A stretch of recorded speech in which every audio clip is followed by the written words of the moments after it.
looks me up, they immediately realize that this is something that I've talked about literally hundreds of times.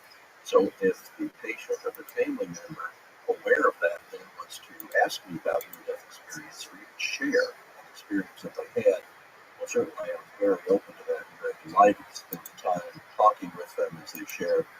And I've had quite a few patients or family members or friends with them share their near-death experiences, and that's just sort of a fascinating additional thing I do as a physician. It certainly helps them to feel like there's a doctor or someone who's a very known near-death experience researcher validating my experience, talking about it, and I think it really helps them not only to better understand the near-death experience, but helps create a stronger bond for the work with the professional in their battle with cancer. And can you explain the competition that you were a part of, Bigelow? Yes. Back in 2021, there was a billionaire by the name of Robert Bigelow, and he had a huge contest where he was seeking an essay, 25,000 words, that had the best scientific evidence for survival of consciousness, or if you will, life after death. So over 1,000 people submitted essays because, well, prize money was huge, and over 200 essays were selected for review by a very scholarly panel of judges. And so as a result of that, this is about 200 essays reviewed with some of the most stringent scholarly peer review imaginable for subject matter like that. And I was very honored to be the runner-up here. I actually won $50,000. Well, I almost didn't, because I was going through my email one day, I saw the subject line, we won $50,000. I think most people immediately click and delete it, but I went, wait a minute, what's going on? So I read it, that's real. And so I was very honored to be a part of the group selected as having an essay about near-death experience. And by the way, that's the material we're talking about today. And then above and beyond that, there was another group from Europe that looked at all the essays that won prize money in this essay contest. Yeah. And I was honored to be one of the 6 that was selected as having the best scientific evidence for survival of consciousness in my near-death experience essay. So I want to emphasize, while what I'm talking about today may sound astonishing, please be aware that it has undergone perhaps the most stringent scholarly peer review imaginable. So this is the real thing. So why was Robert Bigelow, the private aerospace CEO, interested in near-death experience? I think he had a lot of things behind that. Tragically, his wife had died, and I think that had something to do with his interest. But I think he, like, gosh, just about everybody else, don't you think, is fascinated about the concept of what happens after you die.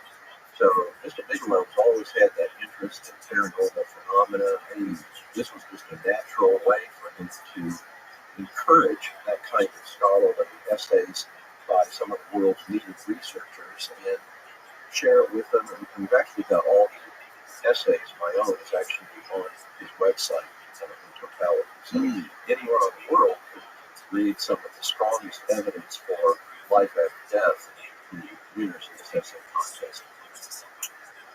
So it makes me wonder, I wonder if he wonders if there's any connection between UFOs and this near-death experience, like the UFO experience. Oh, absolutely. Mr. Bigelow is a very big proponent and has a great deal of interest in UFOs. Yeah, he used to own Skinwalker Ranch. He sure did. Yeah, so he's had that interest for a long, long time. So that certainly is something where he could have, if you will, connect the dots and said there's some sort of bigger picture here, something phenomena, UFOs, life after death. So that relationship is something that me and other people have studied and continue to investigate. Did you ever have a conversation with him about it? Not with him directly. I talked with him. Very brilliant guy. Expects it. So I've never really thought about the connection of near-death experiences with UFOs. What do you think?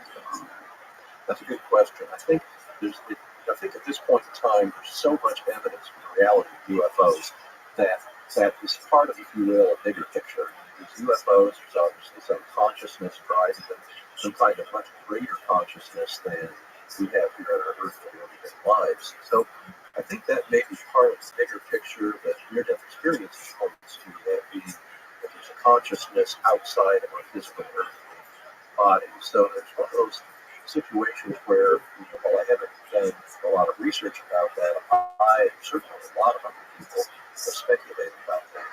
Example, where we really need some additional research because I think there's a lot of untapped, fascinating material in that connection to discover if we continue to look. You said you had the most evidence, scientific evidence of these experiences. Well, certainly there were other people that have written about near-death experiences and have some pretty strong evidence. But in my research, I have by far the largest near-death experience database in the world. Okay. On the website that I have, the research website, ngbrf.org, we have over 4,000 near-death experiences posted. By far the largest. Yeah, that's been part of my second full-time job for 25 years.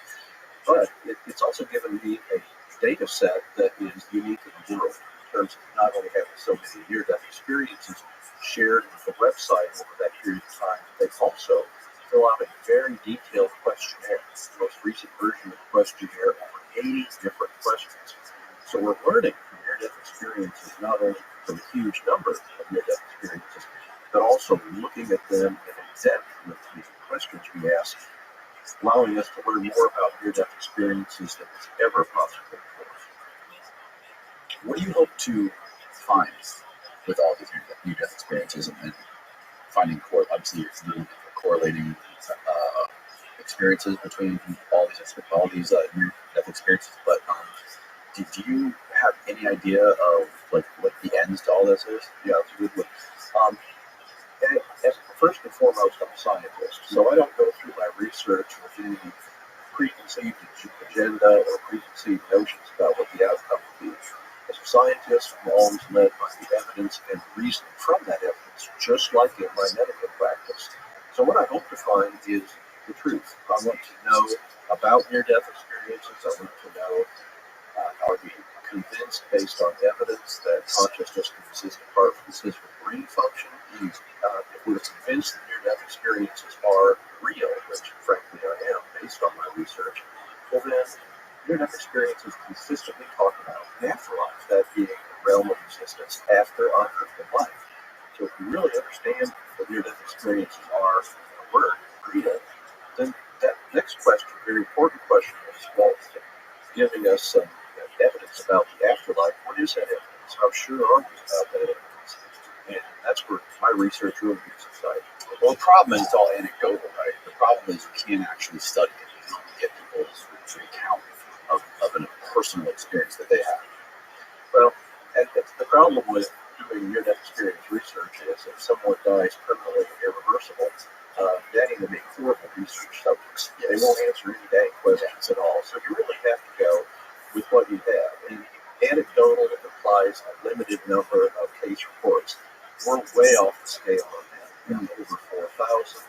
There's literally many thousands of more near-death experiences that have been described by literally scores of other researchers. And it's a basic scientific principle that what is real is consistently observed. And we have that overwhelmingly in near-death experience, not only in my study group of 4,000, but it's corroboration of the same things that people are observing, like other research data sets. So I think given that the best we can do with near-death experience research, and we see that kind of consistency across many different researchers, among the young, among the old, among people with widely varying prior religious or cultural beliefs, not believing an afterlife is possible. I'm trying to see that very consistent content of near-death experience, how they change after the near-death experience, and how they consistently point to some conscious existence of life after death. I think you have to sit there and believe that based on evidence. Yeah, I agree with you. I guess what I was getting at is all of these stories or people that you have submitted, 4,000, I think you said, that have submitted their experiences, it's all subjective experience, right? None of it, it's impossible to have a second-hand account of somebody's near-death experience or corroborate somebody's near-death experience, right? I'm not to say that they're making it up, but I totally believe it, and I don't think that you can rely on the scientific method for everything. I think there's swishy science, right? There's obviously there's science out there that can't be measured and tested. That is absolutely false. Well, it's actually there is some line of evidence that what is described in near-death experiences is likely that initial, very probably, that initial sequence of events for those who die permanently or irreversibly. That line of evidence, which is yet another line of evidence for the reality of near-death experience, is called shared near-death experiences. We have about 20 people where there were two or more people that simultaneously had a life-threatening event, and they both had consciousness apart from the body. Most of the time in this series, they're able to see each other, communicate with each other, and often have dramatic discussions of, wow, there's our bodies down there, there's our consciousness up above. So shared near-death experiences in a series of about 20 do exist. They're typical near-death experiences, but there's two people interacting that while the physical body is unconscious or clinically dead below. In my series, virtually all of the cases, one of them goes on to have permanent irreversible death, and the other person recovers. And when they get over that close brush with death, they can share with the world that shared near-death experience. Well, I was excited to start getting a series of those two. So, that is probably the most direct observation that is possible of people who are permanently irreversibly die, share and interact with another person with their consciousness apart from the physical body, existing non-physically, if you will.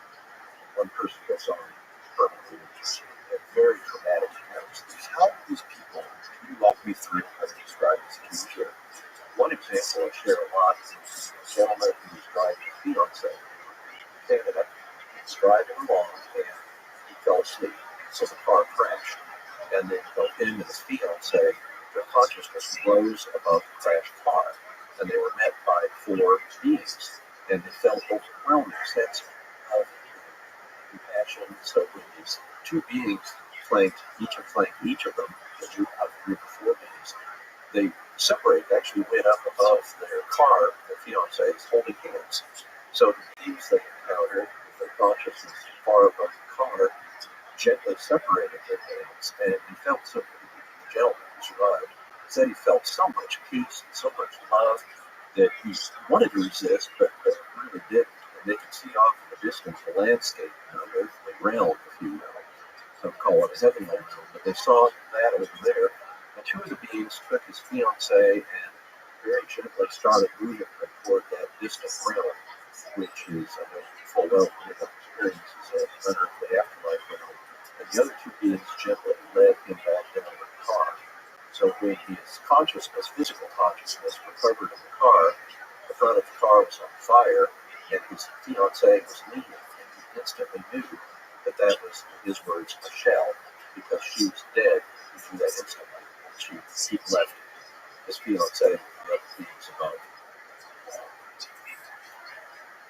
Are there any other accounts similar to this? We've had quite a few. So very similar with two people at the same time. Yeah, we've had, just to pull another one out of a series I had, there was, this was another car crash, several youthful people, and the cars were crashed, and there were two basically friends, and they were up still in consciousness. Again, in near-death experiences, by far most common, that initial part of experience from consciousness goes apart from the physical body, it's that whole body.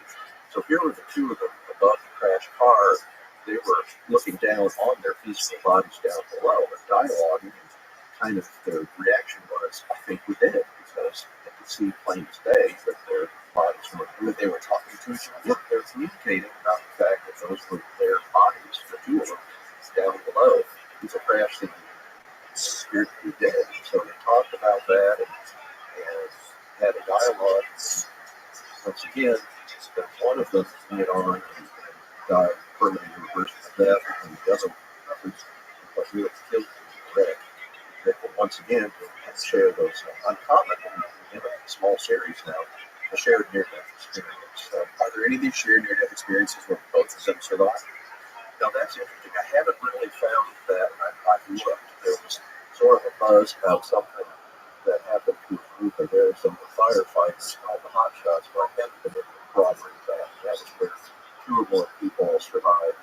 But the rest of the series we have, it's been one person that two people interacting.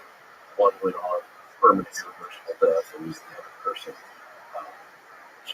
We've had, we had same thing, building collapses, and we've had people, up above the body, looking down, aware of the down there, really confused. But it's an absolutely fascinating study. Share your experiences. Yeah. So the story that Jeff Kripal told me about Elizabeth Crone, lady who was struck by lightning in front of her synagogue, was so astonishing because she described going to like a garden that she couldn't even translate into words. And she was having a conversation with like her grandfather or something, and she said it lasted for 2 weeks. And she was in this realm for 2 weeks, talking with people and having a conversation with her grandfather. And she describes following. At the end of it, there was like a light that came, and she made a conscious decision not to go to the light, but instead to go back to her body. Like she had a choice. I know her well. I've talked with her directly, and believe me, that near-death experience was a real thing.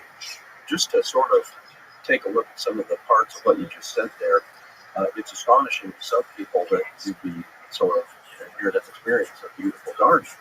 Many people describe landscapes in the near-death experience as unearthly physical realms that have beauty beyond anything on earth, that have colors beyond anything that they say could possibly happen on earth, beauty that is indescribable. So it's not unusual that they literally don't have words for what's literally an unearthly beauty experience. Encountered a deceased grandfather, very common.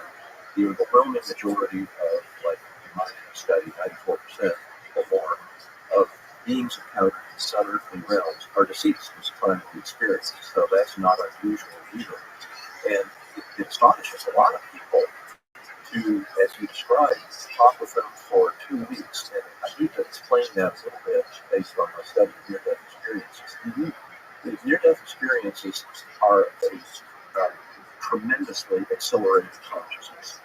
The overwhelming majority of people having a near-death experience say the time is either radically different or simply doesn't exist. So in this non-physical, unearthly realm of the near-death experience, it's very hard to compare time there to time on Earth. But you could say, well, this communication we had would take 2 weeks, so that's probably the best estimate. And you have to understand, too, that consciousness, or the ability to process information, share, talk with deceased loved ones, and just experience this heavenly realm is something completely outside of earthly experience. For example, people may have during a near-death experience what we call a life review. They may see a part or even all of their prior life, often decades. Typical examples like it's flashing on multiple screens, but they're literally reliving, if you will, is being aware of all of their prior life while they're unconscious, typically around minutes. Well, there's the famous coined phrase, see your life flash before your eyes. And that's happened to me. So, there's been a couple of occasions where I've come very close to death, but I've never lost consciousness, where I literally was about to die. And in one instance, I was in an underwater cave, free diving, and I couldn't find the exit, and I was almost drowned. I had my whole life flash before my eyes, but it wasn't like anything like this. Like, I wasn't unconscious. There wasn't any visuals, right? It was just like panic, I guess, and a sense of calm. Wow. But there's a clear difference, right? But that's something that's totally different from Yes and no. We study those kinds of things. First of all, wow, I'm glad you got out of that. That just gives me chills to get underground cave and go what you went through. Wow. Glad you made it. But those are called, what you experienced firsthand is what we researchers call fear-death experiences. You're afraid, you have that severe fright, and they're different from near-death experiences. One common way is that fear-death experiences are far more likely to have exactly what you experienced. A life review, your life flashes before your eyes. So I've compared scores of these fear-death experiences to what occurs during near-death experiences. And statistically, your fear-death experience, like what you had, is statistically more likely to have that life review or life flash before your eyes. There's some other differences, but on the other hand, many fear-death experiences can extend and have deeper experience and have content remarkably similar to near-death experience. near-death experiences and near-death experiences, as well as other types of experiences, are under that big umbrella, if you will, of spiritual experiences. So that's how I process it. Another interesting thing about Elizabeth Crohn's experience, I think, to what you were going to your point about time dilation. She mentioned 2 weeks. I think Christ said it was 2 minutes she was unconscious. She revived her. Luckily for her, she was in the synagogue. It was full of doctors. Yeah. Is there a doctor in the house? Like, everybody raise up here? Yeah, here we go. And what Kreipel said, which was really fascinating, was that her recollection of the experience and the visuals were overwhelmingly Jewish. Do you see that? Do you see in people's recollection of their near-death experience, do you see any sort of correlation to their religious beliefs? That's an interesting question, and I've actually looked very carefully as other researchers. First of all, and actually co-authored a scholarly book chapter on this, looking at all prior published literature some time ago. So first of all, looking at the big picture to address that important question, we can't really find the correlation with a person's pre-existing beliefs, religious beliefs, belief about life and death, and we can't find a correlation between that and whether the probability of them having a near-death experience or not at the time of a life-threatening event, or the content of a near-death experience. So looking at multiple prior published studies, there doesn't seem to be a real strong correlation, and yet there are certainly people that do have near-death experiences where I think part of it is it's you see life at a white light, and you see the white light seems to have a consciousness, a presence, while somebody with a strong Jewish background and identify that as a prophet, as a Christian, they say, oh, I recognize that, connect the dots, and say, that's Jesus. So I think while the actual types of occurrences, the events, if you will, that occur in near-death experience are very consistently observed, I think there can be some overlap with their prior beliefs, especially religious beliefs. And I think just to take that, for instance, we have a series of people having a near-death experience in this unearthly realm where they may meet an amorphous, unformed being, light, energy, presence, and they may literally be asked, in what form would you like to appear to you? So then they can decide and make these decisions. So I think that's some of the complexity of near-death experiences. To have these events going on in a heavenly realm, it's not just your consciousness making it up. You are literally intersecting, interacting with another very great consciousness. And so there can be components of the experience based on the other consciousness, which, thank goodness, virtually always described as profoundly loving, caring, compassionate. And so I think that may be part of why the near-death experiences are so striking, similar content, and yet they can have regularly described that individual-specific type of content. I think that explains that adequately. It's like the movie Contact at the end when she meets her dad. I love that. That movie just gives me I had chills when I saw that. Yeah. I'm well aware of, from near-death experience research at that time. And I just said, that's genius. That happens. That's bizarre. Have you heard of the brain filter hypothesis? I've heard of the whole. It's sort of my niche is to look at alternative or skeptical hypotheses. So I'd ask you to explain that, put that in context. It's the idea that the brain is mediating states of consciousness, not necessarily producing them. It's the idea that the brain is a filter to help us tune out all this that we don't need to survive. Like the only thing is so we can eat and we can reproduce and we can survive. And the idea about this theory is that if you can find a way to shut down the brain, you can turn the filter off and bring in more. And what are some great ways to shut down your brain? You can do it with breath work, you can do it with meditation, you can do it in a car crash. And it seems like there is a big correlation here that's going on. Oh, absolutely. No doubt about that. If you sort of take out that buzz or ongoing information from all the ways you just stated, a car crash, meditation, as we described. So it is possible to shut down that sort of background noise in the physical brain that you can have a mystical experience. No question about that. I think that's part of what happens with near-death experiences. But near-death experiences seem to be something outside the physical brain. In other words, the most common thing described as a soul, that part that's immaterial, non-physical, that is continually present in our brain, seems to retain conscious memories. Because generally, like the experience, they're who they are, everything that they were, and intense memories. So there seems to be, I think it's both physical brain function seems to be exactly what you said, filtered, and then also that non-physical component of all of us called the soul. That's the part that lives beyond physical earthly death. So best I can tell is eternal. So, what do you think happens to these souls when people die? Sure. Looking at near-death experiences, many times 4,000, I've seen descriptions of separation from the physical body. Interestingly, most of the time they feel relieved to be apart from the physical body. They're free. They're immaterial. Movement is non-physical. That what's often a horrifically painful event that led to their near-death experience is gone. Immediately, they don't have any of that pain, and they often feel like this is their real self, which I think is very revealing. But then, when they go on and have described an afterlife and basically the realm of other beings, the one most common word that's been used by people who have near-death experiences to describe what occurs during the experiences of life.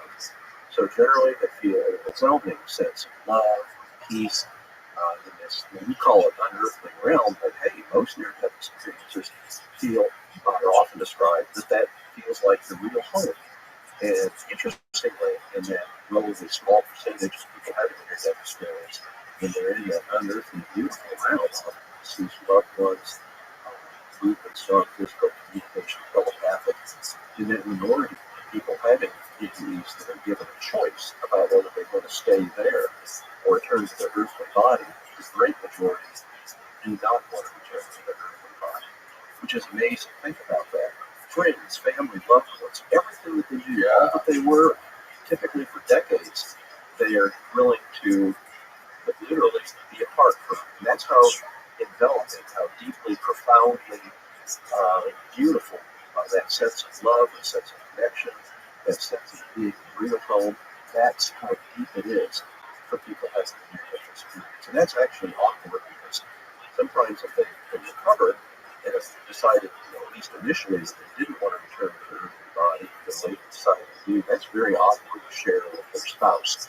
And we've run across a bunch of people that, if they're honest about sharing that experience, people generally are, they have to explain to their spouse, no, you can't understand that that's my real home. You'll be there too. We'll all be together. That was sometimes spouses are of the person that has a near-death experience. They're put out, unhappy, and disappointed that they were so willing to leave. I get that. I've seen that hundreds of times. Really? Oh yeah. It's a minority of near-death experiences given a choice, but not yet over 4,000 near-death experiences. Even uncommon ones who are events like that, you see a lot. How many of the 4,000 were given a choice? Oh, I'd have to estimate because I haven't. I would say it's probably somewhere between 5 to 10%, probably 10% all part of it. So it's not unusual. Most of the time, the significant majority are simply sit back and voluntarily.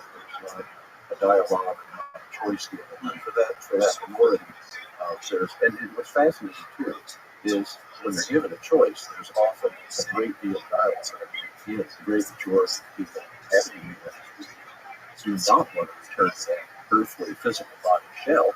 They want to stay in that area of freedom, non-physical, acceleration of consciousness, profound feeling of love and peace beyond anything that we on earth. So not surprisingly, the dialogue is fascinating. There can be a great deal of discussion of other beings there.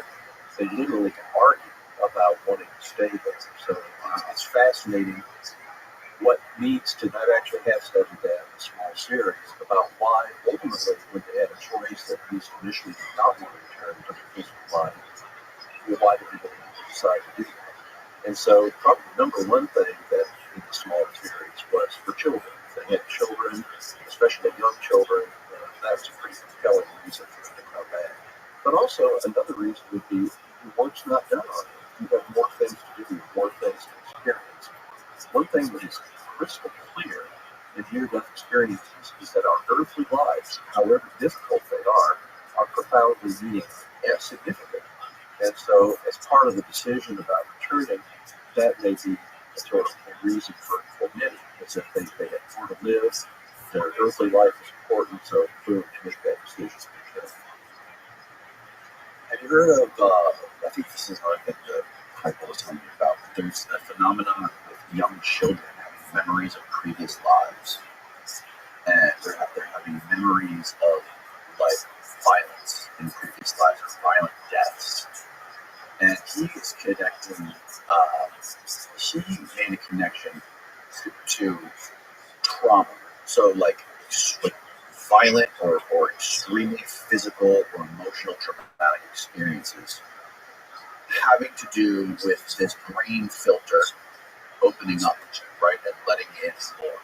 And there's been many people, some of which I've had on the show before, who have had lives filled with trauma and just terrible, terrible childhoods that now have these crazy, paranormal, phenomenal, unexplainable experiences in their daily lives. And these children, going back to these children who claim to have memories of previous lives, they were overwhelmingly male in their previous lives. And the reason Jeff believes this idea of why this is because in the past history, males were far more likely to die violent deaths. Yeah, that's fascinating. You're Yeah. getting into the topic of the scholarly literature, they call it cases of reincarnation experience, or that's basically pointing to reincarnation. Right. And it's interesting that children have it. And it's children that are like on the cusp. It's before they actually learn language. Yeah. Before they can actually speak and have a conversation in whatever language they're going to learn, right? Like there's some weird little pocket there where before their consciousness gets like hardwired into society.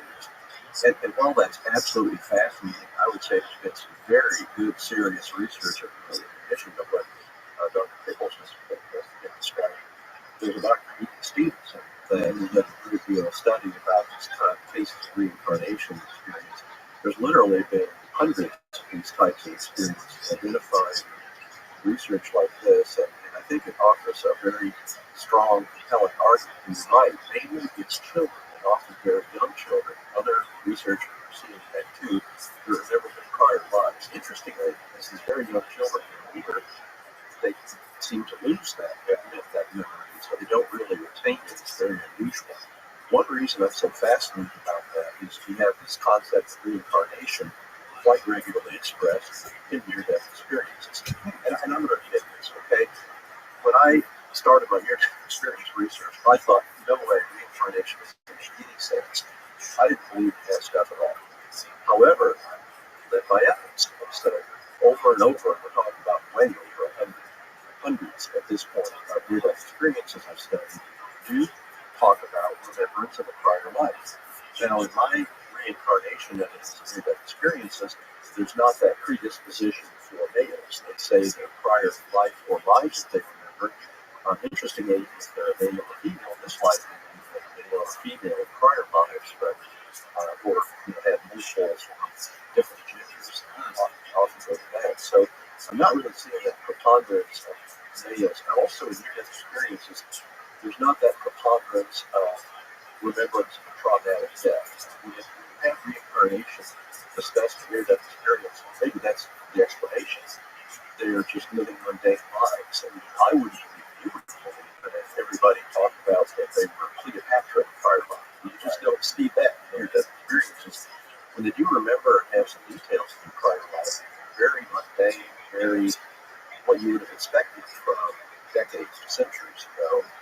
Nothing would be called particularly special, but it is that remembrance, and often very detailed remembrance of their life and part of life. So again, near-death experiences times hundreds, providing some further lines of evidence for the reality of near-death experience. I guess I convinced myself, because I was such a skeptic of reincarnation, I guess I kind of looked at it from the point of view that if you really believe we're in the universe of infinite possibility, to say something is impossible or can't happen, well, you're on thin ice. So I think that's part of the rationale that if you're really in the universe where anything's possible, well, by definition, include reincarnation.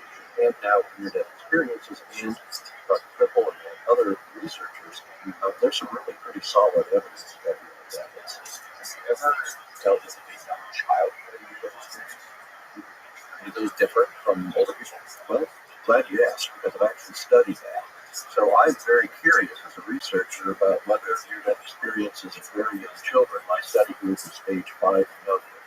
The median and average age was 3.5 years old. These are very young children. And shoot, Danny, they're practically a cultural blank slate at that young age. Right. I mean, gosh, they almost certainly don't have any well-formed religious beliefs and understand death. They've almost certainly not heard about near-death experiences at that tender young age. So when people have a near-death experience at that young age, my interest as a researcher was, well, what about the content of these experiences? How does that compare to older children and adults?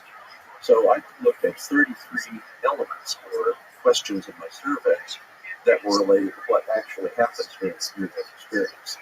And a group of, I believe, like 23 that we found in that group compared to older children and adults. And to my astonishment, I found there was no statistical difference in the response to any of those 33 questions. So amazingly, very young children seem to have identical near-death experiences as older children and adults. In fact, there's Dr. Sutherland, who reviewed all prior literature about children's near-death experiences. Her conclusion, as with mine, is that there doesn't seem to be in any way any effect of even very young age on the content of near-death experience. That's interesting. I do want to emphasize, for the very, very young children, they may be a lot more likely, for instance, to have a loving presence with them, and maybe you see sometimes a little bit of a hint or a signal that they're having this at a very young age when they don't have a lot of prior life. Right? And to recall, but as far as the actual things that occur during near-death experience, body experience, disease problems, light, awareness of love, etc., then you get striking similar to older children. So, what sort of after effects do these people experience after they're in the?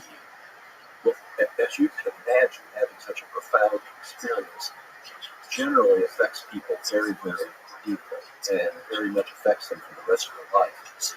Interestingly, I'm just now putting the final touches on a manuscript article, which is going to be the largest study of near-death experiences ever reported. It's a group of 834 near-death experiencers that completed our most recent version of the survey that we have. So I looked specifically at changes in values, changes in beliefs, changes in belief about God. And in this study, I compared it to a group of 42 people that had a life-threatening event, but did not have an experience at the time of their life-threatening event, and looked at how their values and beliefs changed, their belief about God. So what we're finding in this study, with pending publication, is the people that had a near-death experience had much more profound changes in their values and beliefs. They were much more compassionate, they were much less materialistic, they were much more literally changed. They had a much higher belief in God, a much higher belief in the reality of an afterlife, as compared to that group that nearly died but didn't have a near-death experience. So it shows that near-death experiences, these often profound changes, what we call after effects, does not do so much, in fact, hardly at all, to that life-threatening event, but it's due to the fact that they had a very profound mystical, spiritual experience that seems to have guided them in changing often radically throughout the rest of their life. So what is this, Steve? Is this some sort of a census on people who have near-death experiences? I think this is it. This is it says this is the 834. Oh, this is survey. I think this is what he's before talking my about. experience, belief in God and the existence of God. Before the experience. Okay. That's right. You got it. Okay. Yeah, you can see if you look at the very top at the time of your experience. Okay.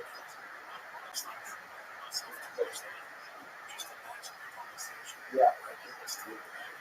Interesting. Before and after. Wow, I went to 71% from 37% that God definitely exists. Yeah, you can see the profound shift in having near-death experience. Yeah. Exactly. You said that percentage. We see this over and over in these types of questions we ask. We ask them what their belief was at the time of the near-death experience, and then what their beliefs were at the time they shared the near-death experience, which could be like 15, 20 years later. So to have this kind of a shift, It's usually that much later. oh yeah, it is. So this isn't something where they have a near-death experience and share it quickly, although in modern times we're seeing people sharing their near-death experience a lot quicker after it happens. So I think again with the increased awareness and acceptance of near-death experience, we're really seeing people more willing to share their experience more shortly after it happens. These are people that are shared 15, 20 years later about an average. And yet I can't think of any other single life event that could so profoundly change people's beliefs and attitudes, double, tripling the percentage of people that state they're greatly compassionate. Like, for example, right in this study for developing the publication, basically an over doubling of their belief in God, probably about a tripling of decreased loss of fear of death, or doubling, tripling of people that have a near-death experience has a negative effect, believing that they absolutely believe in the reality of life after death. So this is something that isn't just a small change in their attitudes or beliefs. It is profound, and these are lifelong. In fact, often it's been observed by other researchers, their change in values actually continues to develop years to decades after their experience. That's and people, I might add, you don't change your values and beliefs that dramatically unless you know deep down in your heart, with every fiber of your being, that what you experienced was real. You don't change to the end when you're doubting it, really kind of think maybe it's hallucinatory, maybe not. No. You only change your life that profoundly when you're absolutely certain. And in fact, that corroborates with an actual survey question I asked, and that is, for people having a near-death experience, what do you currently believe about the reality of your experience? 93.8% had this survey option. Experience is definitely near-death experience cures near-death experience disbelief almost immediately. Are there any accounts in people that have submitted on your website that are similar to Elizabeth Crohn's superpowers that she claims to have, these precognition abilities and abilities to predict things that happen in the future? Yeah, we have quite a few people that have submitted. In fact, we even asked survey questions during your near-death experience. For example, did you become aware of future events? So that's sort of a mishmash, and I was hoping to find something where I could say, wow, they made a prediction or saw an awareness of a future event, but it's not really convincing enough that me scientifically can say that that's a common part of that experience. But many people, like Elizabeth, have after their experience, sort of an after effect, they have a strong sense that they're aware of precognitive abilities, cognition abilities, psychic abilities. We do see that again. It's not common, but enough people have described that I think it's fascinating. Again, I know Elizabeth personally. For her, yeah, I think she's the real thing. What do you think's happening? How's that? Do you have any speculation? And I don't even know that people that have these special abilities know for sure. They just know before their near-death experience, they didn't have that ability. After their experience, they do. So I think it's one of those things they just accept it as a gift, something that how they changed. And I don't know that they can nail down a specific physical brain function. I don't know the definite explanation. It's just observation. something to do if you believe the brain filter hypothesis, if some part of the brain maybe got broke, right, or some part of the brain permanently got tweaked, and now your filter's a little bit broke. Now you can do more. Now you can see more. That is just about the best possible explanation that I think anybody could come up with. You really are more open to those. First of all, people having near-death experience start having those abilities. They may have thought it was impossible that that would happen, yet boom, all of a sudden they're having it. So I think it's one of those things, having an openness to the possibility of that happening is probably essential for them to actually experience it. And then a lot of it is confidence building. You have that sort of psychic ability, and you sort of like right after your near-death experience, sort of testing the waters. Is this real? Is it possible? But I think for these very special people that have those changes, and they test it and find that it's real, then that becomes a confidence builder, and ultimately they can share it with the world and share it fearlessly that yes, I really have this very special ability. And certainly it could be that pulling away the filter back from the near-death experience is sort of has the effect of openness that keeps them certainly more aware of and more predisposed to have these kinds of unusual psychic experiences. Have you ever gotten in Gary Nolan? I said, remind me. Yeah, he's at the Stanford, and he has done studies on, I believe it's a fairly large group of people that experience different things from paranormal experiences to UFO phenomena. And he basically scanned their brains and tried to find any kind of correlating evidence. And what he did find was that there was a specific part of the brain in the caudate putamen, actually called the basal ganglia. I might be butchering this, but a specific part of the brain that he says that the neurons in this basal ganglia are far more dense than the average person. And he said that that was something that was common throughout all these people that were raising these experiences. So his idea is maybe that that is part of this. Whatever's going on in this basal ganglia, I forgot what the purpose of that part of the brain is. But maybe you could find that, Steve. What does the caudate putamen basal ganglia do?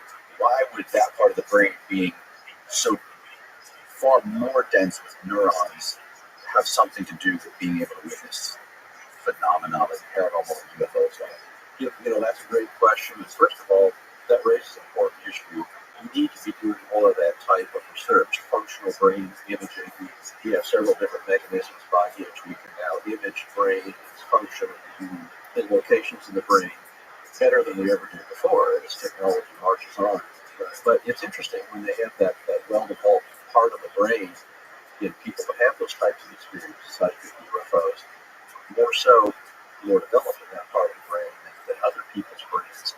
What I think about besides this, well, is that cause or effect? Exactly. And so, is it something that because their brain is more developed than average, is that predisposing to an experience, or do they have the experience and in their processing, thinking about it, developing learning from that experience, that result in that brain getting more developed? So it's really, again, a good example of where research like that is a leading edge frontier. And I sure hope we see a lot more of that. Once again, what we don't know about that kind of phenomenon, brain function, and correlates far exceeds what we do. Right. There's people that talk about the similarities of a DMT experience to this near-death experience. There was one guy in a video that I watched yesterday who was basically playing it out. He said he had a near-death experience when he was a kid and got in a car accident, and then he smoked DMT like 10 years later or something on a mountain. And he said he met the same exact entity and said, "You're not supposed to." He told him, "You're not supposed to." And have you ever experienced or talked to people that have done both, smoked DMT and had an NDE? In a survey of over 4,000 people, we have scores that have a near-death experience and also describe using psychotropic drugs.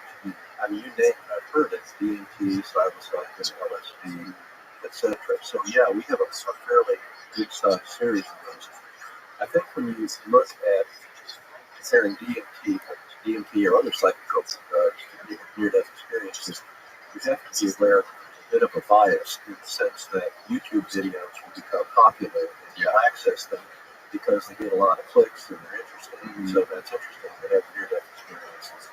It was similar to DMT. However, in the hundreds, like over 100 for sure, of people that have had near-death experiences, we shared with our research website, discussed and compared the use of psychotropic brain-acting drugs to the near-death experience.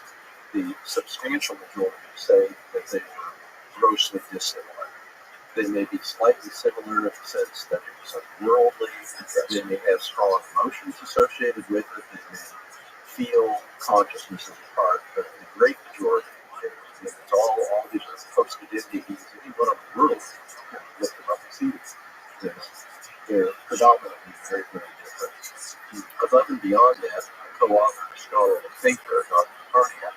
As part of that, we looked at near-death experiences and what occurs in near-death experiences, and that was virtually all derived from NBDRF.org website, what occurs during experiences. And as part of that scholarly article published in the Academy of Sciences, we had a group of co-investigators look at all the scholarly literature on the effects of psychotropic drugs. So this was actually a scholarly review of published effects of near-death experiences and psychotropic drugs. And once again, the conclusion of this published peer-reviewed paper was that they're substantially different. And if anyone has any doubt about that, Where do we find that paper? it's at the Annals of the New York Academy of Science about 2 or 3 years ago. What anyone can do is go to the website erowid.org, EROWID, which is by far the largest collection of first-person experiences with psychotropic drugs by scores. I mean, there's some I had heard of, but if you go there and look at DMT and psilocybin, some of the more popularly named substances that purportedly mimic near-death experiences, all you have to do is go there and look up hundreds of first-person experiences, do exactly what I've done. Go there and read 20 or 30 first-person accounts of psilocybin and DMT, and anybody could easily see quickly that the experiences are very different. These psychotropic drugs are far more likely to be hallucinatory. Events in these psychotropic drug experiences skip around like crazy. No surprise. DMT is in the top left, Steve. Yeah, and they also, in addition to that, you may find that DMT or psilocybin are more likely to be frightening, and they're more likely to be recognized as hallucinatory, as opposed to near-death experiences where virtually all that have a near-death experience understand this group. So, in spite of what you may see on YouTube or other media sites, this is the reality. It's peer-reviewed public literature and actual first-person experiences posted on the website, coupled with people that actually had near-death experiences and hallucinatory experiences. So they're really What is the idea that in death, or before death, the pineal gland secretes DMT that basically allows that person to have a psychedelic experience that essentially allows them to die? Is that the theory? What the purpose of the pineal gland is? I would, while that's a theory, I would have to say lots of people have had cardiac arrest or heart stop, and then resuscitate and come back to life. Thank goodness we have thousands, tens of thousands of people in America that have survived that post-breath death. I would say almost uniformly they don't come back and describe a hallucinatory experience associated with their heart stop. So I think, while we still need to study effects of the pineal or other brain chemistry mediators, there doesn't seem to be resuscitation of these people that come back and describe something that's hallucinatory experience due to pineal or something else. But these people who their heart stops, they have NDEs. Oh, absolutely. Right. When the heart stops, a cardiac arrest, that's one of the more common, basically precipitating events of a near-death experience. Near-death experience in my research, you have to be near-death, in other words, so physically compromised that you're unconscious or clinically dead. That happens when your heart stops. So to understand how amazing it is to have a near-death experience at that time, you have to understand the physiology of your heart stopping. Well, obviously, immediately when your heart stops, immediately blood stops flowing to the brain. 10 to 20 seconds after blood stops flowing to the brain, EEG, electroencephalogram, which is a measure of brain cortical electrical activity, goes absolutely flat. Really? After 20 seconds? 10 to 20 seconds. That's very well documented in the literature. So after 10 to 20 seconds after the heart stops, there's no measurable brain cortical activity, which is where you get higher consciousness. So it should be physically impossible to have a conscious experience at that time, and yet by the hundreds, people report near-death experiences after the heart stops far beyond that 10 to 20 second interval prior to anybody beginning CPR or efforts of resuscitation. So again, it's just yet another one of the stronger lines of evidence that heart stops, have near-death experience, absolutely medically inexplicable for that to be physical brain function. How do we know that the brain stops 20 seconds after the heart stops? And how many people have we measured with an EEG on their head when their heart stops? There's quite a bit of literature in the various medical journals. I've actually cited that. These are big enough series that's generally accepted as being factual. That just seems like a crazy thing to study, right? Well, that's, how would you be able to time that to have an EEG on somebody to be measuring their brain, knowing their heart's going to stop? Well, it could be people that are in the hospital, there's some neurologic situation like an EEG on. Actually, interestingly, there was a very recent study by Dr. Carney called the AWARE-2 study that actually went out of its way to measure the EEG in people that in a fairly good-sized series that had cardiac arrest. So that's by far the largest contemporary series of actual EEG measurements that was done prospectively. So that was published relatively recently, and they actually had targets placed on people among these cardiac arrest patients who have a near-death experience and be able to spot the target for consciousness part of the body. Unfortunately, this large study, basically several people had a near-death experience and were actually in that group having an EEG being measured, but among those that had cardiac arrest that did have an EEG being measured, unfortunately none of them had a near-death experience. So it wasn't really conclusionary, but you did know that, again, like we knew from prior research, once you have cardiac arrest, you measure brain cortical electrical activity is either flat or so disorganized that it should be absolutely impossible to have a lucid organized experience. What is this, Steve? This is from PubMed. So this is the study you reference of awareness during resuscitation of multi-center studies of consciousness and awareness in cardiac arrest. Right. You use the term called experiences of death. That you have to be interested. I've talked to other EEG researchers, and none of the rest of us are using the term recalled experiences of death. Although I want to emphasize when Dr. Carney, when he coined that term, I think it was very appropriate because there's so many people calling so many types of experiences, near-death experiences that we've had. Some people, especially in the popular media, say that it's a near-death experience. This is the study that was talking about Dr. Carney. This occurred during meditation. Well, Dr. Carney and I agree through my research you have to be so physically compromised that you're unconscious or physically clinically dead. And that's where he said just to separate these literally non-near-death experience researchers and non-near-death experience types of experiences. So many people that want to be under that umbrella of near-death experience. But really, if you just stick with that rigorous, basically foundational definition of near-death experience that was started by Dr. Rabbi, who coined the term near-death experience in 1975. Stick with that. I don't know that you really need to have a new term called experiences. Right, yeah. So this the abstract of this paper is cognitive activity and awareness during cardiac arrest reported but ill understood. First of a kind study examined consciousness and its underlying electrocortical biomarkers during cardiopulmonary resuscitation. In a prospective 25 sit-in hospital study, we incorporated independent audio-visual testing of awareness for the explicit and implicit learning using a computer and headphones.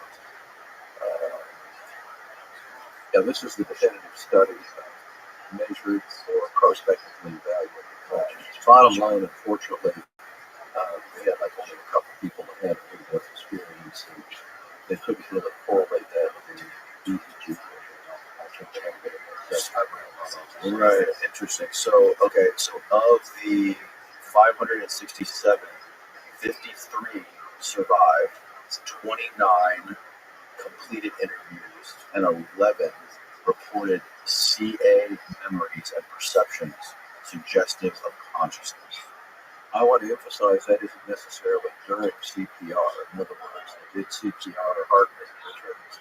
So they had a period of unconscious or returning to consciousness, and then after they were conscious of the survey, then they remembered something. But that doesn't mean, I want to emphasize, that was occurring at the time of the heart stop. It occurred from the interval of them losing consciousness through cardiac arrest to being conscious enough to answer the survey question. So that doesn't really give what kind of information we all would like. That would be, what about consciousness right when the heart stops? So that really isn't designed to, or at least the data they have doesn't really project.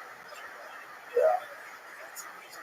Well, it's interesting, you said earlier that these people that go into cardiac arrest, they said they don't experience any sort of hallucinatory experience In general, in general.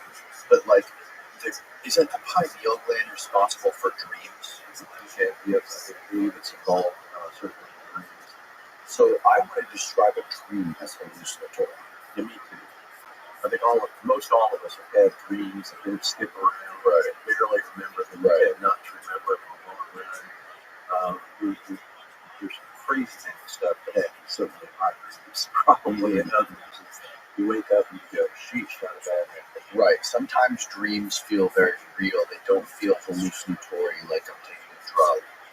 Right. So it's possible that the pineal gland could have something to do with it. Yet, I don't know what to think of the brain being completely shut down for that period of time. How that would, did you say people that had the EEG with no brain activity, they did not have a near-death experience? So maybe there's a phenomena where maybe it's possible that these people that do go into cardiac arrest, their brains somehow stay on, like some sort of spark goes off and the brain stay on a little bit longer than usual, maybe for a minute, and that can explain these experiences somehow. Yeah, ordinarily, you can, when your heart stops, first of all, that's based on measurement, clinical observations.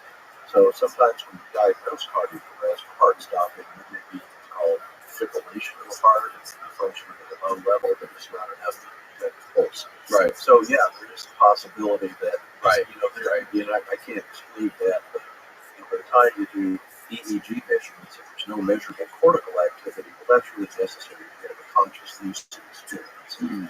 Talk about near-death experience as being hyperlucid, consciousness above and beyond. So to have that type of supernormal consciousness, which the majority, about 3/4 of people have near-death experiences described, that's just simply no super normal.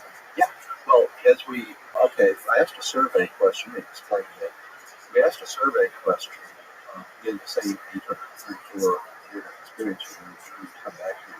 So the key survey question was, how was your consciousness and alertness during your experience in comparison to your earthly everyday life? And the possible options in the survey question is basically greater than, normal people to realize or less than. In my research, we had right around 75%, right around 3/4, said that during their near-death experience, forget they're unconscious or clinically dead, but during their near-death experience, the level of consciousness and alertness was greater than earthly everyday life. And about another 20% said it was the same, and only about 5% said that it was less.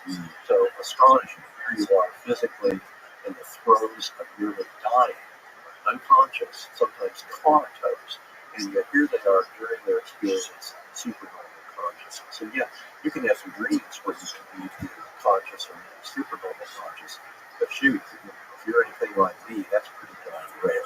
To have that high a percentage of people that have near-death experience. I think that's nature's way of telling us that these are real experiences. This is real supernormal consciousness. It's something that cannot possibly be explained in our physical brain function. And you said, you mentioned something about on a break on blind people. Yes, Or any of on people that are blind. yeah. I'll start out with this is a single case report. Vicky was born totally blind. She was born prematurely, put in oxygen tubes, unfortunately, in the 1950s.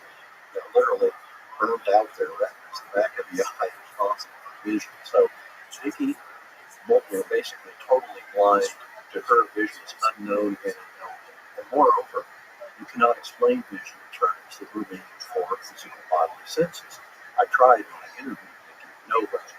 Vision is a unique sensory perception, totally outside of you. There's no way to put it into words to understand it. Absolutely. I tried, and others have tried. You just no way. If you have someone you know who's totally blind, especially blind, you try yourself. But anyway, bottom line is, Vicky, vision unknown, and so on. So she developed some other senses, which often blind people do. She was a very gifted singer, and so she professionally sang at bars and nightclubs. And so she was at a singing stint and was on the car on the way home. And only say so much thanks. No, she wasn't right. So we answered that one, but unfortunately, it was an inebriated patron that was driving her home. So boom, they had a bad crash. So the first time Vicky saw herself, she had her consciousness above her physical body in the emergency room. She saw her body. Her initial emotional reaction was she was horrified. She was frightened because vision was so outside anything she ever knew. So she was literally terrified, and she had to calm herself down before she realized that body damage. She correlated the feel of her long hair, and interestingly, the feel of a ring that her father had given her, which you only know by the sense of touch. Now she could see it, and she said, "Aha, that's what I felt for all these years." And so only with that was she aware that she was having vision. And she went on to have a very detailed near-death experience, complete with highly detailed vision. And in fact, Vicky's vision was described as 360-degree vision. As many near-death experiencers describe that, and she was simultaneously aware of visual. She's like a hammerhead shark. She was like, "Yeah, right." She had that's a good analogy. I think they got 360 vision. Well, okay, wow. I still want to stay away from it. I'll stay out of that field. But Vicky described, as so many others described, she was simultaneously aware of vision in front of her, behind her, right, left, up, down. Technically, the proper phrase would be spirit vision, and she was simultaneously aware of that. And so when I was interviewing with her, I tried to explain to Vicky that those of us here on Earth in life have, if you will, a pie-shaped vision because of the location of our eyes and the brain. We're limited by the things we can see as sort of a pie-shaped, limited visual field. So I told Vicky that, and she literally laughed at me because her entire life experience of vision was spherical, and it was impossible for Vicky to understand how we could have such limited pie-shaped vision. She didn't. She laughed, thought it was funny, couldn't accept it. But that's one example. We now have a small series of people that have been blind, including legally blind, and when they've had their near-death experiences, their vision is not only normal but often super normal. Just yet another example. Marna is an example I often share. She was a 5-year-old girl, literally drowned in a lake, got loose from her mother, immediately lost consciousness over her body, that lady in white, and she went around the lake, and she was able to see artisan words, details on telephone poles, birds' feathers, birds' eyes, details in people's backyards. She called it far greater than 20/20 vision. So she ultimately recovered. Now that's mundane. Telephone poles, bird feathers. Now to you and me and everybody, like, is that interesting or exciting? Well, it is. It is if it's the first time in your life you've ever seen it. As it was for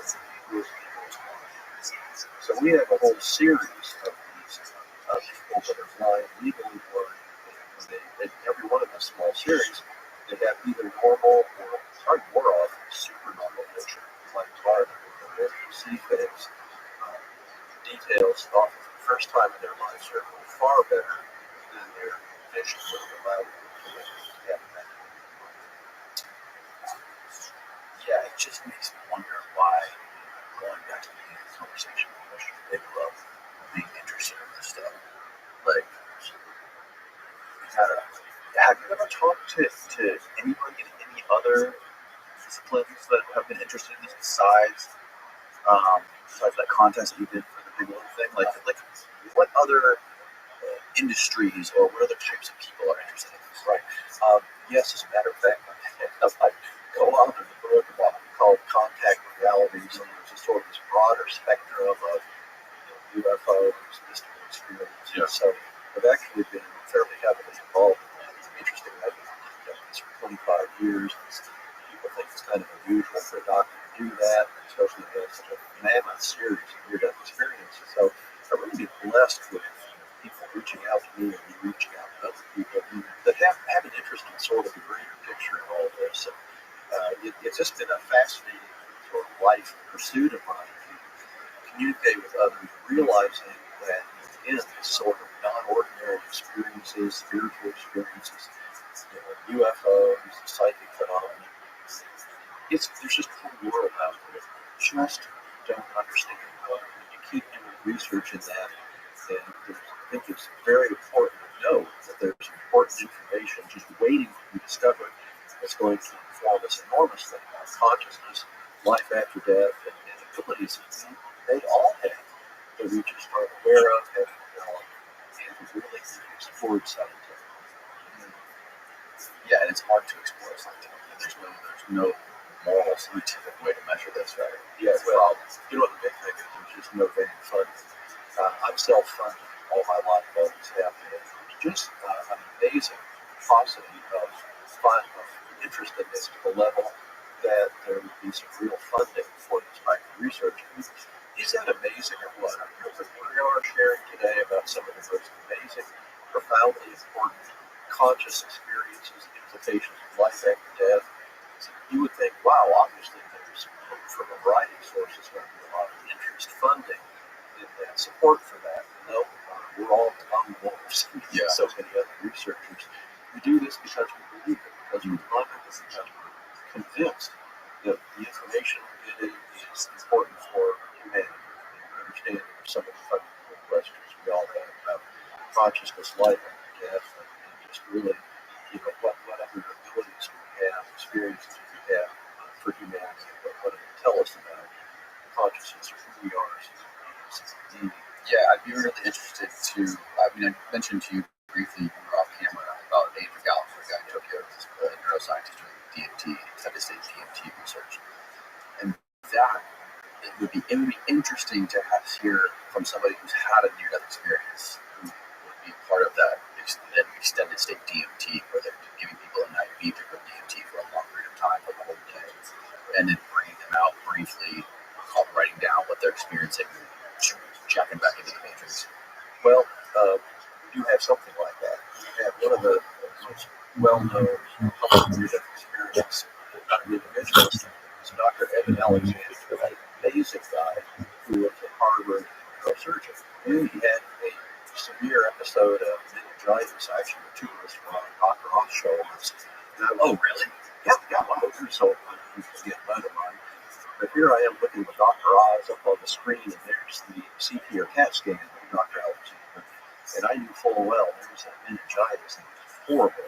Meninges inflamed, I knew from my ability to do individual studies. Wow, you can't be alive. But he was 2% chance of survival.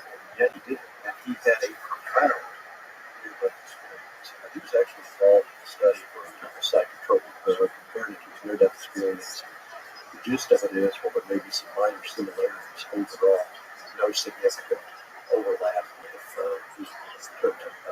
with similarities of the content of psychotropic experience as near-death experience. That's published in peer-reviewed literature. What type of drug specifically? I can't remember if it was psilocybin. Yeah, one of those. Yeah, it's published and it's out there. But again, that's not a surprise to me. We've seen this over and over, which will share the near-death experience on the research website compared to the use of psychotropics. generally very different experiences. Yeah, and it's also interesting to pick up before so much later. Yeah, The human memory is very valuable. Okay, I'm going to address that. Okay. So, absolutely, you and I couldn't remember what we did 15 or 20 years ago. Right. You can have recollections of what happened, and you have a general memory, but oftentimes your memories of specific events get very distorted. Absolutely, that's just humans. However, near-death experiences are a very special type of memory. There's been one prospective study done by Dr. Rabbi, actually the largest prospective near-death experience study, and he had a group of near-death experiencers and interviewed them a month, 2 weeks after their experience, and then 2 to 8 years later. And he found that their remembrance of their experience was absolutely verbatim unchanged over that period of time. And then another larger study was done by Rabbi, who did the same survey and instrument to assess basically what happens during that experience, the content. And he got a study group, and we now have followed up with a large number of them out 20 years. And remarkably, the assessment of their remembrance of the experience with the subjective standardized test, again, no statistical evidence that they either enhanced their remembrance or embellished their remembrance of it, added details, or forgot, diminished their experience. So, near-death experience, you have to understand, this is way different from the usual physical birth remembrance we have. It seems to be a special type of memory that is deeply ingrained, far less likely to be forgotten than any other basic birth memory. A very different type of conscious experience. Now, you work with cancer patients on a regular basis, right? Right. What specifically do you do with those cancer patients? Sure. As a radiation oncology physician, my involved in treating radiation therapy. Okay. Without storing this, do consultations, do my work, do staging studies, find out what had cancer, what is down, work with our colleagues in an interdisciplinary manner. Typically, we to identify what we believe to be the best treatment approach for that particular patient. Do you ever notice a change in state or a change in consciousness with people that have to confront this idea of death? And do you notice any sort of transformation in their psyche, or what do you think? Yeah, absolutely. Cancer is a scary word. So not surprisingly, people that have that diagnosis, especially if it's advanced or especially if it's unlikely to cure them, not surprisingly, there's going to be a lot of anxiety, trouble sleeping, they have to wrestle with when, how much they share with their friends, family, and loved ones about that. Most do, some in private. So it's a very emotionally trying time. Again, there's a whole spectrum of how people adapt. Some seem to adapt very quickly and seem to be relatively comfortable, and others it's just terrifying, difficult experiences, almost like death and everything. So cancer is a scary word, but fortunately, with our modern day healthcare approach, we're working with patients, and they have a lot of techniques. Check with our patients now when we receive consultations, we call it a stress score. And if there's something that they're especially distressed about the diagnosis, we can refer them to people that can help them deal with that emotional difficulty they're having with cancer. So we're now more than ever looking to help the patient, trying to help them in any way that we can, not just physically with cancer, but through the whole journey, including the emotional difficulties that we understand that we come with that. Have you ever heard of or seen any people that the closer they get to death, whether it be a cancer patient or not, have more of these paranormal or supernatural experiences? We study them and scores and scores of those types of experiences. They're called deathbed visions. Deathbed vision is in the scholarly literature. So these deathbed visions are very well characterized. Again, not huge numbers of studies like near-death experiences. But what I found in many other researchers, of course, don't forget, these are reported by people with death. Obviously, these are people that are literally, hours, days away, several days away. So you get a deathbed vision once again, it's a very strong paranormal experience. It's not at all unusual for these people who are accustomed to see deceased loved ones that they do like. Some of the aspects of near-death experience that would be surprised that others would want to see their deceased friend, family, loved ones, up there are associated with life, and it's really glorious to see these people with deathbed visions. They are dying, and yet their eyes light up, and they smile. Right. It seems to be a very powerful experience that helps that transition from life to death. Very reassuring, not just for the person dying, but everybody with them. Truly, realize that that's a peaceful transition. Very vivid to see that from heaven to ground. They should describe it for those in the room. So, yeah, very powerful, very deathbed visions. Part of that spectrum of spiritual experience is all version of further level visions. It's really just like that particular wonderful life after death songs. And I've heard that some cancer patients with terminal cancer have also been experimenting with like psychedelics, right? Like they've been giving people psychedelic mushrooms or different drugs. Well, under controlled circumstances, you give them carefully measured pharmacologic doses of it. So this is, again, you need to be real careful with this kind of thing. There's no FDA, Federal Drug Administration, for illicitly purchased substances, so you don't know what you're going to get. Sometimes it can be very different from what is represented by the person pushing that drug. So, but there have been a lot of good, controlled, credible, well-done, and even published scientific studies on this. We're basically turning every stone to try to find ways to help people advance cancer, to better adjust to it, to many of these people do have controlled scientific studies, spiritual experiences. There's all of this. They can have sort of experiences so unearthly it can indeed help them to make that transition. So this is still, there's nothing that's FDA approved for clinical use, I want to emphasize, but a lot of this research is coming on certainly sounds promising, and I expect in the years that come along as we do this, they absolutely sure ethically that the benefits of this type of treatment outweigh the risks. I look very carefully at that, but I wouldn't be surprised if we don't see an increasing use of psychotropics to help people so stay tuned. Yeah. No, I just remember too, I had a guy here months ago who was an Army Ranger. He got shot in the head doing some military training. But he was wearing a helmet, so the helmet flew off and knocked him off his feet, and he hadn't near that experience. And when he came back, he had to go get some psychological evaluation when he got back to the States, and he had severe head trauma.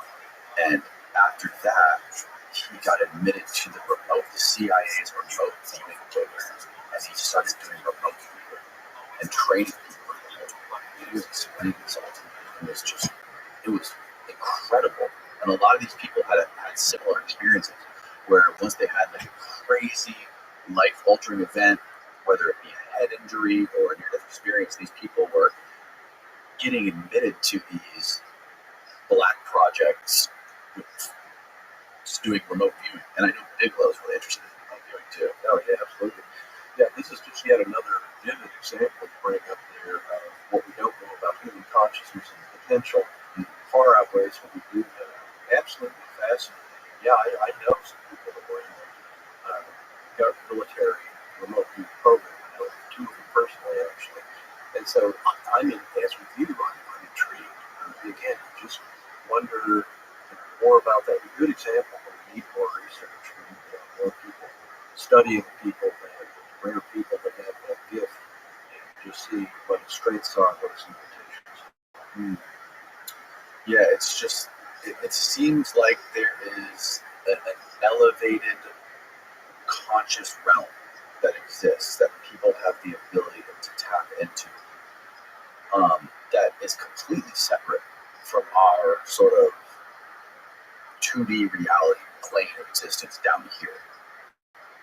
That is, if once you, it seems like once you experience that, it's world changing, because this sort of existence, or this whatever this consciousness layer of consciousness is above us, above our plane of existence. It transcends culture, it transcends religion, it transcends nations, everything. And I can understand how that can really blow somebody's worldview out of the water. And there's a guy named Chardin who studied this. He had this concept of a noosphere, where it was the noosphere. He described it as exactly that, just a plane of consciousness, a worldwide consciousness that exists above all of us, and that we can all tap into. And it's like, once you can tap into that, knowledge is just inside you, right? You don't learn anything. It's just like everything is connected through this somehow. Okay, exactly. Wouldn't it be awesome if, through further research or investigating with an open mind these kind of phenomena, what if we could come up with a way for anybody on the planet to access that higher level of consciousness, to experience that firsthand? And just imagine the change we could have in humanity if that were something that we could access safely, reliably. Just imagine how that would change the world. If everybody knew that there's that higher level of consciousness, that we're far more than just physical brain conscious functioning, and that there's that bigger picture of consciousness. I think that's sort of the golden pot of gold at the end of the rainbow, if you will, for this type of consciousness research, where it could really impact and be valuable to anybody, anywhere. Yeah. Have you ever thought about ways to objectively study these NDEs? Do you think there'll ever be a way to tap into one of these NDEs that somebody has? I've spent hours thinking I would love to do that. Obviously we cannot produce a near-death experience. That would be not only unethical, but illegal and dangerous. Among people that have a life-threatening event, only 10 or 20% have a near-death experience. 80 or 90% do not. So you have to always bear that in mind too. So, putting somebody, and people that attempt suicide and have a near-death experience almost never attempt suicide again, because they know they don't want to risk taking their own life in future time. They understand the value of eating for life. So induction of life-threatening events is wrong in many levels in different ways. But what if you could find some way to sort of bring that little piece of heaven, if you will, that near-death experiencers back down into everybody's earthly life? Well, I think part of it could certainly be reading about near-death experiences. I encourage that. We've had people have their understanding of consciousness, their fears of death altered for the best by reading near-death experiences. Podcasts like this extremely valuable. I think a lot of people can come away with this going, wow, there really is that big picture of life after death. You don't have to fear about my own mortality or the mortality of other people. So very, very important to get the word out in every way that we can, because you're really doing humanity a huge favor. What is the most bizarre near-death experience account that you've heard of? Oh, that's great. I have over 4,000. I have to really search the old memory banks, but we do have occasionally some very typical near-death experiences, circa 5%, just completely different from the pattern. I don't dang know what they are, but they can be sort of like anything and everything, and they're highly varying. It's not like these, what we call it, typical near-death experiences have a particular pattern, so you don't really sink into my memory because they follow the pattern. But you get into atypical near-death experiences, you can have sort of unearthly realms that aren't like heaven. You can have sort of experience that can skip around. You can have very rare. It can be anything. Because they would never describe like a terrifying experience like hell. Yeah, there's a very, very small percentage of near-death experiences in which they either are aware of, visualize a hellish realm during the near-death experience, or are actually a part of it, impacted, in other words, are actually in that hellish realm. So, first of all, these are very, very unusual. Second of all, I've still done a lot of writing on this, and at this point, I want to say that's sort of the final frontier. I'm near-death experience research. I'm still actively looking at that. But as best I can tell at this point in time, there's a couple caveats to these awareness or actually being impacted personally by these hellish experiences. Number one, I don't believe that in near-death experiences there's a shred of evidence that you, me, anybody is at risk for a permanent involuntary, to be condemned, some permanent involuntary hellish realm. That is absolutely unknown, and that's over 4,000 near-death experiences of my own and other incredible researchers that published on that. So what's going on? Well, as best I can tell, and this is again from talking to my own research and other near-death experiencers that have profound experiences, what I think is going on is that these are people that are in the afterlife that, somewhat like some earthly people, can simply make a series of typically multiple sequential, very poor decisions that ultimately end up with them being there. These are people that even in the afterlife may be so retain so much hatred, anger, resentment to other people that they are literally comfortable being with others that have those values in the afterlife. In other words, this paradoxically is for people in those hellish realms, their heaven, because that's where they want to be, they choose to be there, because others are there that are like them, and that's what they want to do. One important caveat also of seeing people in these hellish realms is that some of the strongest line of evidence that even in the afterlife, free will predominates. Here on earth we can choose, but if you can choose in an afterlife to be a party to that, to literally involve yourself in this hellish realm of the beings, that's some of the strongest evidence I can think of that you could choose as a being, as a spirit, even in the afterlife. And I'll also emphasize that many near-death experiencers say there cannot possibly be hell in that heaven or in that afterlife, and they're correct. And I'll explain that. When they are aware of or observe these type of hellish realms, they're almost always sequestered. They are separated from the rest of the heavenly realms. In other words, they're all in a particular place, and the hellish beings don't directly impact, harm, interact with really those other people that are virtually all other spirits in the heavenly realm. So that's another important caveat. But I'm still, again, I want to emphasize, I'm still actively investigating that. Stay tuned. So those are some of my preliminary thoughts about that seeming paradox of a universe overwhelmingly described as loving, compassionate, the afterlife, and yet here are these hellish beings. I would also say many people that are aware of or in these hellish realms have a sense that even in the people in the throes of this hell, one reason they chose to be there, backing up a little bit, is that in the afterlife in heaven, there seems to be a sense you're known for who you are, what you are, everything you are. So you can understand from the perspective of these hellish divine beings, if they were to be among other spiritual beings in heaven, they would be immediately, instantaneously, for being the evil, antisocial beings that they really are. You just imagine how they would be reluctant to do that. So that's explained by the thing together. So there's that perspective too.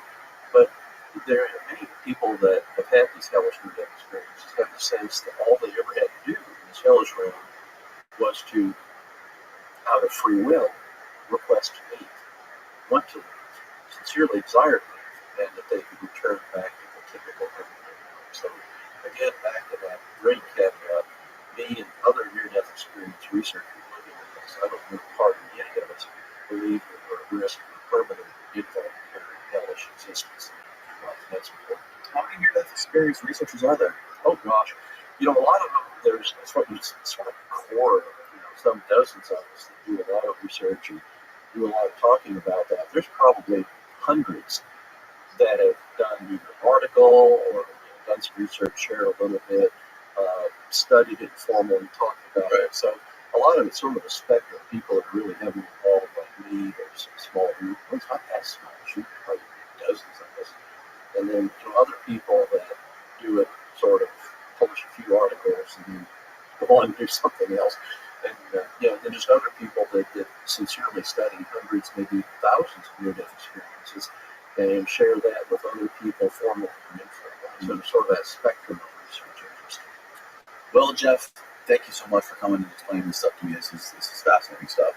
Is there a place people can go to find more of your work and your research, or you can get in touch with you? Sure. The website, research website, the Near Death Experience Research Foundation, NDERF.org. Yeah.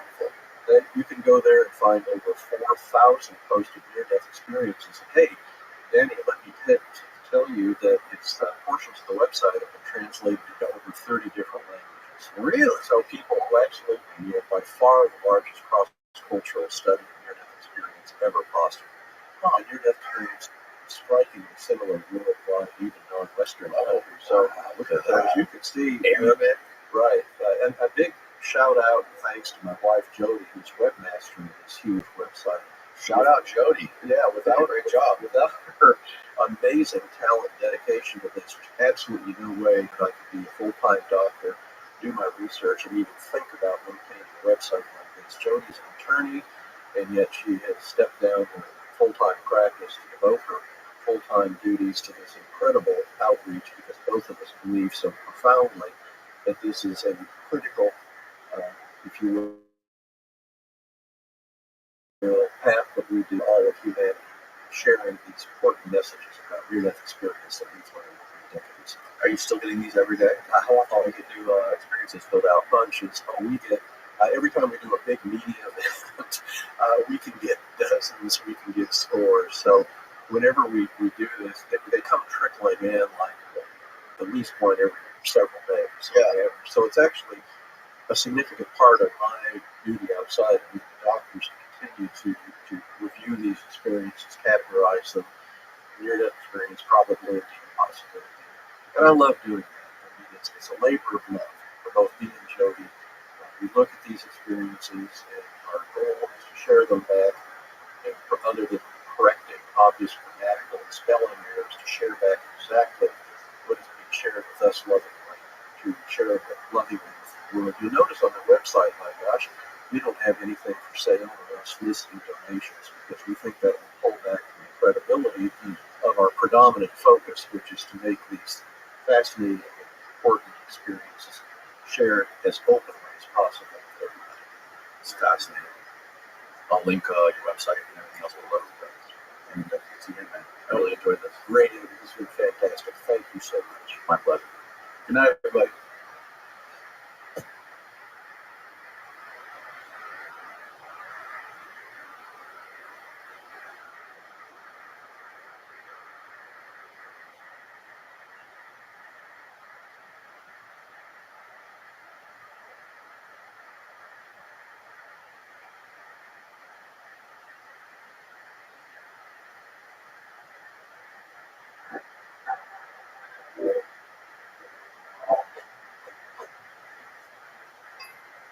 You're rolling, Michael Corey.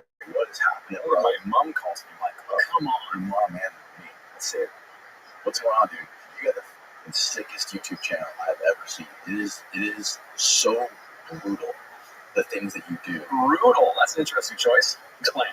Brutal is the word that I think best describes your video, going out into the jungle in Tanzania, I think it was, and hunting baboons with those dudes with arrow poisons, and you're barefoot and they're biting the necks of deer to kill them. It is like pure brutality to them. Yeah, well, he missed the part where when the dogs get cut, they actually urinate into the cuts themselves to heal them. That's also, I guess, quite brutal, too. But honestly, man, the reason why I like that kind of content is it's real, and we don't see real very much anymore, right? In the censored world, we think that everything is PC, and we hear these stories about faraway places thinking they're all savages and they don't know how to behave. But those guys, like the Hadza in Tanzania, there's only 1,000 left, and they live authentically how we did back when we were all hunter-gatherers. They're one of the last tribes in the world still living true to our very roots. And so when you see a guy whip his Johnson, and pee into a snail shell and heal a wound with urine, you're like, okay, that looks really weird, but they obviously have some wisdom there, right? They got huge, right? See, I wasn't sure if I could drop. Give me an idea. Like forearm, like full. Well, here's the thing. It's not quite a baby's arm with an apple. Okay. But generally, I try not to film naked people in videos. Right. Sometimes a lot of the tribes, the women don't wear shirts, right? So it's inevitable. But with the guys, except as I don't need to film that stuff. But this guy tapped me on the shoulder, pulled his pants down, said, "Film my." He beat into a snail shell, and anyway, I can't put that on YouTube. That's the behind the scenes stuff that I put it on Patreon actually. Yeah. God, dude. I brought you a present, man. Did you really?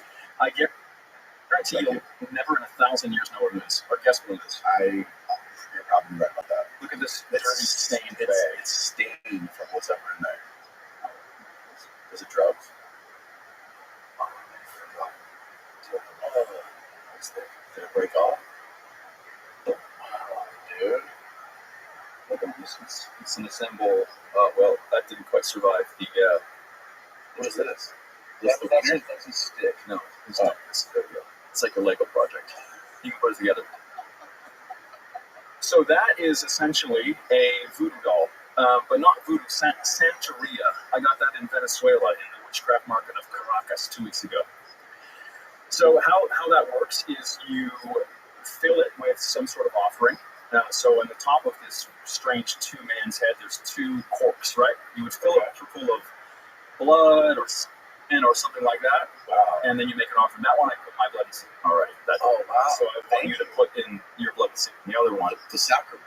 and then we burn it, and then we cast a spell, love or hate, on somebody else.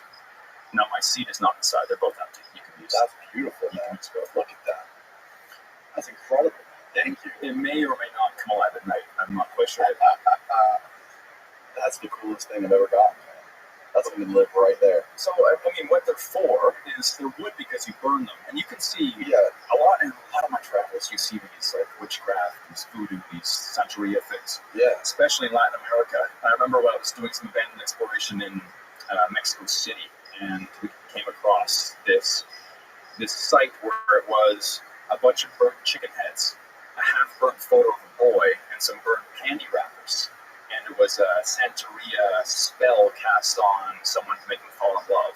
So a girl would have come in there with chicken heads, burnt them with the photo of the guy, and candy means it's for love or for liking, and then that's cast a spell. So you would fill that full off with an offering, and you burn it, or you can do whatever you want with it, really.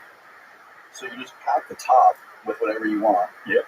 And then you can burn it. There's probably like a spell book for Santeria somewhere. I didn't bring that. That's amazing. Yeah, it's fully erect. Yeah, it is. That's incredible. Thank you. No problem. So going back to that, the tribe. What's the name of that tribe in Tanzania again? The Hadza. The Hadza tribe. Hadza. How many tribes like that do you think exist that are that primitive? Explain what's the threshold? I mean, like that tribe. That seemed like probably one of the most. I mean, I know there's uncontacted tribes around the world that would kill you to see them. Not as many as you'd think, but yeah.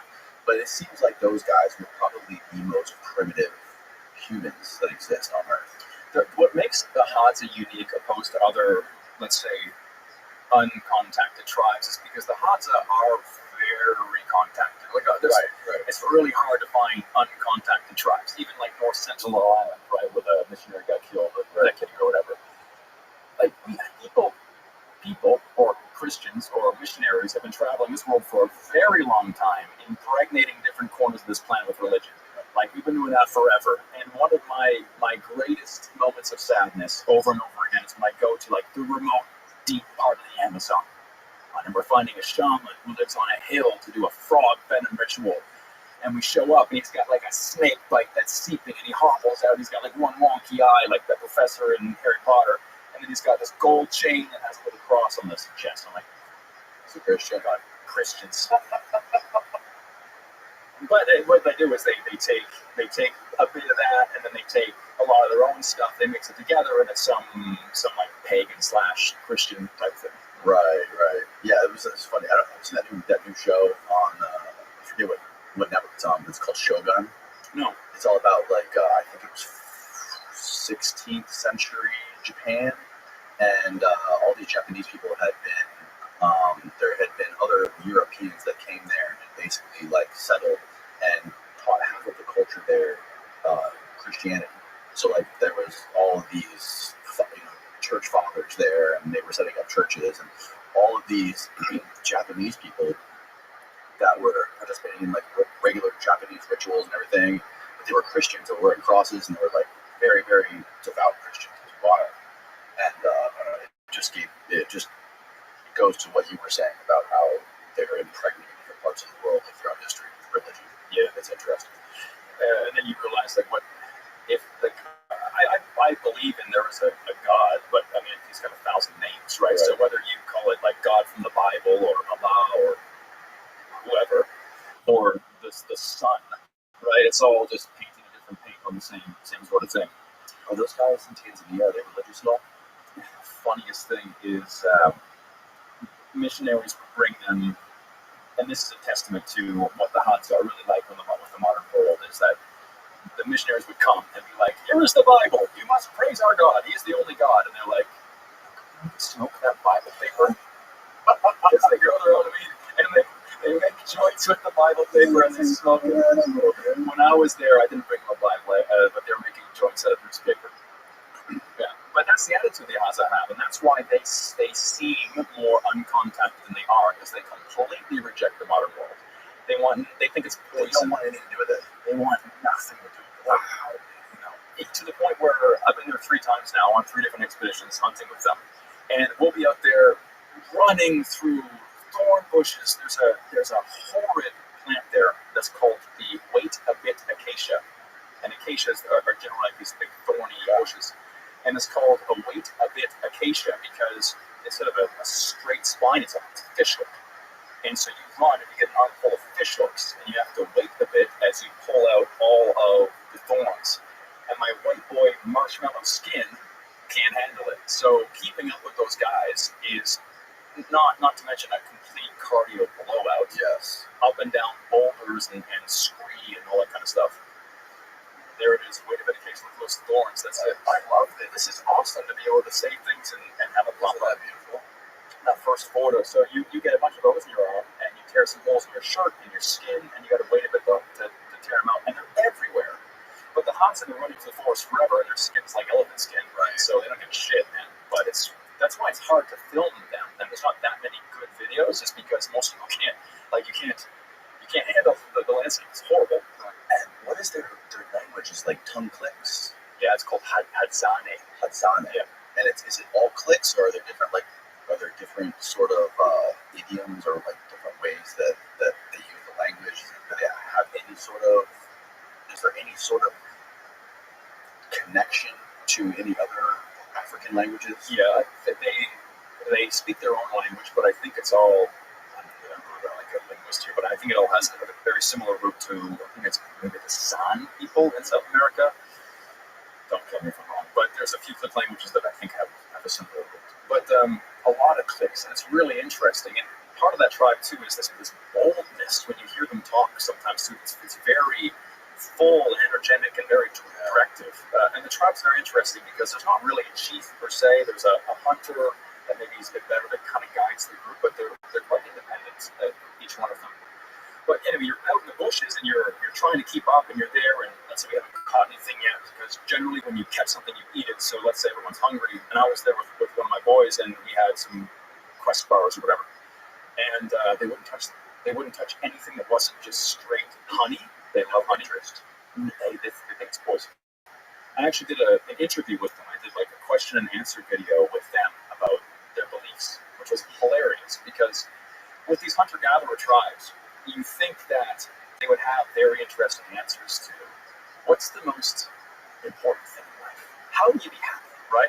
And so maybe you can guess, but what's the most important thing in life? To me? Well, let's say to them. To them. I mean, I already know the answer. Okay. Meat. What's the key to happiness? Meat. And everything, so it's hard to get these philosophical answers because their day-to-day is just go out and survival. Yeah! And all this shit we take on the rest of our lives, man, it's just problems of a life where we have all of our bases taken care of. have they seen like videos or pictures of like New York City? I don't know. They don't have phones. But with the Hadza, it's strange because they are one of the very few tribes in the world that actually reject modernity.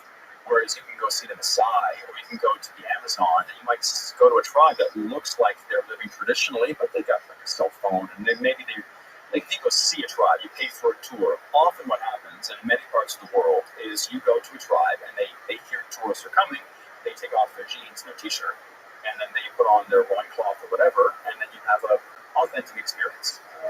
Which is still, like, I'm not completely against that. They still are showing you what the culture is, but to find a true, authentic, living how you would imagine a fantasized tribe, man, that has been the most difficult thing about my job, finding these people, but also the most rewarding when you do. Because you can't just say, oh, I want to go see the Hadza, or the Maasai, or whoever. You have to really ask the right questions, find the right contacts, get the right guides, and then you can have the most holy, as in whole experience possible. But it's difficult because, again, there's very few tribes that are living complete tradition. Because most people want a phone. It's very convenient to have like a shingle roof and cattle. You know what I mean? Like, why wouldn't you want that? Why would you want to go hunting every single day for food when you can go buy a 6-pack of beer and get some cookies at the store, or have some chickens or some cows? Mm-hmm. It's just so much more to hunt. So the fact that the Hadza, what makes them unique is that they are true to their life. They live in symbiosis with other tribes, like the Tatuga is one of them, that have rejected hunting and keep cattle because it's so much easier. And one of the biggest problems the Hadza have is that they have these other tribes with their cows going through the jungle, scaring away all of the animals, and they can't hunt. So that's what makes them unique, is that they nothing to do with them. How did you first hear about them? I used to have a TV show on BBC called The Travel Show, and I was with my contact in Tanzania called Gumbo, and we were recording a video about a coral reef that's by Mount Kilimanjaro, like a really interesting story. And I think I heard David Show talk about it on Rogan years ago, but there wasn't any contacts or content about it on the internet at the time. And so I asked him, because we were already in Tanzania, and he had heard about this tribe that was like 1,000 left in the west part of the country, and it took a while of joining the dots together. He did like a Vice piece over there, right? That's what it was. Yeah, I remember you talking about that too. Yeah, that's how it originally found. So you got there and you found a fixer or a guide that basically could speak their language, and they have a relationship with these guys, and they're able to introduce you, and they're like, what is their incentive to bring you in and let you film all this stuff? At the tribe. Yeah, that's right. We would bring a donation. So this is generally how it always works. I'll give you another example. Last year I went to go visit a tribe called the ostrich-footed tribe, or the Badoma. That's in northern Zimbabwe. Very rare people, but they live in the mountains, and the scientific side of it is that they inbred so much that their feet have 2 toes, like lobster claws. Their story is that that's them. They were there last fall. Whoa, look at their feet, dude. Yeah. That's wild. So they believe that their great grandmother came down from the sky. She was a bird, or maybe he was a bird, and he impregnated a local person, and now they have bird feet, ostrich feet. But there's no connection up there.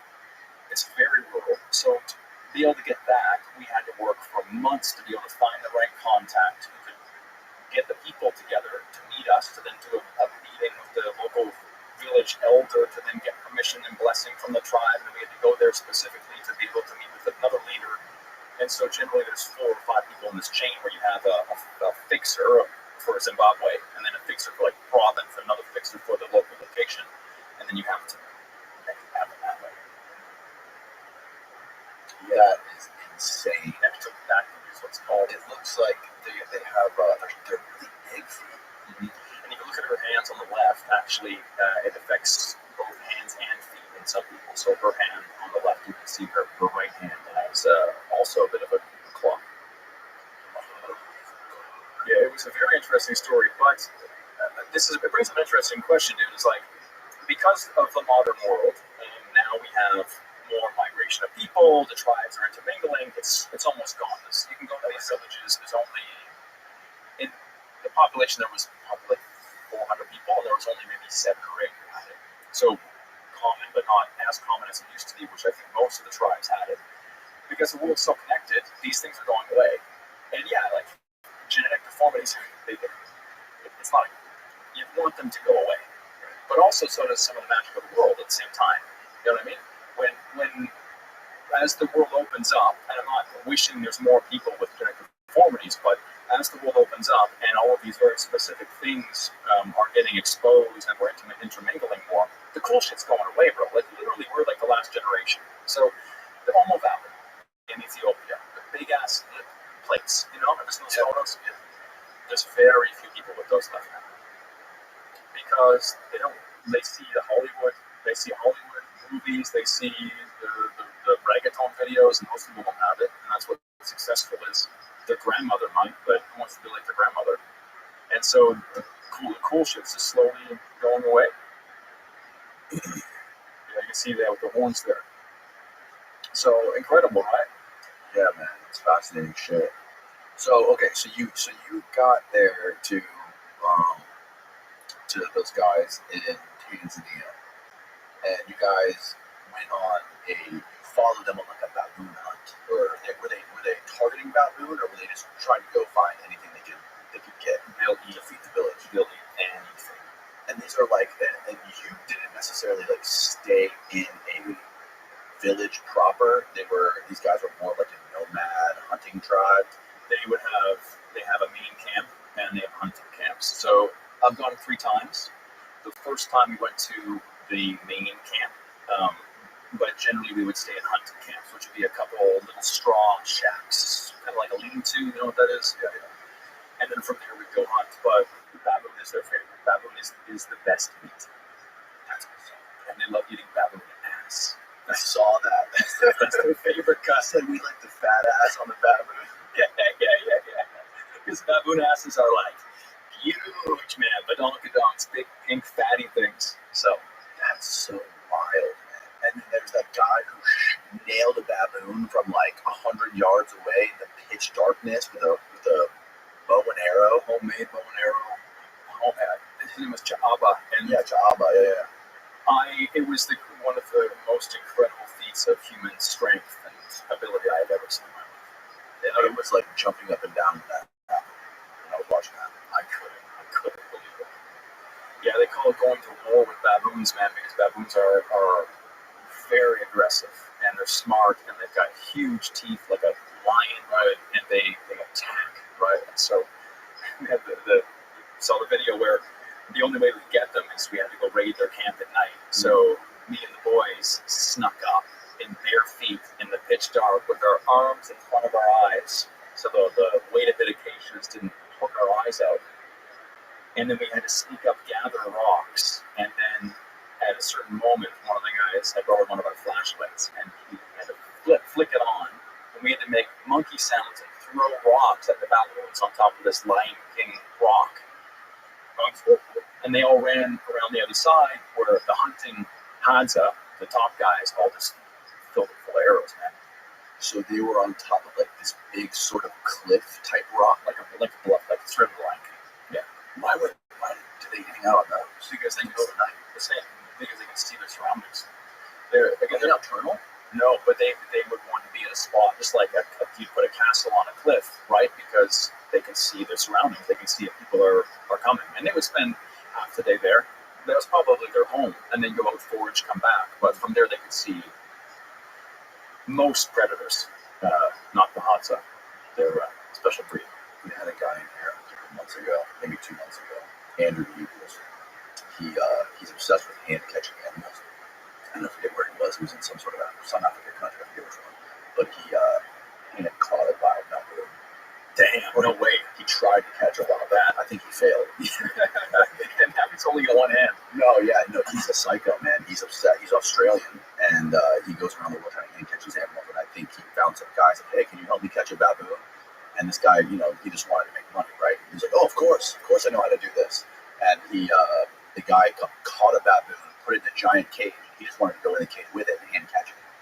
And he basically, the baboon was like so smart, it somehow moved its way to the entrance of the cage where the door was, and it blocked him in.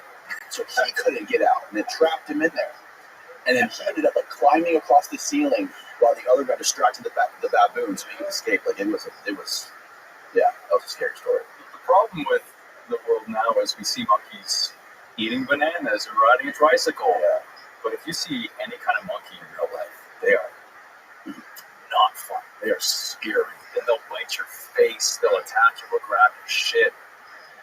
Man, it's I avoid monkeys at all costs. Yeah, they're unpredictable. And they'll bite your, like they'll just tear your lips off. Like they don't give a fuck. You know? Yeah, dude, there's so many scary ass stories of monkeys attacking people. Yeah. There's videos of like monkeys stealing children on the streets. Yeah, it's for sure.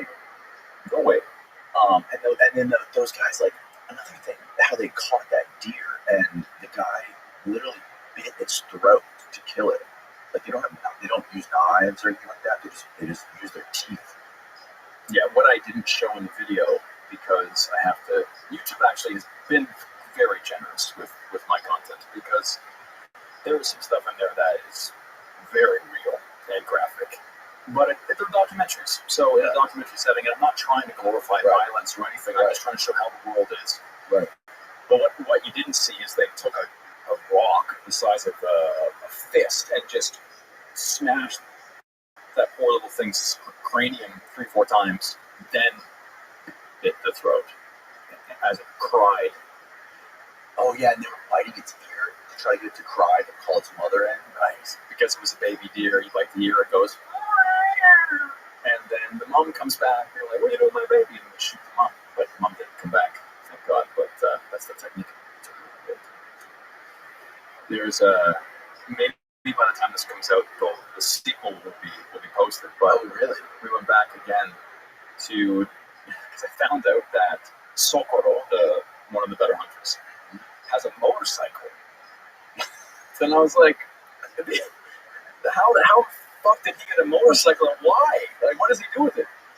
And because again, they're supposed to reject modernity, but we are again coming to a world where there's a lot of very convenient things out there that at a certain point it's like, I'd much rather drive my motorcycle to the market instead of walk for 2 days. You know what I mean? And what they use it for is they use it to trade honey to get arrowheads, because they don't work metal. How do you get metal in the outback or the bush? So they would get honey. The Huns are famous for their honey as well, because no one else is crazy enough to hack open a beehive in a tree and get stung. They take this honey and they trade it for arrowheads.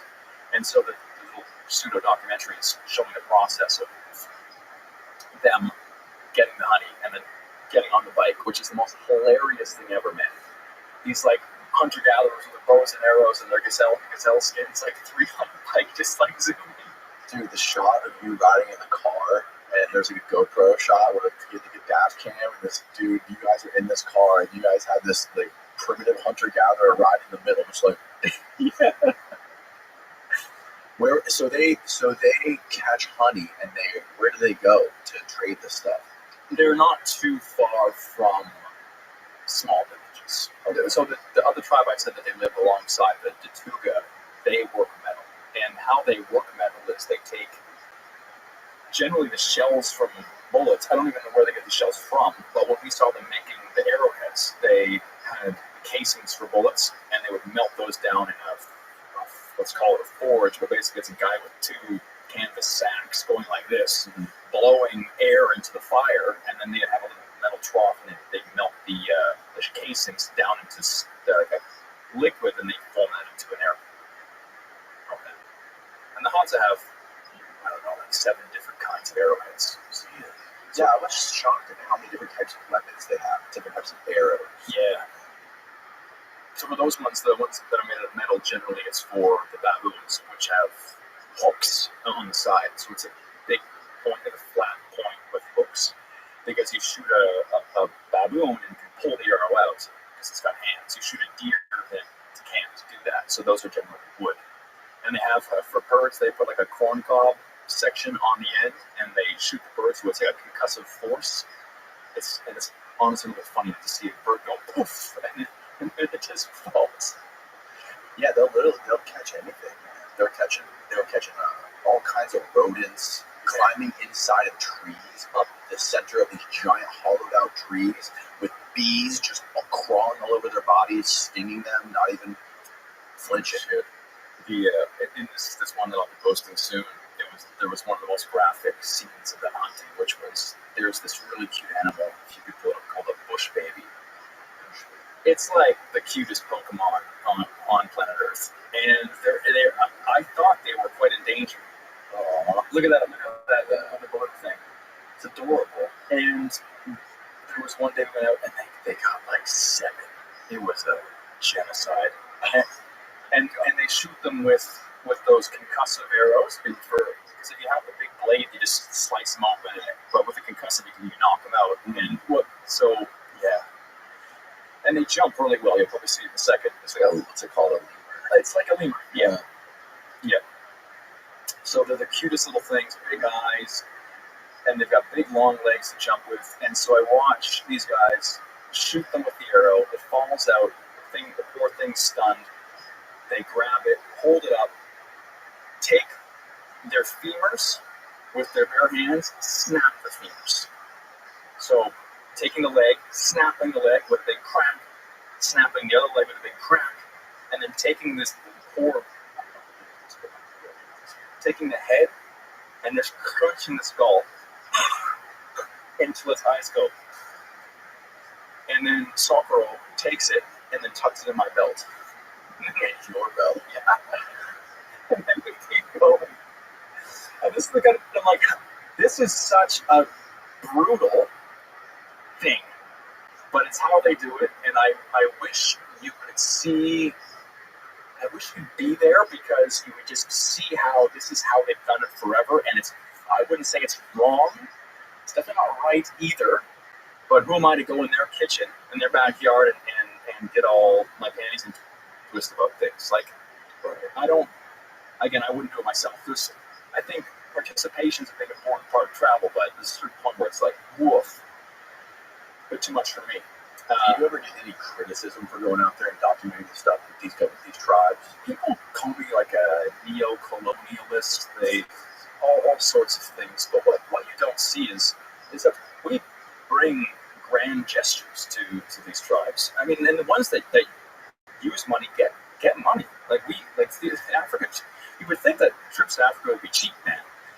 They're not. If you want to live like a local and take local buses, and then yeah, you could probably get by a little bit cheap. But if you want to stay in a hotel with reliable power and a bed, and you want to be able to stick to a production schedule to actually get shit done, you're spending like $20K for 2-3 weeks out there.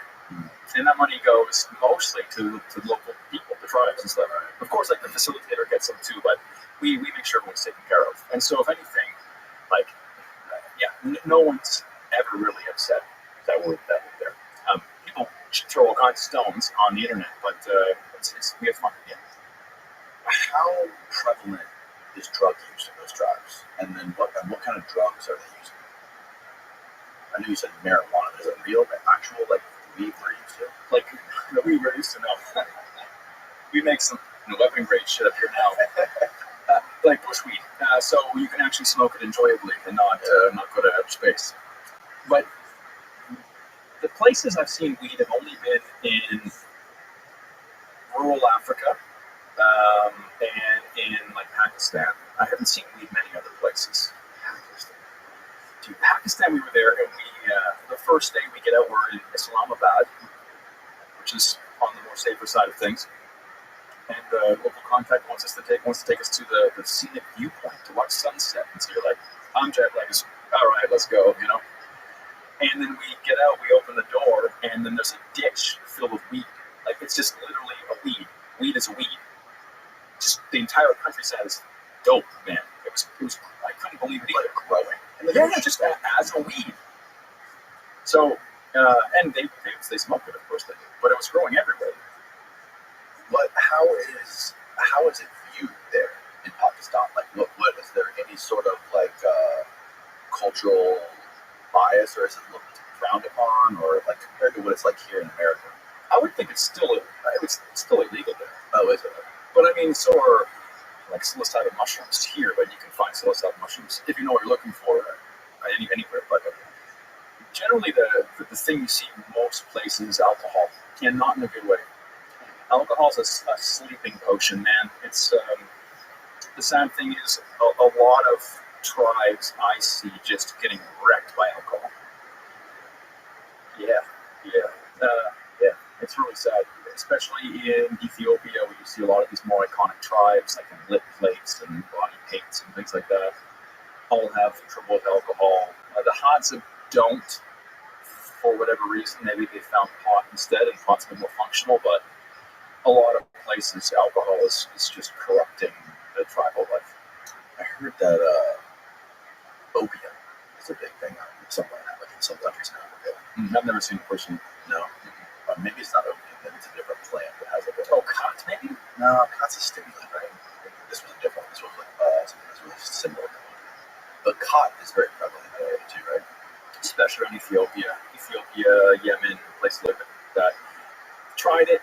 It was a lot of work, man. We went to this really fun experience in Harar, this place in Ethiopia.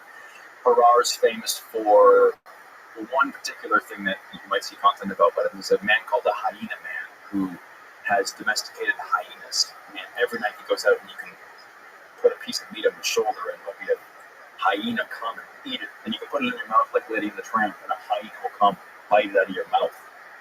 This place called Harar, where they were the cleanup crew for the city for a long time. Anyway, there we had khat, and they're selling it everywhere, and we sat in a khat den, so it was almost like this small little dark amphitheater place with like music and espresso. You just sit there and chew green leaves like a cow for like an hour and a half for like a medium high. Get higher off a fucking 3 milligrams in than you would chewing on literally a grocery bag of that shit for an hour. Really? We chewed Is it similar to Zen? No, I chewed a basketball's worth in an hour and felt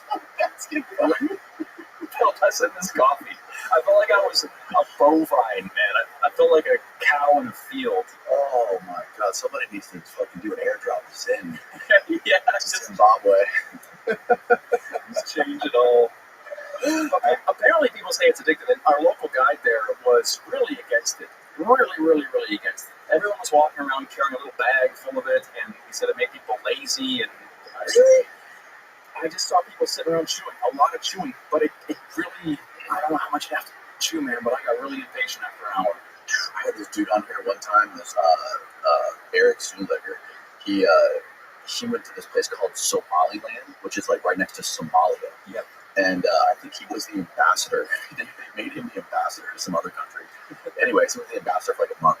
And he was explaining to me how prevalent khat was and how everybody there was just like addicted to khat. They had like their teeth were falling out, their lips were rotting away. There's like a lot of like pirates out there too, right? So in Somalia, yeah. Between Somalia and I guess it's probably Yemen or whatever it is, yeah, pirates are a big problem. Somalia is not a place you generally want to go. But yeah, khat's very famous there too. And I think, again, I only had that one experience, but I think one of the biggest problems too is because people can get addicted, apparently, and then from there, when you're trying to grow crops, there's more, like, if you're a farmer and you have a field and you can make more money with khat than anything healthy like a vegetable or whatever, then you're just going to grow khat because you want more money. And so there's more and more khat fields, less and less actual crops to eat for agriculture. And so I think, and khat takes a lot of water. So I think that's the biggest problem is that farmers want money, so they grow that, and there's less food, less water available to water crops and all that kind of stuff. And it's a big problem. Right. How far is where you were from Zimbabwe? I was in Zimbabwe last year, but Zimbabwe's down near South Africa, kind of like it's down farther. Like Madagascar, where it is. You go up diagonally to the west of Madagascar. Ethiopia is kind of more up near Egypt. Oh yeah, perfect. We got a map there. There you go. Geographically challenged. I was almost right. It's more across, but yeah. Yeah, so that's where the ostrich footed tribe was. It was. They were in Zimbabwe. Okay. Dude, I also tried to get my nose pierced by a local tribe in Zimbabwe when I was there. You tried? Yeah. You didn't succeed? No, but we succeeded. Oh, okay. We succeeded. We succeeded. If you want to pull it up quick, it's Yeah, pull that one up. So I had this, because what I want to do is I want to have the most authentic experience possible, right? And so when I was in Ethiopia, I went there and I was able to get scarified, like scarification, where they take a blade and a thorn and they actually scar your body. So you go down, it's like the second row. Go back to like the years there, yeah. Go down a little bit more. There we go. Getting my nose pierced by tribal grandmas. That's it.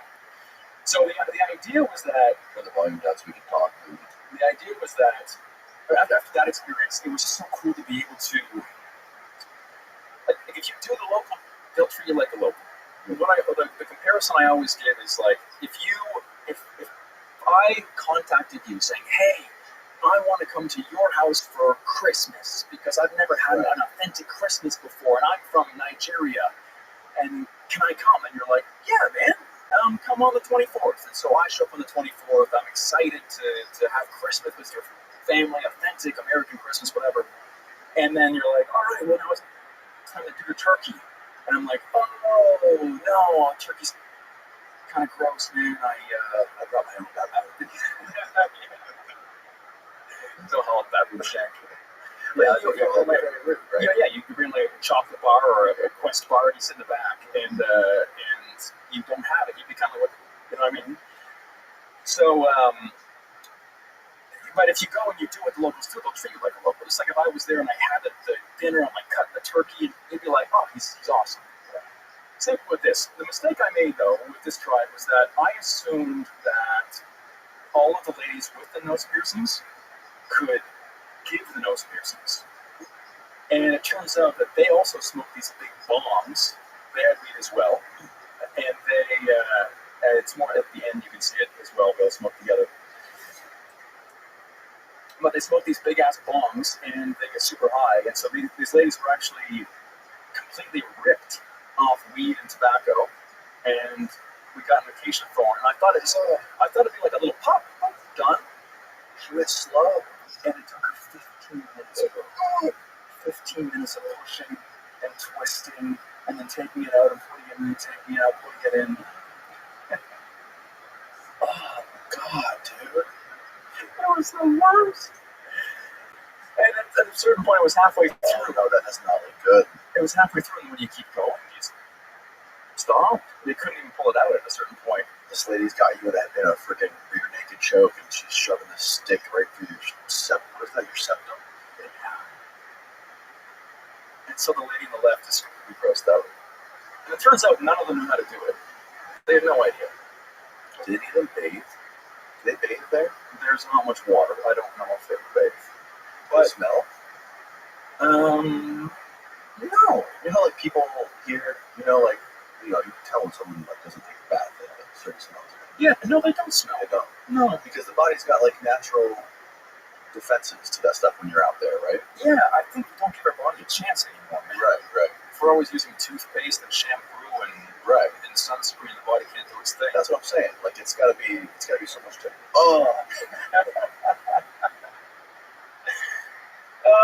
dude. It was interesting though because did they go all the way? They just left it there. no, they couldn't go any farther. I know they didn't want them to dig it right. At this point. All right, you're over it at that point. Like that trench. Yeah. But the idea is like, listen, we take a lot of precautions. It's not as reckless and stupid as you think. So like, made everybody sanitize their hands. We made sure we did like proper as much as we could. How would they sanitize them? I brought some, and so we sanitized the tools, like the thorn. We sanitized as well, and then after. The idea was to keep it in there, but they did such a poor job that they would have got so infected. So I kept it for like 2 days, and then luckily with some topical antibiotics, it was all right. What is the leading cause of death in these places? I would say probably dysentery, or in the sense of getting dysentery. Is it? Yeah. What is dysentery? What does that mean? I think it's just slow death by diarrhea. What? I think so. Whoa. I mean, unless it's a particular disease, but I think it's more just not being able to get adequate nutrition and also having parasites. Parasites, yeah. And just dysentery is not a parasite per se. I think it's just that you can't stop having diarrhea based on And you just get nutrition and diseases and things like that. Oh, contagious intestinal infection that causes bloody or you can see diarrhea. Can also lead to other symptoms. Yeah. I would think something, getting clean water is always a pain. Right. Like for them to get clean water there was, my buddy got his ear done. Oh, nice. Yeah, I would have started with the ear. Yeah. They were the raddest though, those women were. Really? So much fun. But again, like I guess people can look at that and think I'm a little bit crazy, but like I take my job really seriously, man. I can tell.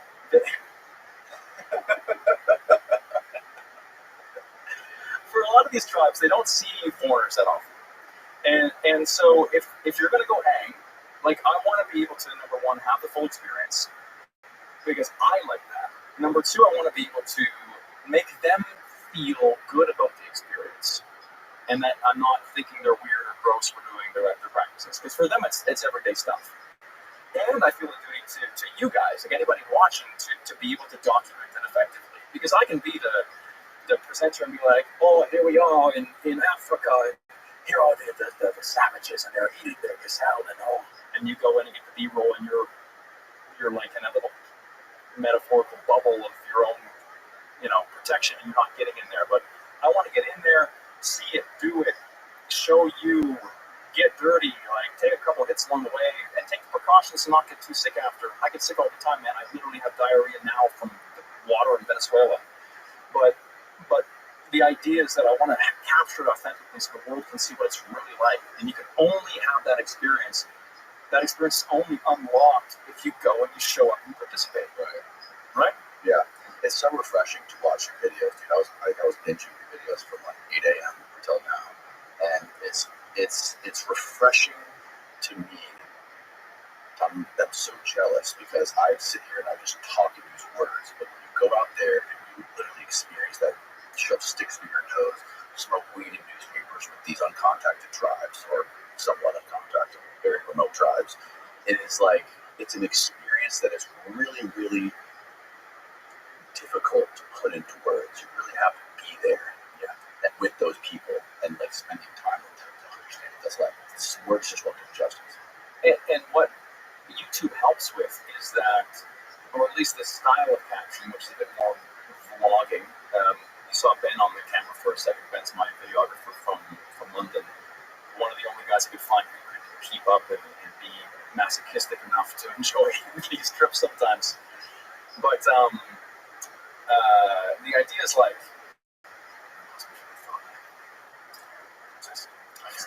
What did I say?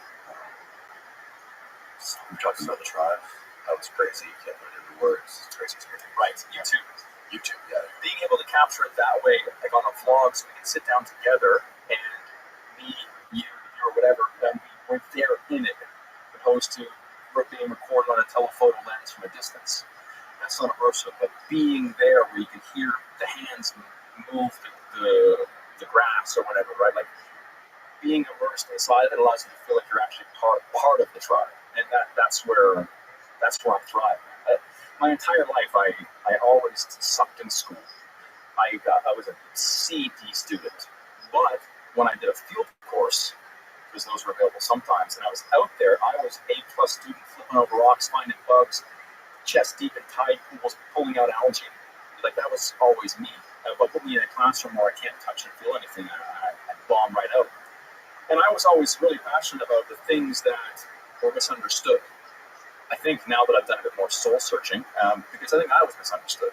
So my quest from the beginning was to prove to people that these misunderstood things are really, really cool. So that was like snakes and salamanders and spiders when I was a kid.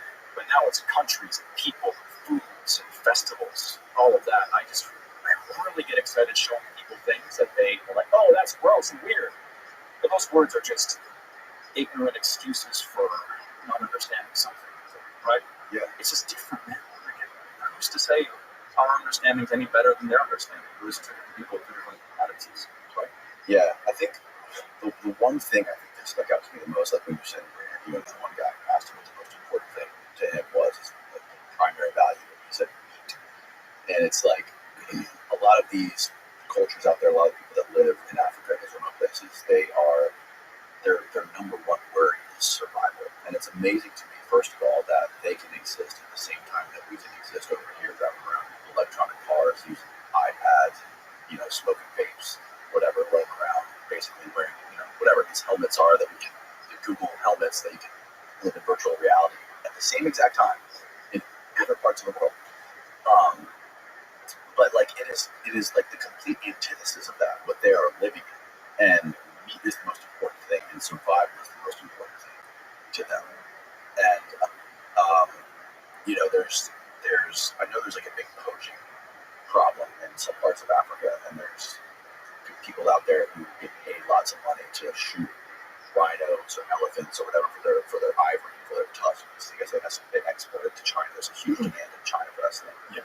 And I know there's Americans that go over there to try to help counter the poaching, but it's a sort of a paradoxical problem because you have these people out there who are killing these animals that we in America think are so sacred and they're endangered. And that's true, they are. It's like what you were getting to earlier with how brutal they are killing animals. But it's like when you need to kill this sacred animal to feed your kid, it's different. Like if your kid is starving, are you willing to go kill an? Are you willing to go murder an elephant or an endangered rhino to save your kid? Probably. And it's just, to me, it's interesting to see like Western values get sort of projected across the people that live in these parts of the world. And I was just curious to your perspective on all that. Well, it's really philosophical, right? Because I think of like a zebra, for example, right? Beautiful. And over here, like they're quite special, right? But if they were to kill a zebra over there for food, and maybe we would be against that, or even like a lion, for example. But like, what makes one animal more valuable than another animal? Like being in danger, okay, that's valid. But like intelligence, is that something we value? Like a dolphin or like a porpoise? Yeah. But pigs are pretty smart, man. Pigs are smarter than a lion is, right? Or an elephant. But we kill them. I don't know why I kill cows. I can't even talk about it. Like, so then, okay, so it's not intelligence, then is it cuteness? Maybe, but we can't say cute things are worth more than less cute things. That's a slippery slope when it comes to people and everything. So then, at what base do we value animals? And so, what animals are okay to eat, and which ones aren't, right? And that's something that I run into a lot with the tribes, like you mentioned, where we're out there in the jungle and they find a cute bush baby, and in my head, I'm like, oh, I see it, and they're like breaking fingers, brain. It's just food. It's just food. And my cultural attachments to these animals are very different than theirs. For them, everything's on the menu. For me, there's definitely like a totem pole of which animals are more valuable, but why? You know what I mean? For me, I grew up in New Brunswick, Canada, so like right above Maine, and there's moose everywhere there. I don't care about, we see moose, people hit moose all the time, they kill themselves, they kill the moose, and no one thinks anything of it if you see one dead, but an Australian probably thinks a moose is pretty cool. And they put a higher totem pole. For me, it's just kind of like this big-ass horse, right? That's killed a couple of my friends, honestly. So people hit them, dude. Like, oh, wow. You think a moose is like a horse? It's bigger. And back up in that part of the country, of the continent, they come out at night. They're black. You drive in your car, don't see them. You take the legs out, and the moose comes right through the windshield and just takes the whole top half off of it. That happens all the time. It's interesting. We just had I had another guy on here who made this movie called Code with the slaughtered dolphins in Japan, Taik, Japan. Yeah, ever seen that? It's crazy, man. They take these fishing boats out into the harbor or out into the ocean, and they basically like herd all these porpoise in this little tiny cove harbor, and they put a net across it so they can't escape. And they take sticks and they just stab them to death. And you see these dolphins like, and then they have people from like SeaWorld and dolphinariums to come in and like look at them all before they kill them. Say like find the pretty little bottlenose dolphins and they'll pay like upwards of $150,000 to bring them to their dolphinarium or their like water park SeaWorld type place. And they were feeding the dolphins they were killing. They were feeding the meat to all the people in the community. Like they were giving it to the government to give out to the schools. The government was paying them for the dolphin. And they were basically giving out the dolphin meats free lunches to the children in school. And then there was a crazy epidemic of people getting mercury poisoning because the dolphin is high in mercury because they're super pelagic, open ocean fish. Yeah. And they had to do all this, they had to like go there and protest, and there was like suing the government over it. Like this guy Rick, he's super big time dolphin conservationist, and he literally sued the Japanese government over this many times. Went over there, they were fighting about it, saying this goes back into our culture for however many centuries, and then you have the whole stigma of the United States bombing Japan that they don't want to do what we want them to do, and it gets really, really, really messy. And it gets complicated, and again, for us, it's absolutely appalling. No excuses. And for them, it's something they've been doing forever. And who's right and who's wrong? I like to think that they shouldn't be slaughtering porpoises and dolphins, right? But there's no international police that can go in and control that kind of stuff. But where do you draw the line, right? So something like that, or like FGM, like female genital mutilation in Africa. It's a cultural theater that formed up. Oh, dude, there's like a whole rite of passage where they literally cut off, say, we're on YouTube now, like certain parts of the female genitalia so they don't feel, and they sew that shut. Happens, right? So that's a cultural practice that still happens today, by the way, and it's slowly being banned and phased out, and that should be, because it's absolutely terrible. Yeah, so mostly Northern Africa. Human rights violation that affects 230 million girls and women in 30 African countries in the Middle East and Asia. But there's a lot of ways that it can be done. Sometimes you take off with some sort of sharp knife, or you can sew the shut completely. It's horrible. Why do they do that? Just tradition? Most of those countries there would be Muslim countries. So I would assume it has some ties to female modesty, things like that. Oh my God. So obviously it should not exist on this planet. It's horrible. Then, for example, in Ethiopia, we said there's the lip plates, right? Where little girls, before they can consent to anything, have their lips cut and they have the dish in, which is not as invasive, but we interviewed a girl there who said, I wish I didn't have it. And she had this huge, sagging, like, floppy lip because her father chose to put that in her face. And now she doesn't have it, but you can't get rid of the scar. It's like those dudes who have, used to have, like, the plug earrings, what are they called? Oh, yeah. And they have a big, like, floppy ears. Yeah. Like, you can't fix that, you know what I mean? Right. So, okay, then is that too much? Maybe. But then, like, where's the line for things we should make a human rights violation or not? Or, like, things we should discourage or encourage? Like, for example, one that I saw on the Amazon a few years ago was we were doing this trip by, like, dugout canoes. And there's a place called Leticia, which is in the southern part of Colombia, where it's a triangle between Brazil, Peru, and Colombia. There's the Amazon River goes every which way.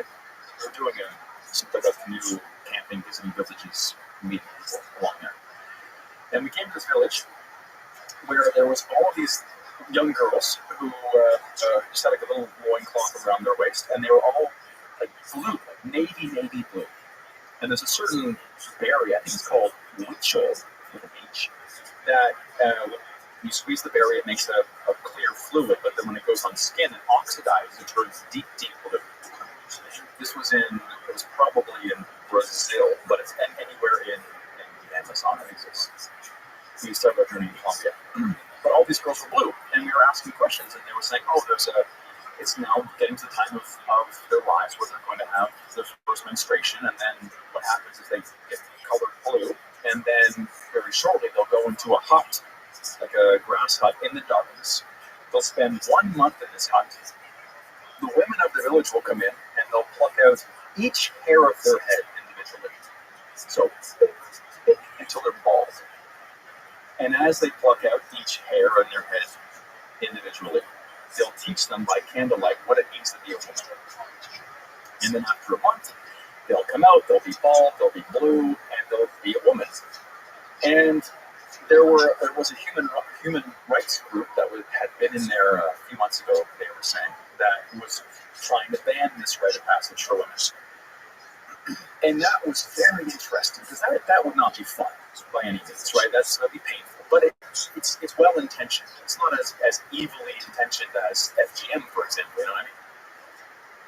And then it's like for men, especially, like pain is so necessary sometimes. You know what I mean? Like men, I feel, need pain and challenge to be able to actually become men.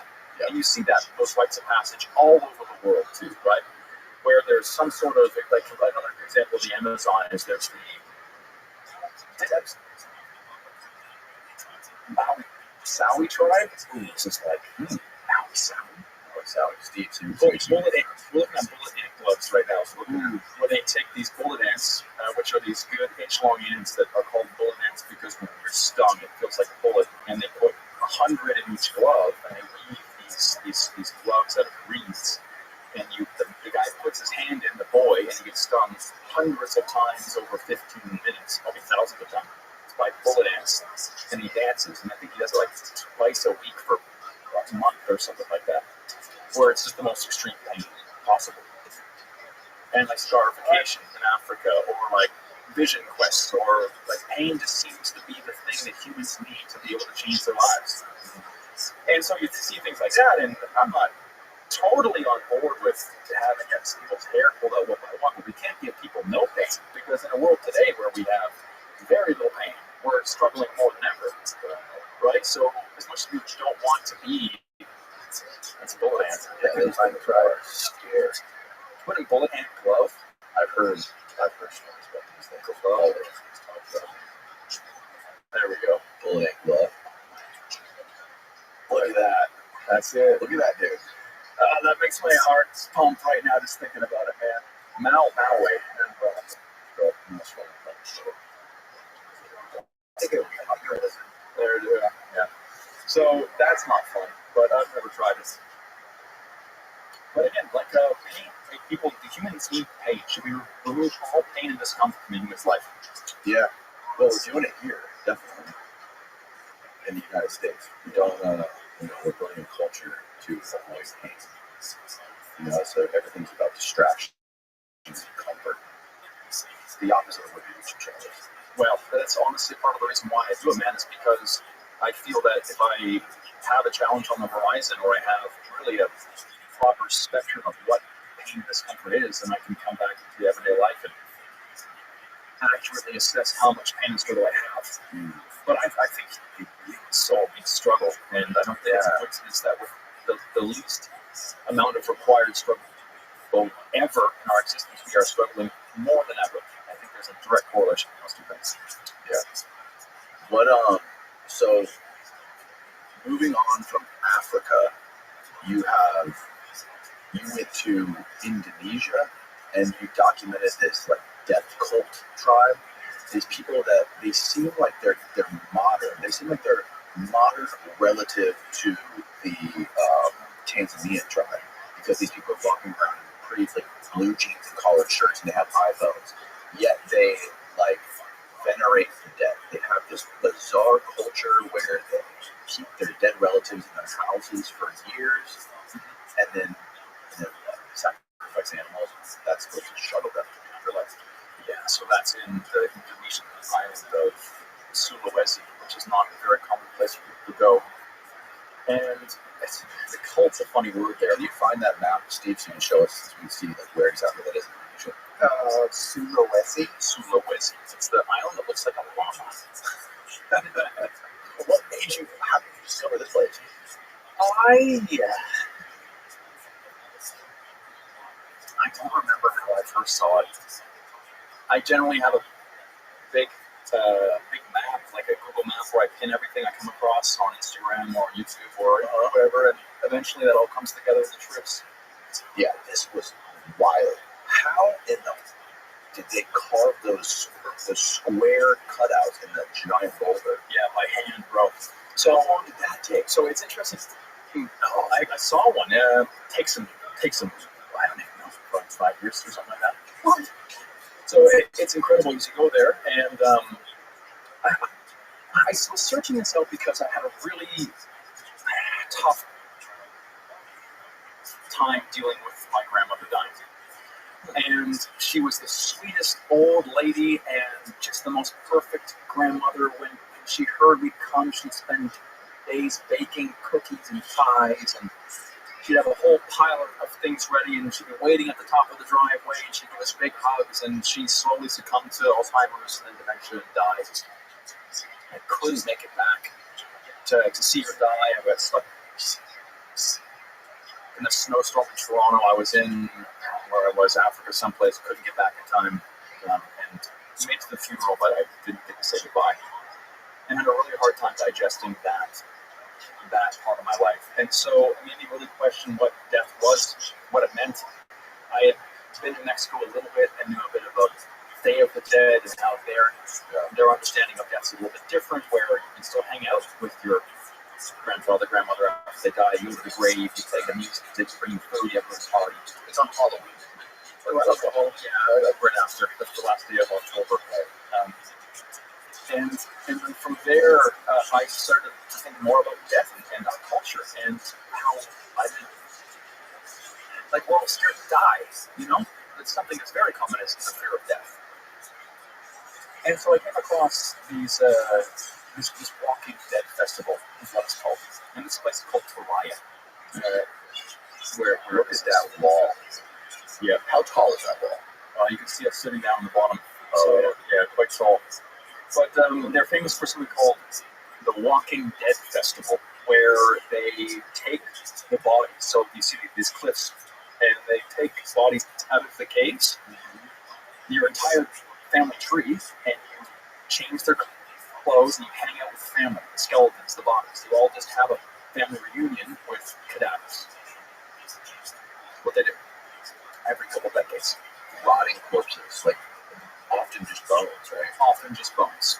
And so I went there wanting to learn more about their view on death.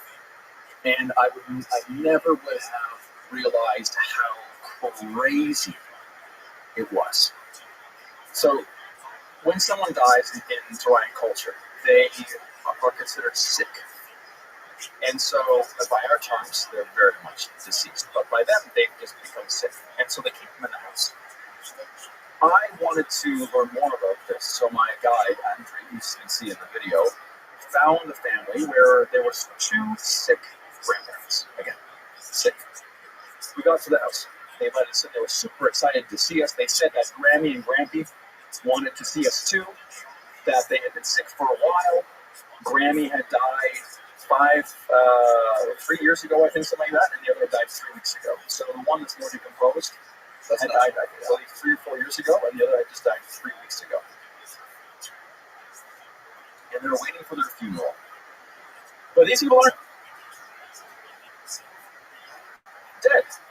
Okay, they're just sick. And so what that means is every day the family goes in, they bring them food, they sing them songs, and then Grammy and Grampy still communicate to them in their dream teams and the bird song. There's still very much a relationship between the sick and the alive. And in this case, they were waiting because they were saving up for a funeral for both of them together. Because funerals, people spend, let's say, like, if I was going to put it in USD equivalent for us, they spend 100,000 USD on a funeral or more. It's what you spend on weddings here. Yeah, it's considered a giant party because it's the biggest party of your life. It's your death party, man, and you have to be sent away correctly. And so there's special water buffalo there that are bred and sacrificed for the weddings.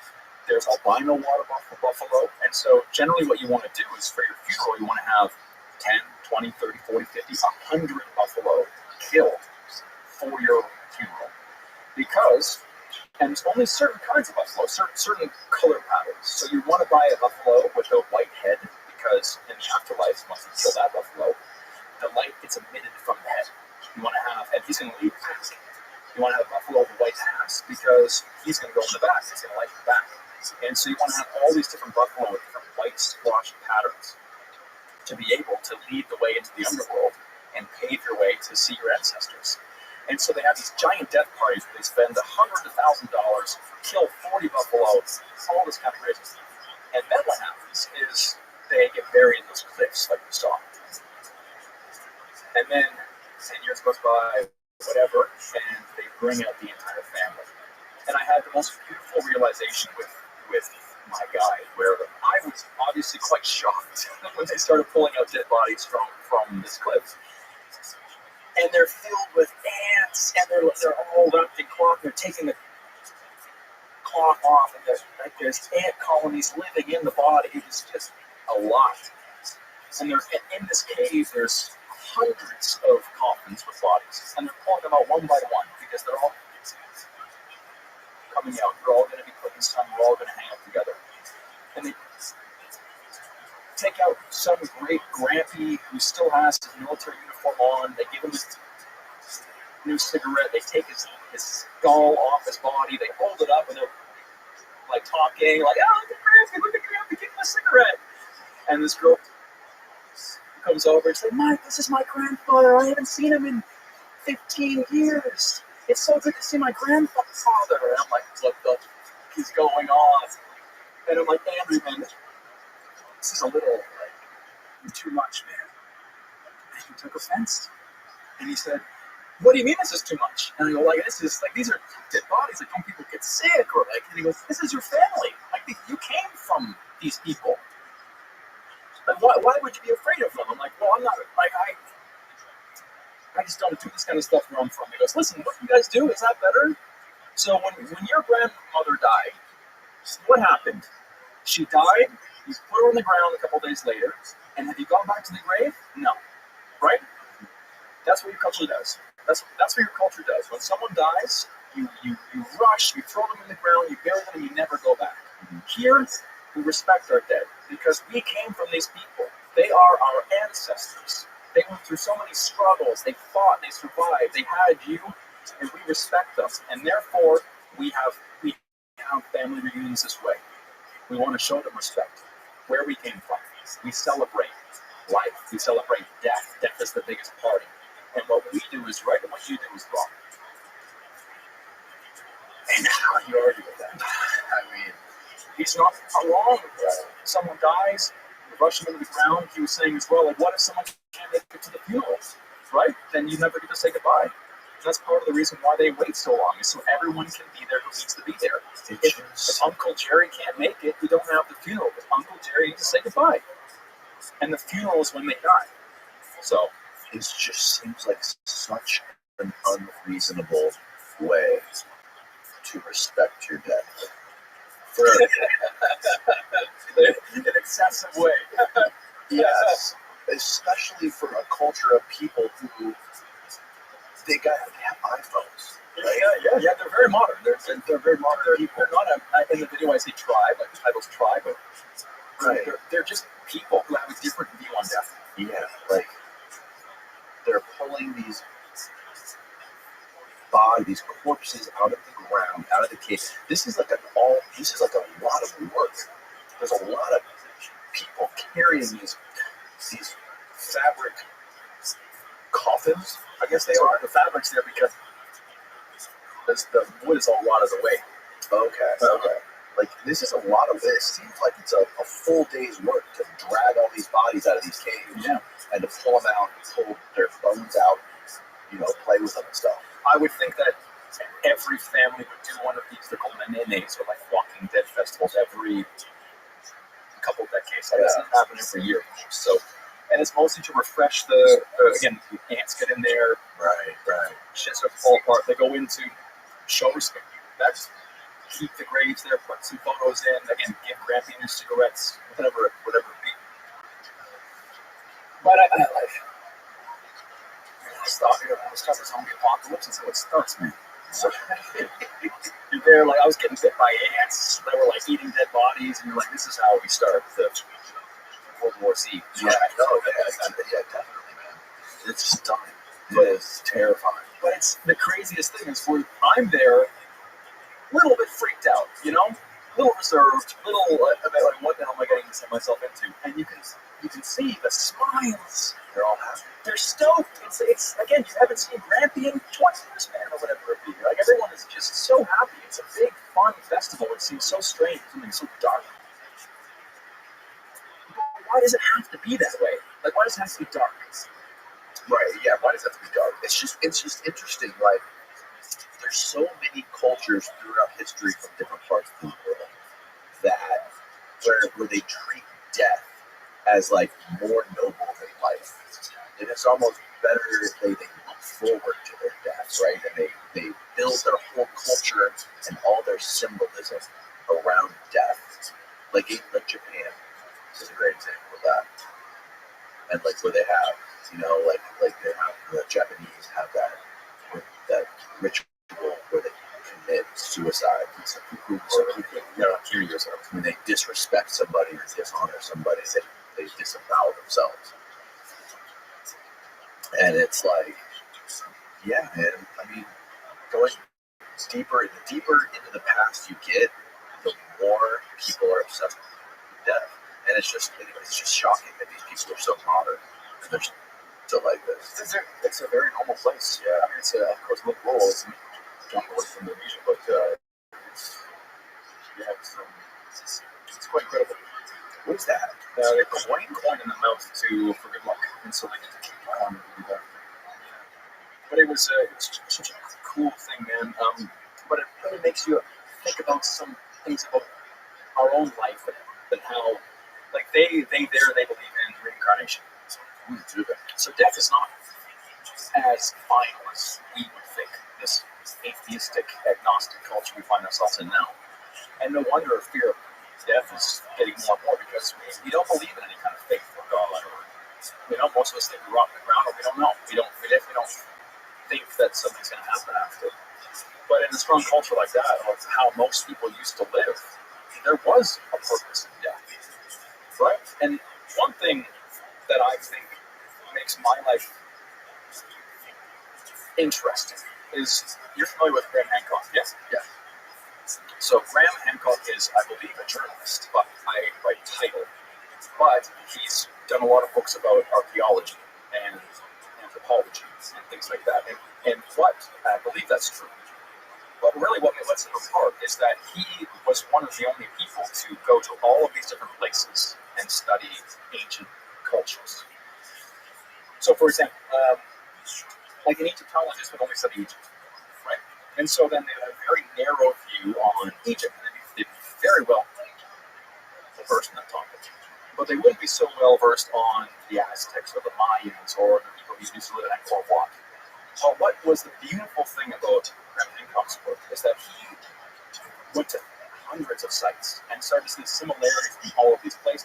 It's something that no one had done before. And with that, you see, oh, look, there's a little vase in the hand here in Egypt, and also a little vase in the hand in Mexico. It's the same vase. What's that about? You know what I mean? Or snake imagery, like he talks about the Younger Dryas impact theory with the meteor in the sky and the rise of the water, and you start to realize that, okay, there's like floods and all these different cultures, and when you start to hear all of these different stories in different places that shouldn't really be talking too much, but they all say the same thing, you ask a couple questions, because there's very few coincidences in this world. And I love his work. But I guess what makes my life a little bit interesting is I've kind of done a little bit of the same thing with cultures. Because I visited tribes in Siberia, in Indonesia, in Amazon, in Zimbabwe, and you see certain commonalities between people all over the world that aren't connected really as much. I mean, more now than before, but one thing that everyone has is some kind of faith. And everyone, except for the modern world as well. There are, of course, Christians and Muslims and things, but generally, let's say, a lot of us in the modern world, a lot of people who are watching these podcasts, don't really have a religious path, right? They don't really think too much about God or what happens later, but that is such a core part of the human experience that a lot of us have rejected now. But many people still have that. And so for them, do you think they're afraid to die? No, man. Like, you get reincarnated, you have a big party after, things are good, you know? And so, I don't know, I just like seeing how I feel, how sick a lot of us are in the modern world, going to these more tribal or basic or traditional places, and seeing how much happier and healthier they are with these beliefs or these lifestyles that aren't so convenient or comfortable or faithless, you know? How similar are their gods or their religions in all these parts of the world too? Again, Or how different? you'll find Christianity everywhere, man. But a lot of, actually, what's really interesting is we talked about this, right? This is the middle of nowhere, Indonesia. Like 3 weeks ago, I was in Venezuela, in the Amazon there, and I had one of these Q&A questions with the elder from the Yanomami tribe. And I asked, what happens after you die? And he said, we take the body, we put it in the woods. The animals, the insects eat it for a month. We come back, we take the bones, we grind them up into a soup with bananas, and we eat the soup. The whole family has to eat the soup with the ground bones of the deceased and the banana for whatever reason. And that's because then you'll keep the soul of your, let's say, grandfather in you forever. So maybe even a level up from this tribe here, right? And they still practice this today. The Yanomami in Venezuela will eat the bones of their deceased. Again, to keep that connection. So, Have you, when you said you spent some time in South America? yeah. Have you ever brushed up with any uncontacted tribes? I feel that the word uncontacted is not, it's a bit confusing sometimes. So, to find an uncontacted tribe, you might think North Sentinel Island is uncontacted, right? That's the one where the missionary went, got right here. Yep. It's an island, but I would imagine, there's even stories of potentially some European going there and picking them all up. Yeah, what is the story? Do you know, like, for people that are, I think the guy was like a missionary, right? And he was trying to spread his religion or trying to teach them about God. And then he went there and then he got them to all believe he was some ordained deity or something like that. And that he had all this magical powers. And then a bunch of them, I think, got sick. Maybe some of the kids or grandmother got sick and died. I think he assaulted them sexually or something like that. Oh, no. I mean, he was taking photos of them. He was taking photos of, like, the kids and stuff. See, I'm getting that because of the Rick and Morty episode. No. It just came to me. Yeah, I remember this guy was taking photos of, like, the kids, like, naked. There's like, censored images of it online. Yeah. But, like, this guy was a sick fuck. Yeah, exactly. So this is before John Allen Chow went, which was recent, I think, 2018. And there was a freighter, like a freighter ship that ran out of gas or ran aground right there, and they truly like ravaged that ship within a couple days. They literally like pulled everything off the ship, all of the tools, all of like the metal, like the whatever steering wheel it was, everything they couldn't use. It was like a colony of ants eating the carcass in a matter of days. They just stripped the ship down. Yeah, I mean, they're resourceful. I guess I'm not trying to burst the bubble too much in contacted tribes because you'll see a lot of people throw that word around a lot, and coming from experience, it's very difficult to find a contacted tribe. It's like in the Amazon, I would guess they probably exist, but again, people can move there, right? And us white people have been everywhere, bro, throwing that cross around and all kinds of things. So they definitely do exist, but I think like less contact would be a good way to put it. But I think the ones that are aggressive, like for example in North Sentinel Island, there was that story of this old German or something in the 80 years ago. I don't remember exactly when it was either. That did something bad, and now there is some kind of aggression towards people coming to the island. Other places, like Papua New Guinea, for example, right? We can say there's probably some uncontacted tribes there, but what's more accurate to say is there's probably some less contacted tribes there that have had really bad altercations with illegal mining, and they associate outsiders with violence because the illegal miners will shoot native tribes, right, if they try to cause problems. tribes who are violent probably most likely have reason to be violent, like a dog that was beaten bites people. Exactly. Right? So, and the world is very fluid, like people are always moving around. So, in the Amazon, part of the reason why it's so hard to get in there and get out there is because there's no roads. You have to go by river, right? And the river also goes one way, so you're going upriver, which you normally are, takes a long time. So for me, uncontacted tribes specifically, I've been told I have seen some, but everything has been friendly. I don't exactly know. No hostility. No, I have no hostile experiences with tribes. I have one very hostile experience doing this job. I think I've told this story on the podcast, maybe. But I have this fetish with sleeping in amazing places.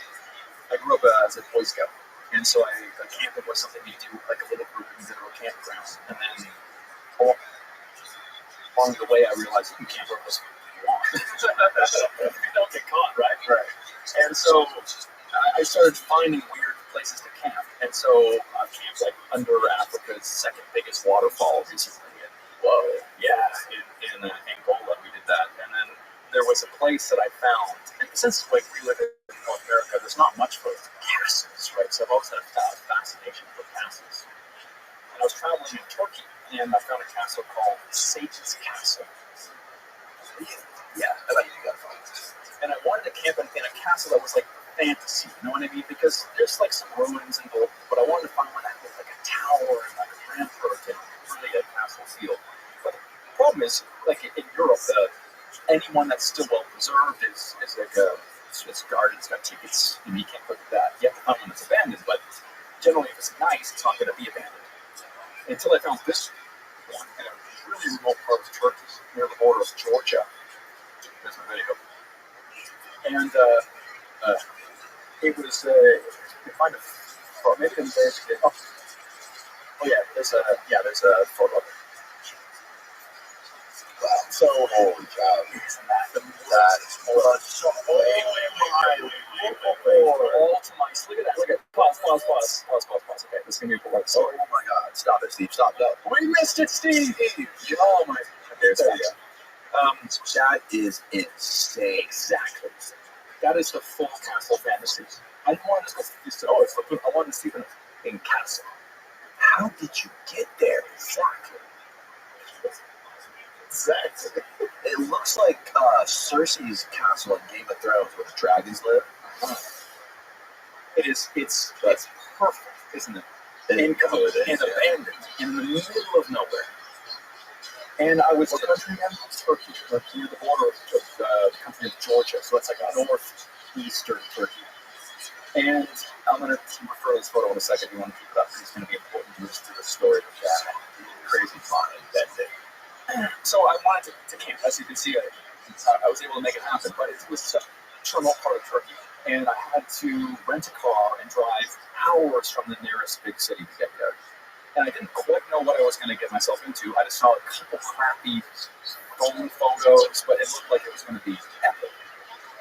So I got my little tent, I got my equipment, my draw, kind of firewood, packed it on the way, got to this place, and there's a road that goes through this really kind of crappy town that's just cheap and tarps for roofs and bricks, like maybe 20 little houses.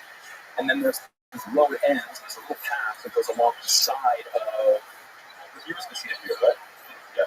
So on the left, and you can see it, there's like a little winding road that goes, that has like a break, see, on the left-hand side. There's a path that goes along there, then it dips down and it comes back up.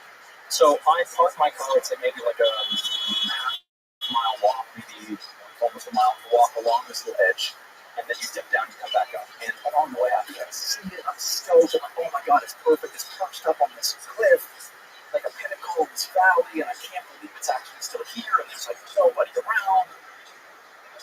And so I get there and I climb up, and I'm exploring this place, and there's murder holes where they would have drawn, like oil down, and there's tunnels and like these walls, and I'm just having like in the candy shop, man.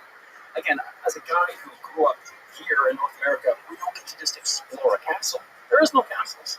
And maybe you can go to Europe, but there's tickets and there's fences, and like I got to be a medieval king, you know? When is this castle from? This is where things get interesting, man, because I think it's 1,000, I don't remember. This is like 3 years ago. But basically, it's been rebuilt over the years. Because if you build a house and then you renovate it, how old is the house, right? I think the foundation, you can look it up, Satan's Castle. See, you'll find it. I think it's 500 BC. 500 BC. Can you find a Wikipedia on it? I want to read about that. Yeah. So then over the years, it was added to expand and things like that. So 500 BC is when it was from. But then again, if it was 500 BC, it wouldn't be still standing completely. So they would have, over time, would have stored it. Yeah. That is the coolest thing I've ever seen. Yeah, man. So epic campsite for sure. And didn't see a soul.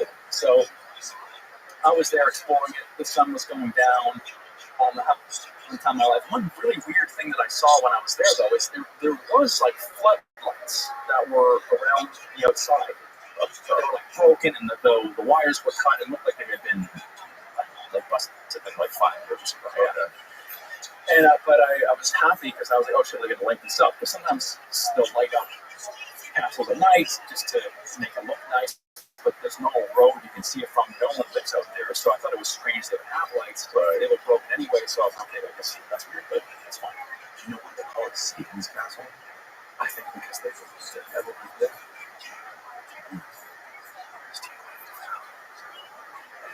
It's tough to find. There's no articles on it on any information. I found something. I just happened to dig through this guy. He went on this road trip and it stopped by the castle. It's so beautiful. It's a classic. If you look up the Turkish name, you'll find it. It's called, Is that it? that's it. Yeah, that's it. Look that up. Satan Galaxy. Why they called it that? That is nuts. All right, So how long did you say that? Yes, keep going. I was there. Well, let me go through the story. Okay. So the idea was to spend the night there. All right. Oh, it's Satan. You might have to translate it. Yeah. What is Satan? It's a. Oh, I can't read that. It's an old castle located in the something village of C district in Ardahan province. The castle is a historical Insuti region. It is referred to as, this is a hard thing to read, the Devil's Castle, yeah, in the Georgian sources, and it is the date of the Ottomans' capture of the region. The name of the castle was later translated from Georgian. There are opinions that the Kafta Sihi mentioned in the epic The Man in the Tiger Skin, written by a famous Georgian poet, Shota Rustavelli, in the 12th century, is the Devil's Castle.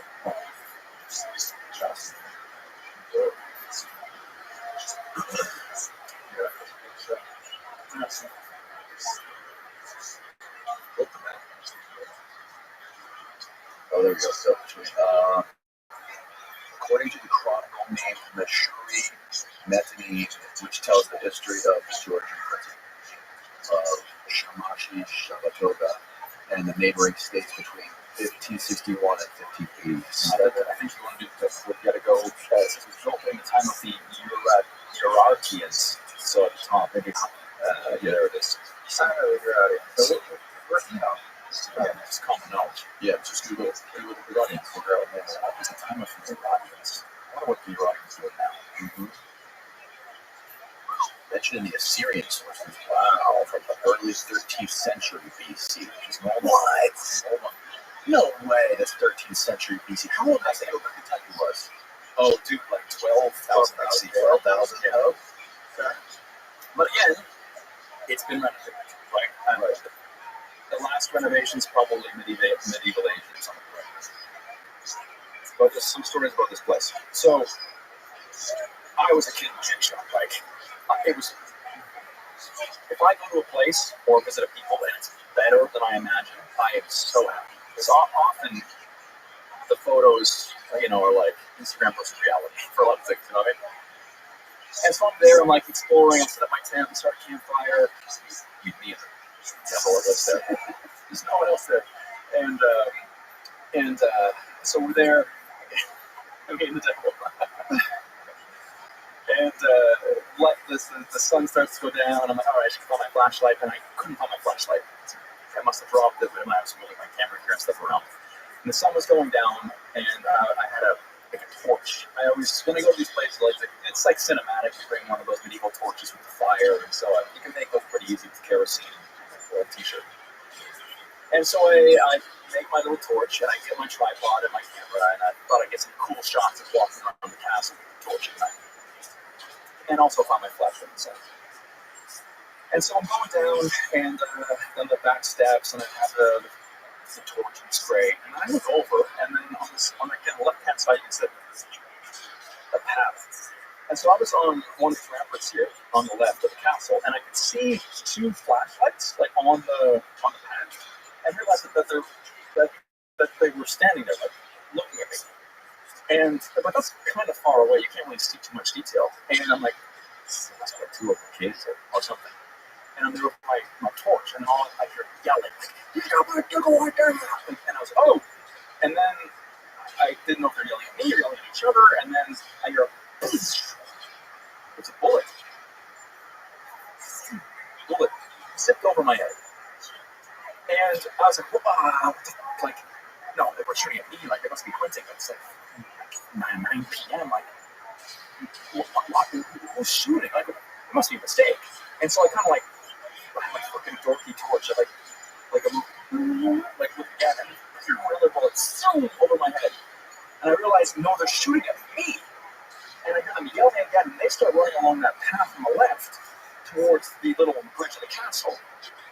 And a literal watermelon, because there's only one way off this place, and it's that one bridge that they're going to get to.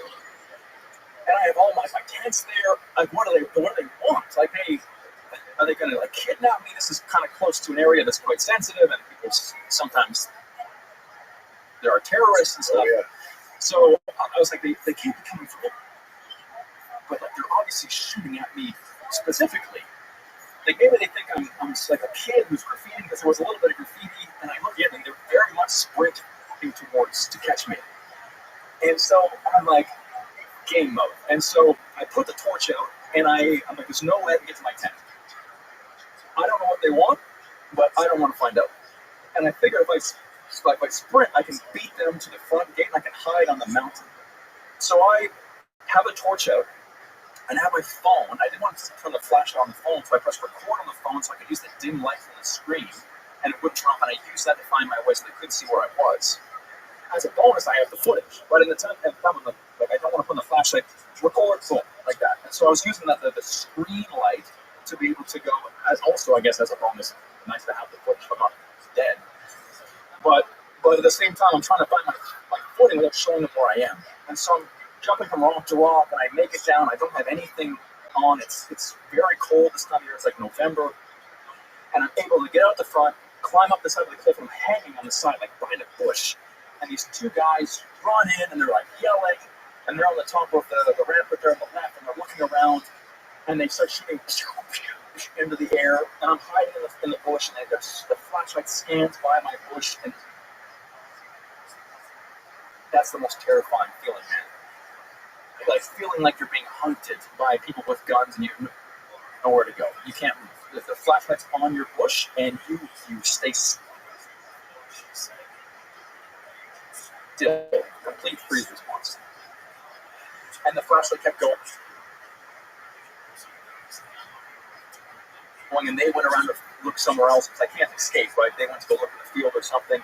I'm trying to climb back up the cliff and get to the path, but it's really rough and very steep. And I have my phone, luckily, and I look at my phone and I have one single bar of reception. And I have a local friend who's 3-4 hours away in the town. And so I messaged my friend Suat. I'm like, Suat, I'm at the castle that I told you I was going to. People are here, they have guns, and they're trying to get me. What do I do? And he said, yeah, luckily he gets back pretty quickly. He's like, they're terrorists. They will try to kidnap me, and they will steal everything in your tent. They try to get away. But my car keys were in the tent. So where am I going to go? I think late to be. I can't get the keys. So I'm there But this shivering. These great November, and it's like 10 p.m. or something. Such as a very straight space What on do I it. do? It's straight. What do I do? Like, And so I like, so can you send the police? He goes, yes, don't worry, I'll definitely send the police. You hang tight, they should be there soon. my word. So I'm there shivering, and these guys are now realizing I'm not on the little peninsula thing here, on the rock field, so they're starting to spread their search out and coming back towards two. Yeah, two. I think actually it was three by that time, but there's and they have their guns, and they fire shots, they're yelling, and their search is expanding, which means I can't really go anywhere else. And they'll see me if I come back. So I'm stuck, and I'm like, I can go up to the top of that hill, and I can try to sneak out, but I'm gonna die of exposure, man. It's so cold. Like I had nothing. Yeah, because it was too cold.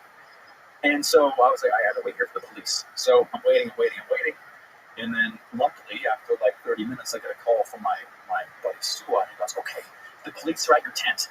It's good now." And I'm like, I didn't see anybody come. Like, they're not at my tent. And he goes, "No, they're at your tent. He told me your tent is red, right?" And I'm like, yeah. Okay, are you sure? And he's like, yeah, they're at your tent. I'm like, I have no other options, right? I can't leave. I can't get my keys. The keys are in the tent. So my only option is to go back and see if the police are at my tent, even though there was 2 or 3 dudes with guns, right? And so I sheepishly come back, luckily find my flashlight on the path, get that, and I creep up the back to see who's in my tent, and it's the guys with the guns, but they're like, "Mike!" And I'm like, "Hi!" And I realized that they were the police all along. And the story came together that when I came in with all my equipment, apparently some locals saw me. I thought I was a treasure hunter, and that I was trying to steal the secret treasure of the princess that no one had been able to find at the castle. And so the locals reported me for being a terrorist and treasure hunter, called the military police who came in with guns blazing. They saw the lights were cut. They assumed I cut the lights, and they just went nuts. And so they're like, "Mike, where were you? We were looking for you." And I was like, "What the fuck?" I was like, "How many times did you shoot at me?" And they're like, "Oh, like 8 times." And I was like, "Why did you shoot?" And we're conversing with Google Translate, basically. And they're like, why are you here? I'm like, "I was just like making a YouTube video." And they're like, "YouTube channel? I subscribe. What is channel?"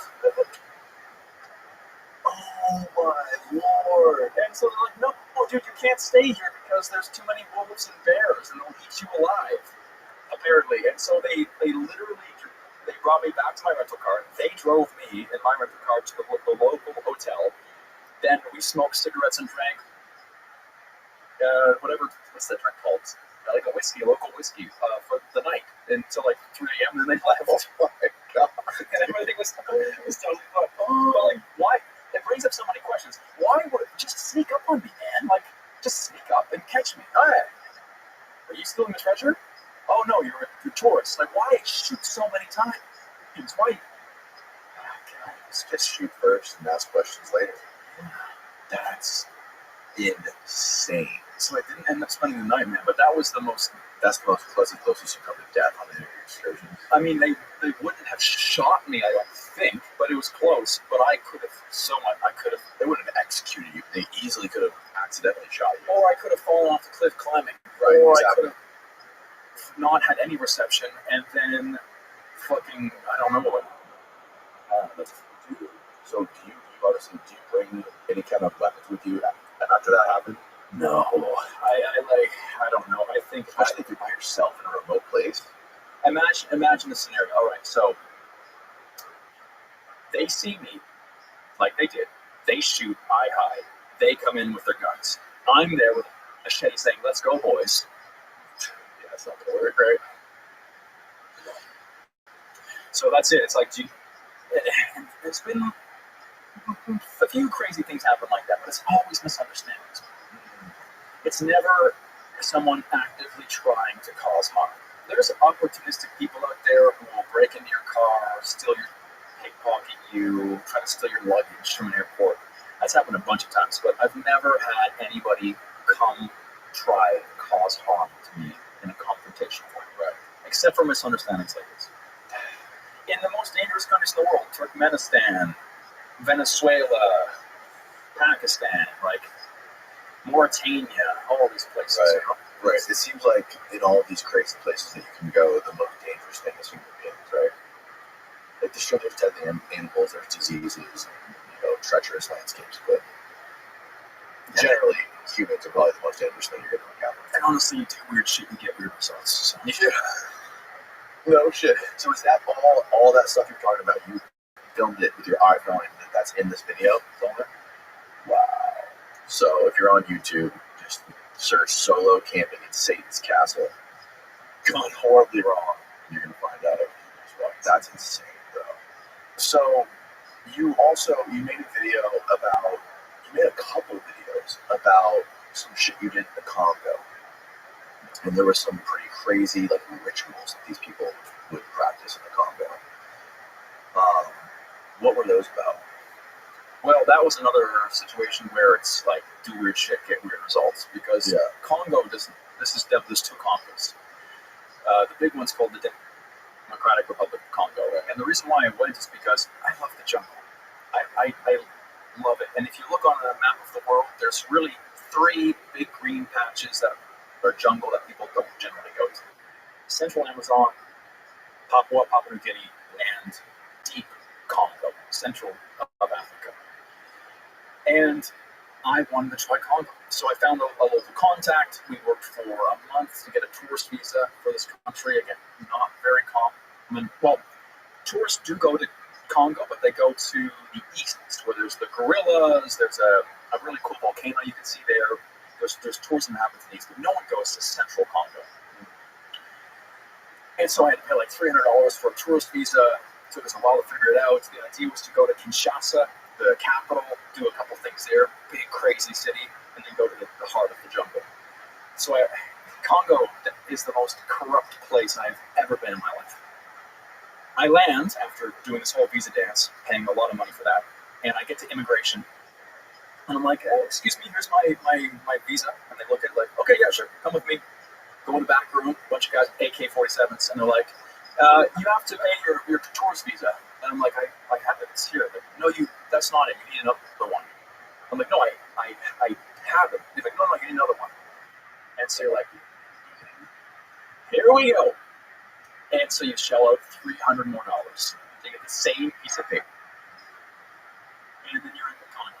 So what I wanted to film in Kinshasa first was there was a couple things. Number one is there's people called sapeurs. This is the Society of Elegant People and Ambience Makers. These dudes who live in complete poverty spend all their money on fancy suits. So you have this guy living in a concrete hole wearing the brightest, most bedazzled orange suit with like a top hat and like alligator shoes, and they go out and they perform on the streets. They're kind of like a mime meets like a catwalk kind of, and they block traffic and they dance, and it's really, really interesting. And also there's something called voodoo wrestling, where they have, it's like WWE meets Harry Potter, meets witchcraft. Whoa! So they set up a ring in the middle of like a barrio, like a favela kind of, and they fight with magic spells. And so they'll be there and they'll like make someone trip, and then they'll pull a snake out of an umbrella and they'll like stick the snake on the person, and it's the most crazy thing ever. And how that night ended is there was is this it? Yeah. Catch Congolais. Wrestling. Was the guy wearing a tutu? Probably, yeah. That's amazing. If you want to see some footage, you can go. Again, all this stuff's on my YouTube channel Yeah. too. But how it ended, man, is there was a woman named Shakira who was the champion, and I watched her plunge a machete into a man's chest and eat his intestines. For real?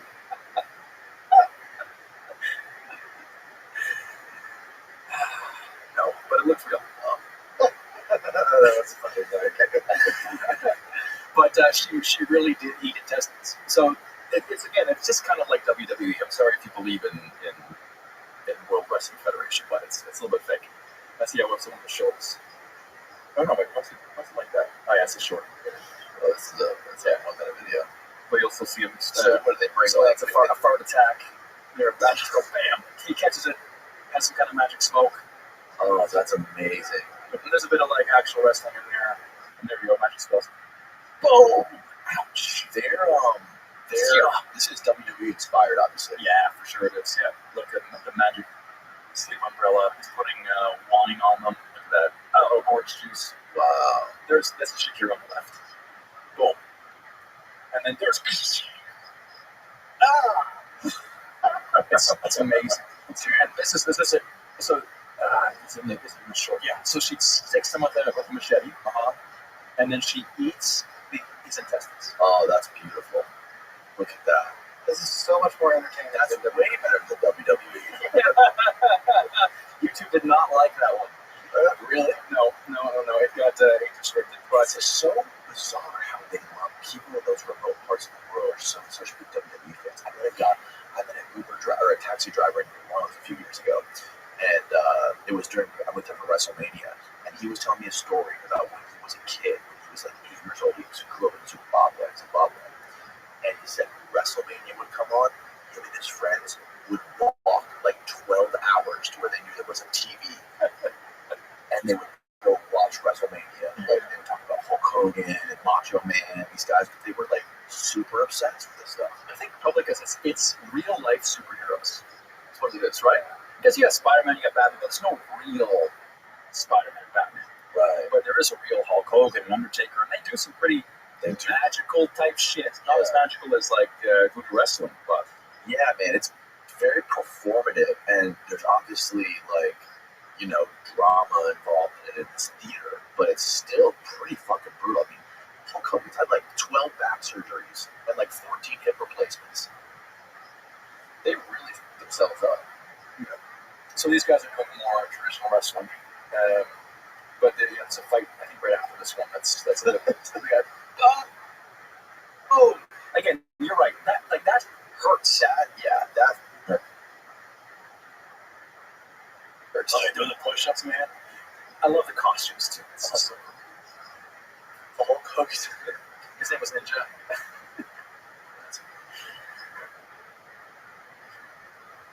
But this is also was more standard. So there's like this catch Congolais, which I think is what this is, which is more standard than this, like catch fetiche, which is the more magical spells. But we organize, like talking about how like this neo-colonialism that I go sometimes, like we organize this whole event. So we paid for this entire event for the whole community. Really? And with that, I was able to film inside and everything like that. But to be able to, this is a good one, yeah. And they like everyone was just, there was a whole parade to get there. But it's just it's fun to come in and like make a big fun thing and just look at all those people too. and we can all just have fun together. Yeah. And with that, I can get in the ring. I can get the good angles and that's all good. But like just being able to create that like vibe, Yeah, dude. That's so bizarre. So the guys in the orange will start fighting the spells here in a second. It's father and son. There it is. Boom. Isn't that good? It was so fun to watch. And then you'll see in a second she leaves the ring and she's so full of anxiety. So you can't communicate. And then how this video ends is that after she goes through the crowd, my local contact comes to me and says, "We have to leave now. Things are going to get bad." And so I'm like, I don't know what that means, but let's get out of here. Really? Yeah, that's what he told me. Yeah.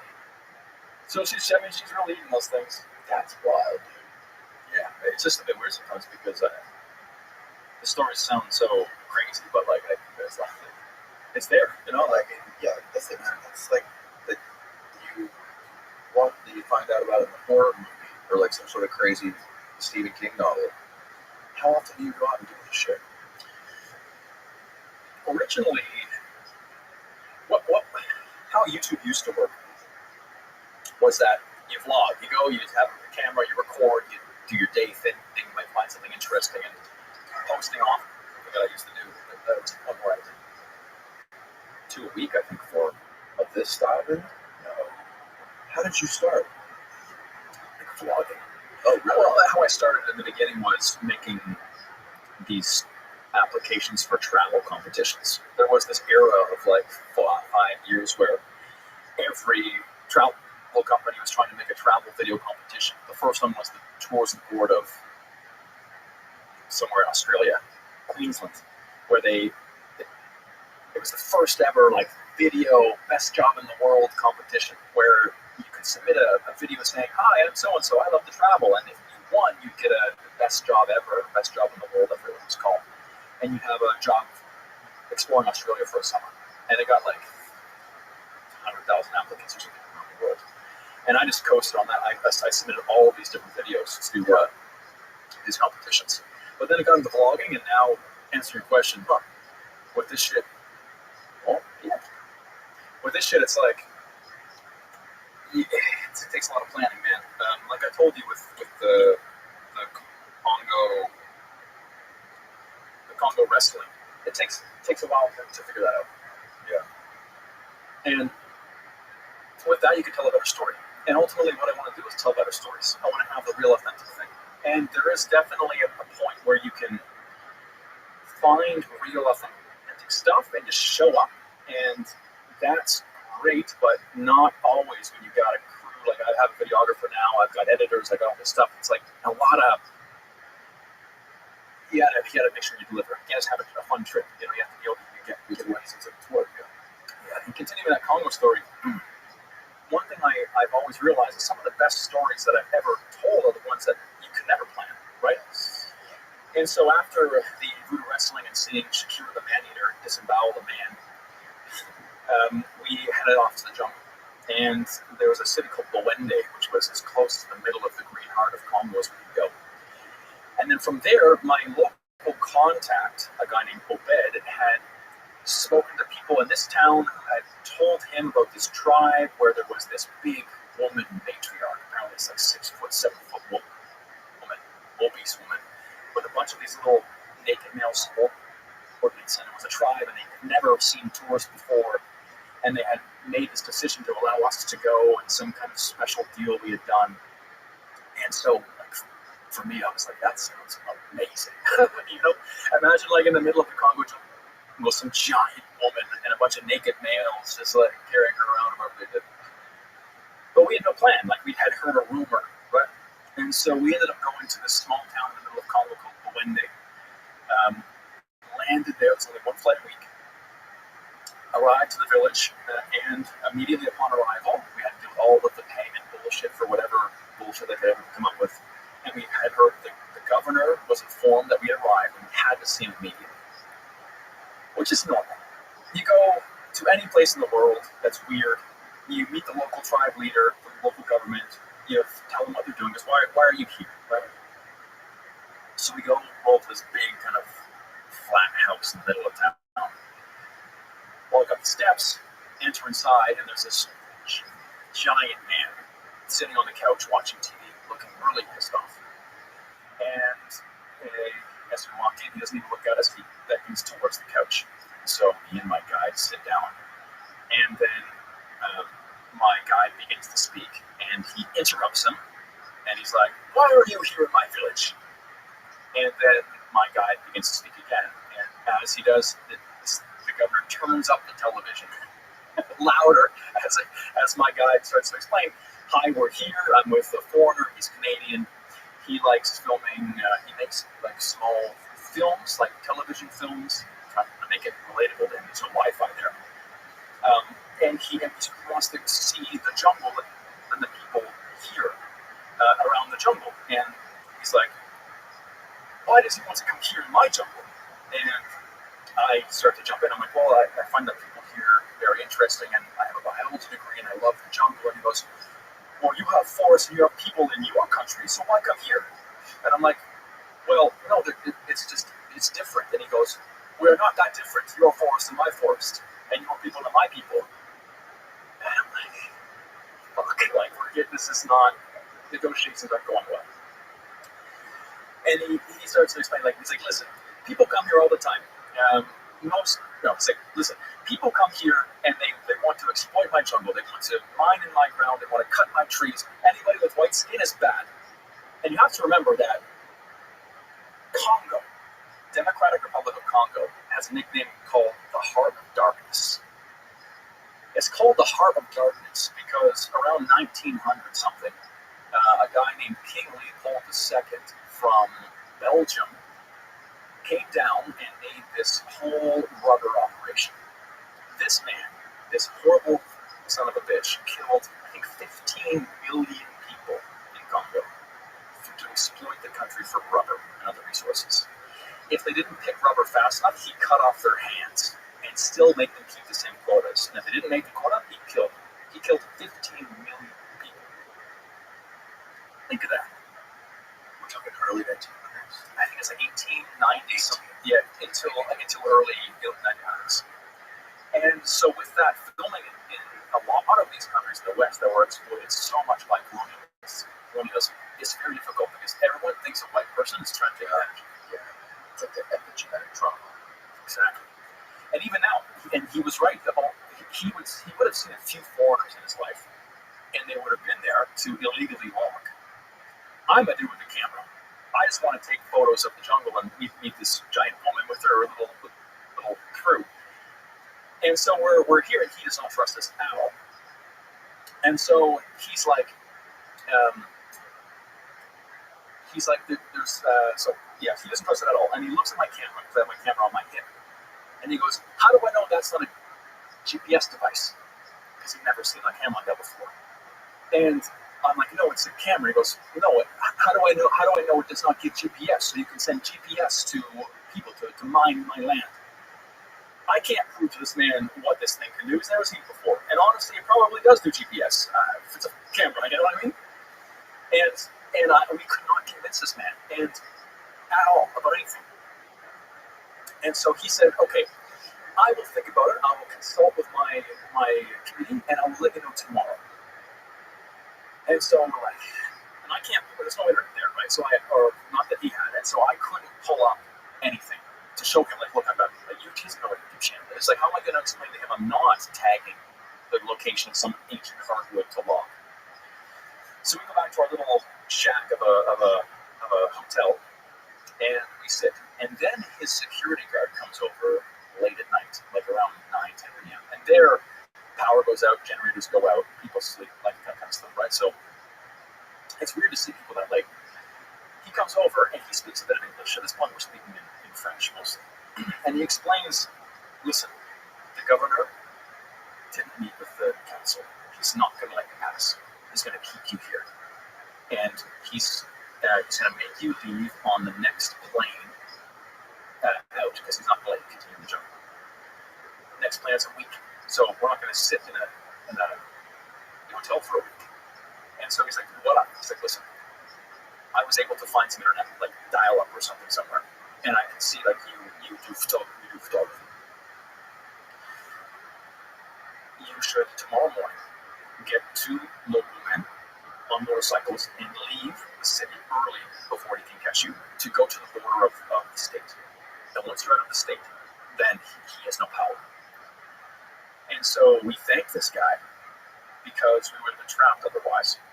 And so the next morning early, we get 2 local guys on motorbikes. We load up supplies because it's like 4 days to the next village where we can actually get any kind of civilization, and we head off in the jungle because we would have been trapped there. And he wouldn't have imprisoned us necessarily, but we would have been locked. We would have been monitored and not let leave. So me, Obed, and 2 local guys take off on motorbikes first thing in the morning after getting supplies into the fucking Congo on this shitty little dirt path with a vague idea by asking some people the direction to go to find the next village outside of the state where we can kind of reassess the plan. And so we take off, and we're zipping along. I had trusted my guide Obed to get us enough food for the way. He ended up getting, for 4 guys, 2 packs of spaghetti, a can of sardines, and that was it. And so we eat all that on the first day, and there's no more food left. And so we eating all of spaghetti. Slept on the side of the road with a little like local village. It wasn't a tribe, but it was like people living very traditional. And then continue the next day until we find someone selling an alligator on the side of the road, like one that was probably 3-4 feet. And I didn't know why or what, but he was there. He had an alligator in his hands, and he, my guy, my driver, stops. And so there's the four of us stop by this alligator, and my driver's like, "Oh, look, this is dinner." And this is a 4-foot alligator, and I'm like, "This is dinner." He goes, "Yeah, we'll eat that tonight." And so the guy takes a machete, the guy who has the alligator, the crocodile, whatever it was, cracks in the head a few times. We tie it up the back of the bike, and we continue. So then there's like a hilarious video of this overloaded motorcycle with a dangling alligator in the back as we're going through these dusty roads. There's the Congo River, one of the most powerful rivers in the world, that goes through this part of the country too. And apparently we had forgotten it was wet season or something, and it had flooded the path. So I double checked with my driver. Like, what do we do? And he goes, "Oh, we can drive through." And I don't own a bike. I haven't driven that many bikes. I just assumed that you couldn't drive a motorcycle through water for very long. My driver said, "Don't worry, it's fine." So we plow through this flooded part of the trail, and the bike gets flooded completely and stops in the sunset. And we're in the middle of nowhere in the Congo jungle with no motorcycles, and a dead alligator dangling off the back. That's it. Yeah, dangling off the back of the motorcycle. And so we don't have like there we are. We don't have a tent or anything.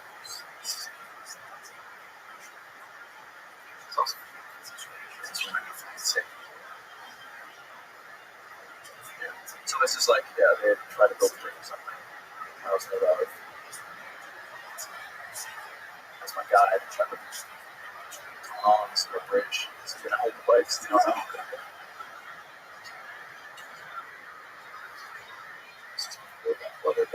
Yeah. So we're continuing as before the alligator as well, and it's probably across that. And we continue, and we do have tents, sorry. And so, and that's people. Yeah, so this is a people on the alligator. Oh shit!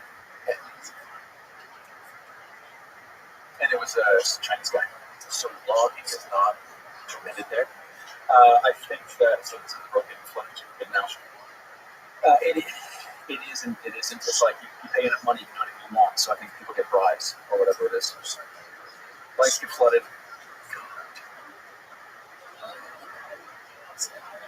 and we get stuck.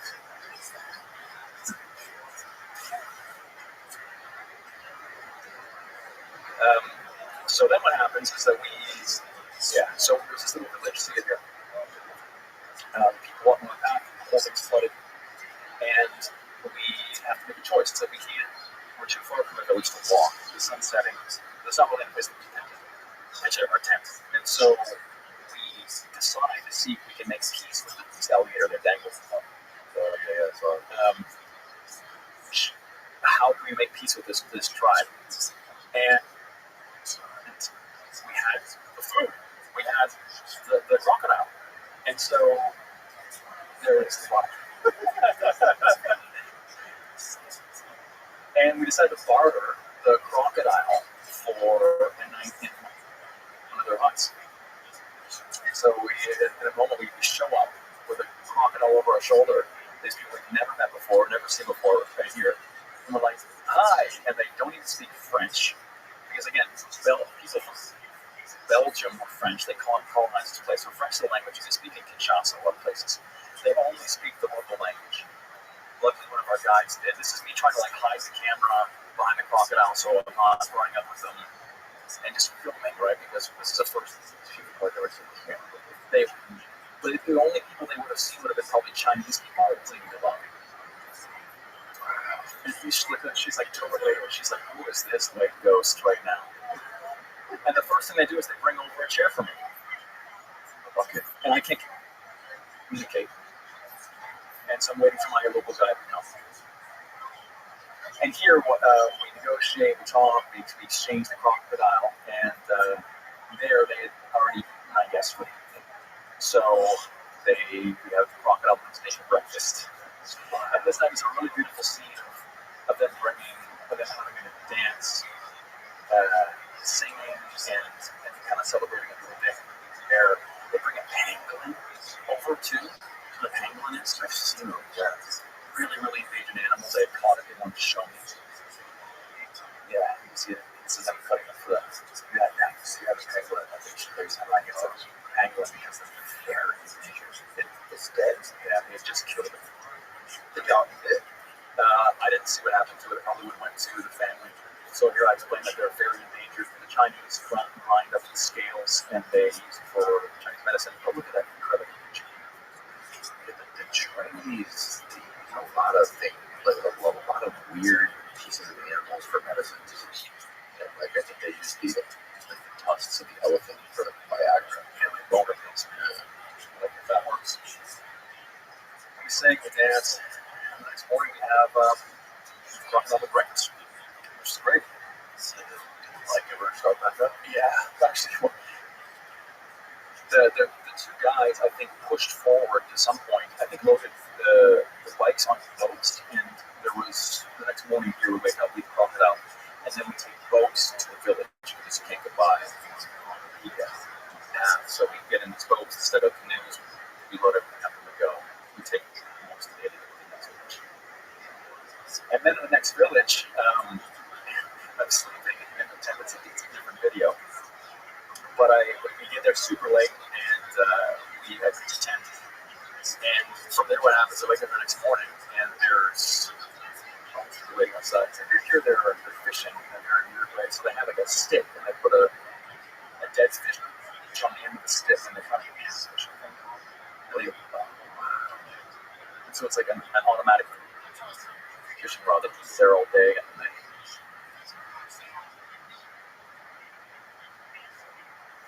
this is what you could plant. Like this is not part of the plant at all, but that's so wild. The sequel is what I'm showing here now, which is hunting with the tribe in Congo where they this is the next video. So Congo, that time is Pretty boys, dude, it killed it an hour. Weird. yeah. And then this is the next video. But yeah, it's so funny. The next day, the end of the next video is we camp that night. We wake up the next morning and I just hear like a ruckus outside. And so as we arrive late in the dark, I open my tent and there's like 50 people all gathered around the scene inside the tent. They've never seen a tent before. Probably never seen it like that before. And there's a woman there grinding some kind of paste from a bark to put on my skin because she knew my white skin wouldn't handle the sun. And so I wake up, and they put the sun smear on my face, and then we spend 2 days hunting in the forest. And then one of those days, we were out there walking through a river, and all of a sudden, like one of the guys freaks out, jumps back, and this green mamba, this 6 foot, 7 foot snake, sprints out of a hole in the side and comes right at me. The guy bangs it on the head with a machete. It goes off in the jungle. They chase it, and then they catch it and they cut it up. But a green mamba, like mambas, there's black mambas, there's green mambas. They're the most aggressive and one of the most venomous snakes on the planet. They have a neurotoxin, so if that bites you, it stops your heart from beating. It stops your diaphragm from moving your lungs like you're dead. We're so remote there. It's a dose episode. Do you, when you spend like weeks, months out there in these remote places with geotechnology, cell service, do you get the sense of, as other people describe this, where like other senses in the body sort of like open up, right? Like when you're in the jungle around all these insects and all these beating hearts all around you, like what you just described with the mamba jumping out, do you have like a higher sense of perception for like defending yourself against other animals, or like your hearing, vision? Do you notice anything like that, any more like sensory perception? Well, part of the reason why I like this job is because it makes you aware.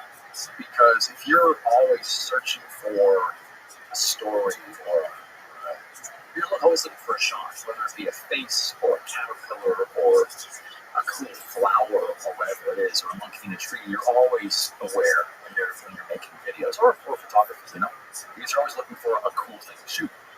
And so what amplifies that even more is hanging out with guys like this who are like, oh hey, look, the ants are moving. That means it's going to rain in the next 45 minutes later. It rains because the ants do this at a certain time. Ancient knowledge that we've all lost. And like even on like medicines to use with plants, other plants, and how there's like a poison ivy, and beside the poison ivy is always some kind of other plant rub on the poison ivy. And it's just incredible to be able to do that. Yeah, everything you need is out there. It's incredible. Really so.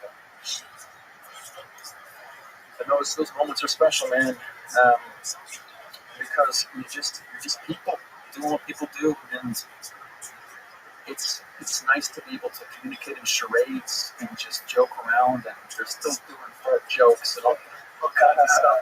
They actually smoked a lot of pot too, those guys. Really? Yeah, they had a homemade bong, they had a bamboo, so they smoked a bunch of pot. You said, I think you said on Mark's podcast, shout out to Mark, he's awesome. Yeah, Mark Gagnon.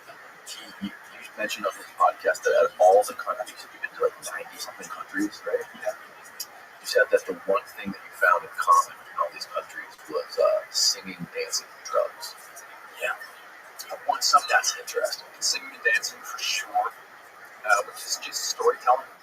Like, think about this. You are one tribe visiting another tribe, and you don't speak the language. How can you communicate who you are, where you're from, what your values are, what your tribe stands for? You can communicate. You dance. Sing. You show the struggles of your people. You show your courting rituals. You show all of that. And so song and dance is an international language. Dance especially, right? Because it doesn't matter where you go, you can express yourself. You can communicate, right? And you can put attention about how they dance, right? If you're there, it's jamming spears, you're there. And so that language is international for sure. And it's a storytelling. And that's why I think why we still remember, I still remember the lyrics to Britney Spears. Hit me, baby, one more time. Not because I wanted to listen to Britney Spears. I was force-fed it for most of my childhood. Yeah, right. But the human mind is designed to keep information in the form of song, because it's the most perfect time capsule, right? A floppy disk in the hallway, there's like iPods and shit, or like hard disks, like in there. That rusts and falls away. But a song, and because our brains are made to understand songs and remember songs, that's a perfect time capsule for information and rites of passage and what God is and how you should be. That's why we all love music, even in the modern world. Why we can listen to songs or like marketing jingles, and still remember them so long after it's because our brains are wired for that. Yeah, it's not about it. And so you said also that you're a free diver. You're diving. Yeah. You spend a lot of time around the ocean. Yeah, man, I've got probably close to 1,000 scuba dives, and I do a lot of free diving now too. Yeah, I started scuba diving when I was really young. Then I assumed you got into just like strictly free diving. I love that you went free diving. Tell me what you like. I like free diving because there is number one, there's way less chance of you getting done with like the beds. It's so complicated with all the gear. I've almost died many times with diving because I've done a lot of stuff like filming underwater in like Cayman Islands and in the Caribbean. And when you're filming, you're focusing on getting the shot. You're not really touching your cages. Like one time I was diving the cannonball, and I literally Grand Cannonball, which goes from like 100 feet to like over 1,000 feet in like an instant. And we were in a cave or whatever, and I sucked my oxygen tank dry. I was 100 feet down. And I was like grabbing my buddy's fin. I almost shot to the surface. I almost died.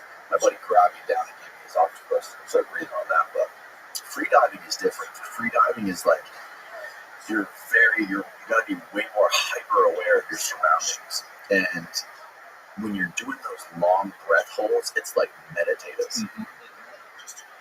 And when you're done, like after you're done, like an hour of free diving or spearfishing, you get this I don't know what it's from. I don't know if it's from the breath holds or what, like chemically is going on in your head with the oxygen deprivation, but you get like this crazy sense of euphoria after. It's super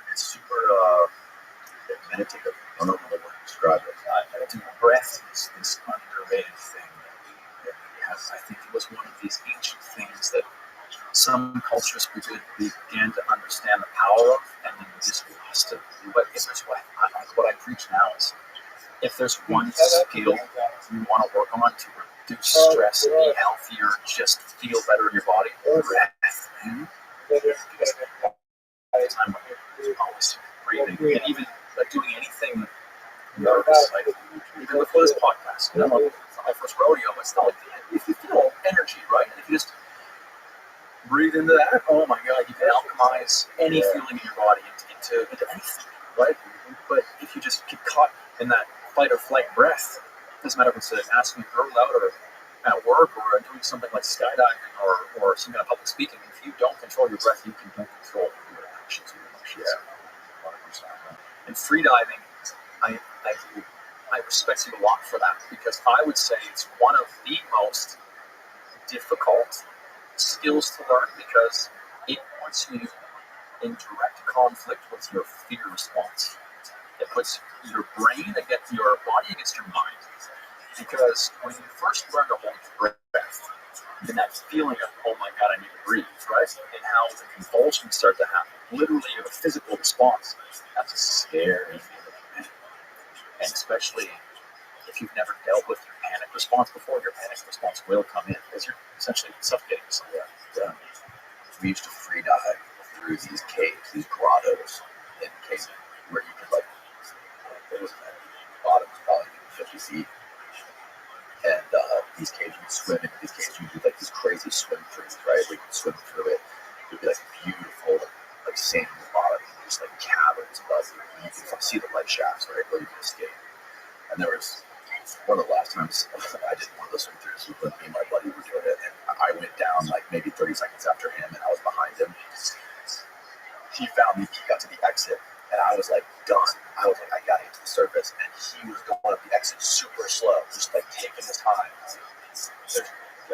So I just darted, kept going, looking for an exit. My life's flashing before my eyes. I finally find a little light shaft, and bro, my head barely fit through. I was like squeezing myself through this whole hole out of this cave, and I was like scraping my whole torso trying to get out of it, dude. It was the most terrifying thing. But, free diving, it's super dangerous, and people get shallow water blackout all the time. A lot of people I know, in Florida, people are surrounded by water, so there's a lot of stream fishing and free divers I hang out with around here, and it's just like part of life in Florida. Yeah.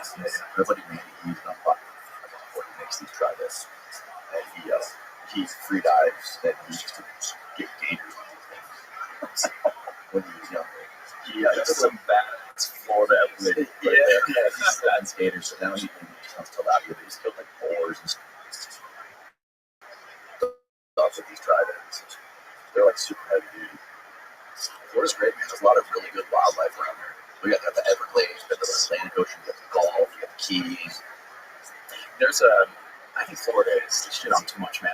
Every time I've come here, I've seen some awesome shit. Like, one of the coolest things I did is there was a place called Neptune Memorial Reef. Heard of it? No. Off the coast of Miami, there is from far, it's maybe like 10 minutes by boat, there is a underwater cemetery where if you choose to, you can have your ashes after you've cremated put into concrete and then sunk under the water. And so you go into this like mausoleum type, there it is, yeah. Whoa. Yeah. And so in this concrete are human ashes.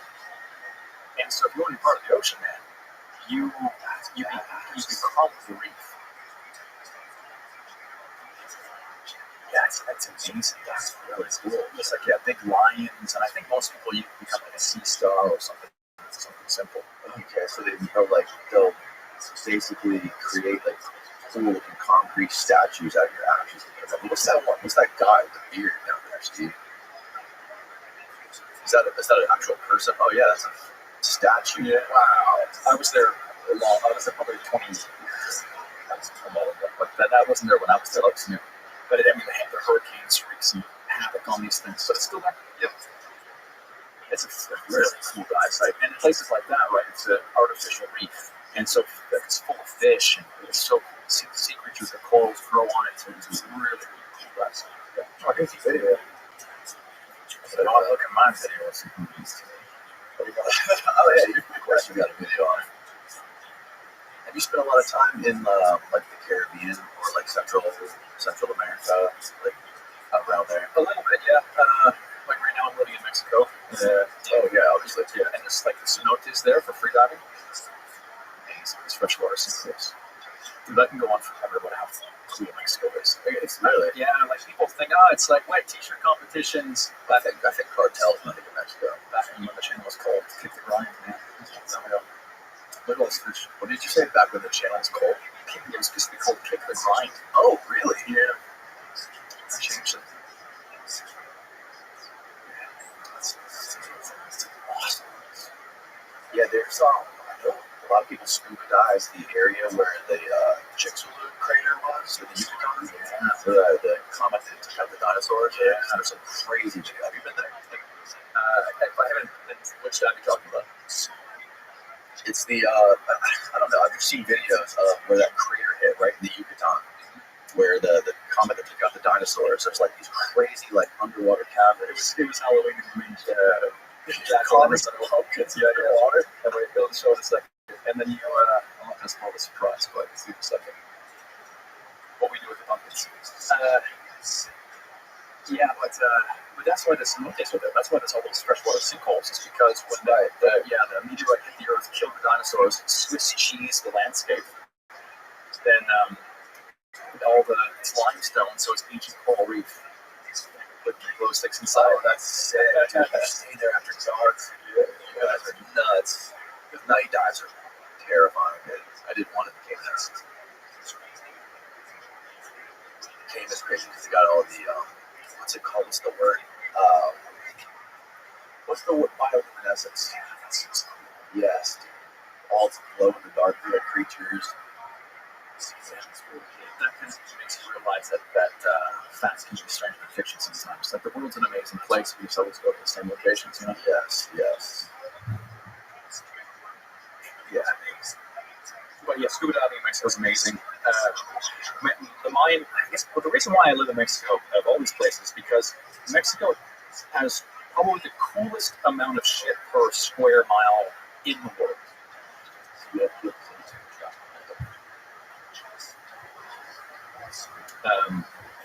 For example, dude, like the Mayan culture is super fascinating. And there's a lot of things that people don't realize about the Mayans, like how badass they are. Like, we've done a lot of cave exploration there, a lot of cenote exploration. You can go down and see, I guess one cave we went to, it's actually just south of Mexico in Belize, but it's all still Mayan. And I had heard a rumor of a crystal skull, like Indiana Jones crystal skull. Have you heard of the Blue Hole in Belize? Yes. So really famous dive spot, right? It's kind of like the cenote thing out in the water. It's beautiful. There's a black hole that very few people know about. And it's inland. And it's a sinkhole. A mountain collapsed.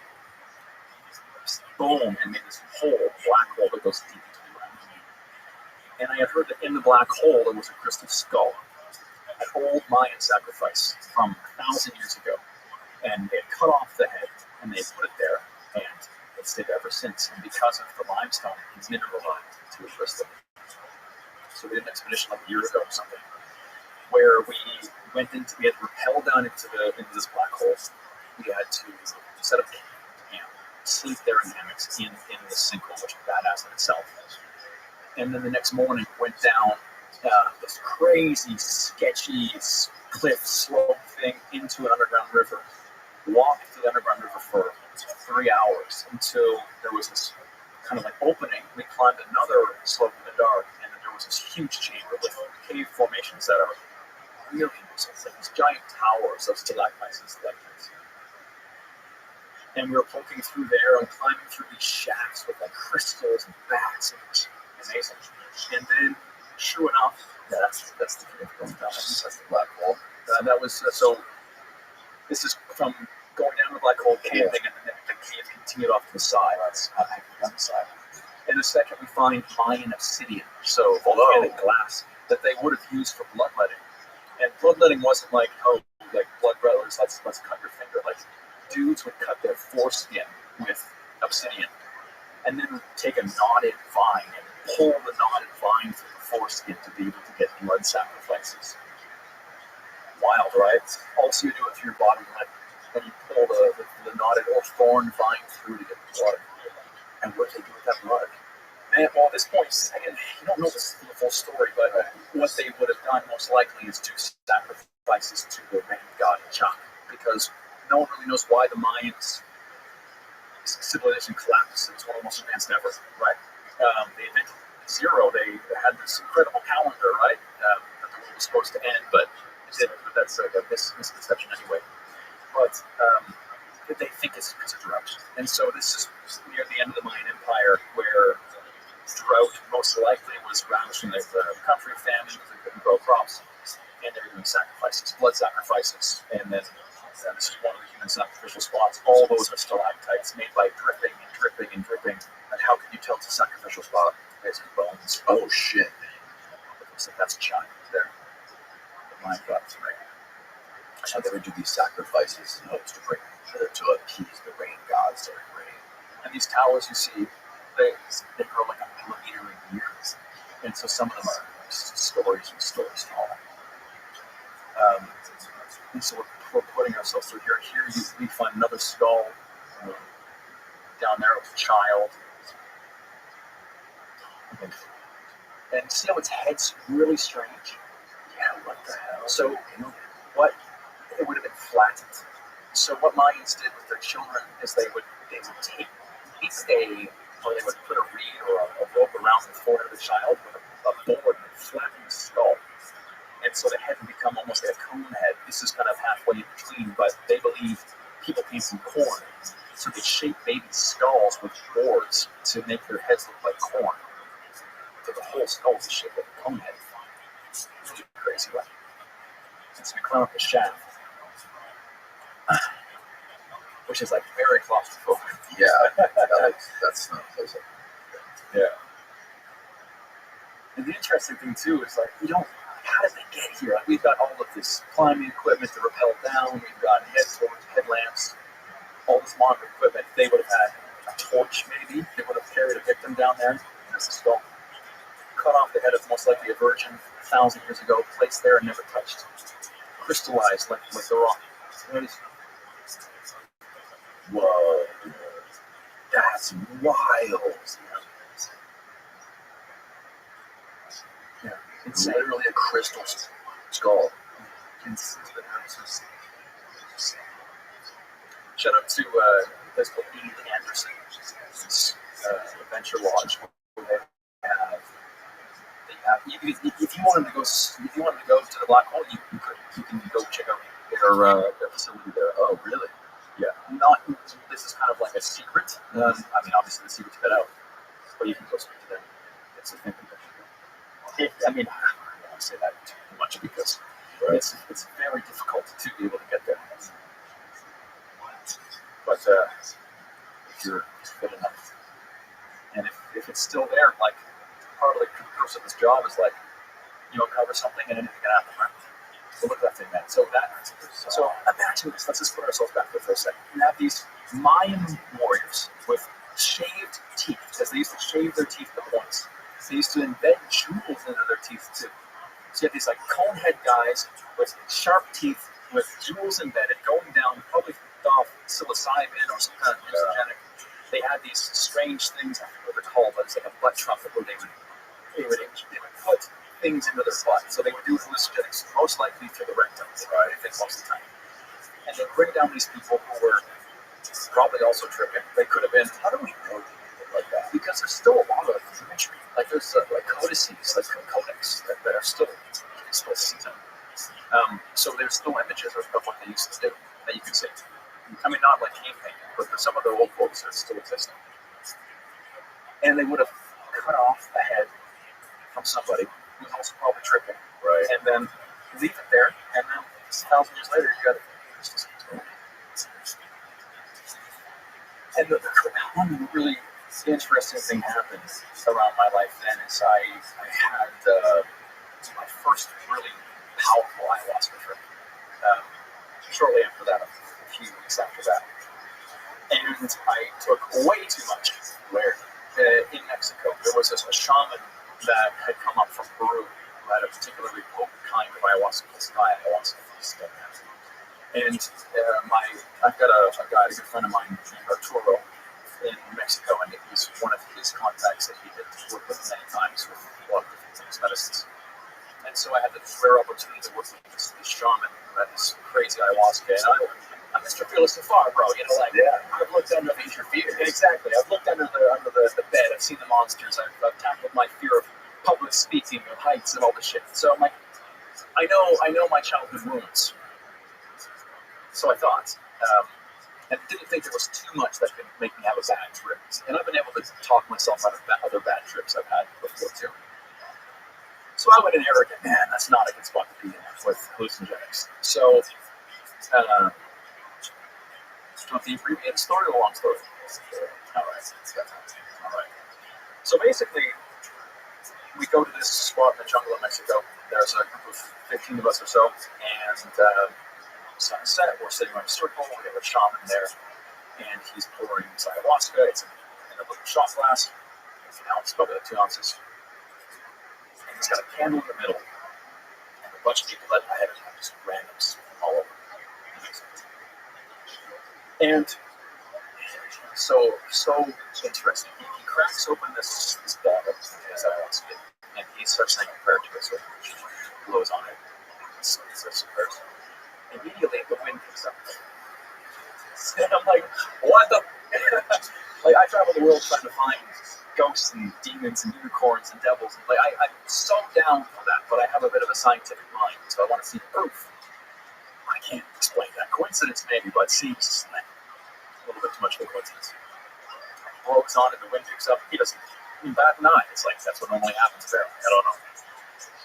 He reaches over his candle, starts pouring it in the glasses of this giant tarantula, the silhouette of his hand on the ceiling of this yurt. And he pours everyone a glass, and so I take my shot, and it goes around. It tastes like clippings from under a lawnmower, like gasoline plants, almost like a straight from the bottom. And then the funny thing about these ceremonies is that they happen in the dark, right? If you've done psilocybin before, acid, whatever it is, like generally it's in the day, right? And if you have mushrooms, for example, you can go to a dark place, but you can kind of change the channel by focusing on something else. In ayahuasca, you're in the dark, essentially by yourself the whole time. There's people around, but it's not a shared experience. It's very much an individual experience. So he blows up the candle, and it's dark. 20 minutes goes by, nothing. 25 minutes, nothing. About 30 minutes, I'm not seeing anything, but I hear this like the most ominous, like I'm going to vomit my guts out or whatever. And that's a very common thing. So all of a sudden people start popping off and it's like puking everywhere, and then they have instruments and they're like, medicine is good, everything will relax. And they're singing songs in Spanish and different languages. I'm there, I'm like, well, I'm not feeling anything. Right, so I'm sitting, and then about another 20 minutes goes by, he flicks on the candle again, and it's like a zombie apocalypse. So like one guy standing up looking at the sky, people are like puke hanging around, and I'm like, I'm not feeling anything. And there's me and one other guy who were just looking like, shit, we missed the experience. The shaman invites us for more, so we go and take a second shot. Me and this guy, the candle goes back out. Sit there, and then I start to see some visuals. So, and this feeling's kind of bubbling up, joy, fear, all these things. Like breathing through, always breathing through these things. And I'm feeling like I'm starting to figure out what it's like. I'm feeling a bit comfortable, and so I'm like, I really gotta piss. So I'm gonna go up. At this point, you can have as much as you want. I'm gonna take my third shot, and I'm gonna go take a piss outside, and I'm gonna come back and just settle in. So I go up, take my third shot. wander out the door and into the jungle, and I start taking this. And then like the visuals are starting to happen. I see like some mandalas, patterns, like zigzags, purple and orange colors like that. I'm like, oh, I like this. But like now it's starting to kick in, and I'm like, no, this is coming out. So I'm there. I'm like, let's go, let's go, let's go. And then I'm like, gotta puke. And so I take a knee and I puke and I puke and I puke. And I get up and I have no idea. It's just lost in patterns. I look around, I can't see the front door anymore. I'm like, oh. And so I know, like, I went this way and I see like a black thing. I choose the door, I walk towards it, it's just patterns. And I can't make it. If the pattern goes away, I close my eyes and it looks the same. I open my eyes, I think I can't open my eyes. But the reality is I can't tell anymore. And I look down and I see this pile of like wriggling leaves or snakes or something. And I'm like, that's probably not. I lay down, I have a little blanket, and I lay there like a little palm, like my little plum out of my blanket, just like, because I'm out in the jungle. And I'm there, and I'm having this, like, my heart starts racing. And it's patterns, but I can still kind of like cling on to reality. And then my world starts to rumble. And everything starts to like shake in my vision. And I feel like the world, these patterns just start like ripping open like this, and I feel this absolutely all-encompassing panic. Fear doesn't even do the word justice, like terror, like pure primordial pond scum, creationary terror of just, I am now lost.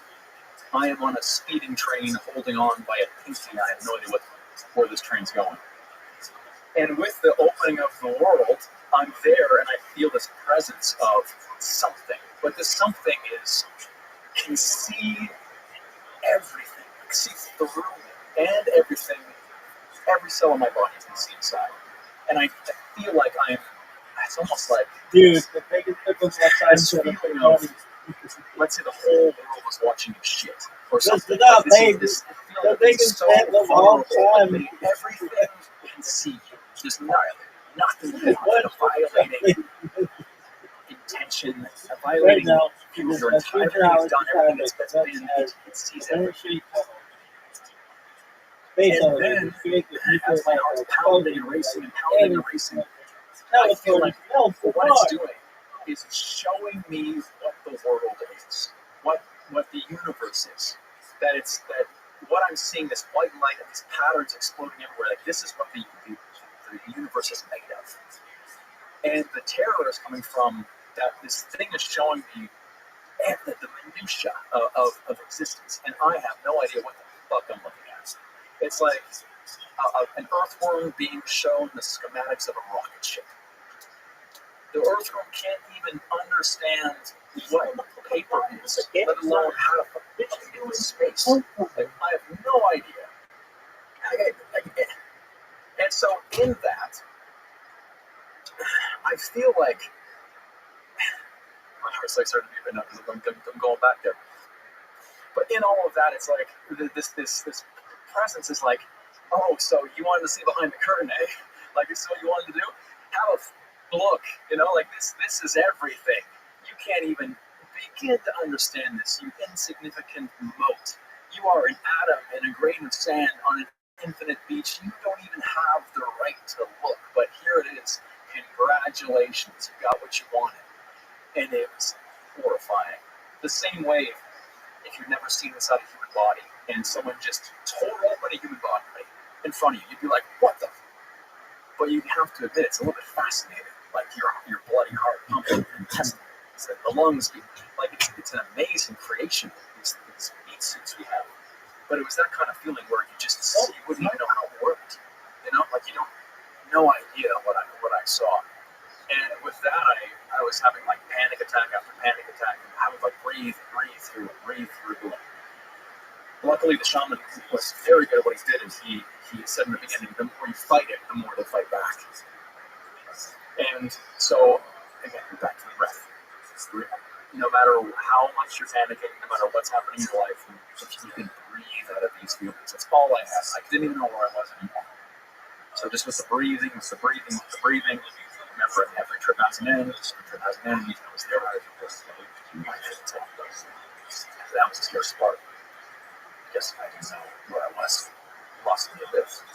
So I'm there with my little booty hanging out of my blankie, and I remember saying, it's okay. Every trip has an end. Every trip has an end. It's okay. And then slowly, I don't know how long I was there for. Generally, an ayahuasca trip is 4 hours, 5 hours.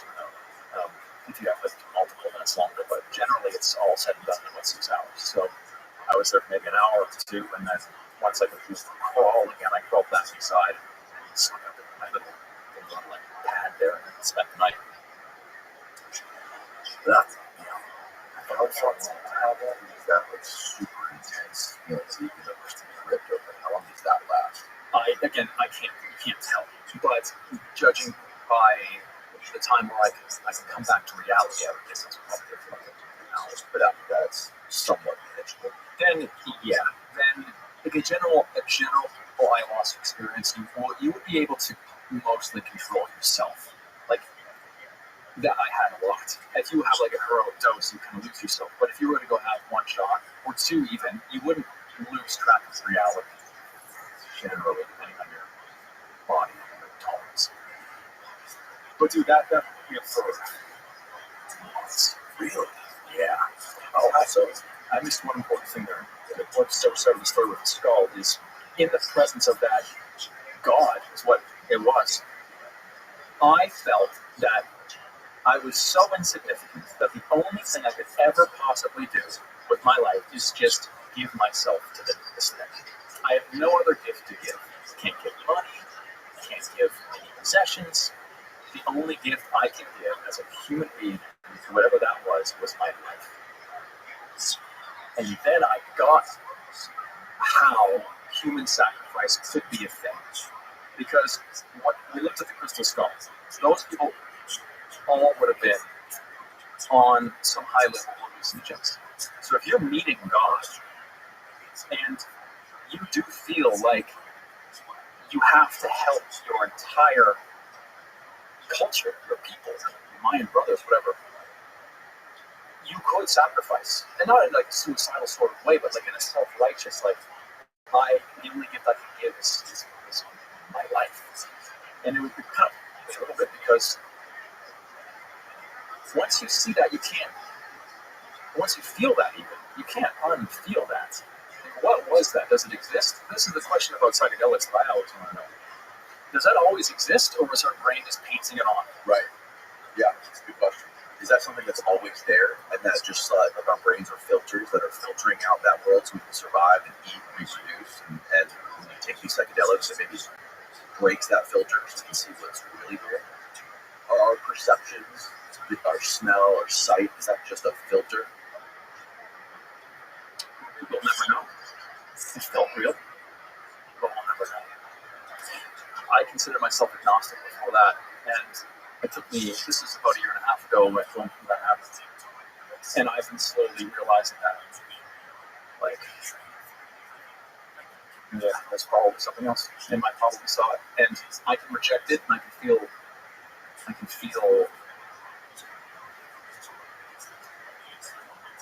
I guess I think I have a bit of shame in the sense that I guess I've been painted with this idea that like, Christianity, the religion I grew up with, is bad, and it's like shallow-minded. It's not something that I want to be into, right? Most people you see are like devout Christians are painted always in the best light. I guess sometimes in culture, right? Or they seem to be like they don't understand the world.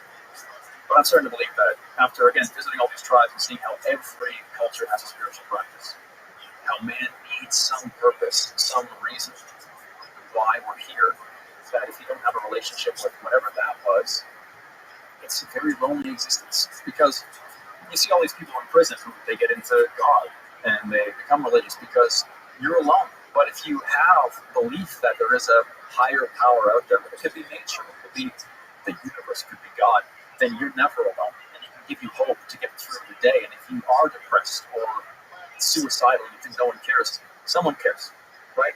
And I've begun to understand that maybe man should have a relationship with God. Whatever that is. A relationship with, again, I feel God has so much cultural gold attached to it, but just a relationship with the universe, right? That everything happens for a reason, that there's always a lesson to be learned, that while there might be some giant challenges thrown at you, they're there for a reason if you choose to live that way. And if you choose to believe that everything happens for a reason, it does. It does. It will, because you find the reason. So it took a long time to digest that, man. And even now, I still have these, like, almost like flashbacks, just like it's such in the Matrix, where it's like, not in like a psychotic sort of way, but just in a, like, what is this reality sort of way. And one thing that's really interesting too is, ever since that, my relationship with fear has changed. Like, the name of the channel, Fearless and Far, comes from the idea that fearlessness is a choice you make, and not some state of enlightenment. Like, everyone can be fearless if you choose to walk into your fears. It's not feeling fear, it's feeling fear and doing it anyway. So that's the idea of fearlessness. So I wouldn't say I'm fearless, but I still feel a lot of fear. And ever since having that relationship with whatever that thing was, and then realizing that fear can be alchemized, that energy is something that can show up in your body, energy is emotion, and how that can be changed too. And having a bad trip is just you having energy inside your body and you filing it in the wrong filing cabinet. That if you are on a roller coaster and you feel your heart racing and your blood pumping and you're excited, that is not from fear. And if you start thinking about fear that way, where instead of being like, I'm so scared for the presentation tomorrow, and you say, I'm so excited for the presentation tomorrow, your brain kind of goes, because physiologically they're very similar, right? And in those moments, you can change those feelings. And so here's the point where I come back from that crazy ayahuasca trip, and I'm going, speaking about weed, I'm back to Canada where weed's legal, and after smoking bush weed with these tribes, I went back and took like bush weed toast. I was like, shit, so I got so high, man. And I laid there, and I was having a bad trip, and I just watched it. Like, I was like, like, I feel really afraid right now. That's a really weird thing. But, like, what's the difference? How is this excited? Is it fear or is it excitement? And then being able, in that moment of being like a little bit off my rocker, to feel a feeling in my body and be like, why isn't this excitement? And then being like, maybe it is excitement. And then all of a sudden, the fear going over to excitement and then changing. Now, ayahuasca too, throwing up is something that's very common. And when I was going to throw up, I thought I was having smiling attacks, where I was going, but I was drying heaving. But I was like, wow, I'm smiling so hard right now. And then at the same time, I thought I was hungry. But I get nausea and hunger they're in the same spectrum. And it's so just the power of the mind to kind of change feelings is really interesting. Really interesting. So I feel like fear is really important, right? Fear enough, but you have, like you said, to approach it, right? You can't run from that. You should lean into fear, because that's what makes life worth living. Dude, a man should live on a edge. Yeah. And I think you and I both probably respect people most who live on their edge, because they aren't afraid of fear. Most people are afraid of fear. And so when you get in a situation that causes fear, fear comes up, and then you're afraid of feeling a fear, and then all of a sudden your tire on fire, rolling down a hill, and you can't stop it. You're powerless, you panic, and then you panic, you can't survive. Mike, that is a beautiful way to describe that. That was a solid 3 hours. Damn. Journey through the ether. I appreciate you coming down here and telling the story about it. Almost go by so fast, and I like Tell people where they can find your stuff. I'll obviously link it all below. Yeah. But and also, do you have any trips planned or any shoots you're going on? Yeah, just got back from Venezuela, which was a really good one there. Went to the Amazon, did a couple other few things. And but it's all on Fearless so far. The YouTube channel now, yeah, there it is. We're doing something really fun and interesting. So with this idea of fearlessness and travel and overcoming limiting beliefs and how fear does control your life, we're doing group trips now. There's an adventure retreat called Tribal Nights that we do in Mexico. We're doing 2 more this fall. We did one earlier this year. 22 people from the states around the world came. Many had never traveled before. We showed up. We actually did ayahuasca. We also did sweat lodge. We did ice baths. We did a lot of tribal stuff that I picked up from around the world. You know, trips. So wow, that's sick, dude. Yeah. And so, I mean, I've learned a lot of lessons, right? And a lot of misadventures. But now we've got this retreat, so if you want to have the lessons of a life well lived with, don't want to go get shot at Satan's Castle, you can come to tribal rites and I'll do a lot of the similar stuff. Oh yeah. Yep. I'll link it all below for everyone. And thanks again, bro. Man, this has been an amazing conversation. Thanks for having me. Cool. All right, bye, world.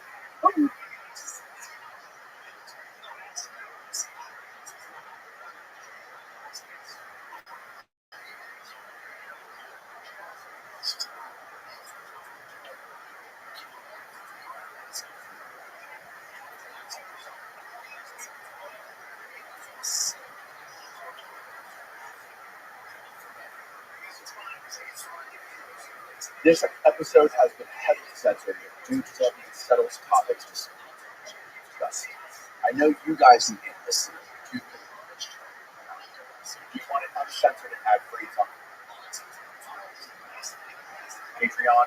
Please hammer that subscribe button below and enjoy the show.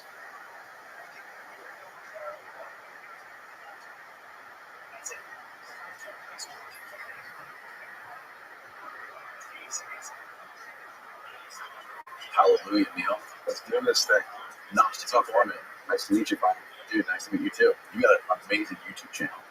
And how did you get into all of this ancient religious stuff and ancient texts and linguists and this whole world?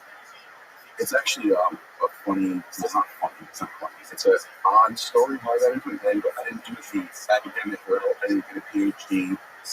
Went to prison and became a reader in there. And yeah, I became a full-blown Christian at first. Read the Bible cover to cover. And then joined the church when I got out, all that stuff. But even when I was in there, I was like into like reading the Quran, the Vedas, whatever text I could get my hands on at the library. That was in the prison. It was ancient mythology. I was reading it. Wow.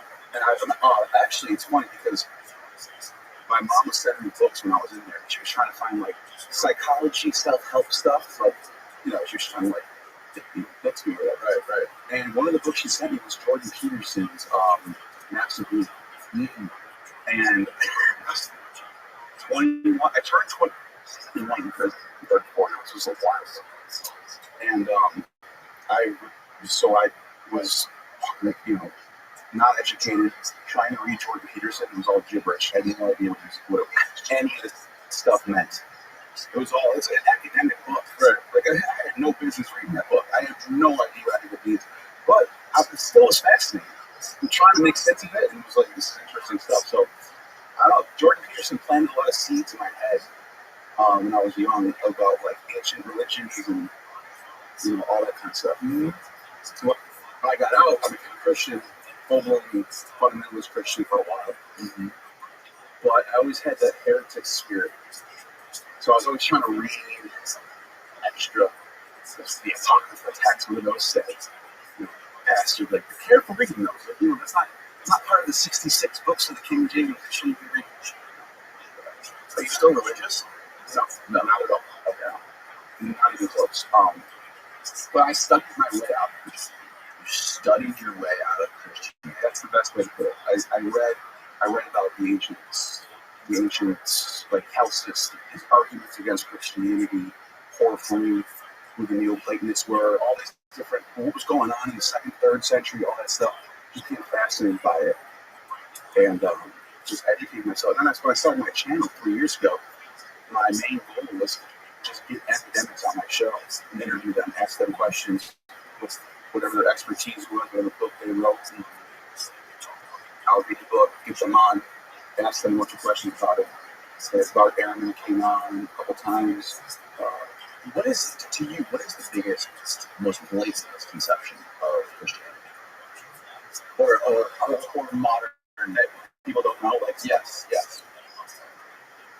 So, this is a big one. The manuscript traditions. So a lot of people don't know that Mark is the oldest gospel. People think it's Matthew because people read the Bible. Matthew's the first gospel, right? Mark is the oldest. A lot of people don't know most of the gospels are dated to, they'll say first century, but it's probably late first to the second century where we start seeing the gospel start showing up in the sources. Probably, but this is a crazy thing. In Mark, which is the oldest gospel, there's no mention of Joseph as Jesus' father. Before that, Paul was the oldest text. Paul never mentions Joseph. So the first time Joseph gets mentioned in any of the sources is in Matthew's gospel, which is like 85 to 95 AD. But even worse than that, the scene in Mark where Jesus returns from the dead and shows he's risen, that's not in the oldest manuscripts. In the oldest manuscripts, the ones that are dated to like the 2nd, 3rd, and 4th century, he doesn't come back. So it literally ends tragically with the women weeping at the tomb. And the angels tell the women that he's risen. They don't ever see him. They don't ever come back. Then in the manuscript tradition, after the 5th century, is when you start seeing an extra 21 verses get added to the Bible about Jesus coming back and saying, hey, look, I'm risen. And it probably has to do with Celsus and Porphyry. These early, they call them pagans. They're not really pagans. They're like Platonists, writers who are very critical of Christianity. One of the things Celsus says, this is a book from the 2nd century against the Christians, where he even says, how do you even know he rose? All you're going off is just 2 women that said they met an angel? What? And you think this is the Son of God? I'm not believing this. So, and we know that this is a big deal with the Christians because Irenaeus, about a couple decades later, had to write a whole book addressing Celsus. It's called Against Celsus. So he was like, Celsus was like going after these Christians. He was the part out. In like philosophical debating wise, he was beating them up pretty bad, right? Which makes me think that's why they had those 21 verses and said, did come back and here's what actually happened. But if you can fact check me whoever's watching this, Mark's the last chapter of Mark, the last 21 verses in that last chapter do not show up in any of the manuscripts before the 5th century. The last part of, but did you say Mark was the first one to write about it? Mark's the first gospel. Mark's the first gospel. And none of the manuscripts before that. Yes. Can you say that again? Okay, so Mark being the first gospel, right, we have manuscripts of Mark. Right. So the first actual gospel, first actual Bible, church Bible, where it has the Old Testament plus the New Testament, is in the 4th century, 325. I think. Okay. Before that, it was all individual manuscripts. So you have Mark floating around by itself, and Matthew floating around by itself. Okay, got it. And some people would put together their own little, like a guy named Marcion put together a New Testament, but it was 7 epistles of Paul plus Luke, and maybe Acts, I think. But Mark, the Gospel of Mark that was in circulation before the 5th century only had those up to the last 21 verses. So that's Mark right there. That if you go to we just lost Neil's audio. I'm going to unmute my phone on his headphones there, which this one says all the way down to the 16th.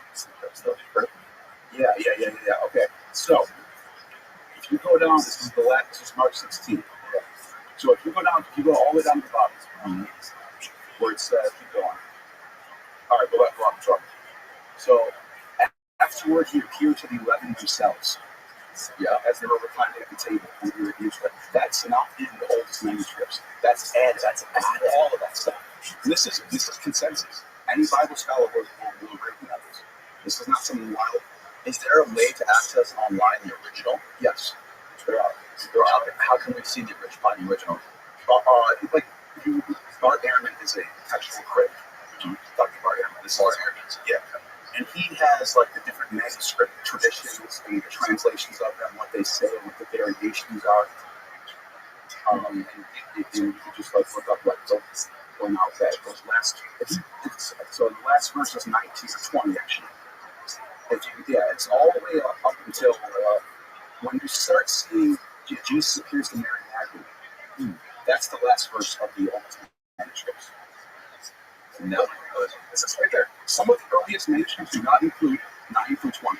No. I said 21 verses. I'm sorry, it's 11 verses. My bad. 11. Yeah, those last 11 verses. You don't include 16, 9, Yeah. and 20. Yeah, this is Bible.com that's saying that. This is not a crazy. This is not like some war. So they don't include this one right here. Now when he goes early in the first day of the week, he appeared first to Mary Magdalene, from whom he had cast out 7 demons. That's all added. And because people are criticizing and saying, wait a minute, how do you know this is even true? All you're going off is that they went to his tomb and he wasn't there. That's how it ends. They go to his tomb. He's not there. Now, to be fair, in the Roman, in the Augustan period or the Flavian period, the first century, right?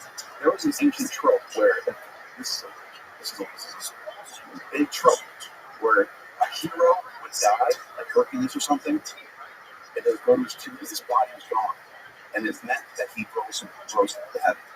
It was an ancient trope, so whoever wrote Mark was basically saying this happened to Jesus too.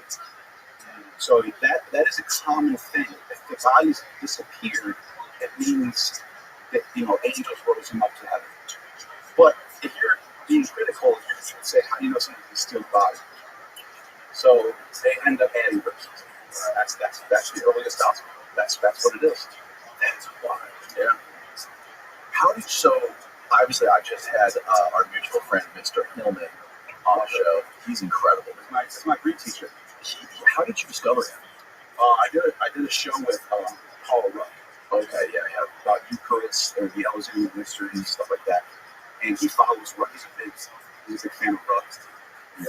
I mean, I think he called himself a disciple of Rudd. I think he would say that. Yeah. Because he's had his career has always followed Ruck's been around forever. How many people do you think there are like Ruck and Amma that can have read that much Greek? It's not Ruck. I can't imagine. Yeah, unless they're like professor in classics. Right.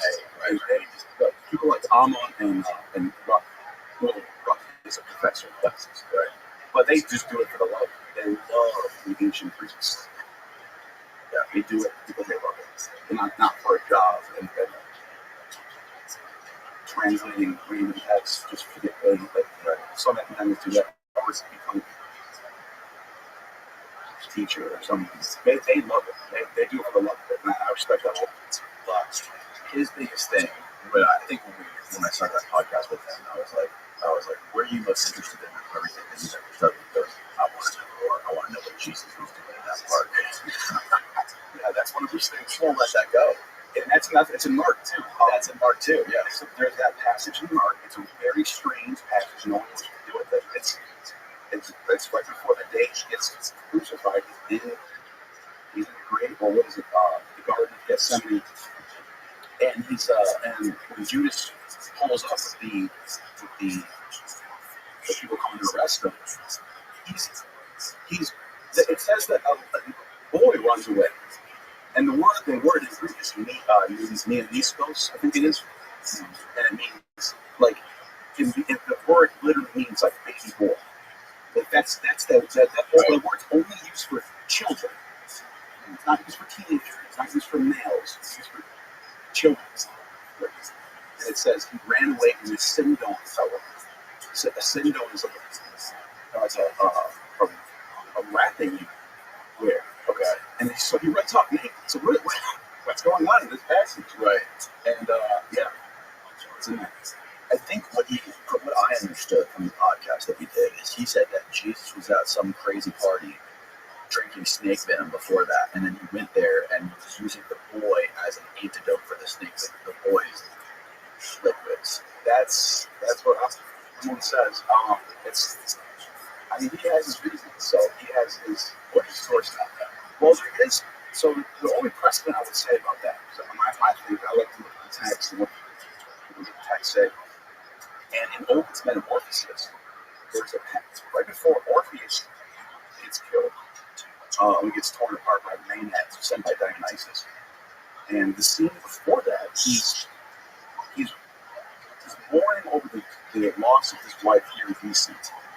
And it says in the text that men are throwing themselves at him, he's denying them. Then it says he took up the Thracian rites of plucking the young boy's manhood before he came of age. He became like, it says he turned to the love of boys. And he became like a wow, that's this is not me. Who's he talking about again? He's talking about Orpheus.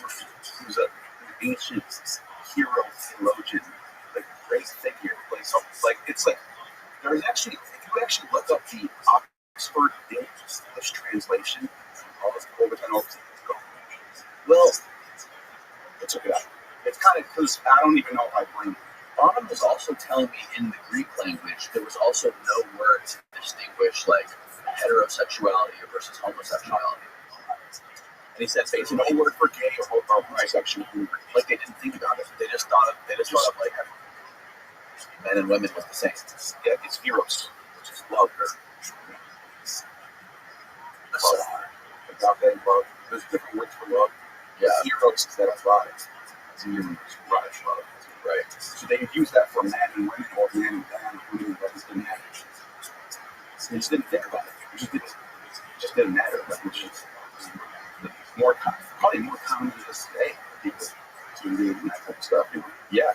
What? So that debate they had between Bauman and there was another guy who he was talking to who was a Hebrew linguist or something. Oh yeah, Kip Davis. Yeah. Dead Sea Scrolls scholar. So what are the 2 points of views between Bauman and Kip Davis, and what were they sort of debating about? They were discussing which came first, the Hebrew Masoretic text of the Old Testament or the Greek Septuagint. Which version came first? Okay. The consensus is that the Hebrew was first, and the Greek is the translation of that. There is some scholarship though. Like Russell Gamerkin is one of my good friends I've had on my channel multiple times, where it's not, they don't say that the Greek came first, but they say that the Hebrew probably predates the Greek by no more than a couple of years, but it was all that was written in the Hellenistic period. So all of it's adopting Greek ideas such as Platonism and big in Genesis, for example, he writes about Genesis, the creation myth, having things that line up with Plato's Timaeus. A lot of Greek philosophy in this time period was rejecting the Homeric, who we call pagan world. So Plato was not a fan of Homer, of Hesiod. Oh, really? Yeah. They were, and so Heraclitus, for example, another one of these pre-Socratic philosophers, wrote about how idol worship was a bad idea. These people are dumb. These people are idiots. They're worshiping idols. What are they doing? Which sounds a lot like what you get in the Old Testament prophets. He's saying these people don't understand the meaning of God. They talk to a stone idol the way that they would talk to a doorpost. That's what he said. And so that mentality is not just from, a lot of people think it's just from like the Jews talking about the Greeks. But in the Greek world, that same mentality is already there. So Russell Gamerkin points out, like, the pre-Socratics invented monism, which is there's one God who created everything. And underneath this one God, there's all these daemons. And daemons also are called angels. They're messengers. So that's probably where you get this dichotomy between angels and demons. A daemon, it's just a god. But an angel or an angelos is a messenger. Hermes is called the angelos. Messenger. So what it looks like is these are all daemons, but the ones that are loyal to the one, the monad, or the one, or the good God, the creator, demiurge, whatever you want to call it, those are, if they're loyal to him, they're going to be his messengers. They're the angels. If they're not, they're just daemons on their own, so they become demons. So you can see right from the Greek sources, you can see that angels and demons is already something different. So they're not necessarily bad. They're just not loyal to the main creator. Right? They're just it's distinguishing them from the angels that are loyal. Yeah, and there's even early Christian denominations that would say like Zeus and Athena and Aphrodite, they are all demons that Jesus came to save everybody from. Like that's one of these early Christian groups called the Heretic. The Heretic they believe in all the Greek mythology world. It's all legit, real. They're Christians, and they're not saying it didn't exist, but they just think that those daemons are evil. And this actually persists even well beyond the Nicene Creed. Pope Gregory writes a letter. This is the 6th century, I think, 5th or 6th century. Pope Gregory, one of the great popes that everybody, Orthodox or Catholic, they're all venerating this guy. And he writes a letter to the bishop in London. He basically says like their gods are demons. Like he's basically saying they're worshiping demons, even though they're just like it's Odin and Fred, whatever those gods are. Maybe not famous gods from that. Maybe not Odin and Fred, whoever's being worshipped written in that time. But he tells them, he says, listen, they're going to do what they're going to do. Don't destroy their temples. Don't destroy the pagan temples. So here's what you got to do. He says, take holy water. Or he says, first remove the idol out. That's the demon. Take the idol out, replace it with the cross, and then sprinkle holy water in the temple and convert it into a church. So their doctrine, the way they're following the church is by repurposing ancient pagan sites into churches. It's just thousands of examples of this all over Europe, North Africa, Mediterranean, where the ancient pagan temples get reconverted into churches.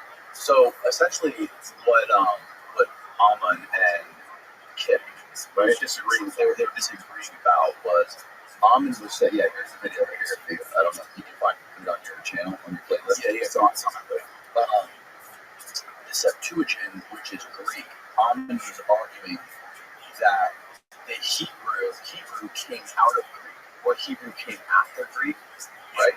Because the Greek language is like 250,000 words, and Hebrew is only 8,000 words. And then you guys were arguing about certain phrases, I guess, or certain terms. And yeah, he was showing how there was like one word for fear of God, Theos base. in Greek, theos base, right? Yeah. And then in Hebrew, they turned it into like 2 or 3. That's so. I'm making good points. He was arguing like, look, Oh my God, yeah. Greek language. There's thousands of words. There's even 5 words for one thing.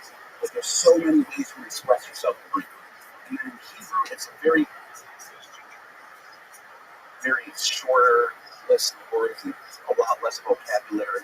Well, here's the interesting thing: if you can have fear of God, or whatever that idea, embodied in one word, and in Hebrew it takes 2 or 3 words to what it means. Yet still, Greek has 250,000 words, and Hebrew has 8,000 words. That's insane. He was saying, like, look, it actually doesn't make sense for someone in Greek to take these 3 words, fear of God, and then add a bunch of them to this one word, theos base. It would make sense that they would translate it as it is.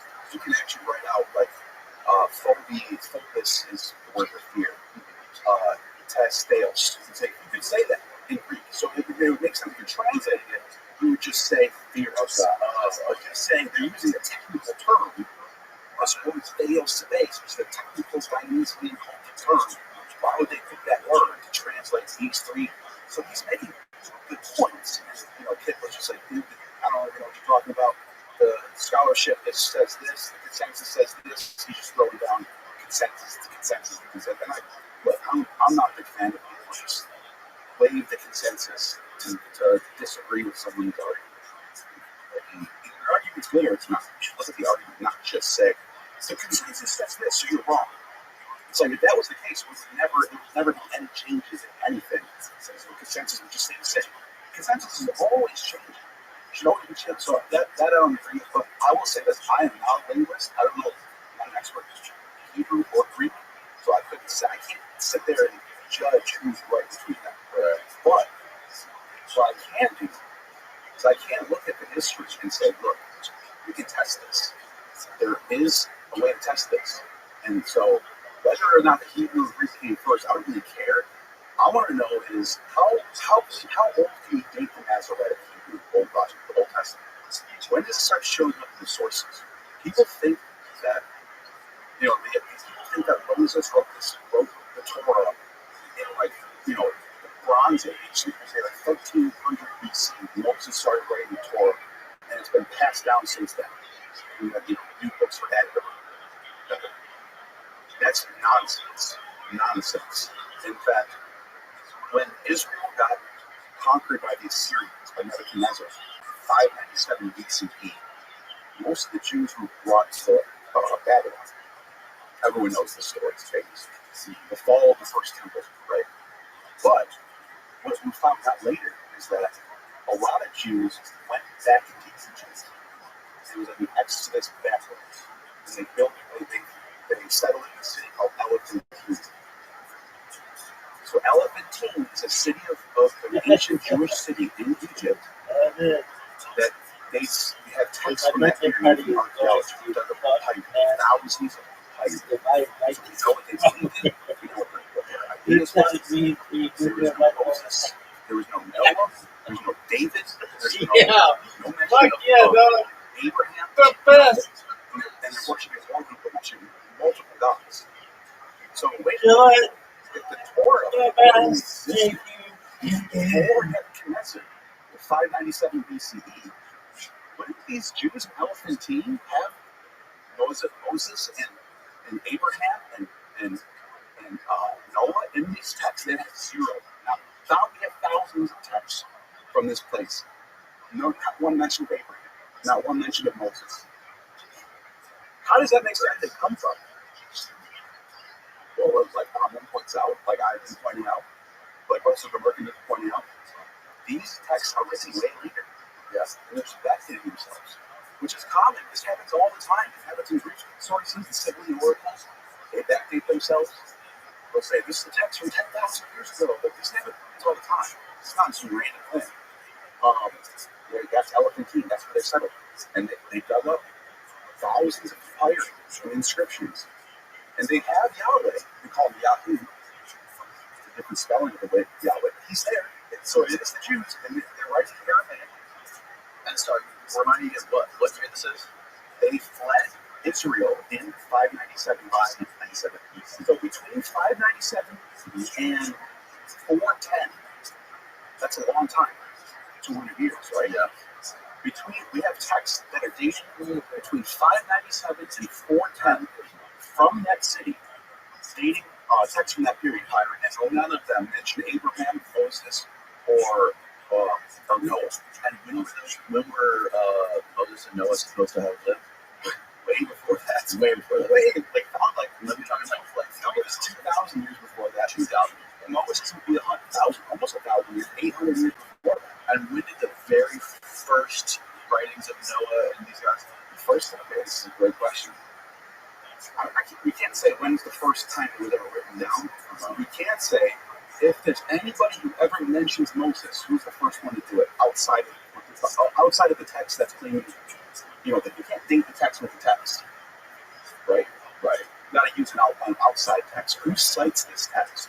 Who's mentioning this text? And I know the first time it's ever mentioned, Hecataeus of Abdera, in around 320 BC. First time Moses is ever mentioned.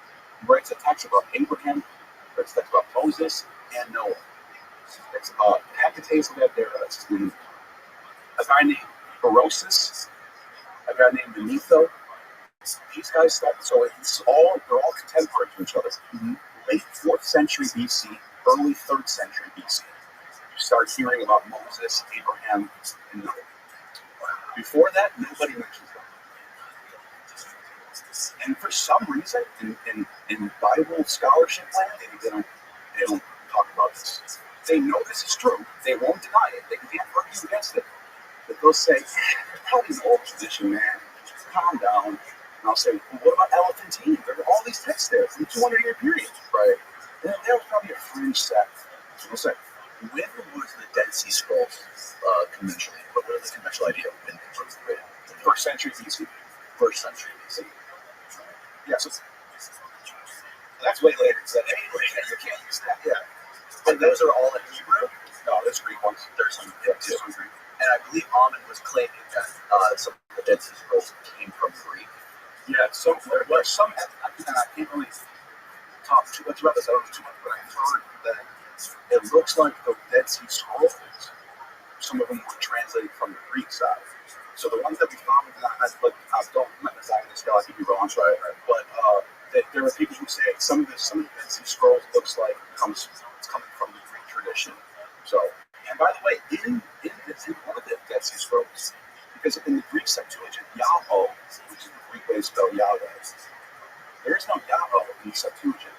But in the Greek manuscripts from Dead Sea Scrolls, Yahweh is in there. And When did the Septuagint come about? well, the oldest one we have is from 325. So anything could have changed between 300, well, they say it's like 270 BC when the Septuagint got produced or translated or whatever. Right. And I'm fine with it. If the academics if the experts are saying it's a translation, I don't care. Fine. All I'm saying is it's fine. It's a translation all day. I don't care. All I care about is when was it read. And to me, there's no evidence that any Hebrew or Greek shows up before the 4th century BC. And that word Yahweh in Greek shows up in the oldest manuscripts from the Dead Sea region. But in the Church Bible, the Old Testament in Greek, the Septuagint, the Codex Sinaiticus, the Codex Vaticanus, and the Codex Alexandricus, those 3 church Bibles they changed the name Yahweh to Kyrios, which means Lord in Greek. So the Lord. That's why the Bible always says the Lord instead of Yahweh. But in the oldest manuscripts, Yahweh is present. So you have the Deuteronomy manuscript from Dead Sea, and it says it's got the 3 letters, iota, alpha, omega, Yahweh. By the way, I think I know why they changed it, because Yahweh is actually an old name for Dionysus. Yes. Dionysus has the same name as Yahweh. And get this, Plutarch, who wrote in the 2nd century, says that he has a whole text called which god is worshipped by the Jews. He said it's Dionysus. He said it's some Eastern form of Dionysus. Because Dionysus wasn't just a wine god. That's like an attribute attributed to him. And then when the Romans adopt Dionysus, the Roman version of Dionysus, he becomes this wine party god. But if you go back, the oldest forms of Dionysus you can find, he's way more than that. He's a god of life. He's a god of growing up the crops. He's a god of Bacchic. It's called Bacchic. It's like divine inspiration. Was it the son of Zeus? He's the son of Zeus. He's the heir of heaven. Right.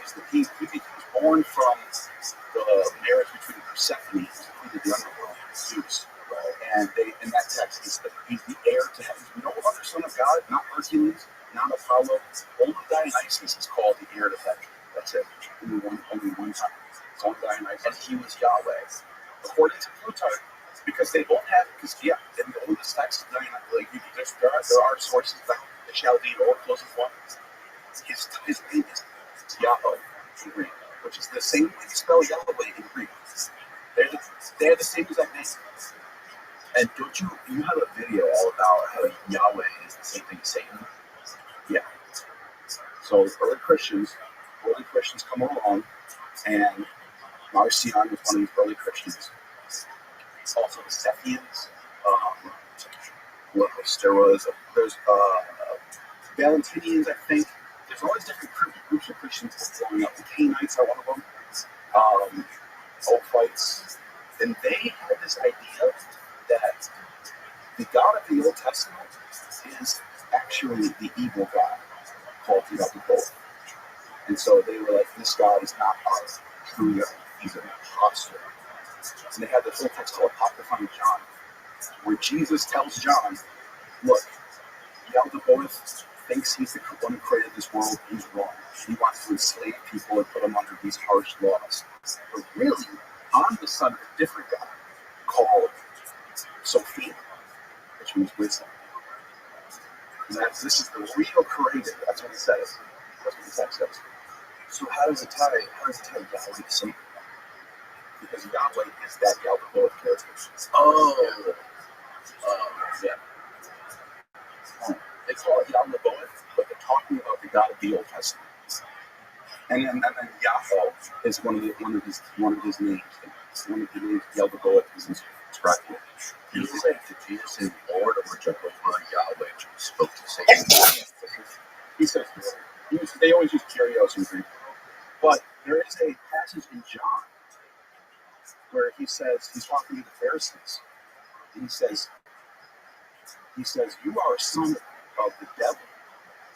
He says it's in Greek. So you are the son of the devil. And I can't remember what passage it is, but it's in John.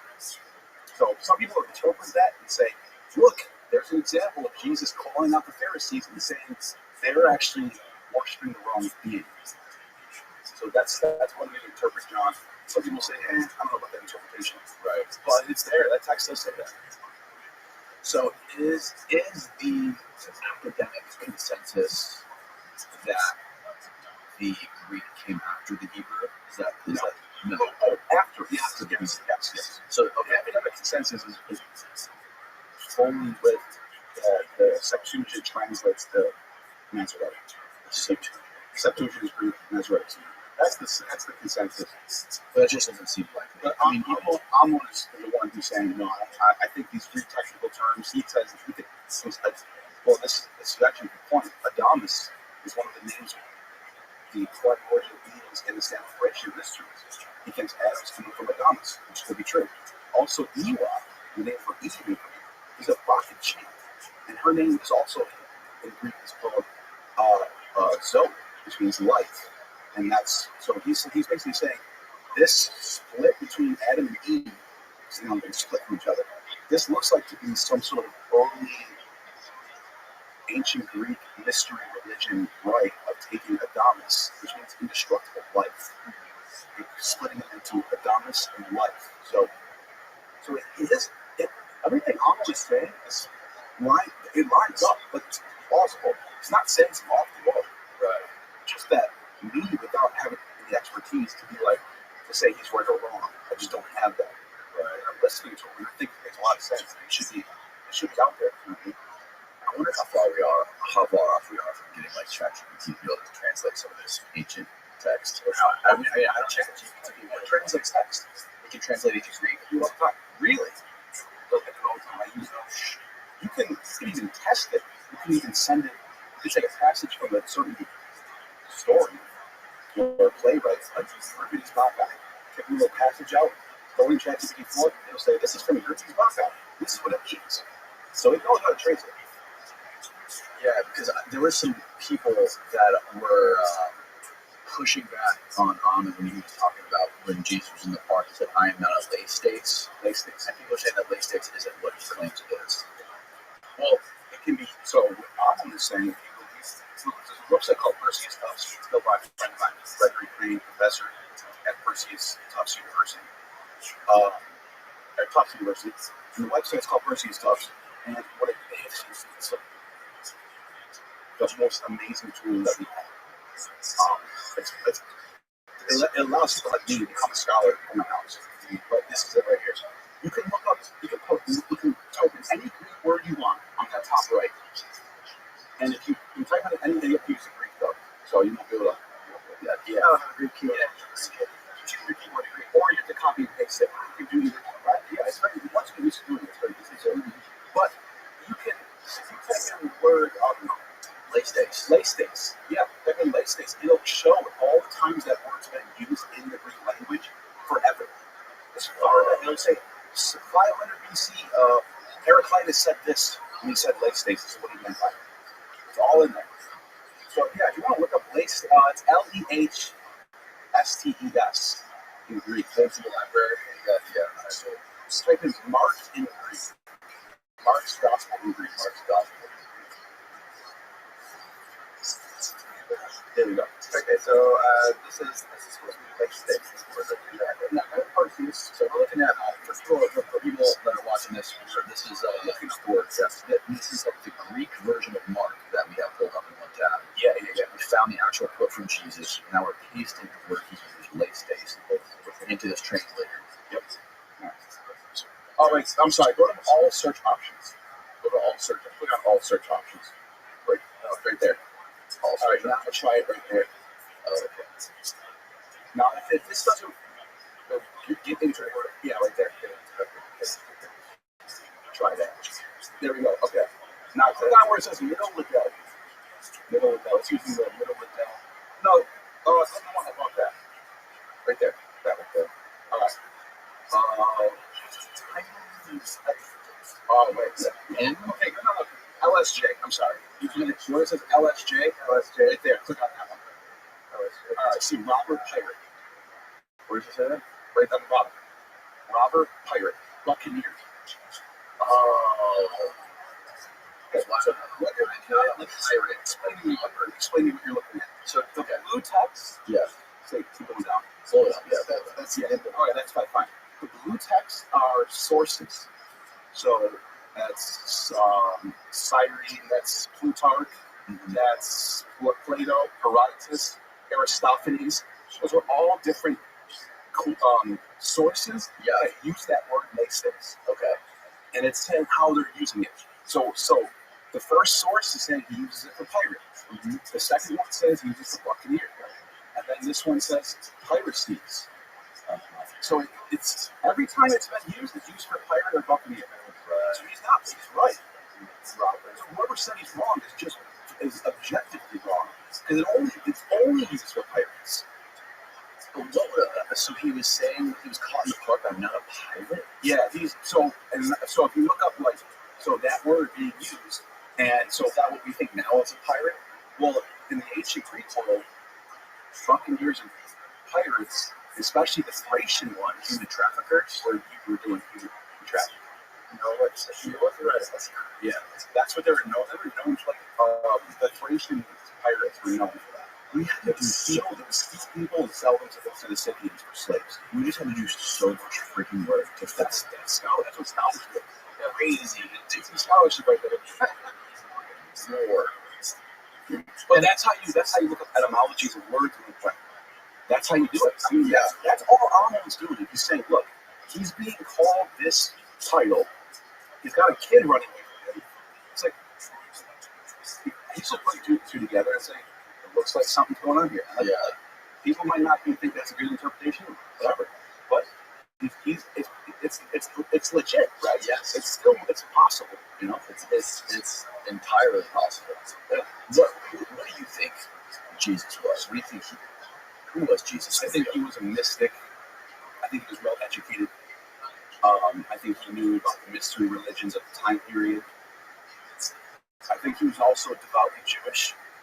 And I think at that time, Judaism, it wasn't Judaism, what we say today, that's rabbinic Judaism comes after 70 AD. So when Jesus was around, there was a whole different type of religious atmosphere going on in that period. There was a lot of magician stuff going on, and a lot of Simon Magus. The title Magus, those are like people who perform miracles, and Jesus was one of those characters. So Jesus was, the title Magus or Magi. These were people around. And by the way, the Magi are the ones finding the baby Jesus, right? A lot of the early Christians in the sources had that title. Like Marcus Magus was an early Christian, right? Simon Magus was an early Christian. These Magi or Magus characters were in the business of performing miracles and doing mystery rites, initiations, baptisms, Eucharist, magic, mystic ceremonies, basically. And Jesus was one of these characters. So he was magic rites. Was he just doing drugs? The drugs are involved. Psychedelics are involved. And look, let's go to the sources, right?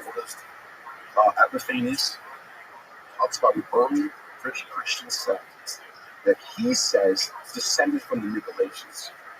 The Galatians are mentioned in Revelation, so we're talking first century, and they split off into a bunch of different groups. There's the Borborites, the Zacchaeans, the Fibionites, the Socratites, Codians, Barbellites, Secunians. Get the whole. I just wanted to put a whole handful of lists. There's a whole bunch of them, and these are all branching off of his Nicolaitan sect. According to Epiphanius, this is what he says. I'm just repeating what the sources say. It's not like a theory that I have. It's just what the sources say. According to, they had their own text. There was a Gospel of Mary. Now, people might say, I've read the Gospel of Mary. It's not this one. There's a different Gospel of Mary. It's called like the Questions Concerning Mary or something. That's how Epiphanius refers to it. They call it a gospel. Even Epiphanius, they call it a gospel. And it's a different gospel. Very different gospel. And in this text, the Elder is there. He's the God of, he's the Hebrew God, right? Jesus is the son of a different God called Barbella. And Barbella is associated with Sophia. They call him the mother father. It's like a figure. It's like this very fascinating deity that is like the creator of all things, wisdom incarnate, descending from the highest ions of the moment, right? That's what they say in the text. But there's an eighth heaven, and Jesus and Barbella are from they rule that heaven. We're on the below it, or in the seventh heaven, heaven and earth. And the other both rules this. I'm just laying out what their idea. But what they did, according to this gospel, Jesus takes Mary up on a mountain. Mary Magdalene. Who, by the way, Mark says the one he. If you put it next to Mark, we just read it. Mark says Mary Magdalene, the one who Jesus took 7 demons out of. Mark's Gospel says we just read that. Yeah. And the one who he exorcised 7 demons out of. Whoa. But this is what these Borborites said. That Jesus took her on, this is in the sources. Right? Jesus took her on a mountain. This is in their gospel. It's not just like a group. This is written in the gospel. Jesus took Mary onto a mountain and told her to make it to the kingdom of heaven. He has to eat his flesh. She has to eat his flesh and drink his blood. And he made her a Eucharist with his love. Yes. And that's what it said. And by the way, so Mark wrote that. This we don't know. We have no idea. It's a lost gospel, but it's cited in the sources. It existed all the way up to the 3rd century, and we started using it's not mentioned. It existed all the way up to the 3rd century, and this was found in a papyrus scroll. No, this is just cited by people in the 3rd century. Epiphanius. Oh, it's cited. Yeah, Epiphanius is one of these early saints in the church. He's talking about this in his text called Panarium. Okay. So then he continues. He says, that's in their gospel. But then we know, he says, they perform the craziest rituals where they take psychedelics, they speak in tongues, they prophesy the future, and they eat babies. So it's just like I'm making this stuff so crazy. If someone's watching it, what is he talking about? Just look it up. Panarion by Epiphanius against the Borborites. Or actually look up Borborites on Wikipedia. Wikipedia says Borborites on Wikipedia. B-O-R-B-O-R-D-O-R-I-T-E-S. Right. It's in the Wikipedia page. So it's like well-known scholarship. All the people that were writing back then, how do we, it's hard to determine, like, who was, like, what their motives were behind what they were writing, or if they had an axe to grind against somebody, or an idea, or a religion, or if it was just like an ancient tabloid, right? Like the National Enquirer of antiquity. And so how do you, like, even if this exists, among all these other pieces of writings, like, how do we know to take that for real, or if that's ancient writer or not good? That's a good question. That's you're thinking like a scholar right now, because a lot of, like, Bart Ehrman was one of the people who think that Epiphanius is slandering. He thinks none of this happened. that Epiphanes wants people to not like them. So he's making up like, oh, they eat babies, right? So, which could be true, right? Or there could be something in the middle. Well, that's what because it's somewhat true. Maybe they are doing Eucharist with some stuff, psychedelics, whatever. Maybe they're doing maybe not eating a born baby. That sounds crazy. That's what we say about those slang today. Right. People are slandering people, and sometimes the truth is happening in the middle. That's how I would approach it. I would take it with a grain of salt because Epiphanes does not like these people. You got to remember that he's writing up here. He does not like them. So you got to take it with a grain of salt. But then you got to think like, if he was wrong, somebody might have wrote and said, "Hey, Epiphanes is wrong about this. We don't have anything like that." Nobody contests that what he's saying. So that's another thing that I'd like to think about. So it could be somewhere in the middle. Right. So now, Mary Magdalene, but is there contention? Because Almond also said something about her being a prostitute. Yes. Or pretty obvious. Some people think that they were married, right? There are people who think that they're I mean, what is the contention there? And what it just the way Mary is presented in all of the Gospels, not just the ones we have, not just the four main Gospels, but the extra additional apocryphal Gospels. There's another Gospel of Mary too, and Mary's the one who gets all the secret wisdom that none of the other apostles have. She's the highest of all of them. And it's called the Gospel of Mary. That's the one that we have. It's found in the non-Hammadi scroll. But the way she's presented is like she's just always around. She's always with Jesus. She's got other girls that are like following her. And she has her own entourage, and she's following Jesus with his entourage. It looks like they're together, and they're like both operating some sort of mission, whatever it is. like they're both pimps? Whatever. And this is what the mystery religions were like in the first century, right? And especially if you look at the Dionysian religion. And by the way, someone right, I said Dionysian and Christians are opposites. Actually, John Kloppenborg, mainstream scholar, one of the great academics of our time, wrote a whole book called Christ Associations. And he points out in that book that the way early Christian churches operated, they're called ecclesias, they were almost following the playbook of the Dionysian ecclesias. They were doing everything the same. So both groups are doing they bury their dead in the same catacomb. They do specific rites at dinner parties. The way they bring out stuff. He's basically saying the evidence shows that the Dionysian groups and the Christian groups were operating in the same way, just worshiping different gods. Obviously, they're worshiping Christ here, worshiping Dionysus. So the devotees of Dionysus were similar in the way they handled themselves and carried themselves to the way the Christians were. So this is not crazy to think that the mystery religions of the first century could have looked a lot like what these Roman Christians with Jesus and Mary were. They're just in Judea, just through the Jewish worldview. Their tongue, their Syriac, whatever language. Syriac is probably the language they were speaking, which is like Aramaic, Hebrew. Is that what Jesus spoke? Probably Syriac. Syria? Yes. It's a form of Aramaic that was popular in Nazareth. So it was like the native tongue of the Nazarenes. So that's probably what Jesus spoke. I think Ahmed said he spoke. And Ahmed's just like the guy. He just loves Greek. Well, here's the thing. Ahmed is going to say, well, show me the text where Jesus is speaking in Syriac. Okay, you're right. We don't have that. We're just basically guessing on what was the language of Nazareth. It was Syriac. And there was Greek everywhere. So we probably knew something. Everyone knew Greek. It was the language. That's like English today. If you can be here in Florida, this place where Spanish is big, right? But everyone knows a little English. So he had to have known Greek to some extent because that was the lingua franca of that period in the Eastern Roman Empire. So yeah, Ahmed's not wrong. He did speak Greek. Yeah, at least some of it. At least he had to, especially how educated Jesus was. I don't buy this idea that they were just some random fishermen. And even the Talmud says that Jesus was close to the government. His mother was close to the government.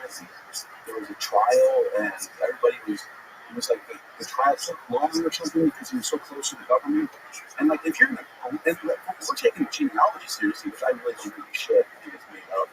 But this genealogy says it's from the Davidic line. If that's true, then he's probably is somewhat important, right? He's probably not just some random poor guy hanging out with some random fishing. So they're probably more like the Davidic line from King David's line. Oh, yeah. Oh, So if that's ending somewhat true, then he would be somewhat important, right? So I mean, who knows if that's true or not? But what I'm saying is, if you look at the parables that he taught, and the things that he's saying, he is very well educated in philosophies of the time period. He comes off as like a cynic / stoic. That's what he comes off. So if you read the Stoics in the first century, by the way, Stoicism came out of cynicism. Diogenes was the great cynic philosopher. He invented the school of cynicism. He lived in the same time as Plato. They hate each other. They're arguing this way all the time. But Diogenes' student was Crates. And then Crates' student was Zeno. Zeno invented the school of Stoicism. So Stoicism comes out of cynicism. By the time you get to the first century, the Stoics were huge, and they end up blending in with Platonism. Neoplatonism is Stoicism plus Platonism, and that was the dominant philosophy of the first century. And if you look at Jesus' parables and the way he taught, he lines up with the Middle Platonist philosophy of the day. So he obviously was educated, taught Middle Platonism.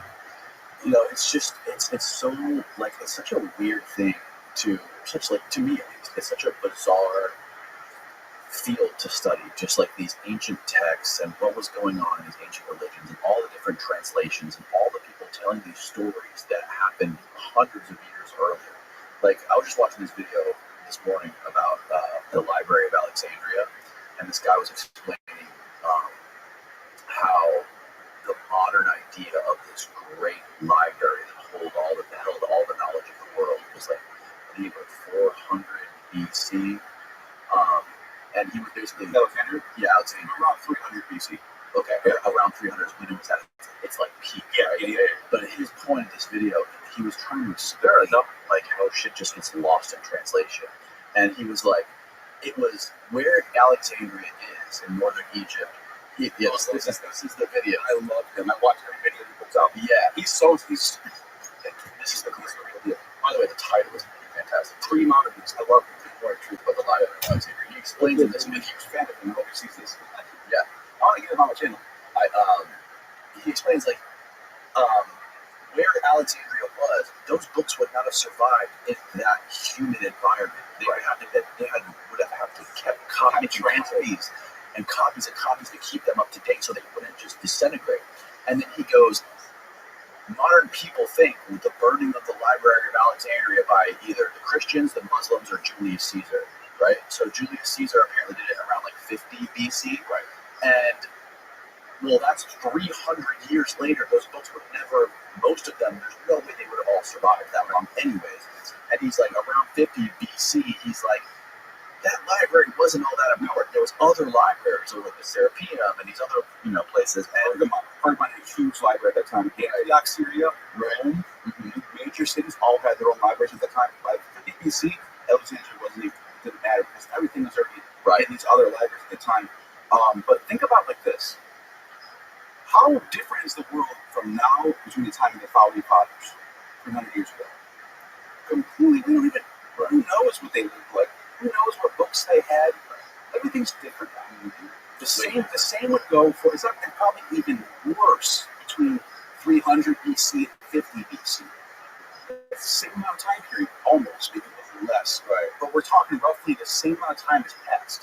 From 300, we think of the ancient world, we think of, 300 BC to 200 BC, everything was probably around the same thing, but no, it's 100 years have passed.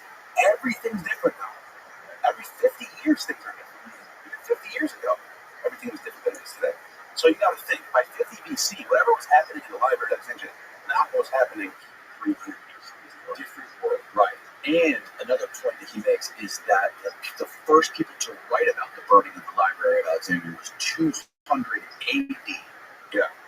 Writing about something that happened apparently in 50 BC. Right. So that's another common source. Do they know? Yeah. Well, here's another. So this is what I would say about that. This episode of the podcast is brought to you by Verso. The older I get, the more I want to invest in my health. because I don't just want to look young, I want to feel young.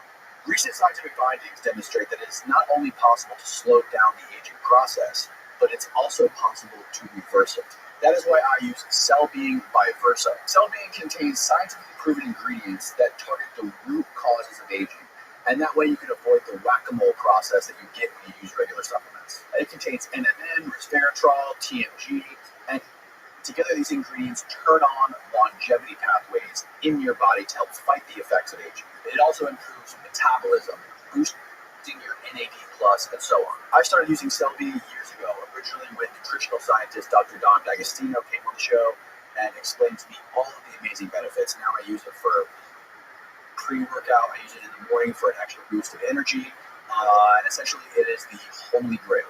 Verso also publishes third-party testing from each batch produced to guarantee you're getting what you pay for. So if you want to support the show, click the link down in the description. It's buy.ver.so/Danny, or use the coupon code Danny at checkout for 15% off your first order. Again, that's bui.ver.so/DANNY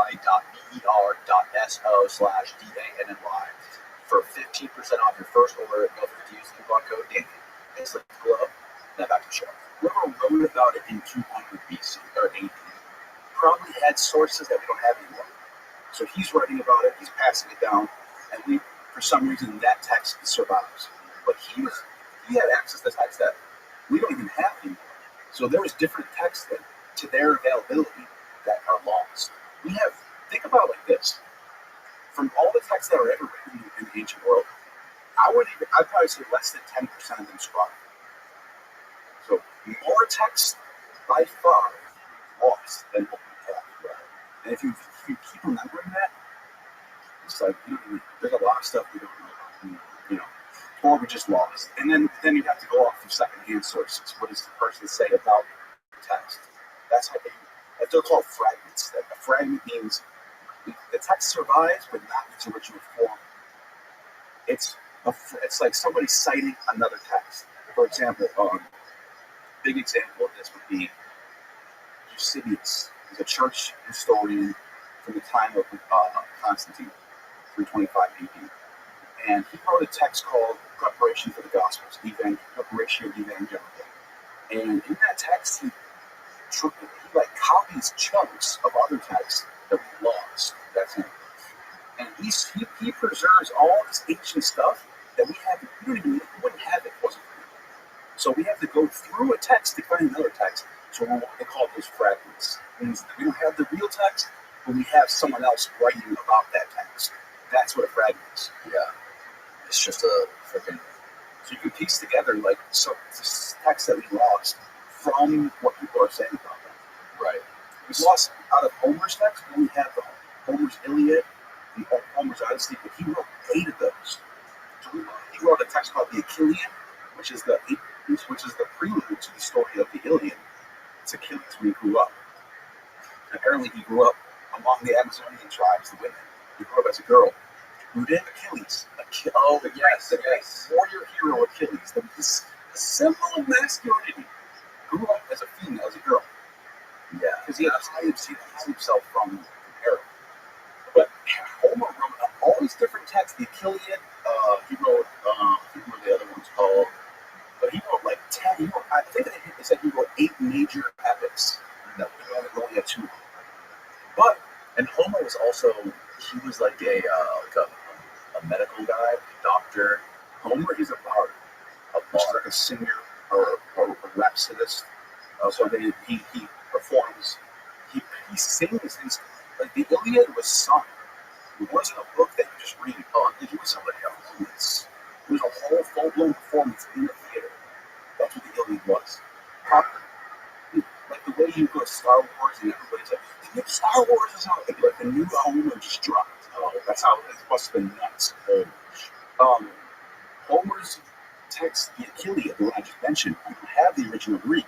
We have the Latin version from a guy named Statius from the Roman period. And so he rewrites Homer's text in Latin. That's why we have the Achillean. Not from the Homer, from the Latin version. So that's how you can piece together texts that we lost. So we don't have the original Greek? No. Yeah, So there's a lot of texts like that. There's a lot of, who's the guy I'm thinking of? the Greek guy who talked about like ancient remedies and medicines. It's all in the chemical media. Galen, that's what I'm thinking. Galen. By the way, Galen was such a big deal. He became Galen's works because Galen is drawing from the guys before him, the Ascorides, Asclepiades. These are all like medical texts that these ancient writers are called. Hippocrates is another one. And Galen takes all of this stuff and he writes, Galen writes his stuff. He's drawing from these sources. He's writing all the up-to-date medical procedures, how to do certain medical procedures, what medicines to prescribe. He writes hundreds and hundreds and hundreds of pages, dozens and maybe even 100 books about medical stuff. Galen's works become the standard medical text from the 2nd century all the way to the Enlightenment. Galen was the go-to forever until the Enlightenment. Nobody could top him. That's how good he was. It's nothing like. So they said Galen and Aristotle are the 2 pillars of the West. From the time of Aristotle to Galen. So from the 2nd century all the way until 16th, 17th century, Galen and Aristotle are dominating medicine, science, and philosophy. That's where you go to. That's so odd. That's why people still think the term Dark Ages. The consensus is that it wasn't as dark as we thought. But I think you can make a case that, look, before the Middle Ages, you had all these great. You had Euripides, you had Virgil, Ovid, Aristotle, Plato, Archimedes, all these giant, great, amazing thinkers. And then between 500 AD up until 1600, for 1,000 years, it's like there's no comparison from the ancients to that period. 1,000 years before 500 AD, everything is just like amazing thinkers, amazing new advancements, all this. And then, and by the way, what's his name? I can't remember the guy's name right now. Scientist. He talks about this. He got in trouble for saying this. He said I think the Dark Ages is legit term. And like maybe it isn't, maybe it is. But at least as far as writing good classic text, that stopped from like 500 AD until 1600. Can you name a classic text from 700 AD? No one can. I mean, I'm sure the experts can. In the household titles like Ovid's Metamorphosis, Homer's Iliad, it's all the ancient stuff. It's all pre-Middle Ages, Right. and then the Enlightenment, all like Shakespeare, all this thing. It's like it's a back, baby. And what do you think contributed to that? Christianity. This is a hot take. There are going to be some academics that are seeing this and say he's wrong. The consensus is that the Dark Ages wasn't so dark. I'm not convinced about that. I think it was. I think the Dark Ages is a legit term that should be used. It's a hot take. I'm going against the grain with that one. Yeah. I think it was Christianity. And once what about Christianity?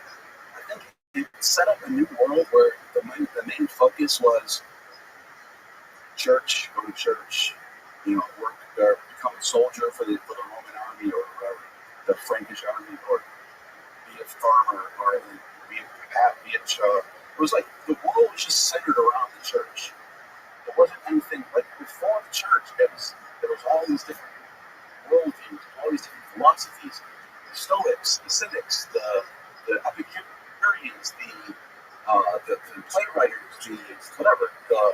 You have the tragic writers, you have the comic writers, and then all of a sudden it's like from the time of Justinian until the Enlightenment, it's like it's just all the texts are all church fathers. It's all on the Trinity. It's like it's a new saint wrote another book about the Trinity. Great. It's all the texts you get from that period. And it's like the whole focus of the Western world is just on the church. That's all anyone cared about. That was the world. Now, what do you attribute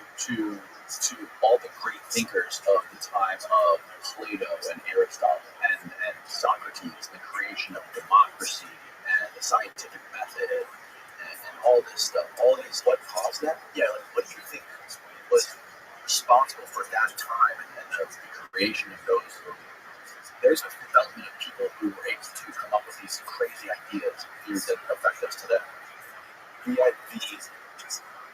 ability to debate, to have dialogues, and not dogma. When you have a dogma that this has to be true and anyone who doesn't believe it is a heretic who burned the stake, versus everybody can pitch in and give their 2 cents and disagree and agree. And of course, there were dogmas back then too. Of course, there were people like, for example, Socrates is famous. He got condemned for 44 gods and he existed. Like, of course, there was still that stuff going on. Not at the degree in the Middle Ages where you couldn't be a pagan in the Middle Ages. You're done. It's a heresy. You get burned for witchcraft. So I think what contributes, by the way, Richard Carrier, we might not get along, or whatever, he's right about this. There's a term, they call it the Greek miracle. And like, people look at the classical period during the pre-Socratic era up until Plato, and they just go, what the hell happened? Right. It's an explosion of intellect. Yes. And it's like, it's hard to even describe it. Just an explosion of intellect during that time. Never been seen before, never been seen again until 17th century. About it feels like I think that's a great thing, because psychedelics rewires the brain. And look, we know they were doing psychedelics because the Elizabethan industry was getting around Taik, which is a drink that they made using it was a potion. You know exactly the potion. There's some iconography suggesting that mushrooms were involved, but there's also ergot, which is fermented grain, right? And they would take this drink, and the god was called being inspired by the god, entheogen. This kaikiao is what, like an ancient beer or something? Yeah, ancient beer, ancient wine. They would use wine or beer, depending on who's mixing it. It was a potion with psychedelics, and they would drink this drink. And look, the Elizabethan history out there's the Catholic Church, and everyone was the dominant religion of the Western world, Orthodox in the East, right? Before that, though, the Elizabethan history dominated. Yes, it was the biggest thing there was. There's a story from a guy named what's his name? Nicholas of Damascus. A guy named Nicholas of Damascus wrote a story about people traveling all the way from India to get initiated into the Elizabethan industry. That's how famous they were. They're traveling from India through Persia, through Babylon, through Anatolia, to Ionia, all the way to Delphi and Athens, just to get initiated into the mysteries. And having once a year into the initiations. And Plato was initiated, Socrates was initiated, Alexander the Great was initiated, Augustus was initiated, Cleopatra, Julia Domina, all the greatest, most famous people you can think of were all initiated in the Elizabethan mysteries. There's another one called the Samothracian mysteries, which is on the island of Samothrace, and it was older, but it was almost as famous. We know that Philip of Macedon, the father of Alexander the Great, was married there to Olympias. When he was princess of Macedonia, and she was Princess Everest. See, they had the initiation ceremony. But anyways, long story short, they said that at these mysteries, at these initiations, people, their lives would be transformed, and they no longer feared death. So whatever this experience was, we don't know much about it, it's a secret. And this is how secret it was. Aeschylus was one of the famous poets from the 5th century BC. He wrote the Promethean trilogy. Great trilogy. He got almost killed. He had to go on trial. He won the trial, but he was guilty of revealing the mysteries of the Elizabethans. And you weren't allowed to do that. You weren't allowed to tell anybody what was going on there. So all the text we have is like very like, oh, what exactly goes on there? We don't really know. But we know that when people leave, they report that their lives were transformed forever. The only thing we do know is we know that there was a saying when you went in there. And you had to say these words. It's almost like when they said, when you get a Eucharist, I don't know if you're Catholic or not, but folks from watching might not understand this. When you get a Eucharist, you put your hand out, you say, body of Christ, amen. Well, that was the mysteries had their own version of this. When you would take, after you initiate, you would say, I have drinking from the cup. I have grabbed, it's like I have received the image, and I place it back in the chest. Those are the words you have to say. We don't really know what it means. We just know that we just have a couple of sources that say this. So you drink from the cup, receive the image, and you put it back, whatever that means. And they report, the people who were initiated said their lives were transformed forever, and they no longer feared death, because the whole point of initiation was salvation. And they said that if you initiate the mysteries, when you die, there's a special place for you in Hades, designated for the initiates of the mysteries. It's called Elysium. And it's where everybody just parties 24/7 in bliss. Welcome. And so when you got initiated, it was like getting your confirmation in the church. It was like, I'm part of heaven now. So that idea of salvation definitely is credited to Elysium. Brian Mayer arrested do some studies on the side of some of these old bases, and he's found remnants within there and studied the chemical compounds that break down whatever's in there. Yeah, his book is amazing. Yeah, immortality. Yeah. What is this? Elysium Fields. According to whom we look at, this is where you go. This is the place in Hades. Because Hades has different places in it. It's the underworld. Tartarus is the pit.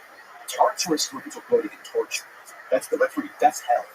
Elysium is above Tartarus. That's where you go. That's where all the people who are good people and initiates.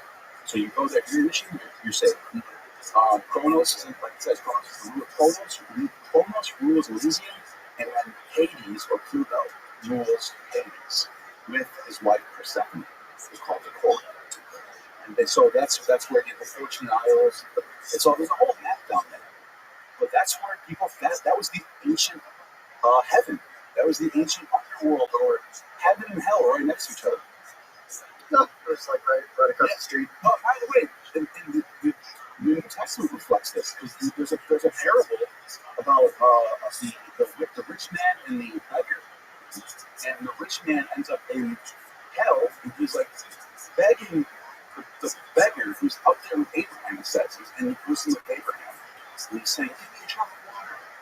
Abraham was like, it's too late. You should have repented before it was too late. I'm like, we're right next to each other. The heaven and hell. So even in the New Testament, the idea of heaven and hell are right next to each other. It's reflected right there.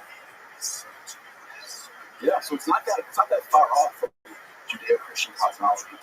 Look, we like to put a force field around Israel and then say, these are all pagans, and then this is the monotheist. They have different religions going on. That's not what it was. They were all borrowing from each other. They were all within the same cosmology. They all believed in different stuff, but they all, at the end of the day, it's all interrelated. It's like Welcome. Marvel and DC comics. That's separation that didn't really happen. They're all understanding. We're all worshiping different gods and different rituals. Absolutely. How'd you find out about it?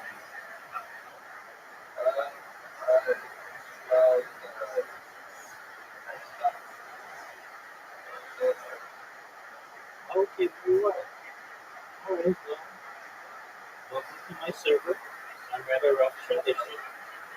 Pleasure to meet you. I stream on 24 hours a day, 7 days a week, 365 days a year for world peace. I've been doing so for more than 3.5 years. I'm live on 18 different simultaneous music streams. There's more data archiving and interesting. Have you ever seen the movie The Truman Show or The Television Show Big Brother? Excellent. Well, let's just issue on the mic. Now let's go back to the pandemic and see the definite point and birth of AI, the combination of the team and everything in between. The Economist magazine stated in 2018 that data had overtaken petroleum as Earth's number one resource, and I have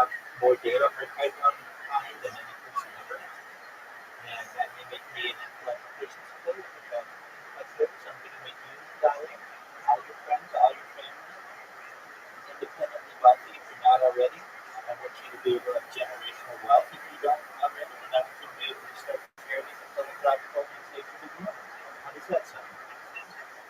Sound good? Well, certainly. I talk about things to help the world, like world peace, additionally, ending world hunger through the use of technology such as agricultural drones, floating greenhouses, saltwater greenhouses, things like vertical farming, hydroponics, cloud seeding. I want to help end world thirst. I'm sponsored by cryptocurrency, so I'm a firefighter of Sonic Penny here. I know that's a long name, essentially it's worth $100 million. One of the things that we do is we build wells in developing nations like Nigeria. I'm an advocate for the lifestyle project and most importantly, desalination technology, pumping earth seawater ongoing to make it drinkable. How do those things? Excellent. I talk about other things that I feel are important for the world. Things like anti-gravity, antimatter, faster than light travel, faster than light communication. Things like quantum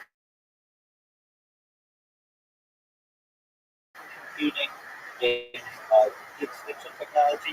People don't know this, but the first successful de-extinction took place in the year 2003 with the Pyrenean ibex, which was a goat located in northern Spain, southern France. Fast forward to the year 2021, a company out of Dallas, Texas is founded known as Colossal Bioscientific. They've made it their goal that by the year 2028, or within 3 years, they want to reintroduce the woolly mammoth into the Arctic Circle, utilizing Asian elephant hybrids. They recently made headlines with their direwolf project. The direwolves that they created are about 11 months old.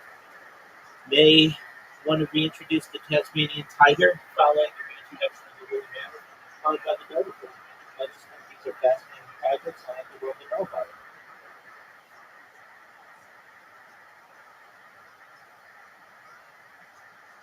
Additionally, I talk about things that may be beneficial to you, either now or in the future, like life extension technology. This is all with your consent, but eventually I may be able to give you the funding that you need to be able to utilize types of technology such as oxygen therapy, human growth hormone, stem cells, cryonics, cryogenics, things like cold shock therapy, and nootropics, perhaps conversion therapy. But eventually you may be able to get to age 100, 120 years old, and you may say, Rabbi, you changed my life, but my body started to break down. What's the next plan? Well, if you want, there may be the opportunity to utilize another type of technology known as life extension technology, where, with your consent, again, we scan your brain in your computer like a CAT scanner or MRI, going wherever atom is in your central nervous system, your nervous system, for later downloads to Android and Avatar, Cyber, Decipher, and clone of yourself, a robot, an ethereal thing, whatever you want to be. But essentially, what I'm saying to you, dialogue, is we have an opportunity of digital immortality. What are your thoughts? I think so as well. So that's what I do. I also create robots that promote myself on different social medias and just do my best to be a really positive person. More than anything that I talk about, making it great and having all that other, that's cool. But most importantly, I'm just a positive person. I'm here to be someone who has an optimistic view on the world and just to give people hope. So you should know if there's anything that you ever need, I'm here to help you. Okay? Absolutely. With that, I'm just watching some podcasts. Feel free to enjoy. If you have any questions, I'm here to answer. All right?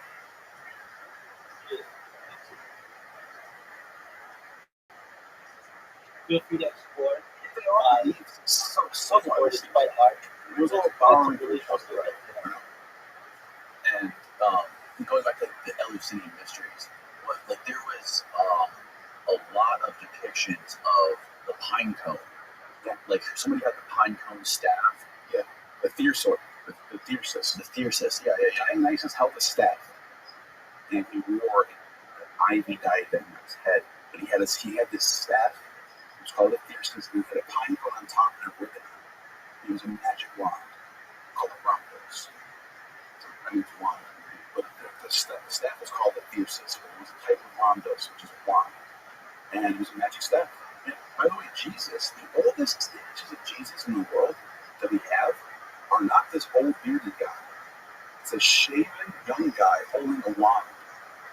Look it up. Jesus with wand. Watch this. Jesus with a wand. Yeah, type in Jesus with wand. This is the oldest image of Jesus in the world. This is what he looks like. The oldest image of Jesus. Those are the oldest images of Jesus.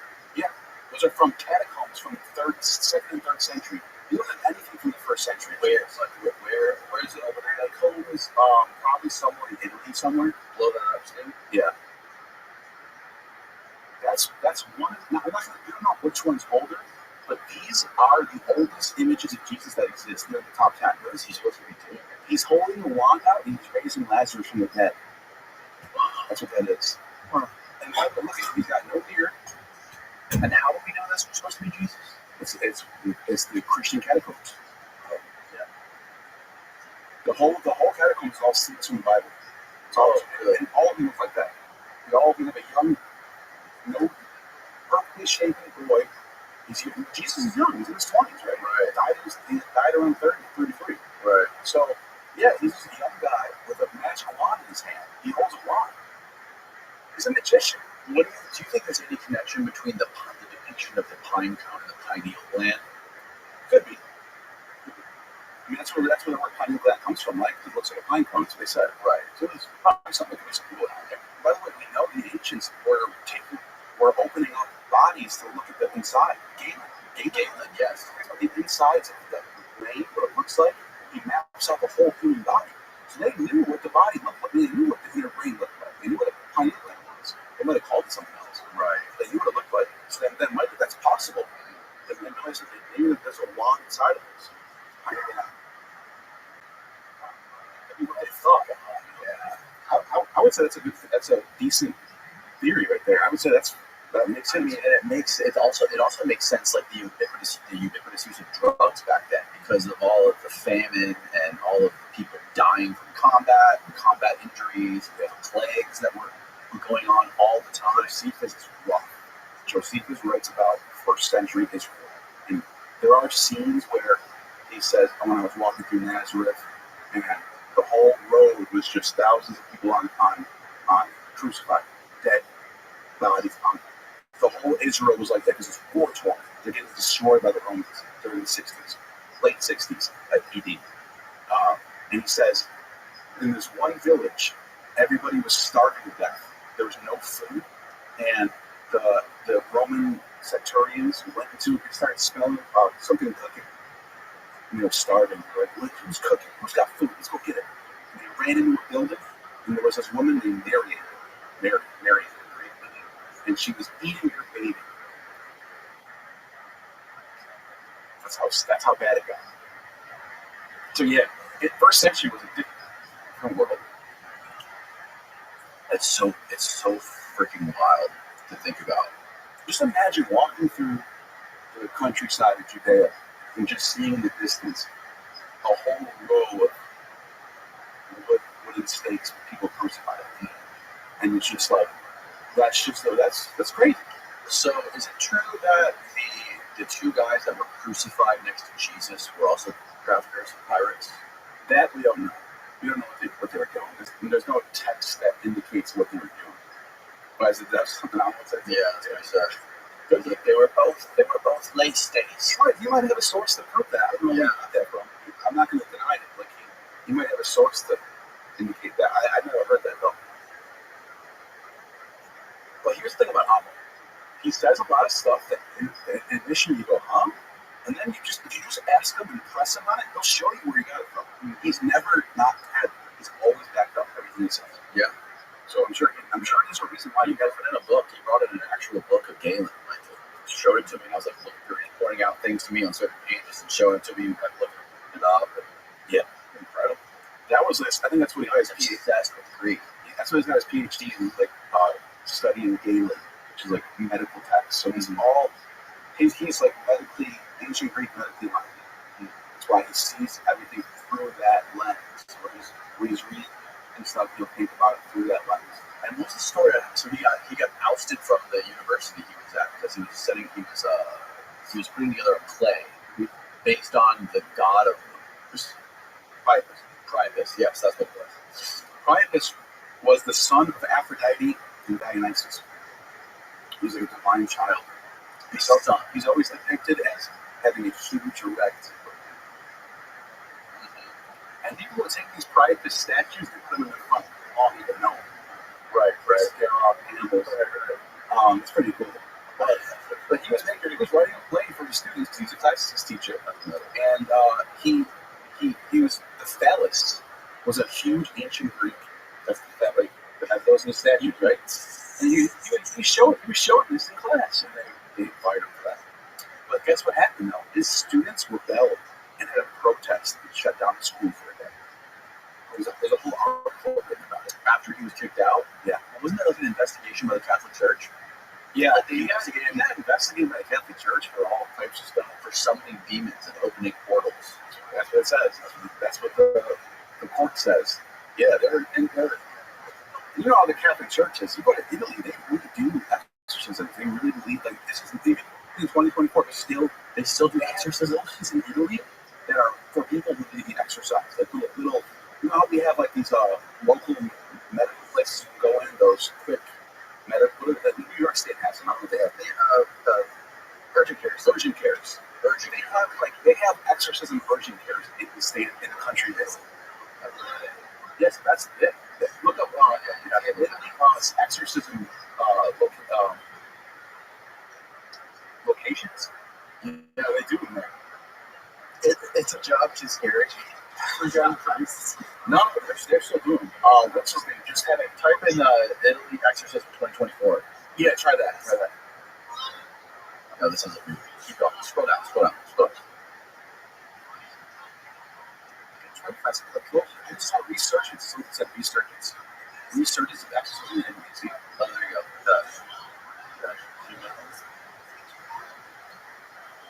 Happily, we are. What is this website? Christian Healing Ministries. We are rediscovering the fullness of the ministry of healing and deliverance from evil spirits. We know that there were embarrassing extremes during the 14th through the 17th centuries when preachers were fascinated with the witches and witchcraft, and there was a shameful number of burnings, including Joan of Arc. Then came a massive turnaround featured by increasing skepticism about the very existence of angels and of Satan in particular. Skepticism is still largely with us, since we are still learning about the healing and deliverance we should be eager to learn from anyone who might have something valuable to teach us. So when I read about the new book that has come out entitled The Vatican Exorcists, Driving Out the Devil in the 21st Century, I quickly ordered it, and then, okay, this guy's talking about. You know who Cameron Bertuzzi is? No. He's a Christian YouTuber. He got like 500,000 subscribers. It's huge. He just had an interview with an exorcist a couple days ago. That's where I heard this from. Oh, really? The exorcist said in Italy they have these pop-up exorcist places. He's looking at Sony. Is this exorcist that he interviewed in Italy? I don't know if he was in Italy. He spoke English, but I think he got trained in Italy because he was a Catholic. So he had to do training, he did like full training as an exorcist. He was telling crazy stories. That's so strange. He has to like diagnose if they're real first. I wonder if people fake that. Which I could be all. Or maybe not. Maybe they're just really like feeling it. I don't know how to explain what the hell's going on with an exorcist. Like that's some next level psychology shit going on. I wonder if they feel it. When you really put yourself in a certain mindset, you go full with it. It's real. There's that physical feeling is real. Whatever it is, whatever psychology behind it is, I don't know how to explain that. I'm not, but there's something going on. Yeah, there's definitely something real about it. Yeah, I think the same thing for the Dionysian religions of the ancient world. They're probably because when they would say when you were inspired by Dionysus, you would feel the mania from it. You could feel it. It's like a different version of the Holy Spirit, right? In that sense. So I'm sure they were feeling all the same emotions for their gods too. Yeah, no, I think that's probably the case with some of these exorcism people. I bet you, if you really did a study on like all those people that are getting exorcised or think they're possessed or believe to be possessed, I would imagine they would have to be really, really religious people. Yeah, and really believe in Jesus and Satan and angels and demons. I would be curious, like, I doubt there's any atheists who get possessed by demons. How do you feel? Here's something I can say about this. And And they probably just go to the psych ward. They probably don't think it's a demon. They just think it's crazy. Yes.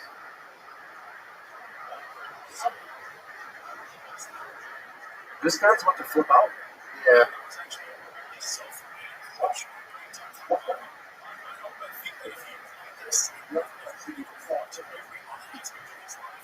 He's possessed. 56. He's a Christian and former pastor. He's been dealing with entrenched demons his whole life. His mother was a victim of incest.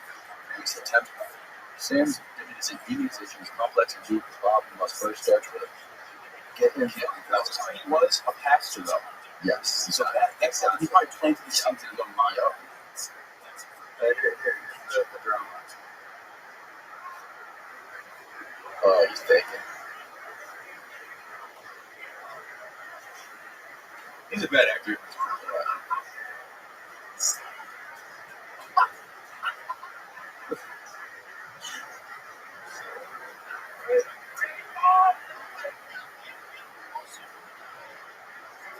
It's like a role play. Yeah. It's like they did a good role play. They're never going to look at that guy the same ever again. That whole church is never going to look at him the same ever again after this.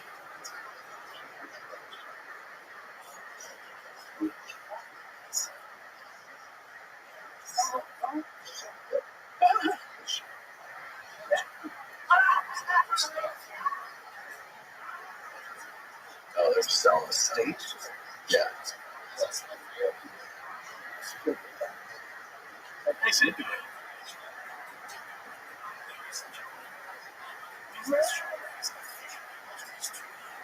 Look at that guy's alien shirt.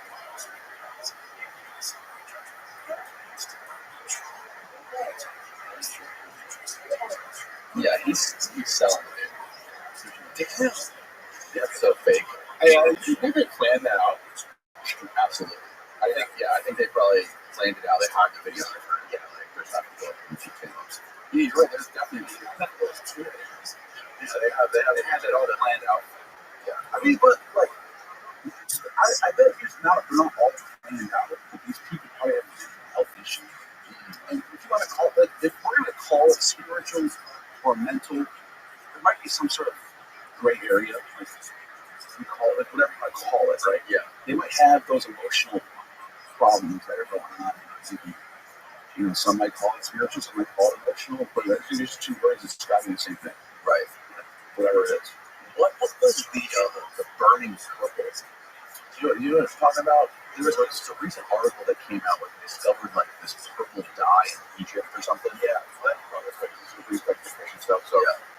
there was in a lot of these ancient texts concerning the mysteries, there's always a recurring thing about this drug or drink that was considered to be burning purple. And a lot of these seers or prophets were described as like purple stained teeth. They're drinking the shit, right? And that's what they call it, burning purple. So let's get this. There's a group of Christians called the Valentinians. And just to do a quick little run up to it, I'll bring it back to the third block comments. But this guy named Valentinus was a really famous Christian in the 2nd century. Even late first too. But he really became like famous in the early second to middle second. Around 140 AD, somewhere around 140. 139, 141, whatever, one of those years. He ran during the election for the next bishop of Rome, which is what the Pope is today. He was going to be Bishop of Rome is the Pope. Pontifex Maximus, the title that goes all the way back to Julius Caesar. Julius Caesar was Pontifex Maximus. He was the religious leader of Rome. We don't know that. But after Augustus, the title went to whoever was the emperor.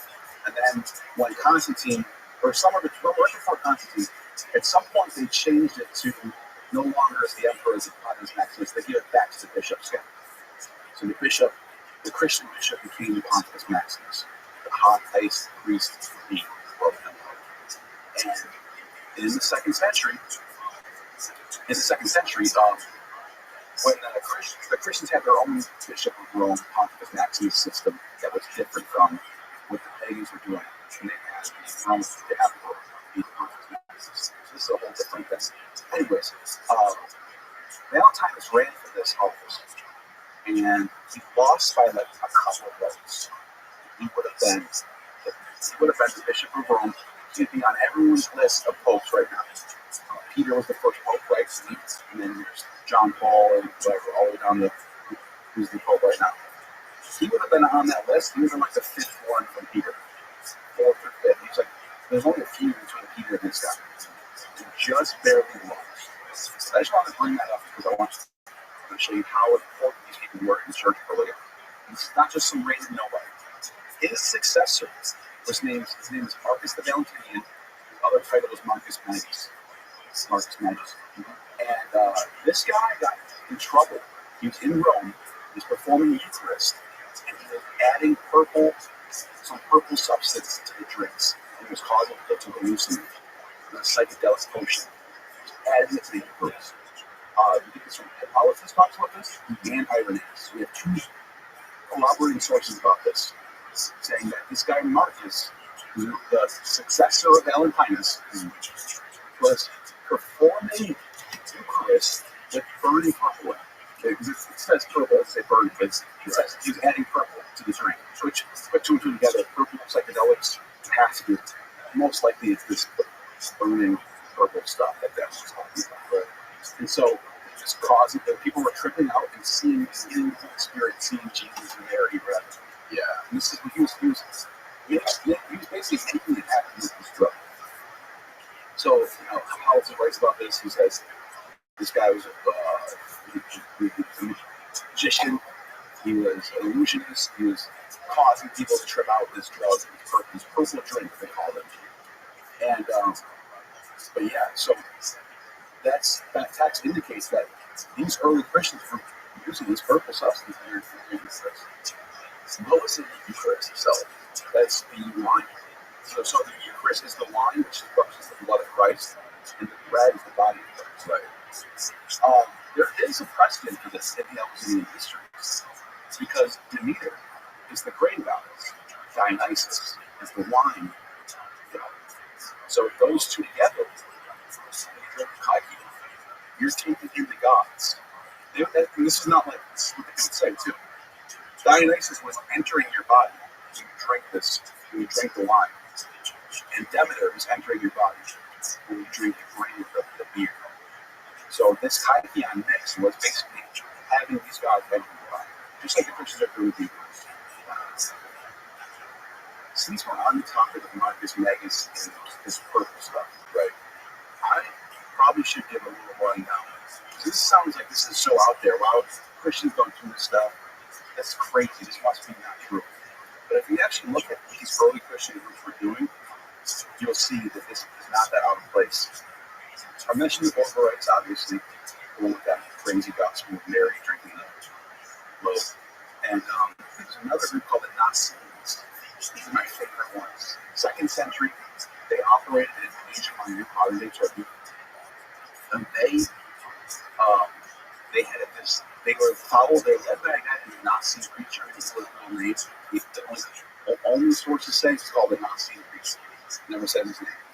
And he was basically equating Jesus with other gods like Dionysus, Attis, Adonis, Osiris, Pan. So he had a hymn. It was the Homeric hymn to Attis. This was an ancient Homeric age hymn dedicated to the god Attis. And in this hymn, whoever wrote it, I don't know if it was Homer or attributed to Homer, it's called the Homeric hymn.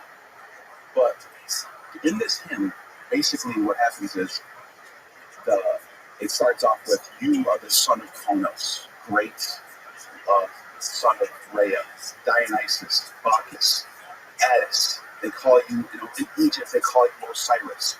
In Phrygia, they call you Apis. In Samothrace, they call you Adonis." And it goes through all these sons of God characters, so they're basically saying these are all the same God. And the Nazi preacher took this hymn and changed it to Jesus. So the Nazis believed that all of these sons of God characters, Dionysus, Attis, Osiris, Adonis, are all prophecies or prefigurations of Christ. He also talked about how Christ is the fulfillment of the Elizabethan mystery. So that's in the 2nd century. Christ is the fulfillment of the Elizabethan mystery. That's what he says. It's whatever friend we have. So what I'm referring to in this, so a guy named Hippolytus, one of the great church fathers, Saint Hippolytus, he wrote a text called Against Heresies. And in this text, he's a whole chapter about this one guy. So he preserves these texts. And one of the things he quotes from saying is him saying, Christ is the fulfillment of the Elizabethan mysteries. So does he say Christ is being high on drugs? That's one way to so Christ is a DOT trick. I mean, and that's the thing. These Nazi's were into that stuff. They were into the frenzies. They were into the Bacchic mania. They were into the whole prophecy and speaking in tongues and getting spirits, getting riled up like that. There's another group called the Ophites. By the way, Nazi means snake people. So the Ophites are the Nazi's down in Egypt. And the Nazi's are the Ophites in Asia Minor, Turkey. They're the same groups. They're snake. Ophite means snake people in Greek. Nazi's means snake people in Hebrew. So they're both the snake people, but they're Christians. They believe in Christ. The Sephians are another group that believe in this doctrine that Christ is the serpent, Satan's art, that came to save Eve from this god he elbowed. He said, eat this fruit and obtain no sins. That's their doctrine. So that's why you can see why it became heresy. Right? But this is what they believed this, and a lot of Christians believe this too. It wasn't just this random, there was like 10 different sects of down in the United States, this serpent, and so this saves them out. Not to save them from Yaldabaoth, the god in the garden that was keeping them. They're saying you're in a prison planet, and to get free, you have to eat this apple. They eat the fruit. When we say apple, it's fruit, and it's gnosis. And the idea is we'll save mankind by eating gnosis, by eating the apple. Your generations coming after you will keep getting smarter and smarter and smarter and smarter until they can become gods. So they're taking the opposite of it, where the original thing was Adam and Eve fell from paradise. This is saying they attain gnosis and can become like gods. And basically, like, every generation that goes by attains more knowledge than the generation before it. And we're on our way to becoming, like, humans are on their way to becoming gods at some point. Which, true, then one day we become immortal. Who knows? I got a question. Yeah. So,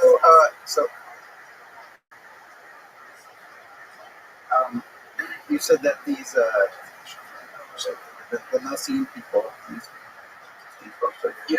Oh, no, that's Nicene. It's NASS. Or NAASS. Yes. ENES. Yeah, Nicene. That's it. the scenes people. So you said that they're called the snake people. That's your logo of your channel. Yeah. That's a right. I'll get 10 minutes. I'll get to that.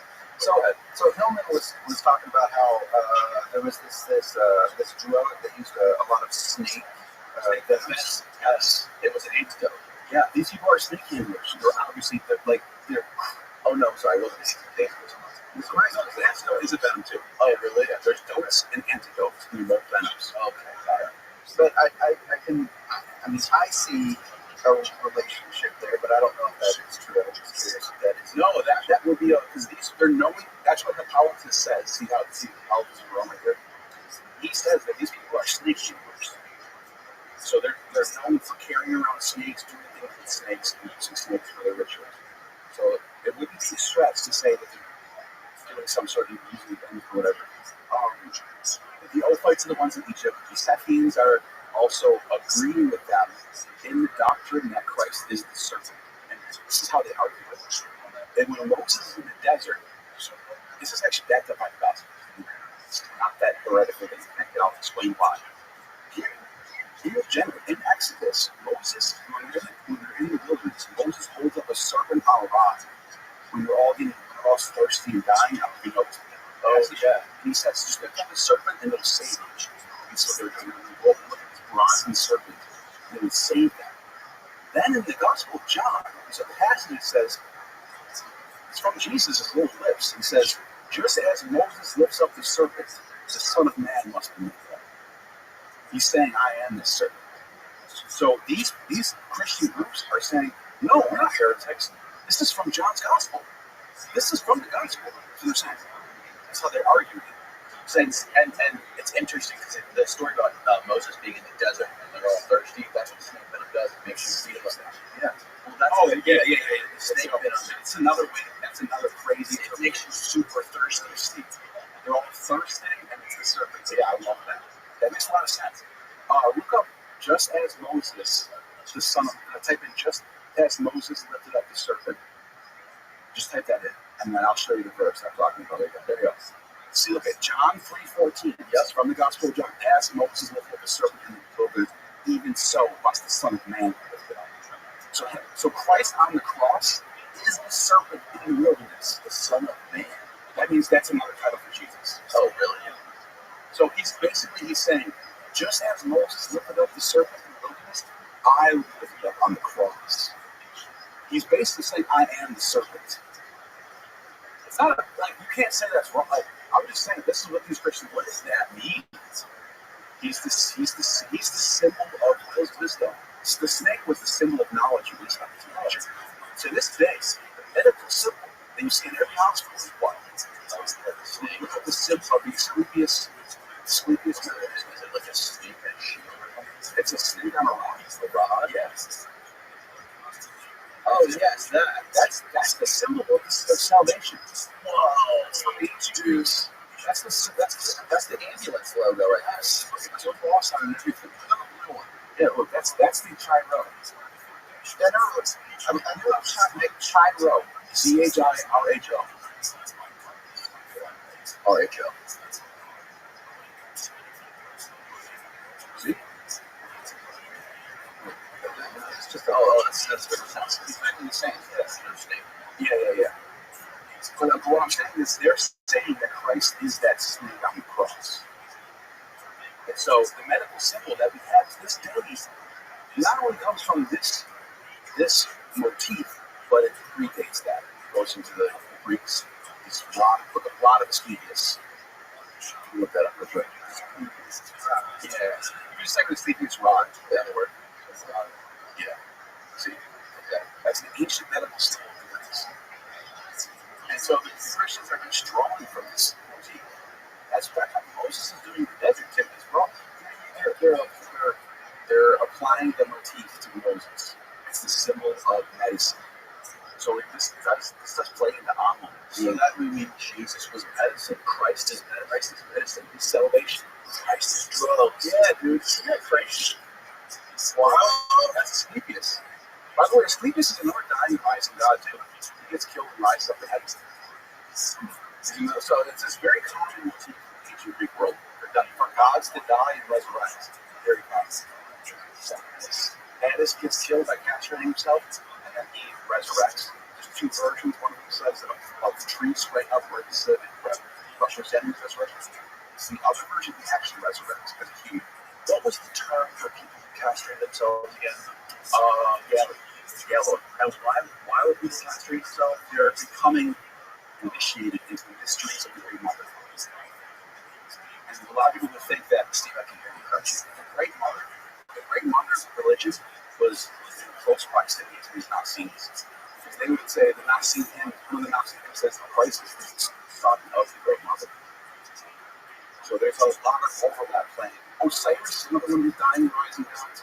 Osiris is killed by Set, torn apart, and then just like in the Gospels, where there's two women at the tomb at the end, it's two women, Isis and Nephthys, who find the body of Osiris, bring it together, and resurrect. And then in the Adonis story, two women are there for Adonis when he dies. Adonis is another riser with the dying. This is a common thread that you see. It's always God dies, two women mourn for him, and then he resurrects. It's this major thing that keeps happening happens in the gospel. It's Mary and Martha. It's like, what's going on with that? What does that mean? There might be some astrotheology stuff, I don't really know.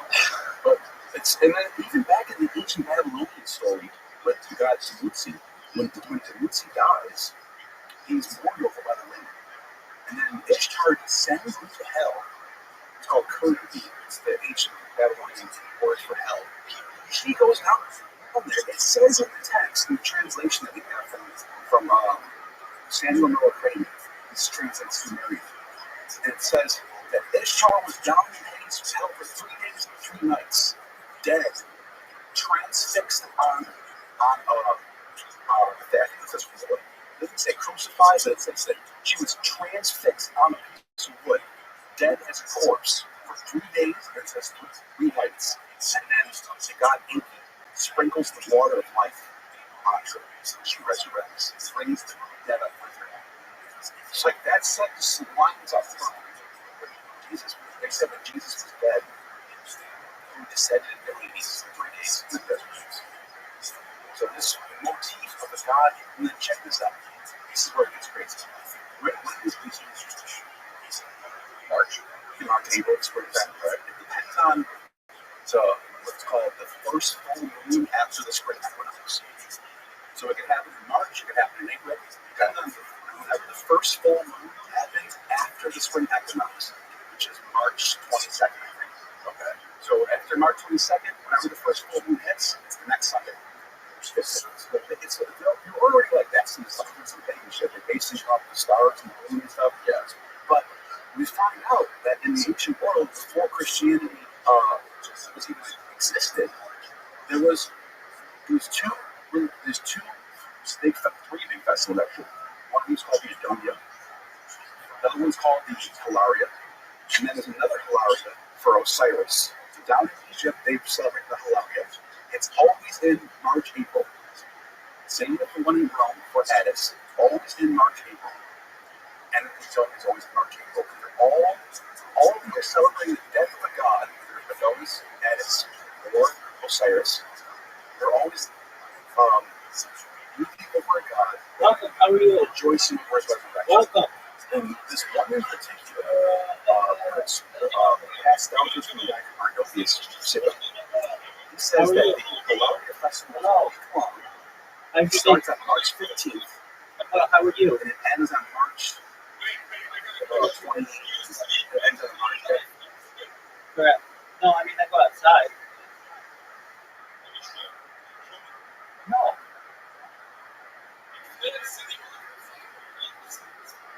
Okay, well, you don't know my entire life. I go outside quite often. I shoot as far north as Santa Barbara. Why? It's on my social media. It's on my social media. At Rabbi ROTHSCHILD. As of right now, I'm watching a podcast. I think it's either March 15th or 22nd. Anyway, it's right at the spring equinox. Right when it's Easter. The same week as Easter.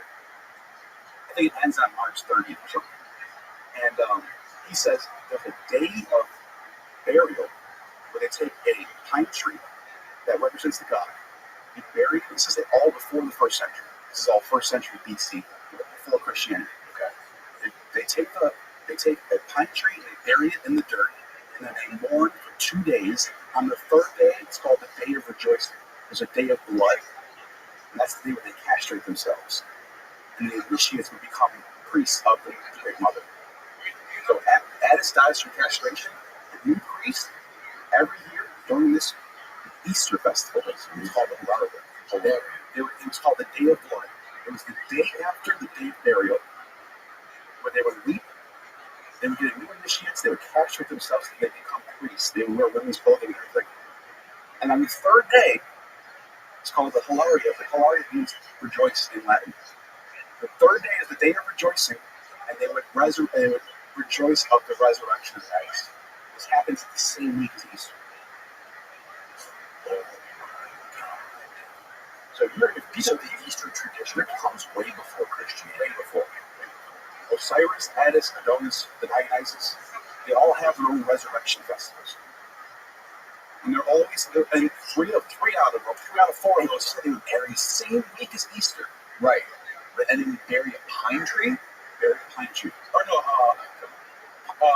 pine tree, yeah, pine tree. A pine tree, yes. And that was supposed to represent a sort of god. The dead god Attis. It's called the Hilaria Festival. Look it up. It's even on Wikipedia. You look that up, the Hilaria Festival? Yeah, this is all known stuff. By the way, Christian scholars fight this. They say it's a coincidence. No, they'll say there's no way this doesn't influence Christianity. They say it doesn't. They fight. They're saying no. There's no way this influences Christianity. That's what they say. The Hilaria, like, Yeah, I'm telling you, it's all in the link. Hilaria. So if you go, if you want to read that for a second, The Hilaria, Latin for the cheerful one, a term derived from the borrowed adjective ancient Greek. The borrowed adjective, March equinox. See, that's the great month of Bible. the March equinox to honor Kybal. Now, if you go down to, it's going to say like the days. Keep going. I'll tell you when to stop. That's what's correct. Yeah, it's right here. It is. Look, March 15th. Read this is the whole schedule. The first festival can be tentatively reconstructed with the days of the festival literally translated as follows. 15th of March, the reed entered. Its exact significance is uncertain. The reeds may refer to the riverbanks where Attis was exposed as a child and rescued by Cybele, a 9-day period of abstinence from bread. Like they do. It's like how they do right before Easter is Lent. It's like Lent. Right? Only milk was permitted to drink. Yeah. 22nd of March, the tree entered. A pine tree is felled. A tree is set up at the temple of Cybele. The trunk is wrapped in wool and its branches decked with wreaths and violets. It's like a Christmas tree. Right. Oh no! Look, it's like a Christmas tree. Now keep going. A pine tree is felled. The tree is set up at the temple of Cybele. The trunk is wrapped in wool and its branches decked with wreaths and violets. Yeah. And they would put little toy Attises on top of the angel. This is what they said inside these verses. But and that day they mourn. This is exactly what I just said. Just repeat. Look at it. Then after the day of mourning is called the Day of Blood. Castration rituals will take place. Told you. The tree is symbolically buried. Buried for his death. And then look at the third day. Count from the day of mourning to the day of joy. Yep, 22nd to 25th, 3 days. That's 3 days later. Just like Jesus is dead on the third day he rises. Look, the day of joy on March 25th, the resurrection of Attis. Now you're going to sit there and tell me this didn't influence Christianity? Get out of here. You're full. These Christian scholars in the SBL, Society of Biblical Literature, full of shit. They know this and don't care. So does it say anywhere on this page what part in history and the human time, or the timeline of history where this started? 200 BC. Where does it say that here? Well, that's when they imported the god to Rome. And by the way, yeah, if you read the source that actually has the calendar, the guy who wrote that was living probably in this. I don't remember when exactly, but yeah, this was a festival that started the Writing in the 4th century. Yeah, that's when he's writing this stuff. He's a Christian. Okay. Describe the basic multi-day structure of the festivals as it relates to the myth of Cybele and Attis. That's when the Christians are writing about this. That's when the Christians are writing about it. If you look at the importation of the cult of Cybele happens in 204 BC. Click on Cybele. Yeah, click on Cybele. That's where you're going to find the bottom. Yeah, right there. Cybele. This is a lot of work to figure out. Yeah, it is. No, you're asking me a question. Look, right there. 205 BCE. Keep going down. Oh, yeah, the very bottom. Okay, in Rome, Cybele became known as the Magna Mater, or the Great Mother. A Roman state adopted and developed in a particular form of her cult after the Cybele Oracle in 205 BC. That's when they started doing this thing. Recommended her conscription as a key religious ally in Rome's second war against Carthage, 218 to 201 BC. So that's when they imported her cult. Okay, in 205 BC. Yeah. Yeah, well, and then they were writing about it at 300 AD. Yeah, but that Christian source is the source that we have to go off. Right. That's how it really happened. You have to go from Christians for almost everything. And they kept repurposing this ritual. Sure. Christianity. That's when it becomes a Roman religion in 204 BC, 205. I thought it was 204. Wow. That's when they start doing that. That's when the rituals all start. Can you find any sort of picture or illustration of that ritual, like on images? Like Yeah, if you look at Addis tree, you'll see that there is someone from that time period drew something on this. Yeah, like right there. Yeah. But then look at this one. This was a Phrygian religion before Roman religion. When they're hanging, they're still hanging things from the See, it looks like a little Christmas tree. By the way, the Phrygians go back to they're from Anatolia. That's an ancient rite that goes back to the Hittites. They worship the Great Mother in the Hittite period, Bronze Age. So that's I don't know how when Addis comes in. I would say probably sometime in the Iron Age. But in the Bronze Age, before that, Sibylle or Kubaba, they called it right now. That's how old it is. She was worshipped by the Hittites. Kubaba. Isn't there a relationship between Christmas and the Amanita muscaria mushroom? Yeah, that's I think because under pine trees is where. This is what John Allegra wrote about, I think. This is actually true. Pine trees actually have Amanita muscaria grow underneath them for some reason. Some sort of symbiotic relationship between pine trees and the growth of Amanita muscaria. So I'm sure this call had something to do with that. But yeah, I'd be surprised if it didn't. Are you familiar with John Allegra? Muscaria mushroom? What do you think about that? That's interesting. Fascinating.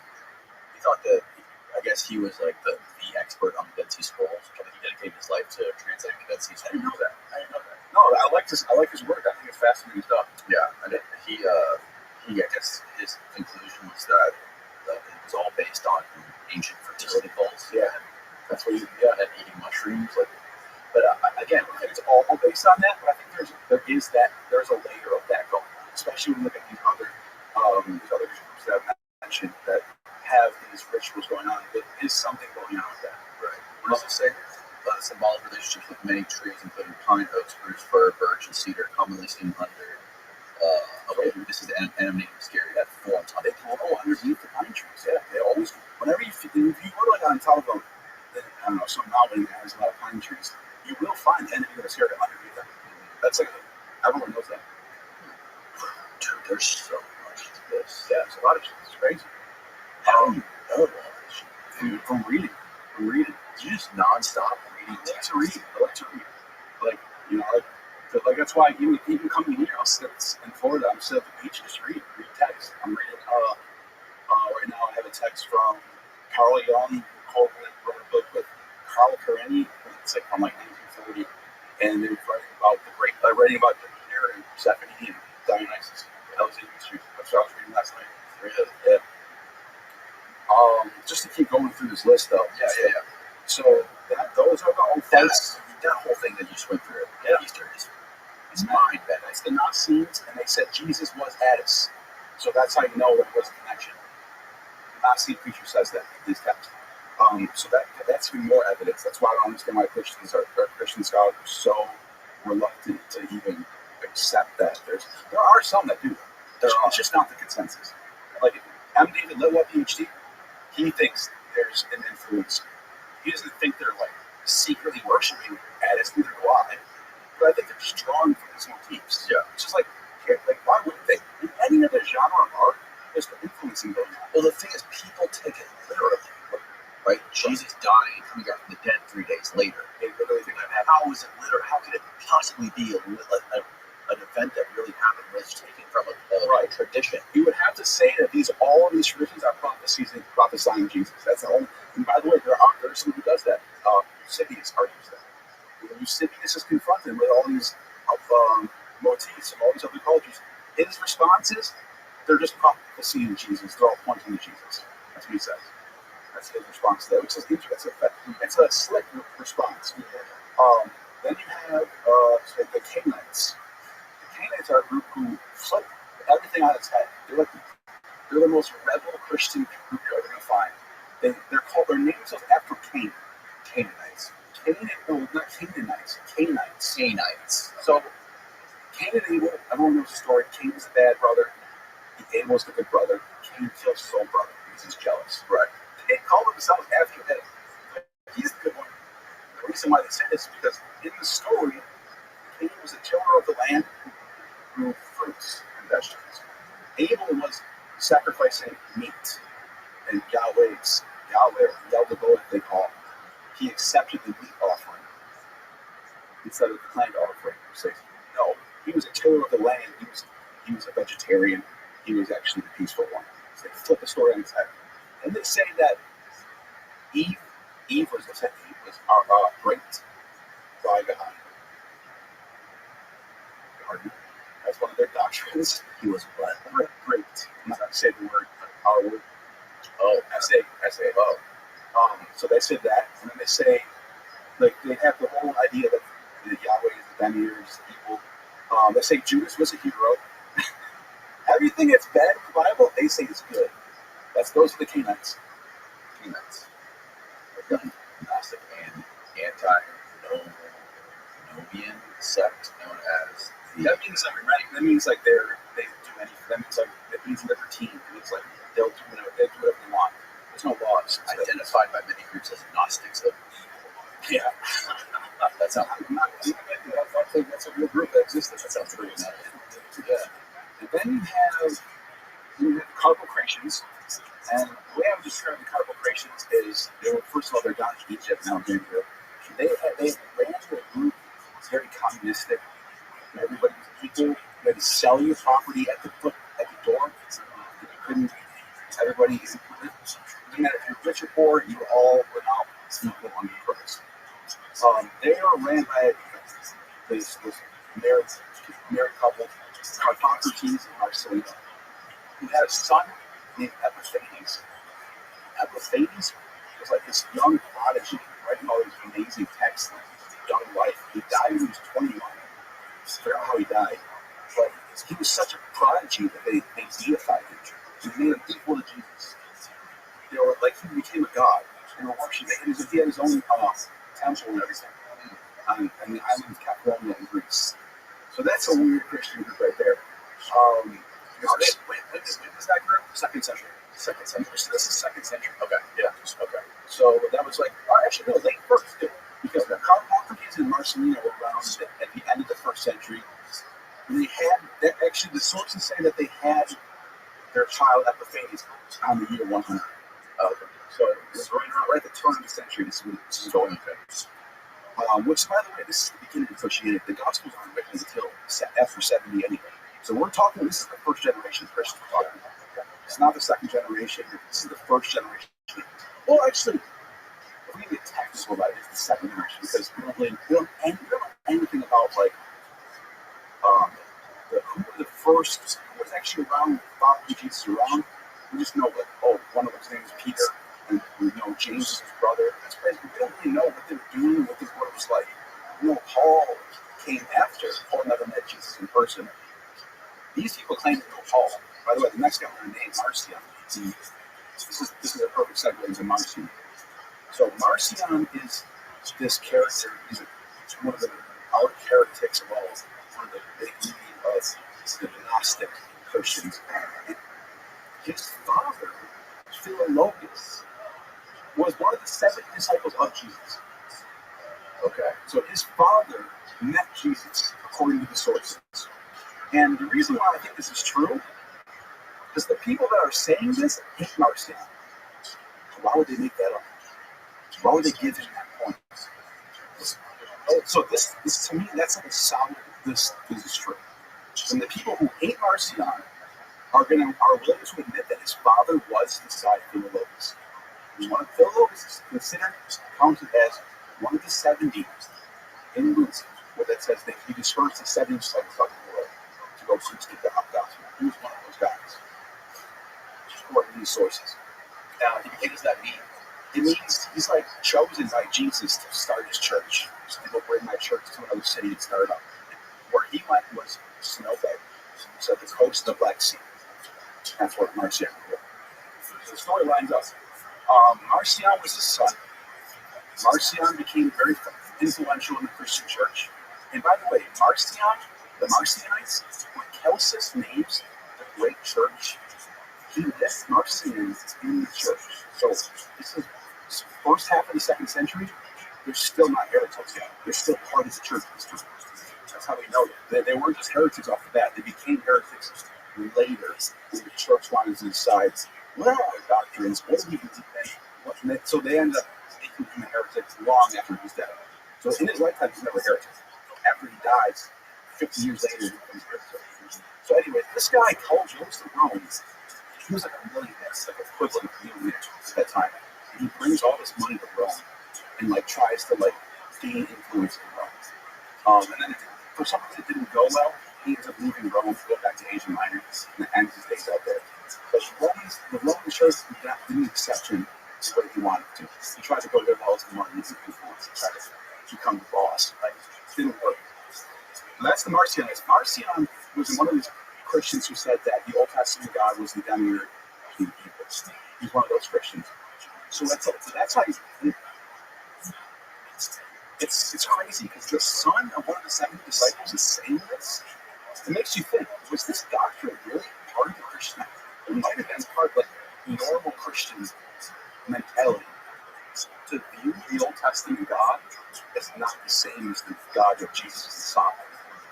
And it reflects the attitude of the Christians against the Jews. Because they're like, the Jews aren't real, we're the real Israel. That's their mentality. To be saved in Christ is to be Israel. To be a Jew is nothing. Jesus even says, Christ or God can raise up sons of Abraham from these stones if he wants. He cares who your father is.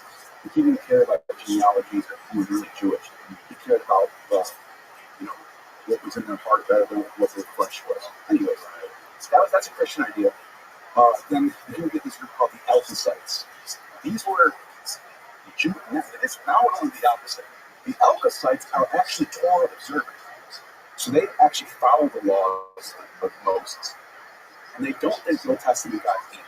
They think he is the real God. But this is where it gets crazy. The Alphasites thought that Jesus became, maybe after he died or something, but he became a 96-mile-wide angel. So he's a giant angel in the sky that would fly around the sky 96 miles. That's what the math translates to in English. I forgot how they say in Greek. But if you translate it, it becomes, they say 96 miles. Then he had a sister called the Holy Spirit, who's just as big. What was the name for those giants? Back then there was a name. Nephilim. Yes. He became a Nephilim. So obviously the Anunnaki plays into that. Yeah, Anunnaki and Nephilim. I want to get to that. We're going to put a little bookmark on the Anunnaki. We'll talk about that in a second. That's interesting stuff. Okay. I mentioned the Heretes, and they believe that all the pagan gods are just demons. Remember we talked about that? Right. There's this group called the Mountains. Oh no, they get before that. Stick on the Jewish ones. Ebionites. Mm-hmm. The Ebionites claim that they're the Church of James, the brother of Jesus. That's what they say. They're located in Jerusalem. So they have some legitimacy here. There might be some truth to this. These are the real Christians. They don't think Jesus is God. They think he's just a prophet. They don't think he's divine. He's just another man. He was the Messiah, though. And their idea, the Messiah isn't divine. He's just the chosen, anointed one of God. Okay. So they think Paul's a liar. And they reject all Hellenism and Greek stuff. They're sticking to the Jewish stuff. Okay. That's the Ebionites. And from the branch of the Ebionites, there's this group called the Nestorians. And Jesus was called a Nestorian, so it's like, and apparently John the Baptist was one of these Nestorians. And the Nestorians end up becoming another group called the Manteans. What do you classify all these groups as? They're just different sects of Christianity. Roman cults. Yeah, cults. Okay, they're just cults. Okay, but this was normal. Like even Christianity today is all divided up into different. Even within the Catholic Church, you have Franciscan. And this is how different groups, different monasteries have different names named after saint.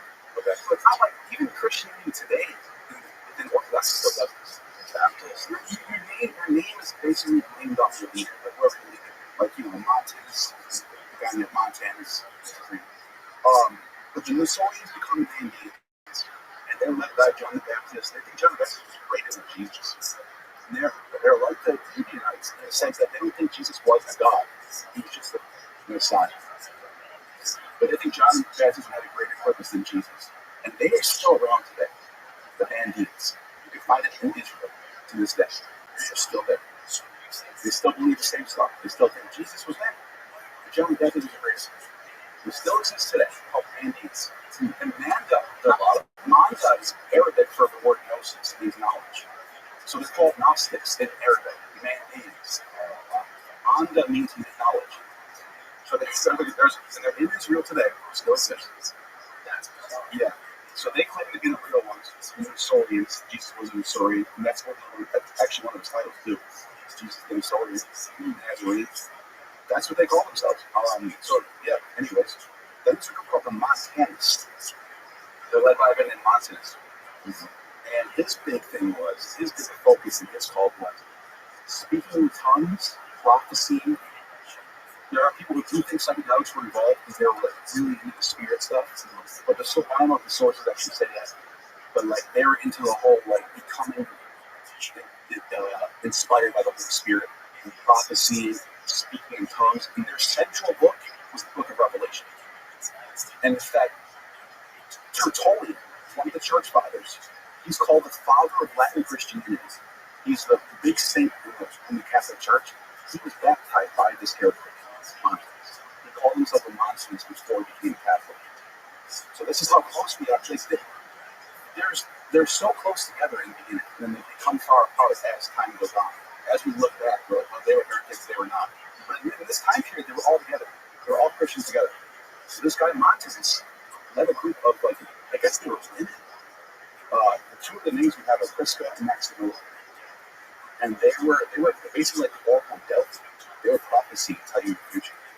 And Revelation was considered heretical at first. They didn't accept the book of Revelation until 415 AD. That's when they included Revelation into the canon of the Bible. I think it's 415 or something. But it's 5th century. The book of Revelation before the 5th century was almost considered heretical. Most of the church fathers didn't want to be part of the Bible. It was because they set the Montanists. Their central book. And they said, no, those are their heretics. We can't have their book be part of it, but it's in the Bible today. So Revelation, that was the Montanist text. And then, before the 100, when Christianity started to become really popular and straight mainstream, more women a big part of those religious. I mean, just leaders. Just look at the text. You got Martha and Mary and all the whole entourage of women that are there. And it says in the text there's a whole bunch of them. Yeah, of course. You got women performing rituals. They were the heads of these running cults, and they were a big part of the myth and the mystery. And then around 200, I'd say around 200. It's around 200 is when they start saying no more women leading stuff. And then here's a crazy part about that. Why do you think that was? I don't know. It just became really patriarchal around 200. Irenaeus and Hippolytus are the big leaders of this. And Irenaeus is famous for pushing bishop authority over all else. This is where the whole Gnostic schism happens under Irenaeus. He writes off against the heresies. He says that these Gnostics believed in personal revelation from God. And Irenaeus and Hippolytus believed in not personal revelation from God. The bishops lead the church. Bishop authority. Bishopric authority. Right. And that was what he preached. And then, so here's where it gets crazy. The 7 authentic epistles of Paul that all the scholars agree in Bulgarian agrees that these 7 epistles are written by one person who's probably Paul. The reason he's not who's Paul. But then the other 4 or 5 epistles that are written by someone else in Paul's name. The question is, who wrote those, and why are they saying that Paul was lying, right? Some people think the church will say it was one of Paul's secretaries. It really was Paul, but someone else was writing for him.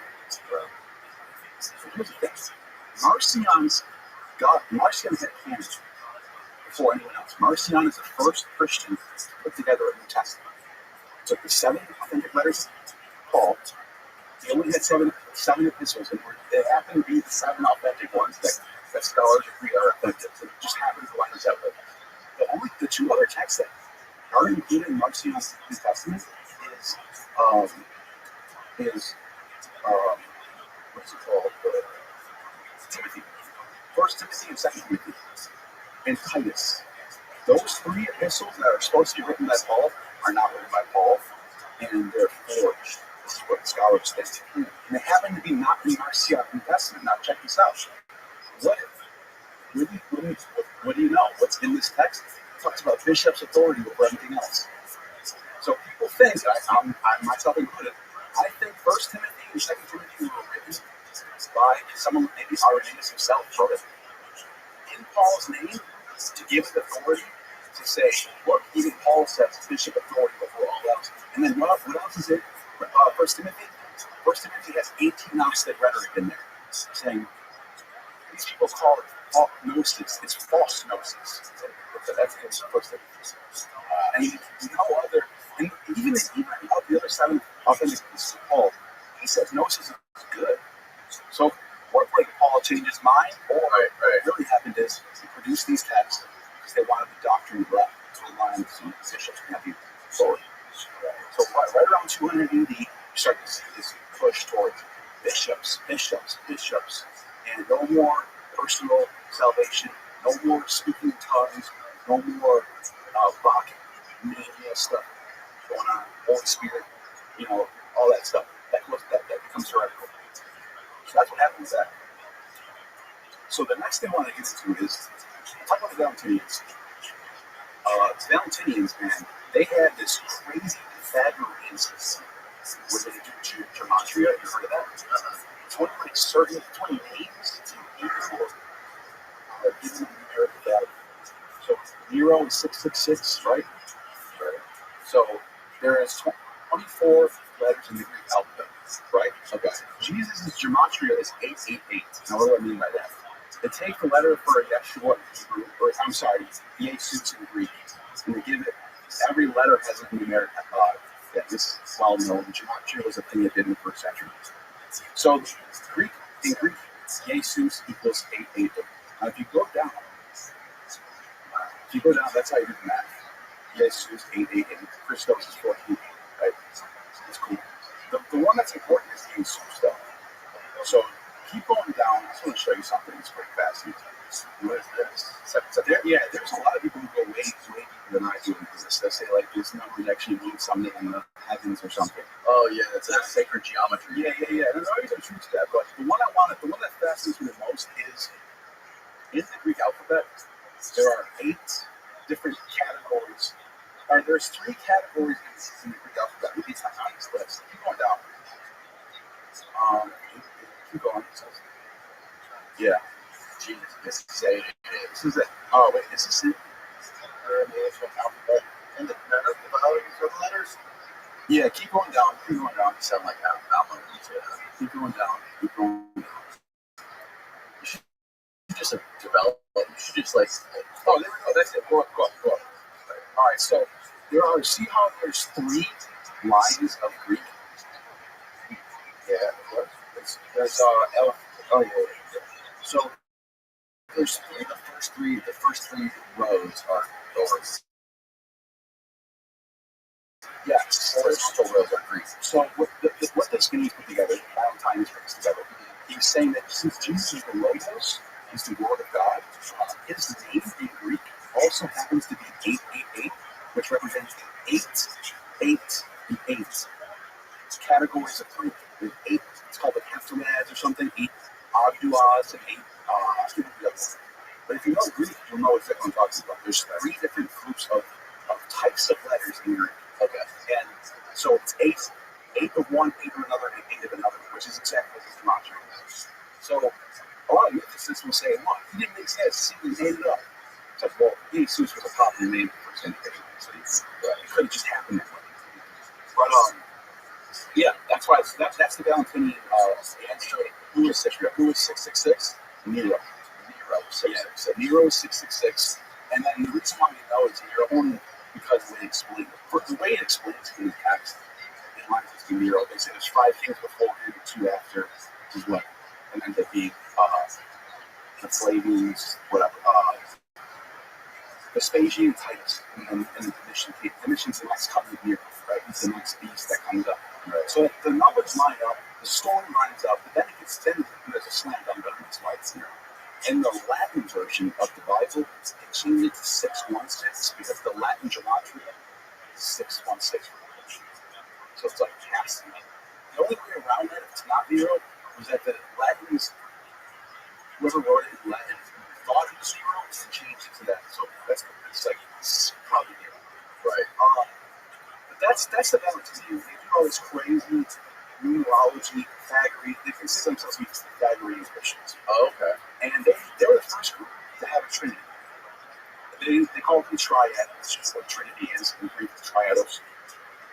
It's God the Father, who's the Nous, who's mind.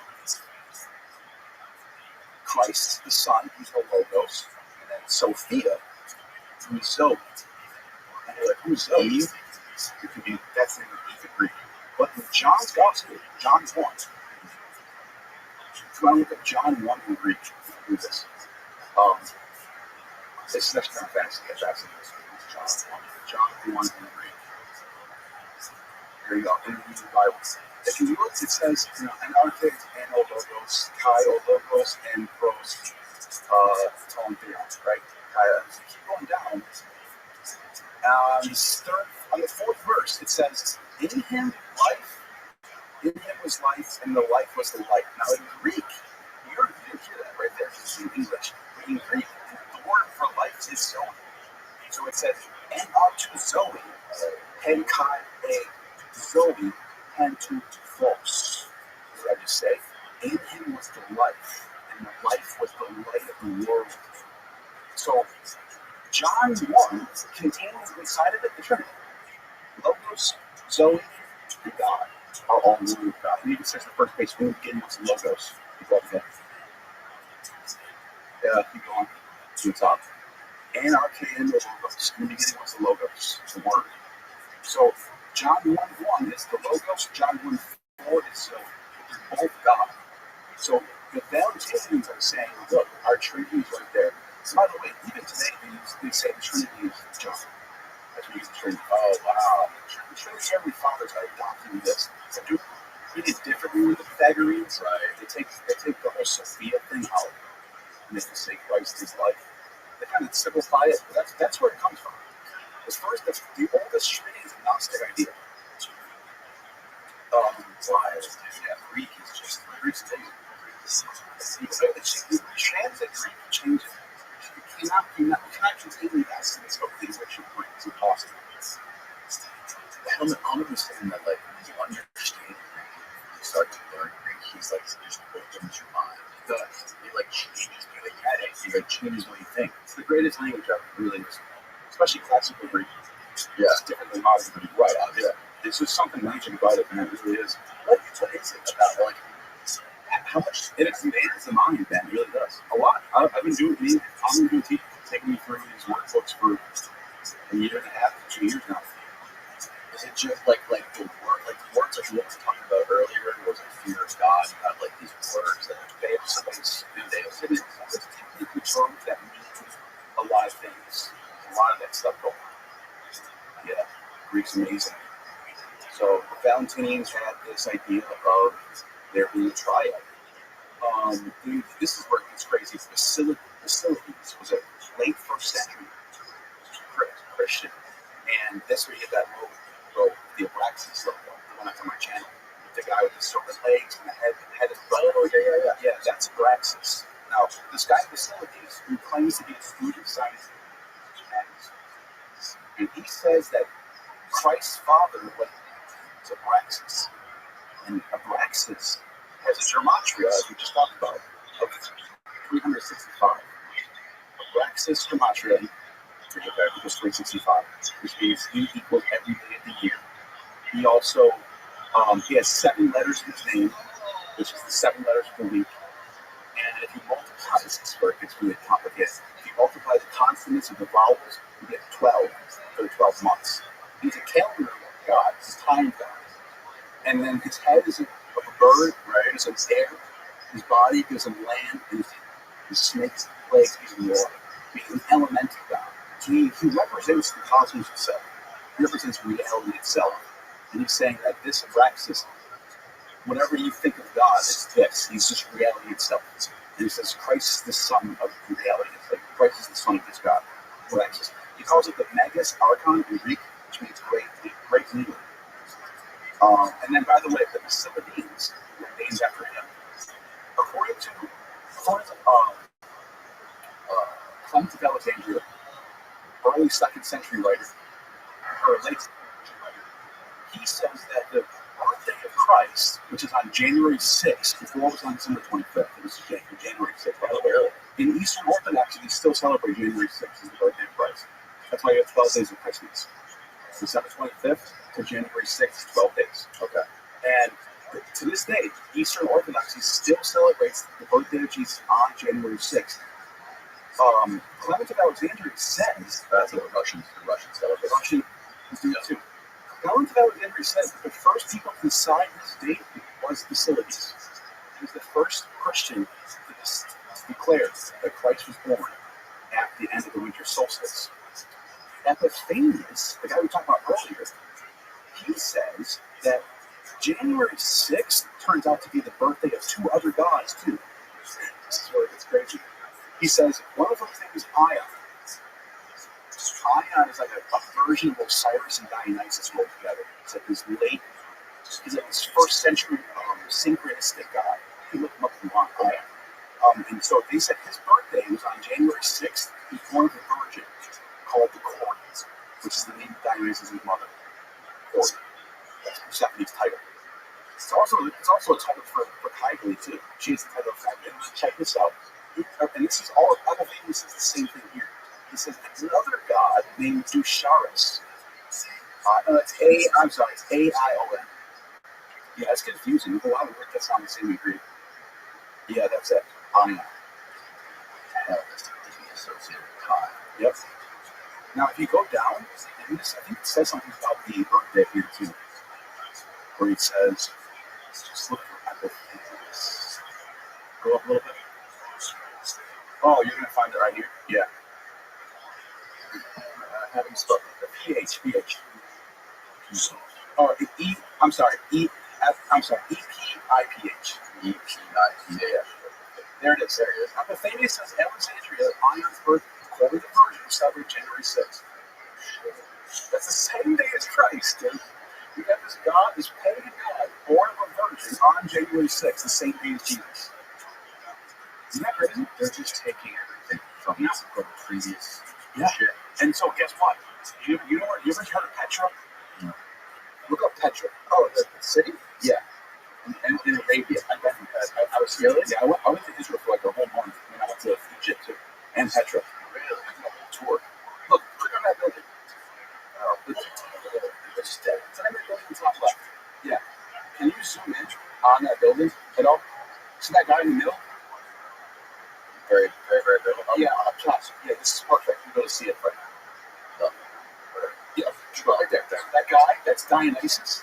He's holding for ISIS stuff. There's this called the icon stuff. They don't call him Dionysus down in Arabia. In Arabia, it's Dusharis. Dusares. That's him. He's also born on January 6th from a virgin named Kubala.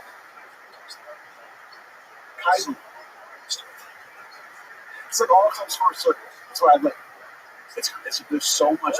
What do modern Christian scholars say about this? They just say, they're all borrowing from each other. Something's a coincidence. They just kind of wave it off. So from reality, I guess, less than years in the future, you can borrow into that in the future. Yeah. And by the way, Epiphanius is later. So a lot of people will say Epiphanius is saying that they're copying the Christians. But it's like, that's not. They don't even. I don't know. It's just so bizarre to think that. Because these gods are worshipped in the 1st century. So they're already around before Christianity. But they would change up their own doctrine. Yeah, Christianity is kind of weird. It's possible. I'll admit it's possible. Now I understand what you said. You studied your way out of Christianity. Yeah, this is stuff I'm discovering. Yeah. So there's that. And another god, Dusharis, born on January 6th, and he's got a virgin mother. What else? Let's see. I think I have one more. Oh, the Psalms. The The Noetians are early. I'm just going to go quick on. They believe that Christ and the Father are the same God. They're the first ones to think that, which is the doctrine that Christians hold today, that Christ and the Father are both one together. So they're the first ones. They were heretics at first with that idea. And then later on, it became the doctrine. It's weird. But the Simonians are the wildest of all that. And they're named after Simon Magus. And they were set up in Rome. They're actually from Samaria. That's where Simon Magus was from. That's where he met Peter. And in the book of Acts, Peter baptizes him. He was a magician. Remember the text? I don't know if you read that. Simon Magus was a magician, pulling tricks on people. You can look him up. I don't remember him from the same. Yeah, Simon Magus. Yeah, so here's the story about him. This is a crazy story. This is the last Christian people we're talking about. So Simon Magus, he gets saved by Peter, whatever. He ends up going to Rome with Peter to start the Church of Rome. And they have a schism apparently between the two of them. And Simon's followers deify him. They say that he's the Son of God. He's the Logos. Simon Magus is what they say about him. According to all of this detractors, people that hate him are taking pedophilia, all those guys. They're all right about this. This is all news sources. So what happens is they say that he is Zeus and his wife, Helen, is Minerva. And they're like, they're giving titles to these gods. There's a statue in Rome of an old Etruscan god called Simo Sanctus. Super old, Bronze Age god. It must have been still sitting there in the first century. Because they looked at this statue, and because the letters Simo Sanctus almost sound like Simon, they're like, that's you. This is a prophecy of you. And so this statue became Simon Magus' statue. And he became this god, Simo Sanctus. It's all the trusting God. And then it gets even crazier. He ends up having, this is what the text says, he actually starts having a magic duel with Peter, the Apostle Peter, the first bishop of Rome. The one that the church is named, you see Peter, right? He has a magic duel with him.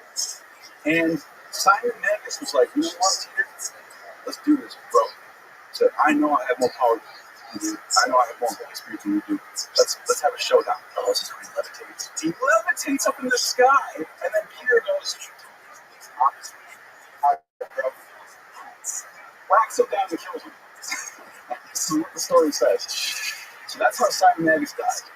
He has a magic duel with Peter. Peter wins. And that's when, I don't know when that story was written. It's probably in the second century they wrote that story. I just had this guy in the podcast not too long ago named Jeffrey Brightwell.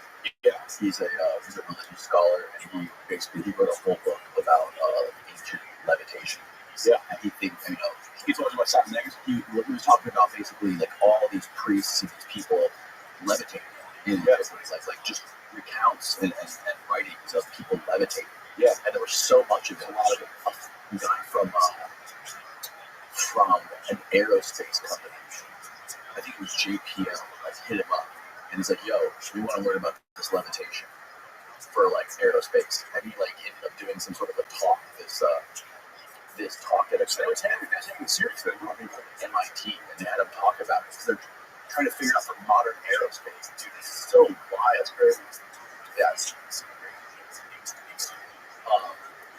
So what is the connection between, or the misconceptions between the Nephilim and the Anunnaki? So the Anunnaki come from the Sumerian and Babylonian texts. And those texts came from when? Like 3000 BC. 3000. Yeah, like this is the oldest text that exists. Like there's nothing older than Sumerian text. I mean, there's stories that predate these texts, but they're not written down. So the Sumer is the first place where we get written texts. We're in cuneiform, Canaan, and they write about this Anunnaki. And there's these group of gods that, and sometimes they're in the underworld, and some stories they're in the heavens, depends on which story you're looking at. And most of the time it's the underworld gods, which is a misconception. People think that these are coming from above, but most of the texts describe them as in the underworld. But there are some texts that do describe them coming from the heavens, so that there's some credibility there. But they get lumped in with the Nephilim, because the Nephilim are also described as these those are the old ancient Sumerian tablets. With 3,000, 2,000 BC, seems between 2,500 BC. Yeah, super old. Now check this out, right? So the Nephilim are these like fallen gods. Sometimes they're called giants because Nephil can mean giant in Greek, but Nephil also can mean to fall. So depending on how you read it, it can be fallen ones or giants. There's two different translations for that. In some texts, they're the fallen ones. In some texts, they're the giants. Or maybe they're both. Maybe it's a pun. You never know. But they get lumped into the Anunnaki because the story is very similar as the Anunnaki. In the sense that Anunnaki, there are stories of Anunnaki being cast out from the presence of Enlil. And they end up serving other purposes. And that's how they get. So there's a very similar story happening between the two, which I think there's some credibility to that. But this is where it gets crazy. How do you translate that? They can read that, though. They can read that. Yeah, it does. Samuel Joel Kramer translated all these texts that I'm about to describe, and one of the texts that mentions the Anunnaki. There's a guy named what's his name? Christian. And there's a couple of flood stories. One of them is called Artahasis. That's another guy. And the other one's called the Epic of Gilgamesh. Yes. And this guy, so depending on what story you're getting at, the guy whoever's in the flood story, he survives a flood that's Gilgamesh. Well, Gilgamesh, that's in the story. The guy's name's Artahasis who survives the flood. Okay.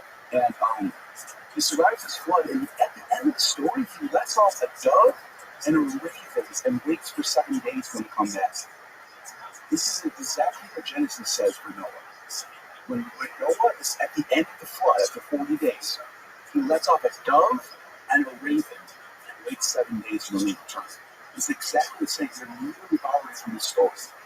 So the story of Noah surviving the ark is actually predated by thousands of years in the Sumerian story. So there's two ways of looking at it. You can be critical and say, yeah, this is an ancient story, an ancient pagan story, it's been repurposed by the Jews. Or you can say, this is actually so ancient and so true that it shows up in this other story in the ancient world. Depending on which way, how you want to see the ancient, right? How is it different than Noah's Ark? Say, the Noah's Ark is so true that we found it in another version of the story. Or you can say, it's such a retelling of an ancient pagan story that it can't be true. It's already in the text 1,000 years before Noah was ever talked about. Right. There's no mention of Noah until classical period. It's Hellenistic period, basically Persian period. If you want to be like giving a little bit of maybe Persian period, but there's no mention of Noah before. So the story goes that the Anunnaki, the Enlil and Enki, created these GGs, were supposed to terraform the earth. They got tired of working or whatever, and they created human beings somehow. Yeah. So they sacrificed to God to create humans to be the slaves to do all this hard work. Yeah, Enki. This is where I get into. This is like Enki is this god in ancient Sumerian stories. He creates humans, but he's also like a trickster. And he seems to always defy the will of Enlil. And he's almost like a proto-Satan character, where he cares about humans, but when Enlil wants to flood everybody, he wants to kill humans. Enlil. He's sick of them. He wants to flood them out. They're all sinners, all dumbasses. But Enki saves them. Enki's the one that tells Artahasis to build the ark, because Enlil's going to kill you guys. He wasn't supposed to do that. He defies the will of Enlil. This also happens in Greek mythology. When Zeus is fed up with humans and wants to send a flood, it's Prometheus who says, hey, Zeus is going to kill you all. Prometheus is the creator god, and he's a trickster. So Prometheus is the Greek version of Enki. And you can almost say in Judeo-Christianity, it's Satan that's that character. And Prometheus tried to, I don't know where I'm pulling this information from, but I feel like I read this somewhere, that Prometheus, I kind of in Giorgiani's talk, he tried to trick Zeus. When me and Giorgiani had our talk on Prometheus, we talked about this in depth. Okay. That's probably what you saw when I was talking about Giorgiani. Giorgiani really into this whole idea of Prometheus is actually Lucifer, but he's not the evil. It's very Gnostic, and it's a very Gnostic idea in the sense that the good God is actually the bad one, and the bad one is actually the good one. Right. He's trying to give you the knowledge to save yourself. And Prometheus wanted to save humanity from Zeus. He tried to like trick Zeus by like He just went against his back. there was like some sort of like animal that they were having a feast or whatever. That's another one. And he tried to trick him by giving him two pieces, and one of them was like looked like a bunch of meat that was filled with bones. He thought Zeus would pick the right and the wrong one. Yes. Prometheus is the idea of Prometheus is to teach people that the gods can be manipulated and tricked in the right circumstances. If you're slipping up to do it. It's almost like Prometheus represents the tree of knowledge. Take a bite. See what happens. Right. You know what I mean? And then he like sentenced him to like die a new death every day on a mountain. He sends him up to Caucasus Mountains, where he's from, and he chains him up. I wish I had this one book that I have written by Carl Ferrandi about Prometheus, where she finds the oldest depictions of Prometheus from Etruscan art, from Greek art, and he's always this chained to a rock. Maybe you can find that photo. Yeah, I think Christianity is drawing from these motifs and then repurposing for different. Look at that. That's how the oldest. Look at his beard and everything. It's like so Christ-like. You know what I mean? That's Prometheus. And that's when I see. Oh, it's the skin thing. It's the Etruscan stuff. Yeah, if you go down, it says it right there. Another one. That's Prometheus. That's being saved by Apollo and Hercules. Being taken off the cross, being taken off of his. See, there's the eagle that's biting at his leg. Yeah. Oh, check this out too. Talking about drugs, right? Medea. Yeah, ancient witch Medea. Yes. This is what Amon has tattooed on his head, right? Yeah. She had a magic potion called Medea. And it was the blood. Remember the blood of Christ was magic in the Eucharist. This was happening for Prometheus back in the ancient world. Well, Prometheus' blood was mixed in a potion by Medea.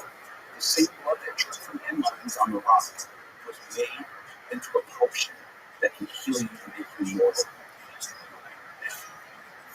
The sources for this and everything. I mean, I can read the sources. Right here. Yeah. All right, it's called the Magical Promethean Herb from Apollonius of Rhodes, 3rd century BC. Anyone can look this up. It says, she, Medea, 3rd century BC. She, Medea, took a magic ointment from her box. This solvent was named after Prometheus, a man who had ointment smeared on his body after propitiating the only begotten maiden, Hecate, with a midnight offering to become invulnerable by sword or fire, and for that day to surpass himself in strength and daring. It first appeared in a plant that sprang from the blood-like ether of Prometheus in his torment, which the flesh-eating eagle had dropped on the sperms of the Caucasus. The flowers, which grew on twin stalks a cubit high, were of the color porcine, sapphire, while the roots, talking about root cutting, which we get DMT from, roots, while the roots looked like flesh that had just been cut. By the way, root cutters is the name of the ancient sorcerer. They're called root cutters. They used to cut roots to make drugs with, right? So these roots have just been cut, and the juice is like dark sap of mountain oak. To make the ointment, Medea, clothed in black, and the group of night, had drawn out his juice in a Caspian shell after bathing in 7 perennial streams and calling 7 times on Brima. You're so cute. Brima, night wanderer of the underworld, queen of the dead. The dark earth shook and rumbled underneath the titan root when it was cut, and Prometheus himself groaned in anguish of his soul. There it is a bit. There's a bunch of sources on it. There's a bunch of sources on that. It's wild. It's a bit. You can see how look, it's not just that one source, it's a bunch of them. Because that's the one I just read. If you now look, Propertius, 1st century BC, he mentions it too. Valerius Flaccus, a little bit, right there. Valerius Flaccus mentions it. Seneca, So that's 4 different sources that mention this magic blood of Prometheus. And Medea. Yeah, Medea's the one who made it. So what do you make of the connections of the Anunnakis and aliens by Zachariah Sitchin? Zachariah Sitchin's famous for that. Well, a lot of people are running with this now. They run with this thing. I've had people on this podcast. I mean, I can't read Sumerian, so I don't know how he got it. He's apparently he can. Other scholars, Sitchin can. Other scholars of Akkadian say that his translations are sound. That's what they say. They say he might be right. I mean, that's something I want to look more into. It's a fascinating theory. And Sitchin's I don't just side with scholars on anything. I look to see what the argument is. I want to know, are you right? Is the data support it? I don't care what the consensus is. I look at the consensus because I want to compare it. Right. I'm always looking at what they're saying versus what the person is challenging for. And in the case of Zachariah Sitchin, he says that his Anunnaki are fallen, Nephilim, things fallen, aliens that these stories are written about. but there's a lot of contention between his translation of the word in Hebrew. Yeah, he says they came from. Yeah, this Hebrew was like some sort of planet that was between Mars and Jupiter, and somehow got hit, transformed into Earth, like something like that. But I guess like a different translation of the Hebrew, it's not what it meant. It means some sort of other. Yeah, it's like another realm or something. It's another heaven realm or something like that. Yeah. That's what they're saying it is. And then Sitchin doesn't think that. He thinks it's a planet. I don't know how to say on that. He connected it to the pyramids somehow. Yeah. I don't know how he got there. I have to look into what he said, to be honest. But I did talk to my friend Josh Bowen, who's a Syriologist, and I asked him about this video. It's got 1.4 views. But he says that this is where he thinks of Zachariah Sitchin church song. He says there's a lot of words in Akkadian that sound like it looks like 2 words together that sound like they might be something else. For example, like you talked about this, how the word butterfly. Yes. You know what a butterfly is? It's a bug that flies around. But somebody in a different language, 5,000 years from now, might say, "Oh, it's butter that flies." Butterfly, a stick of butter that flies around. So he thinks. So this is how he described it to me. My friend Josh, he said that Sitchin is doing this a lot. He sees words. So some of the stuff that he's translating might actually be there, but they're saying these words don't really mean that. They're using different context. Right. So, yeah. But hey, I'm willing to give it a shake. I'll look into it more. No, I haven't dug deep into Zachariah Sitchin and the alien thing. Right. Especially with the latest stories coming out about these UFOs and stuff. Yeah, the government's saying they're angels now. Right now, I'm ready to tell you something into that stuff. They're angelic beings. They're not. They're people in the government now are like saying that they are. Like Johnson. Well, yeah, those people. Some of them, like deep in the government, are like, I don't know who exactly it is, but the consensus.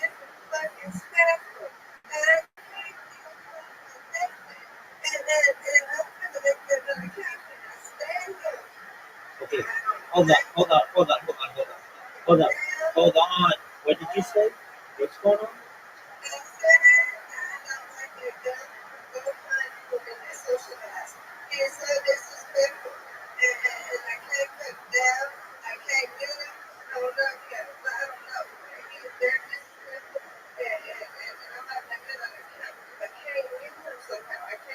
Okay, if you can, hold on. If you complain to the moderator, well, why not? I know, complain to a moderator.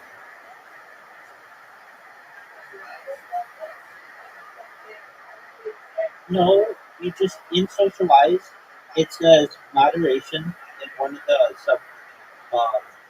in the Discord, and then you tell them what the person's issue is, and they'll get rid of them.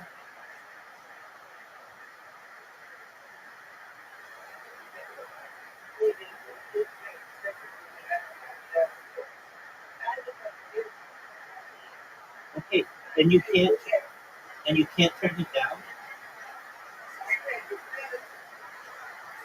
Okay, but you can turn down other people. I'm not sure.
I think the little something.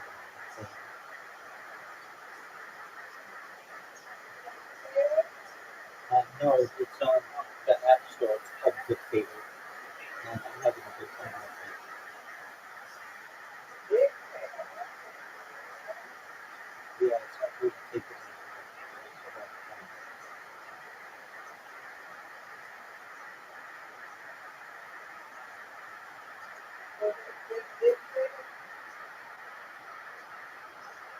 Yeah, I mean, just like, yeah, just like country and stuff.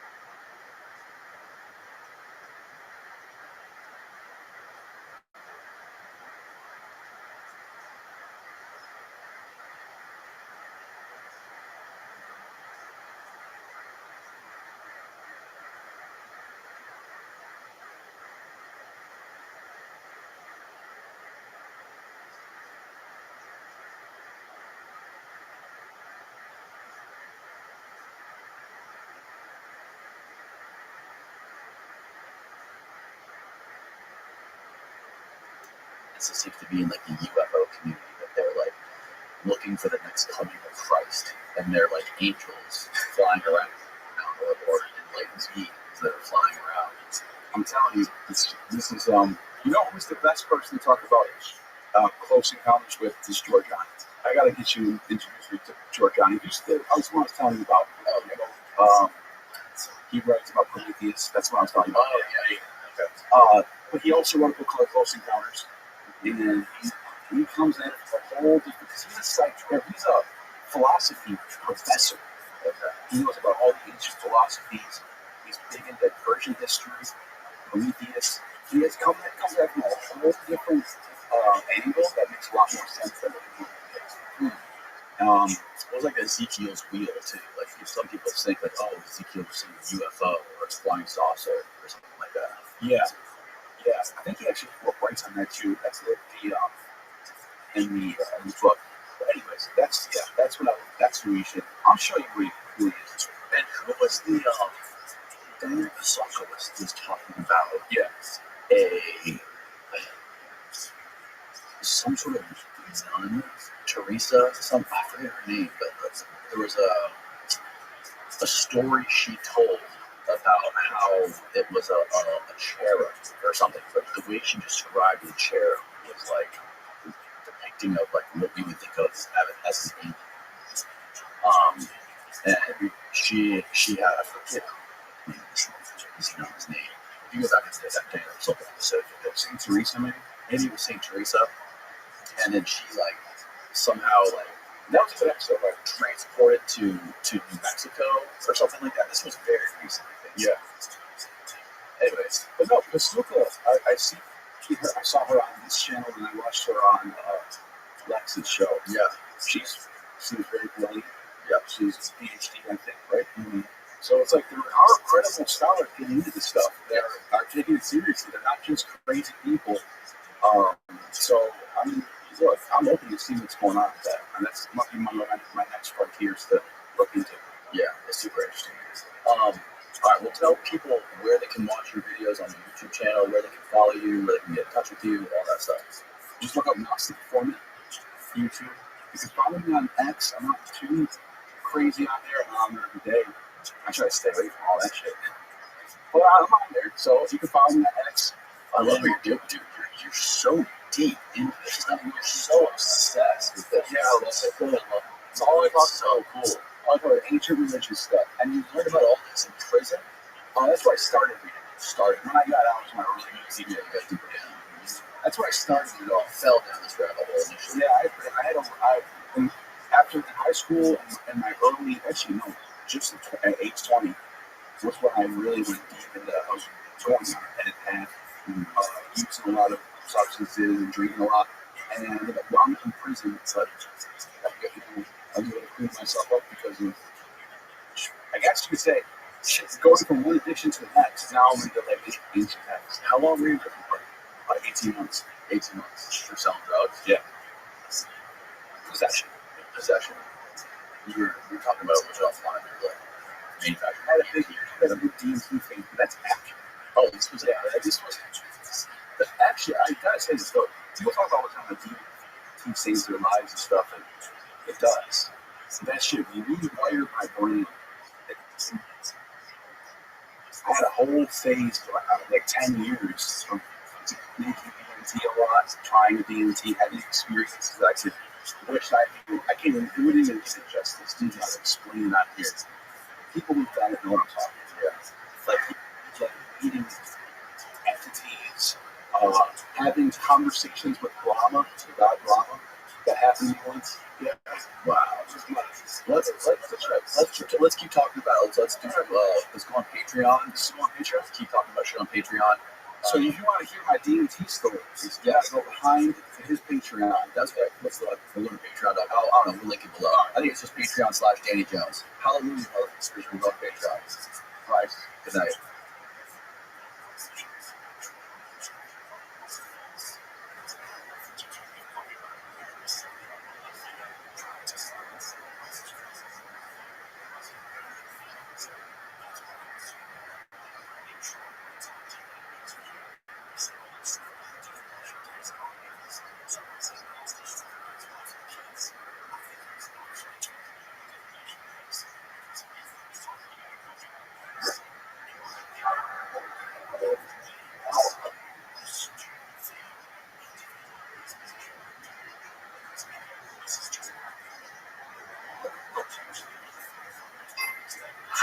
All right, Chris Clem. Yes, thanks for coming down, man. This is pleasure. Anyway, pleasure meeting you. I'm glad to be here. Thanks for getting me down. So, explain to people that are listening what you do. What is a border chief? Yeah. So I was a Border Patrol agent. I was the chief patrol agent of Yuma, Arizona, my last 2 years in my career. So I'll just kind of back it all up. I joined the U.S. Border Patrol in 1995. I retired New Year's Eve, 12/31/22. So I've been retired over a year. It was the Border Patrol, really, it's federal law enforcement. Our job is to Sounds good, Mr. safeguard and protect our borders. And really, it's between the ports of entry. The ports of entry, there are people coming lawfully, where, coming from Mexico or Canada, or the airports, the seaports. But in between those ports, anyone that crosses is breaking the law.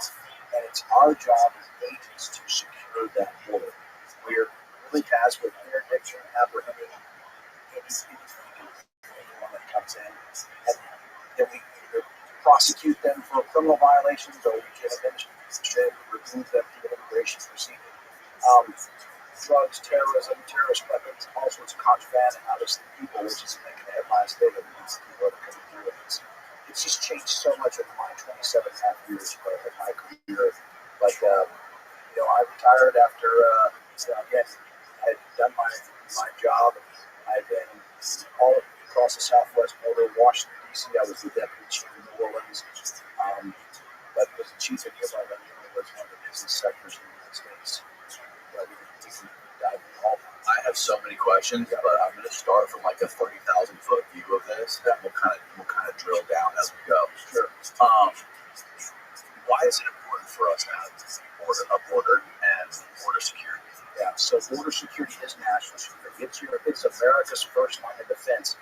Is that border, whether it's the Mexican border, whether it's our coast right here in Florida, or our northern border. I mean, it is the civilian law enforcement to protect that sovereignty right there on our borders. Militarily, their job is to, outside of the United States. They're protecting us around the world. But in order to maintain our republic, to have a sovereignty, we have to secure our border. Without a secure border, every town becomes a border town, every state becomes a border state, and you're seeing those impacts today. So yeah, you have to have a secure border to have a country. There's no other country in the world. No country exists without its own border, and so we have to maintain that. There's a lot of people that want to talk about open borders and people have the freedom of movement. That's fine. You just come into the front.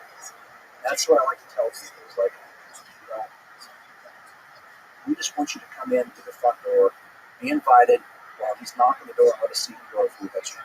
When you come in the back door and you sneak in, that's what bouncers are for.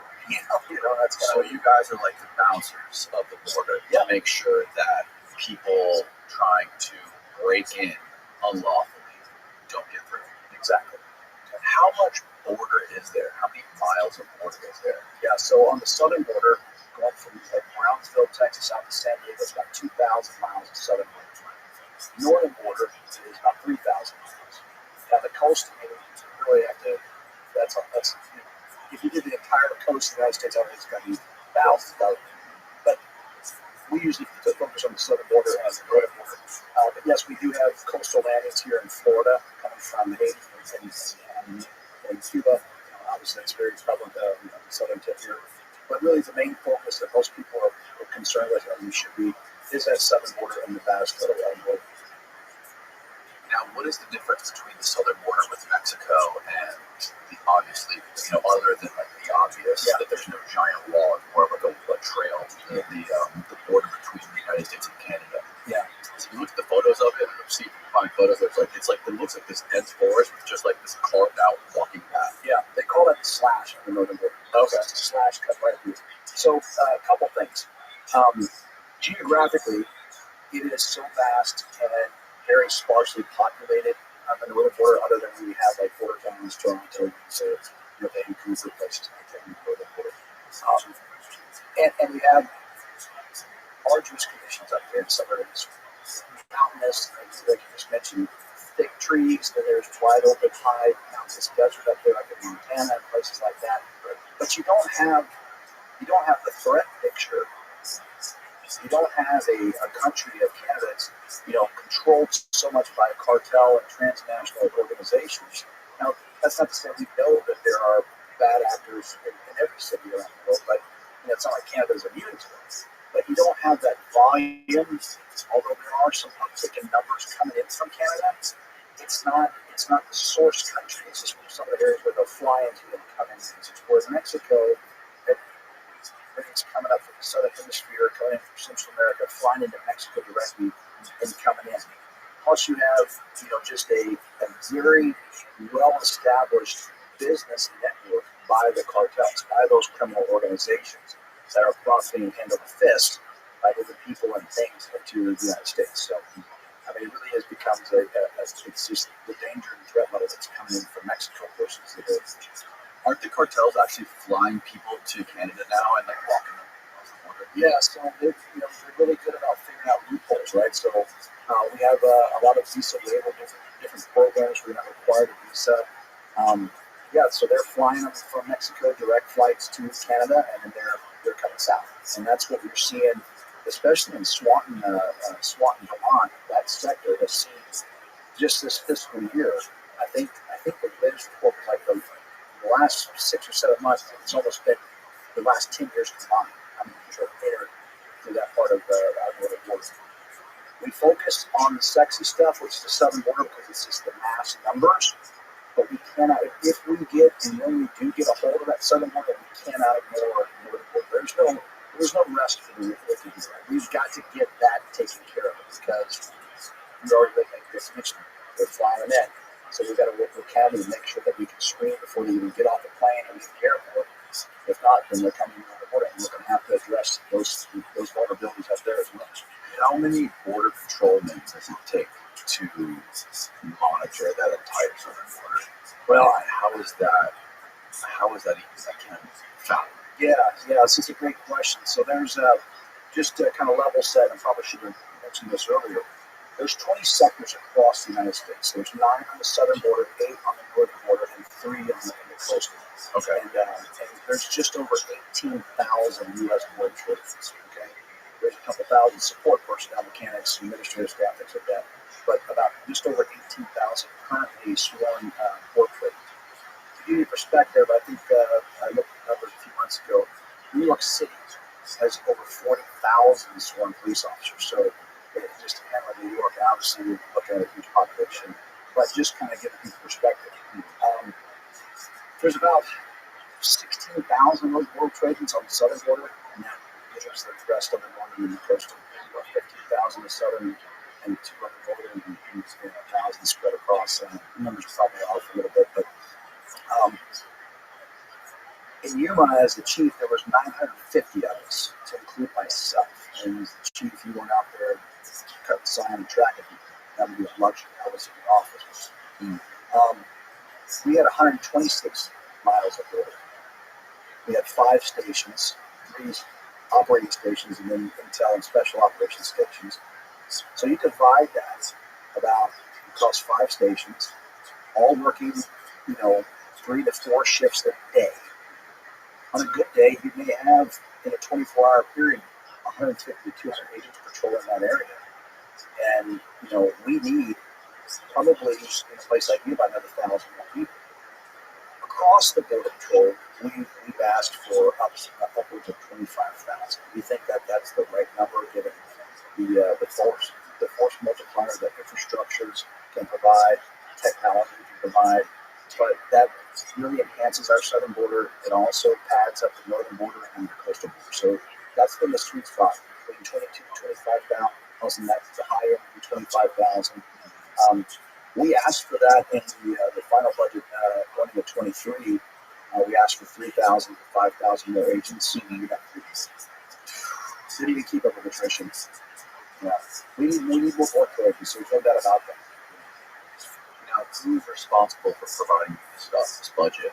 Yeah, so we formulate the budget, and it goes wrapped up through into the president's proposal, and then Congress appropriates. So that cut was made by the White House. Congress did funded the 300, but it really comes down to the executive has to ask for the budget. When in American history that you're aware of, or in your career, has the southern border been the most secure? When was the best time for the southern border? Well, again, not taking politics into the play of it, but it's a matter of fact. It happened under President Trump. Oh, really? Yeah. We had the Border Patrol in May is going to be 100 years old. They were celebrating the 100-year anniversary, the centennial anniversary of World Trade. Started in 1924, May 28, 1924. And, all I can tell people is while President Trump, when he was candidate Trump, campaigned on Build the Wall, okay? But the wall was so much more than a wall to us portraits. It was, the actual steel, the wall that we physically see, but it was the sensors, the cameras, the technology piece that came with it, and the access roads. And that is a culmination of that, at the time, 95-year-old agency. That's the culmination of somebody like me who had at the time, 22, 23 years in, who had worked his career saying, hey, we need more requirements. Every president that I worked under, to include Clinton, retired under Clinton, had leaned forward on border security.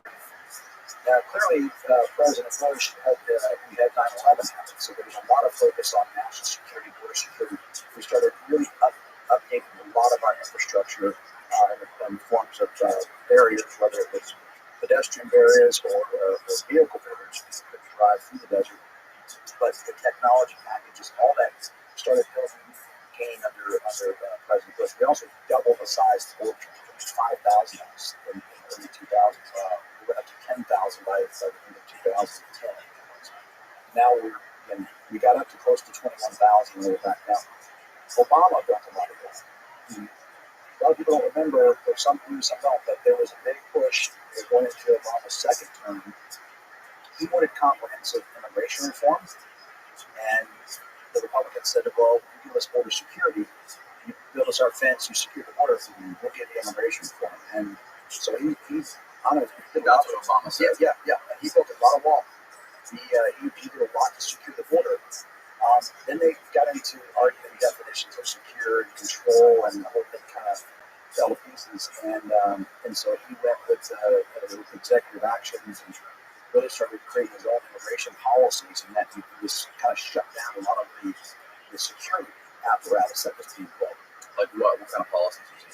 So so a lot of it was he started which isn't a bad thing, is that DACA, deferred action for childhood arrivals. Basically, anybody that's been in the country prior to January 1st, 2014, they would defer prosecution. So that's a pull factor, because then people get to come in and they claim there's a lot of fraud involved. So there was a big mass of people started showing up at the border because they're like, hey, we've been here. And it's very difficult to kind of explain. But at the end of the day, when you have lack of consequences, when you're encouraging people to come in and they're going to get to stay, you start seeing this big push of people.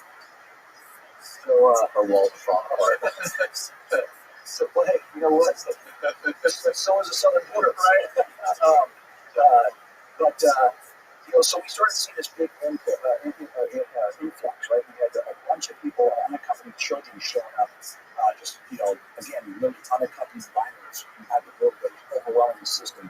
Family units, mainly from Central America and Mexico, showing up under Obama. That's what I think motivated President Trump to say, we got to secure the border and we got to build a wall. So getting back to what candidate Trump ran off, very easy to say, build a wall, just get a big crowd going, all that stuff, right? All those great talking points. Really kind of ginned up his even bumper stickers and all that. Well, when he became president, it took a little bit of a while, but the transition team was like, hey, there's more to it than just building a wall. Wall is just going to slow it down, but we actually need the technology, we need the personnel, we need policies, and all that stuff. And he had I would say, a not so. He had the House, but they weren't really supporting a lot of the things he was doing. There was all that fighting going on, and then he lost the majority. So he struggled with getting the appropriations, and made a bunch of emergency declarations. And again, build the wall was a slogan, but it was so much more to us border patriots. It was years of requirements that are finally going to be met. So let the politics and the media do all the talking. But for us, we were actually seeing results of our needs being met. We started seeing I think there was just over 570 miles of wall, 30-foot wall put in. We had technology in the form of lights, camera, fiber optic sensor systems. All this stuff was like whiz bang that was working for us. We were loving it.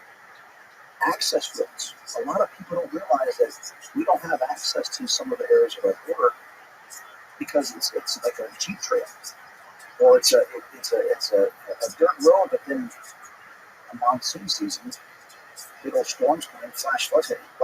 Every week before we get to repair it. So all weather roads are important. At that point, I would say that end of 18 into 19, starting 20, so late 19 into 20, things were all coming together. The steel walls had been put up, technology was turned on, we were deploying more assets out there. We had policies like the Migrant Protection Protocol, which is remained in Mexico. That was closing asylum loopholes. We were prosecuting target areas that were putting consequences to repeat offenders. All that was making sense. And just to kind of back that up with some numbers, in 2019, Vote for arrested 905,000 people. 905,000 arrested. In 2020, it dropped to 405,000. We shut that. We had a 100% increase. Almost just over 900,000 to just over 400,000. Wow. That's why I say it's one of those security ones to go back. Now, it dropped because the wall was there, because of the barrier people couldn't get through. And that was one part of it. And the technology, basically the enforcement apparatus that was out there, but it was the policy. This was all the people that were coming over here and getting in the United States, turning themselves over and claiming asylum. So that migrant protection protocol said, fine, if you're going to claim asylum, we'll put you in the queue. You're supposed to claim asylum in the first asylum country that you come to. So if you go to Mexico, which is an asylum country, and you pass through it and you get here, you can wait in the line for asylum here, but you're going to wait in Mexico. So we sent them back. And literally within a couple of days of that going live, the numbers just dropped because people realized, well, they just closed that window. Because people were flying from all over the world, passing through multiple countries, getting to the United States, coming into where they could turn themselves in where we hadn't completed wall construction, and then claiming asylum when we were processing. And okay, fine. When they claim asylum, we have to let them go for a hearing. But under the Migrant Protection Protocol, all we said, we did an initial screening and said, fine, you can be in the queue, but you're going to go back to Mexico. So we sent them back, and they realized this is not what I was promised by the smuggling organization. So that remained in Mexico is what everybody called it. It's called the Migrant Protection Protocol. That and some other agreements with the cooperative agreements with other countries really kind of put a big kibosh on this smuggling network that was bringing people in, taking advantage of the loopholes on the asylum claims. And that, those numbers tell that story because, getting back to the question, that's where it was the most secure because we had the infrastructure deployed and continued construction backed by strong policies that said, hey, if you do make it through these gaps, remember, these are all people that entered the United States illegally. You got arrested. During the process, we asked you if you had fear of return. You go, yes, okay. Why do you have fear of returning to your home country? Well, I like asylum. Okay. You can wait for Mexico. And when they realized that's not the bill of goods that they were told was going to happen, stop coming. And those numbers just dropped. So that was a policy thing. Yes. That stopped. So what typically happens you said, what year was it? There was 900,000? That was 2019. 2019, there was 900,000. 2020, there was 400,000. Yes. So what is the definition of an arrest? Like what typically happens when you arrest one? Yeah, so an arrest is when they take that into custody. We've got to basically put our hands on them. How do you typically find them? So what's happening in these large numbers, they're giving up. they found gaps in the wall, and they show up in mass, 50, 100, 250 at a time, and they just sit there. And so court tries to come. Why would you sit there? Because they know that they're going to be taken into custody. They're going to be fed. They're going to be offered clean clothes. They're going to have access to medical. They're going to be taken care of. It's going to take 2 or 3 days to process. And because we don't have any place to put them, they're going to be let go. So let me just kind of walk you through that one more time. Border Patrol is supposed to arrest and process and return them over to another agency, which is ICE. Typically, it's ICE, the Enforcement Removal Officer. That's where they were supposed to remain detained until they have their hearing with the judge to determine if they get to stay or they get removed to When there's no room to hold them, we end up having to release them on their own recognizance. All right? We call them to law. They're processed. They want to see a judge. They're not from Mexico, so we can't send them back. Minor protection protocol is no longer in existence anymore. They get let go. That's where you're seeing these people showing up everywhere. So they typically, ICE can't detain them. They've entered illegally. We have no place to put them. We're not criminally charging them with anything. It's just an administrative case, so we have to let them go. Wow. So we turn them over to a non-government organization that helps facilitate their movement to where they're going. Just to put in perspective, when they're processed typically for a notice to appear, which means they're being charged illegally in the country. They are going to go through a removal proceeding, which means they're going to see a judge, and they'll tell us, let's say they're heading to Philadelphia. We will use the reporting office, which will be the Philadelphia ICE reporting office, where they will check in, and their court dates will be set. Some of these court dates are 4 to 7 years out. So if you know that you've got a 4 to 7 year window before you can be removed from this country, you're coming in. And you're coming in, and the smugglers are all profiting off all of this. They're showing up at the border, entering the country illegally, and 95% of the people are waiting for them to show up.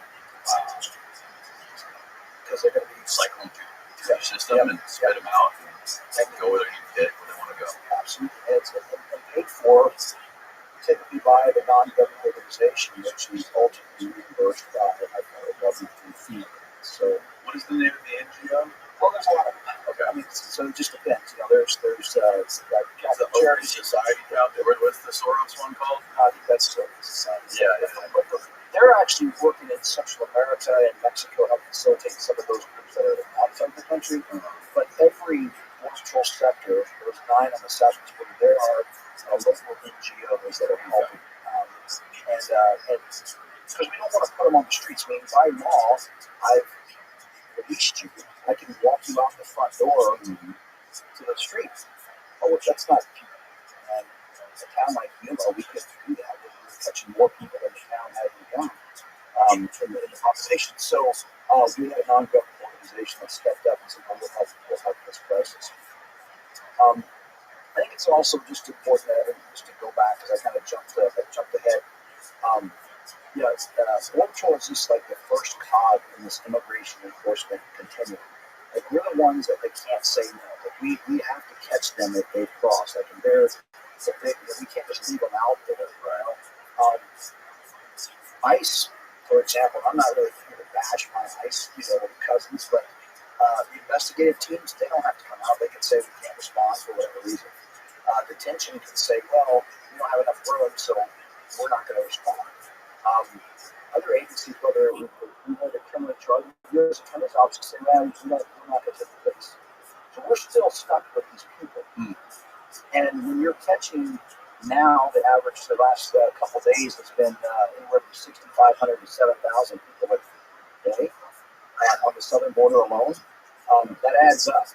And it takes a couple hours to process each case, and then you can only move people out there at certain hours of the day. It becomes a big problem. And where I'm going with a lot of this is everybody, Border Patrol is responsible for like 1 hour. If you put the immigration continuum in a 24-hour clock, we're actually responsible for like an hour. But we assume all the accountability because we're supposed to catch you.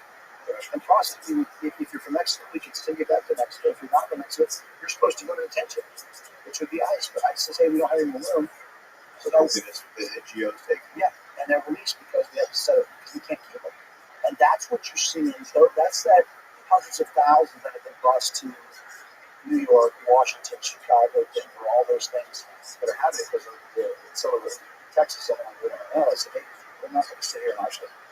You know, they're not even they're not coming to Texas. They're going to other places. So, but all of this, what I'm getting at, to me, is the most important piece, is our border security becomes vulnerable. If our agents are having to go respond to 250 people on the ground just sitting there, and we have to take care, we become babysitters and transportation people. When we know that the cartels have directed this group of people to show up at this gap in the wall, knowing that once our resources respond, we're going to have limited, if or any resources, 10 miles west of us, and that's where they're going to send the really bad actors, the narcotics, the fentanyl, potential terrorists, the criminals, the gangs, because they're going to bring the rest. What people don't want to talk about, and when I say people, oftentimes it's the mainstream media in this White House, is the gotaways. Under this president, the last 3.5 years, we've been 1.8 million middles gotaways. Okay. By law, under the GEFRA Act, and it's government something, I don't remember what it's going to be, but Worksville has to report every 24 hours. Apprehensions, turnbacks, and gotaways. So this isn't just some made up number. We actually had to report based on what we discovered. And that's either through visual. We saw 10 people. We chased 10 people. We didn't catch them. That's 10 gotaways. We were driving along the border. We saw the footprint of 10 people. So we saw 20 feet. There's 10 people. We tracked them a mile. We caught 5. We saw 5 more run. There's 5 gotaways. Mm-hmm. Our cameras detected a group in there. We looked at, looks like a group of 20. Best guess is there's 20. We never responded because we couldn't. There's 20 gotaways. That's 1.8 million people. Now, when we've caught 70, 80 plus people on the terrorist database, Remind me how many gotaways 1.8 million in the last 3.5 years. Basically 500,000 in the last 3 years. Okay, about 300,000 so far.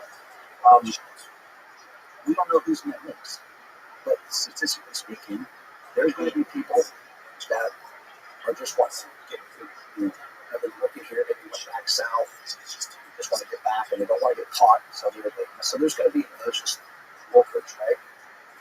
Then there's going to be, again, the criminal aliens who know that if they get caught, they're going to jail. The gang members who know if they get caught, they're going to jail. The terrorists, smugglers, all the criminal side. Because if you can just turn yourself into Border Patrol and you've got a 90+% chance you're going to be released in a couple of days to go about your business, and may not even have to show up for a couple of years to a hearing, right? Why would you run from Border Patrol? So those 1.8 million gotaways, they're the ones that keep you still. Like, what is happening? We've got. So they deploy the groups of innocent people to distract you from the people that are committing crimes and they aren't going to. Yep, that cat and mouse and deflection game has been going on since the World Trade Center. A group here, so they can send the backpackers running dope or something else. How did you guys try to adapt to that? Did you guys recognize a pattern there and start to figure that out? So that's actually kind of funny, right? So I can tell you that when I was an agent, a patrol agent out there doing the shift work and pounding sand and stuff out there, we were always responding to infantry. I worked in some remote areas where you didn't have a lot of that give ups and people trying to deflect you because it was rugged areas out in Mexico, far west Texas, that people were just not there. It wasn't easy for them to just show up at the border because they had to work so. But as deputy chief and as chief in the sectors I was working, especially El Paso and Yuma, is designed to impede or deny entry or control and contain entry. All right? Because there's areas where we have a river, we can't put the wall in the river, so we have to kind of concede some land. So we're controlling and containing any of these edges. On the land border, it's right there at the border next to us. So we can actually impede and deny entry in some of the locations. You asked the question, how do we adapt? So I would use the wall to our advantage. When you see these large groups give it up, we're controlling it. If they're just sitting down, let's wait and see, right? We can kind of keep it. They're just on the other side of the fence. They haven't tried to go further in. They're just waiting for us to come open the gate and let them in because it's already on our side of the border. This is specifically in where we had a river border in Yuma and in El Paso. So they're already in the United States, but they just haven't furthered their entry because they can't get over the wall. Or they're not in a gap. And even some of the ones that would just sit there in the gap. I had instructed our field command, hey, run the cameras with them. Keep an eye out. Because as soon as you send 4 or 5 agents out there and a couple buses, what happens? 50 people start jumping over the fence and running the neighborhoods.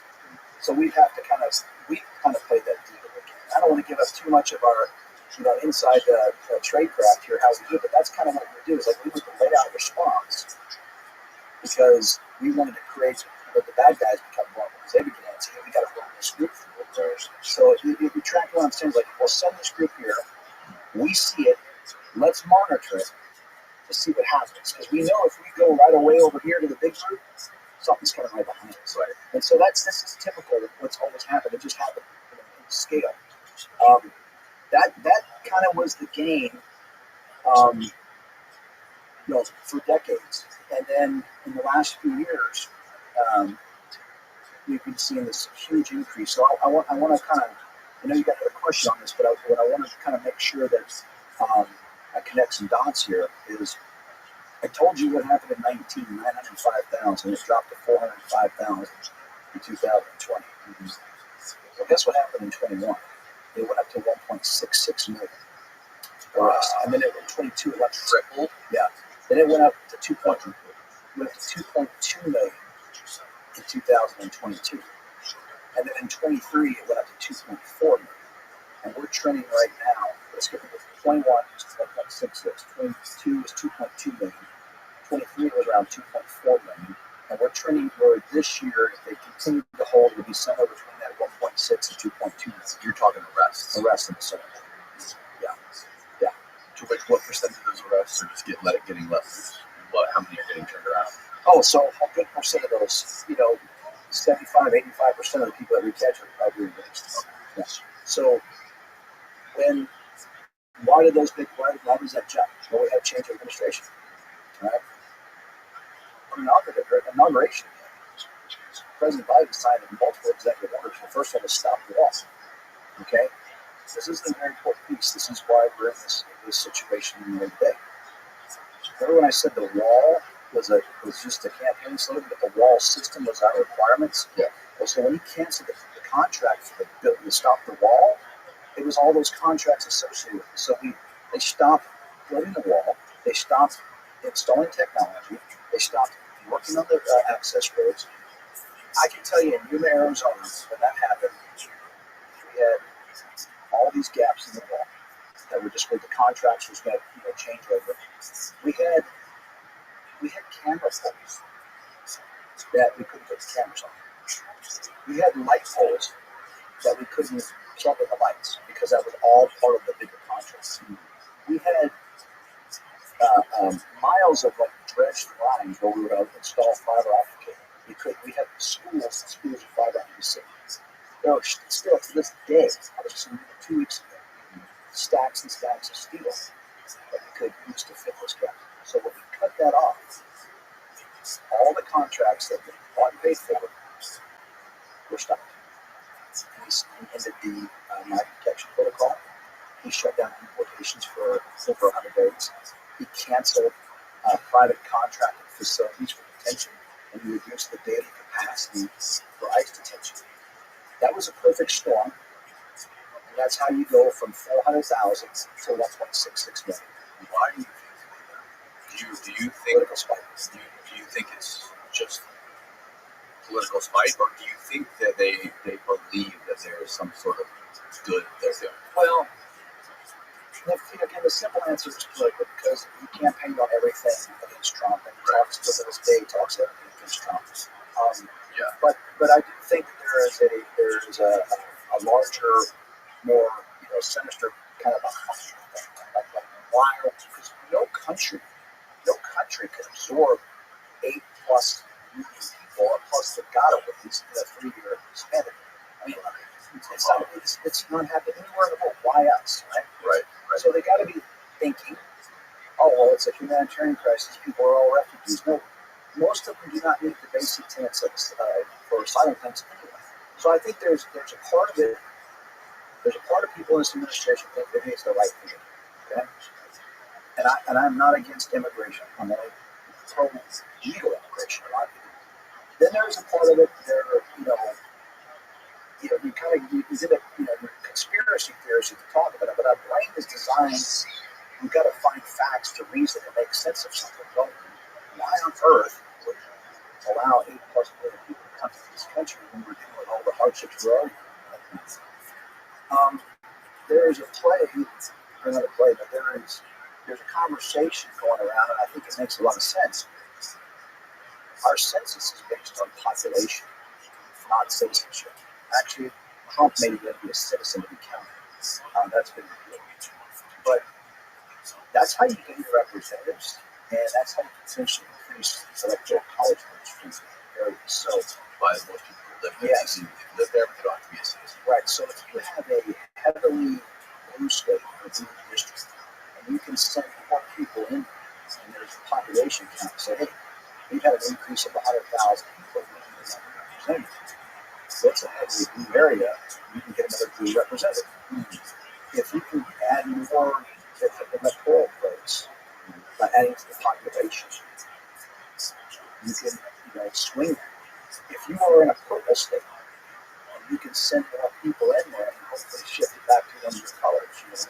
So there's that thing that's going on there, and that makes a lot of sense because what some people are doing is like it's about remaining in power, and if we can control, and that's a tinfoil wearing hat. So, how does that work though? So just because there's more people living in it, so let's just say, for example, Tampa, Florida, right? This is typically a red state, right? It's gone through before, but if there's somehow, let's just say, 1 million people from Haiti came here, now the census in Tampa, Florida is 1 million people more than it was before. Did those people individually, don't they have to vote? No, they do a population census. They do a census. They realize, hey, there's been 1 million people increase. We need another representative. We need more, Okay, so that would make Florida more red, though, right? So we use another Republican representative? not necessarily. You can give a representative position, but you have a special election and see who turns out to vote. Is it going to vote for the Republican or the Democrat? Okay. You don't add to the color. Really. So if you had, and I'll use easy math so I can explain. So if you had a population of 1 million people here in this county, Okay. and you added a million, so now you got 2 million. And at 1 million, you have 5 representatives. Okay? They do a census in the population. They realize, hey, we need at least 2 more reps to cover this area. Okay. They do special elections and people run for those positions. And the folks said, hey, if it's red, it may not benefit people with that mindset. But if it's purple, like, hey, we can get 2 more blue reps out of it. We turn this to a blue area. Again, conspiracy theory. There's no evidence out there other than that is a lot of the talk with it. Because again, we're trying to find reason. This is not just about taking care of people that are fleeing this country and coming to the United States. Trying to make sense. Why on earth would you allow this to happen? We've got over 35 $5 trillion in debt. We've got the largest homeless population we've seen in this country. We've got people dying of fentanyl. We've got hungry children, hungry veterans. The guy was going, we're going to absorb more people. The average American's paying over $11,000 more a year for the cost of living. Why are you adding more people to this problem? So, again, just you asked why. And I'm like, this is the only thing I can think of is it's something that we will power to, because it does not make sense when you have law enforcement saying this is not working, this is a problem, you are making us vulnerable. Then why are the people in power continuing to take us down that road? Again, I'm just trying to make sense of it. Yeah. It doesn't make sense to me when somebody gave their whole life to adult life and profession to securing the border and following the laws, and we're just blatantly allowing them to do all this. I wonder if it has anything to do with population, because a lot of people in civilized nations or civilized, first world parts of the world or in first world countries, the birth rate has been dropping a lot, and the two things that determine a nation's power and superiority are wealth and population size. And I know that our population has been stagnant and dropping, but the one thing that's actually keeping the U.S. population at least level is all of the immigration that's coming through. So I wonder if somewhere, high up in politics or somewhere, that they're maybe thinking about that, like we need to increase our population because young people are not reproducing like they used to be. They're living in urban cities and worrying about their careers and not having babies. So we need to increase our population, which in turn could maybe increase the wealth of the country or our GDP somehow. I don't know, but I don't know if that's something that. If it is, then why haven't they said that? Because to me, that would be a very sustainable theory that the leaders of free world should say, hey, we are no longer reproducing at the rate that America has. In order us to maintain our power and standing and our freedom in this world, we need to increase immigration through this. Okay, well, if that's the case, then let's do it the right way so we don't have all the illegal stuff going on. So, again, I have no objection with that theory. Here's my only concern, just like the concerns with my theory that I'm putting. That's not made up by me. It's just the stuff I hear. Right. Totally. Just come in and tell us so we can make sense of it and maybe find a better way so we're not having people exploit along the way. Because if it is about increasing population so we can sustain the future of this country, why are we making them go through smuggling networks, getting exploited along the way, getting raped and tortured, allowing the cartels and the smuggling organizations to make billions of profit off of people if we're trying to better the country? See, that's where I'm like, okay, I agree that maybe a good way to go is to increase immigration, but they're putting people in harm's way to do that. Why not make the lawful process more efficient, more easily attainable for somebody to come over here if that's the goal? Because then you would actually have a probably more empathetic country than what you're seeing right now. Is you're seeing this erosion of empathy because people are getting tired of all the impacts. If you go to a major city that's received, Chicago has a lined up there. You look at what's going on in New York City, they're getting 5-star hotels and getting debit cards. That's ticking people off, right? But if there was a reason, a method to the madness, explain it. We don't have to like it, but at least it allows our brain to start kind of reasoning out this. Right now, say, hey, we want to increase the electoral college and more representatives. Okay, I don't like that, but I get it. Hey, we want to increase the population of this country because we're declining. Okay, I get it, but at least I can start reasoning. But they haven't told us any of this. We're just absorbing it all. My friend Louis Chaparro, been on the show a few times. He's a journalist and interpreter. He's based in El Paso, Texas, and he reports on all the cartels. He goes back and forth, and he actually beds with them, talks to them. They trust him. He was telling me that all the cartels during Trump, they all loved Trump because he was so far on the border, and the point of view was cartels was it's easier to make more money when there's a perceived obstacle, right? So all the people that are in Mexico are trying to come, right? They all see the media, the news, build a wall, we're going to off security, so now the cartel is like, we're charging 5, I'm going to charge 20. Because now we're going to put you across this big wall, it's heavily guarded, so they make more money from the perceived barrier of the wall they're trying to put. So I'm wondering, like, now that there's less of it, are maybe they're not making as much money now. So well, I would say this. First of all, the key to any of this, the one common denominator is the cartels are profits. Okay. Yes. People are being exploited. Cartels are profits. When I was a year and a half ago, it was $5,000 to $15,000 a month. That's just the typical rate. That's a $10,000 range, but it gave them some. Obviously, people from other countries, special interest countries, the price would go up. But here's how you look at it, right? You can have a super awesome car, all right, that's going to cost you $500,000. You can pay a high dollar for it if you got it. Or you can buy 100 cars for $5,000. Either way, the cartels will make you $500,000. So what I'm saying is under Trump, they're going to drive the price up. Only one car is getting cheap, but they make their money. Right. Under Biden, they can get 100 people in at the same price, and they're still getting their profit lines. So it comes down to their profit regardless. What they really love is they love election season, and they love the mainstream media because that's the marketing for the smuggling organization. We had the Trump effect, is what we called it. When he got elected, we saw, I don't know if the overall large number reflected, but we saw on the ground the impacts of, oh, you better get in now.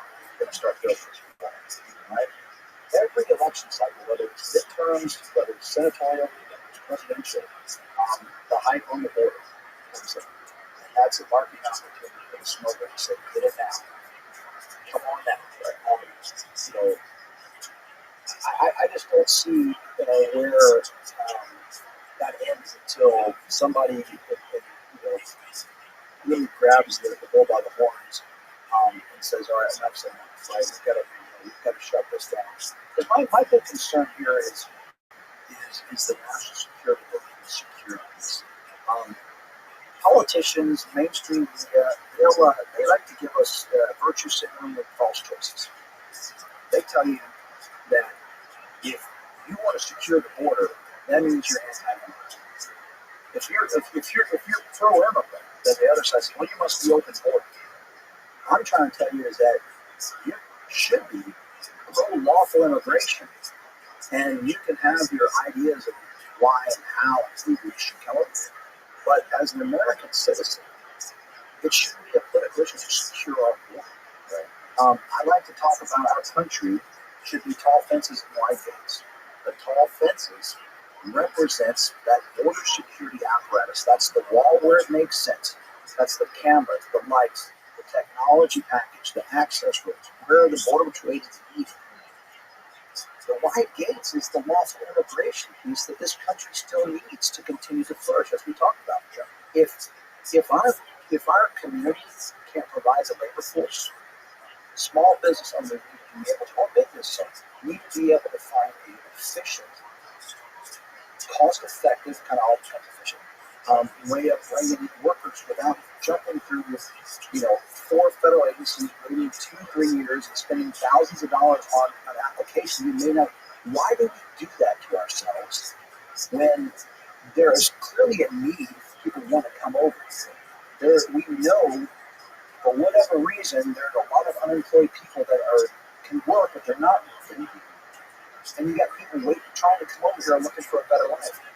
Can we find that sweet spot? I think we can. I think you take the extreme right and the extreme left and you put it on extreme recess and you bring some common sense in the middle and say, okay, small business owner, what do you need here in town? Well, I need this. I can't find this type of workforce in this area. You can't recruit it around the state or around the country. No, they're not going to come over here. All right, let's get you some confidence. Not and look at liquor, so that we look this. But all of this happens once you secure that door.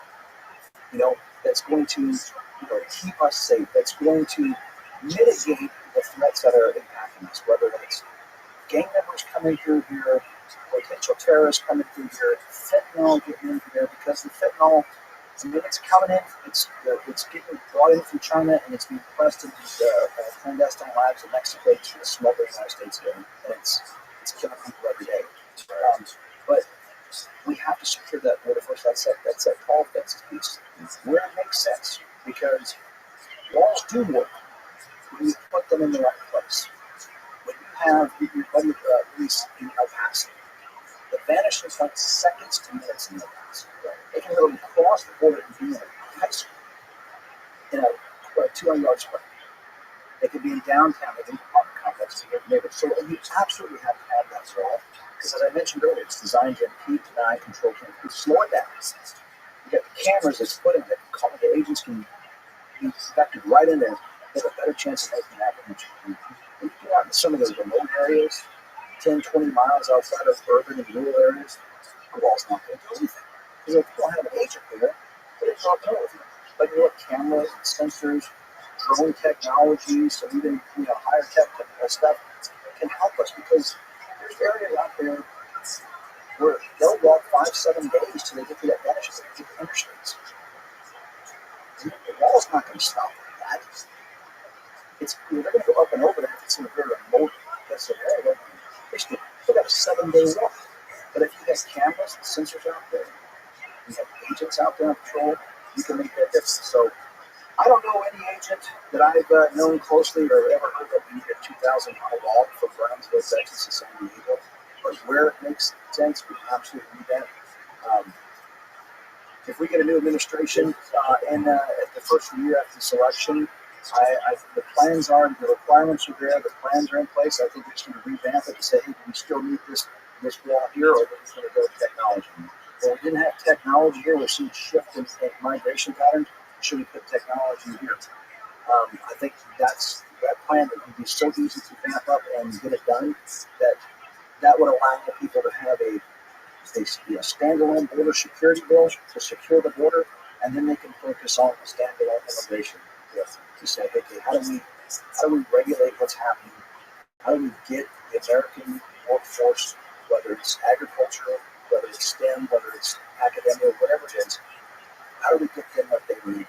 And then we can go back and figure out how we're going to handle the many that have been here for the last few years, or the 20 years at least, telling the estimates. Steve, can you pull up the video that Louis showed us of those guys cutting the fence open and they were like waving at the cameras? You know what I'm talking about? This video is crazy because these guys are like, they're using some sort of wires to like cut the fence, and then these guys like are just piling through it, and the guys behind it are just like waving at the camera, like, thumbs up, like, hey everybody, how you doing? Yeah, they knew that was going to happen. Is that out in Arizona or is that in El Paso? No, It's El Paso. That's Arizona. Yeah. Yeah, I think that's by Newport. So can you explain what's going on here? Yeah, so And look at this guy filming right there. yeah, he's taking his own selfie. Look, he's letting everybody know that what made this everybody can see this. First of all, look at that. It's close by. Who are those guys? That portrait. Okay. I couldn't see the back of that there. Yeah, I think that's actually in Newfield, Arizona. That was a big hot spot right the first day right in the year. So that Can you pause on those guys' jackets? Those border patrol guys. it had something on the back. I wasn't sure what both said. So I took it. Yeah, right about there, Steve. You're ready to pause it.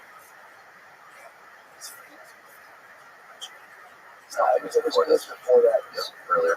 So you saw the marking on the bottom there. So those are that's 30-foot wall. That's the bottom. It's got the steel and the rebar reinforcement. You have to have like a plasma cutter. You have to have some particular tools. And as you look where they're stepping, it actually looks like it has where it's had repairs before. Right there. Okay, so that's where it goes. That's what I told you. Yeah, so I don't know where they were on that. And that's looking at that truck. That could have been the contracting material as a contractor that's going to repair that.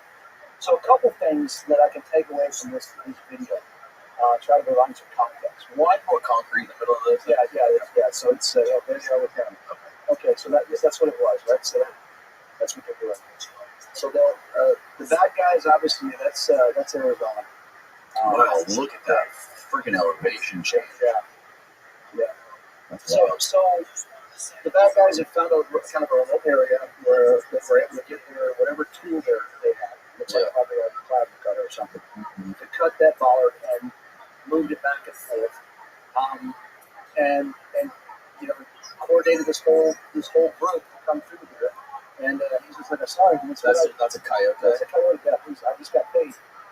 He's recording to let somebody know, A, they made it through. B, he's motivated himself to where that video goes. See, you coming with me, you're going to get in. Mm-hmm. Now, I don't know about the How's that right there? Yeah. That's crazy looking. Yeah, Can you pause, Steve? so looking at that, man, it looks like so many areas. That looks like it could be east of Nogales, Arizona, going straight up the wall there, or the mountaintop there. There's just so many places on that border that look like that. And that's another challenge, right? Because oftentimes the bureaucrats and the politicians in Washington want to give a one-size-fit-all. But if you've been to one sector, you've been to one sector, because that's nothing like Yuma. That's nothing like the Rio Grande Valley. That's a lot like Tucson. That's nothing like El Paso sector. So one size definitely does not fit all. But what you see here is a great picture. You see the wall, you see the access road, you see the camera system and the lighting system. That is what agents want. They can see it. What you don't see are agents, because they're tied up processing hundreds and thousands of people that have been going through the border gap. Now, for whatever reason, they chose that spot. They felt safe to cut through there, push them through there. I don't know why they chose that spot, but somehow it had to do with who was controlling on the south side, who was there attention someplace else, in other parts of the border. But and I don't know if those agents were actually right there when that happened, or that was just the way the video. That could have been a cutaway. Yeah, cutaway. Edit. Yeah. Let's watch it again, Steve, from the beginning. Oh, I got this video. Oh, okay.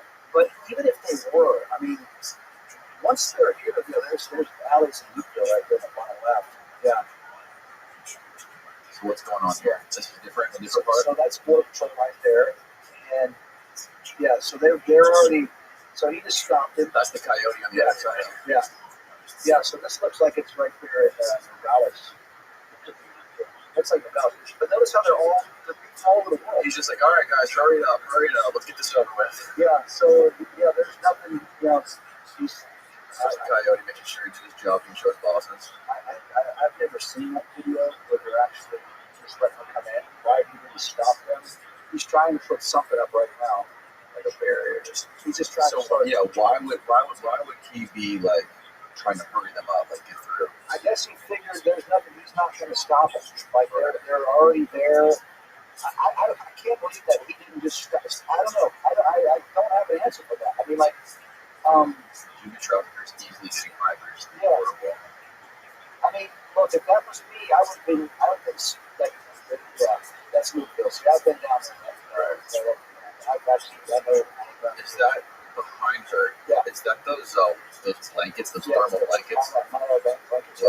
So I was down there right before Christmas. I got there early in the morning. Actually, Allie was there, and so were some other good folks. And there was 800 people on the ground. There was 500, I'd say approximately 500 single adult men. Just sitting there. Yeah, there was probably in the 18 to 35 year range, and then the remaining 200 to 300 people were a mix of family units, mom and dads and kids. They just all crossed in the last 3 hours in a hole similar to that. And that was happening in Newville, Arizona, right before Christmas. I mean, I guess that day, because there was really 1,000 people a day coming through there for a couple of days. It shut down the port of entry in Newville because they had to divert all the resources to support border patrols, which kind of ticked off the community. And that's the way to go to Port Penasco, which is Rocky Point, is pretty very big tourist area. It's just an hour drive south there to Nevada. And so it shut that down. Everybody goes down there on vacation at Christmas time. But because there was so much traffic down there, they had to divert resources there. But I don't, I'm not going to sit there and Monday morning quarterback those agents because there could have been other things going on. Like there could be 10 of those things happening all around. It's like, all right, you guys go get in here. You're gonna, if I turn around, you're gonna come in anyway. Maybe that's what his decision was. I have a hard time with that. I would have at least attempted to stand right in the middle of that. Maybe deployed some less lethal, some pepper ball or something. Just say, get back. You're not allowed to shoot them, right? No, you can't shoot for that. There's no immediate threat, right? But you can use less lethal. You can use, put some gas out there because you don't know who's in that threat, right? What would be a humane way to keep them back? Well, so you have a right to defend that territory, right? And you can, without knowing, you see the smuggler, he's a masked guy. You don't know who he is, what he's doing. So you could do an area of saturation with some pepper ball, which would have some not CS pepper spray. Yeah, it would be gas, but it would be the pepper spray, and that would just keep you okay. I'm not going to come across, right? So you could do that so you kind of got control of the area until you could assess. Because anytime you have a situation like that, if it's not an immediate reaction because you're being threatened, then it's a stamina. Stop, think, assess, manage, act. That's what I would do. I'd be like, okay, hold on a second. What's going on? Do I have the ability to do some area saturation here so I can stop and make sure that there is not a threat, coming in? I don't know who the smuggler is. I know he's wearing black and he's covering up. He's got something. He's talking on the phone. I got people just jumping right through. What the heck is going on? They're not supposed to be doing that. They're committing a crime right in front of you. They just cut the wall. Yeah, what a crazy thing. This goes back to, this is what the agents have to face every day, and they continue to this day. I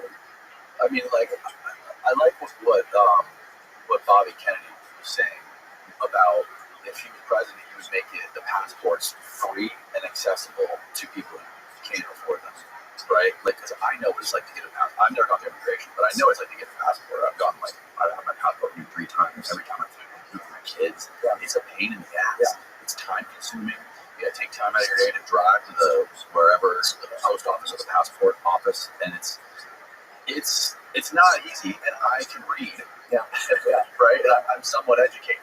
But somebody who doesn't speak the language fluently or is not educated, that has to do all this for their kids, and they have to come up with money, it's like hundreds of dollars to get a passport. That's sometimes you travel like a long distance to one of those offices. It's pretty freaking hard. I think what he was saying is if you would make that accessible to all Americans, because then you would know that American document. You only get a U.S. passport if you're a U.S. citizen. So he was going to make that, to where there's very few things now. They're even challenging the right to vote. There's people out there. Right. Like he was making the argument there's people that are really old, that their passports have expired, their IDs have expired, their driver's license, whatever. Yeah. There's lots of different nuanced situations where people, it's just inconvenient for them or it costs too much money for them to renew this. I don't disagree. I mean, having a U.S. passport, why should it cost hundreds of dollars for U.S. citizens to get that? I would be in favor of something like that because it becomes that, people don't like talking about it, but that becomes a national ID. And that's okay because it's saying you are a U.S. citizen. And really, the only thing that is separating a U.S. citizen from a non-citizen is that right to vote and that U.S. passport. Right. Because a non-citizen doesn't get a U.S. passport. Right. And I think the other thing he was saying, I think the point of this rant he went on was that companies, business owners should be liable for hiring people that have these passports or have these identifications. Right. You can't just hire people on the street. They have to have this legitimate ID. But at the same time, it has to be manageable. Right. It can't be completely unreasonable, like an insurmountable task for somebody that's coming from another country to obtain it if they're not a criminal or whatever. Right? If they're a good person and they're going to contribute to society, it should be fucking easy, right? I don't disagree with that. That goes back to the white gates, right? That way, when I say gates, because you're allowed to open and close the gates to the width that you need, because there's going to be times when, let's say, there is a natural disaster to where we need to give some kind of refuge to people, that we need to open the gate a little bit. There could be an economic disaster, like some of the areas that are impacted around the country. We need to open that gate. But then you have situations where we've got too many illegals coming in here. We've got too much crime going on as a result of some of the legal activity. We need to narrow that gate to strictly just trade and travel and commerce, right? But that's what you do with the gate. It opens and closes, right? And so, to me, that becomes manageable. And that is also something that helps with the overall security solution, because now it's a dated, it goes back to many years ago, 40s, 50s, and early 60s, the Bracero program, and I've talked about that before. That's where they made it very easy for that was basically Mexican field laborers. So the ranchers could hire them, and they'd come in for the season, they'd go right back. And there was a major reduction in illegal entries, which allowed the very sparse border patrol to go do their real job to go get smugglers, as opposed to going to get farm workers. And you had people that were willing to come in. I would venture to say that if we had truly had the need for the labor, which I think we do, if we made non-immigrant work visas more accessible, we had a better vetting system to make sure that we're not letting somebody in that shouldn't be here. If we made it, just covered the cost, no one should have to pay all this money. We don't have to argue it's a privilege to come in. I do agree it's a privilege to come in. But if you're going to contribute to the company in my neighborhood that's going to contribute to my neighborhood, provide me the supplies I demand, let's make it easier for that company to get the people so I can have things stocked so my neighborhood and my needs are met.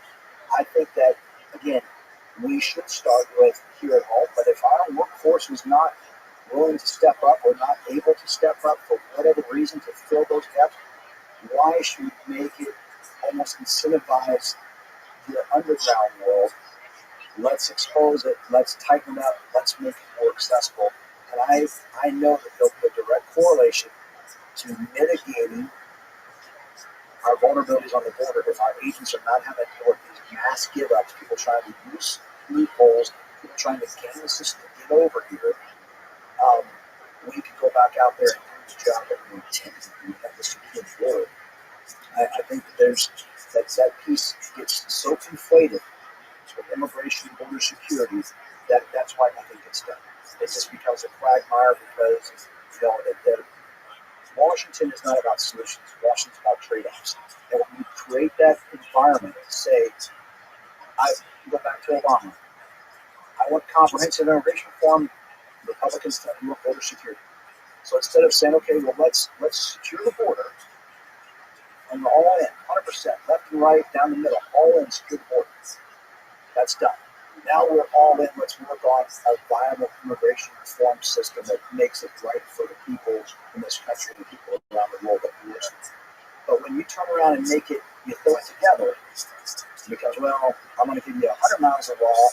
Okay, well, if you give me 100 miles of wall, I'll give you 5 more immigrant tosses. We'll up the quota.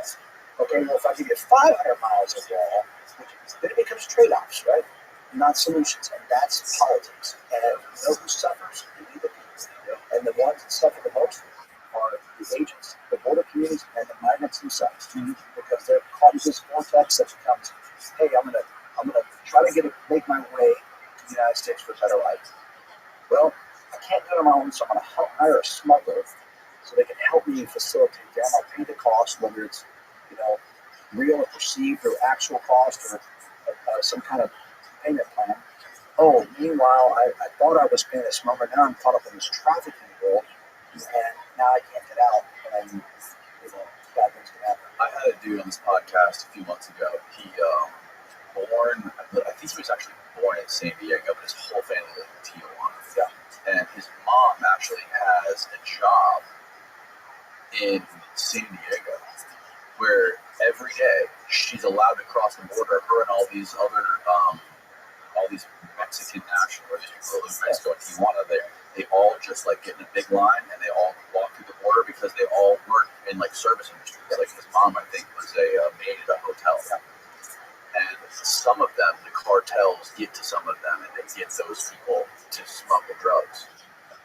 Yeah, that's a problem. So, that's a typical border community, right? You have people that work in the U.S., go to school in the U.S., but they live in Mexico. That happens in every major border town. Right? That's typical. Right. That's what the border crosser card, the work visas for, all that kind of stuff. That's And all those people have been through this immigration process. Yeah. Okay. Yeah, they've got to be either. Most of them are probably like they could have been U.S. citizens, but again, a lot of times they come over here, they're born in the United States, and then but they're raised in Mexico like a friend. They could have a work permit.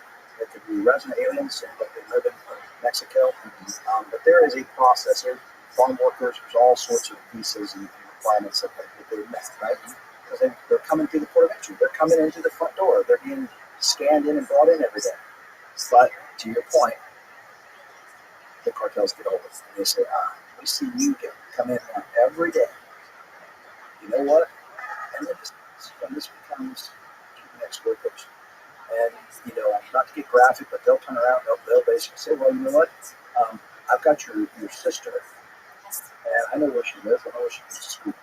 So if you don't carry these drugs across, you'll never see her again. Or I will harm her in front of you. I will assault her, I will rape her in front of you to show that I have power. And that's real. That's not made up stories. I mean, you can talk to so many people that have made this arduous journey to come over here, and the horror stories that we can tell you of what happens or what they witness, whether it's murders, whether it's rapes, whether it's just assaults, that occurs along the way. That's a power, that's a control thing. When you have young women who are taking birth control, traveling with Plan B, all that because they know that the likelihood of being sexually assaulted to get to the United States is so high. That's what they do.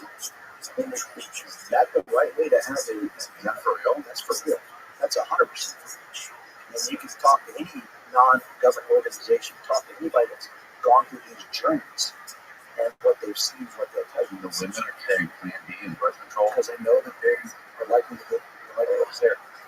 Why would you put your kids in harm's way? Why would you allow that to go on?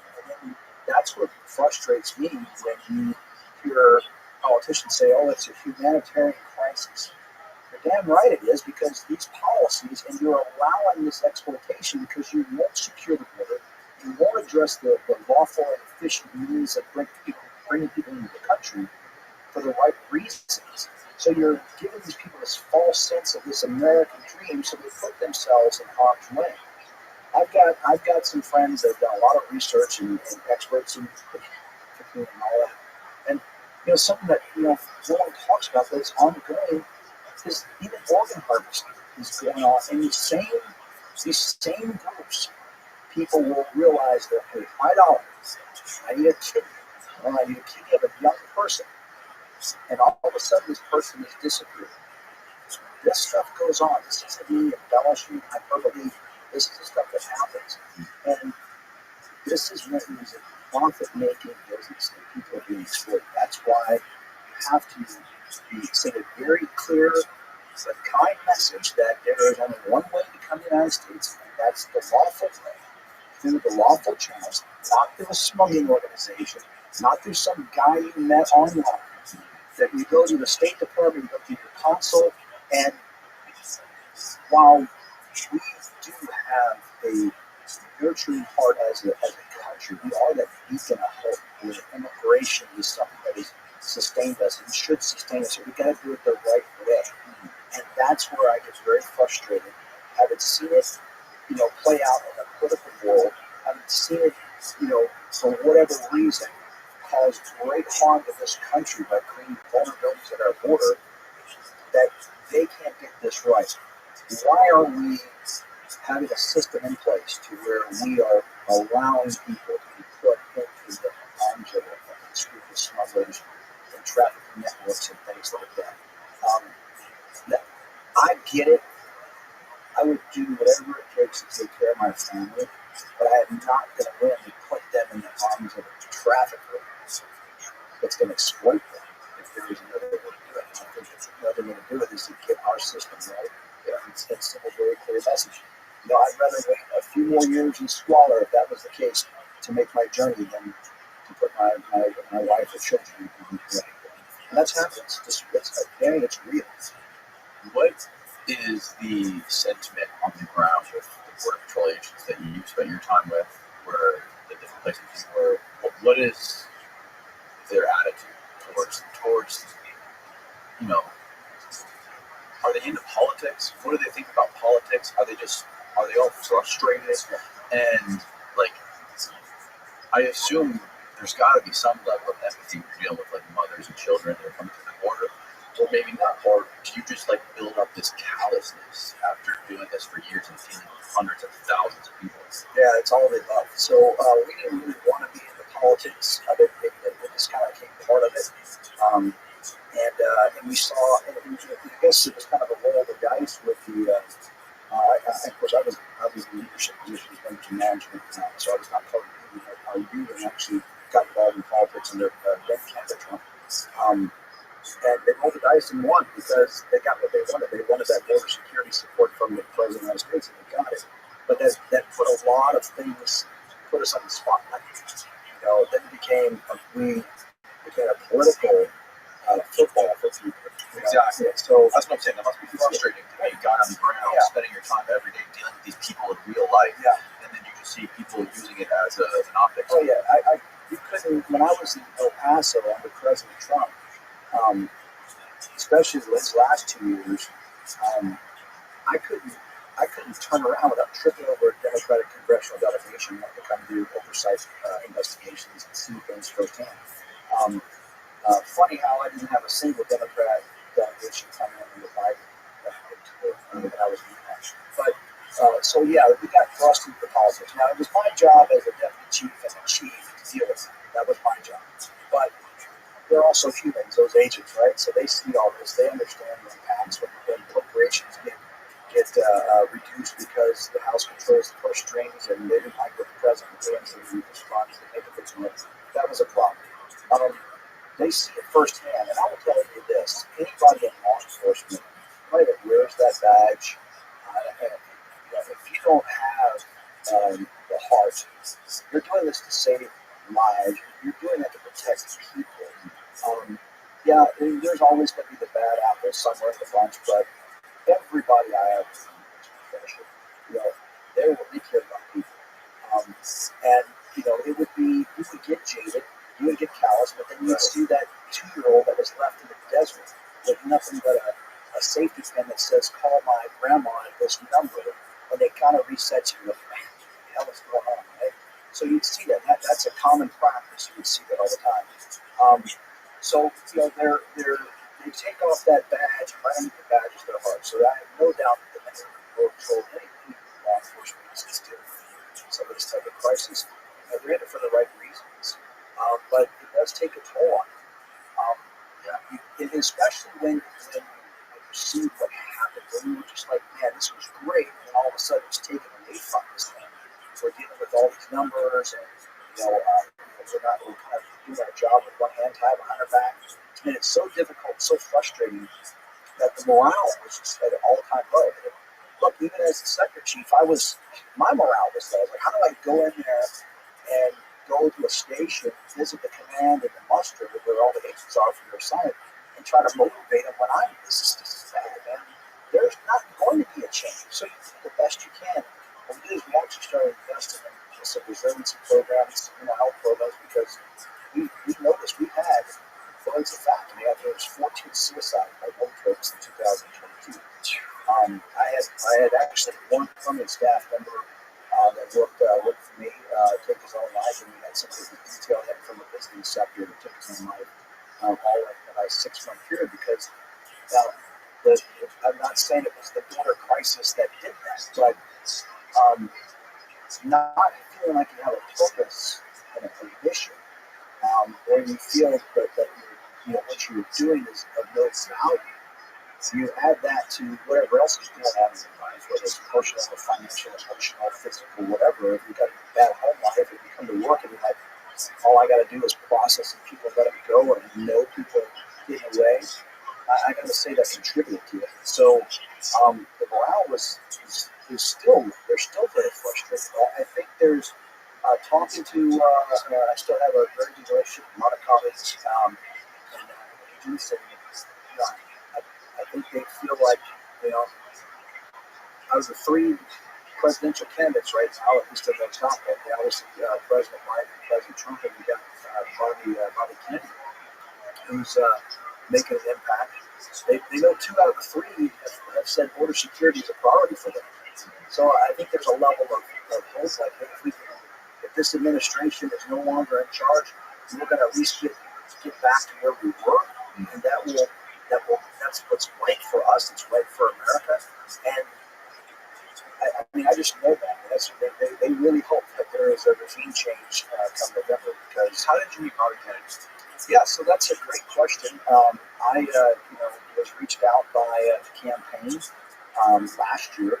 It was about this time because he was interested in going down the border and seeing firsthand. Maybe I had just at that point I just retired a few months before, and would I be willing to come talk and just share my experiences with them? And I said, absolutely. I don't care if you're, a Republican or a Democrat, or now he's an independent. If you want to know about what you have interest in being informed, so you can be educated, so you can inform decisions and influence something that's going to help secure this border, I'm in. I don't care who you are. So I went to him and I spent a few hours down there with him, and just explained everything about the border and how dynamic it is and how fluid it is and some of the impacts we had. He asked some of the same questions that you've asked, like, why did this happen? And kind of explained everything. What I'll tell you about that is he spent 3 days and he met with the mayor, the hospital director, the NGOs. He met with the food bank. He met with the domestic violence family advocacy groups, the Rancher Coalition, the county commissioner, the sheriff. He spent 3 days down there meeting with the border community. He went out there all hours of the night and saw hundreds of people just turning themselves in from all over the world. And he said, to me, he's like, they actually thought this is got to be some far right, conspiracy talking point. It can't be true. And he was like, oh, it's true. Without a border, we don't have a country, and this is a problem. And what I tell people, and when I speak about it, he saw this through a common sense and compassionate lens. Like he saw solutions here. He was like, we absolutely have to seal this out. There's no reason why we should have a 400-foot gap when the material is right there, just because we said we're not going to build another Trump. Okay, we'll call it Biden wall, but build it. Close that gap. You're causing vulnerability, putting people in harm's way. So I've maintained that relationship with him. He reaches out if he's got questions about the border. I think that's great. I think it's awesome that you have somebody that has lived his life on the left side of the political spectrum, not really doing much or talking about the border, and now you've got him talking about the border, saying this is a problem. We have to secure the border. He understands that is important piece to the stabilization. And his vice president nominee, Nicole Shanahan, she did the same thing. I was just down there 2 weeks ago, and we, while it wasn't 3 days worth, it was a full day down there, learning about the whole. That's what we finally got. It took 18 months. What is this, dude? That gap in the pictures there. What dark? Yeah, the top right or the bottom left, that big gap. Yeah.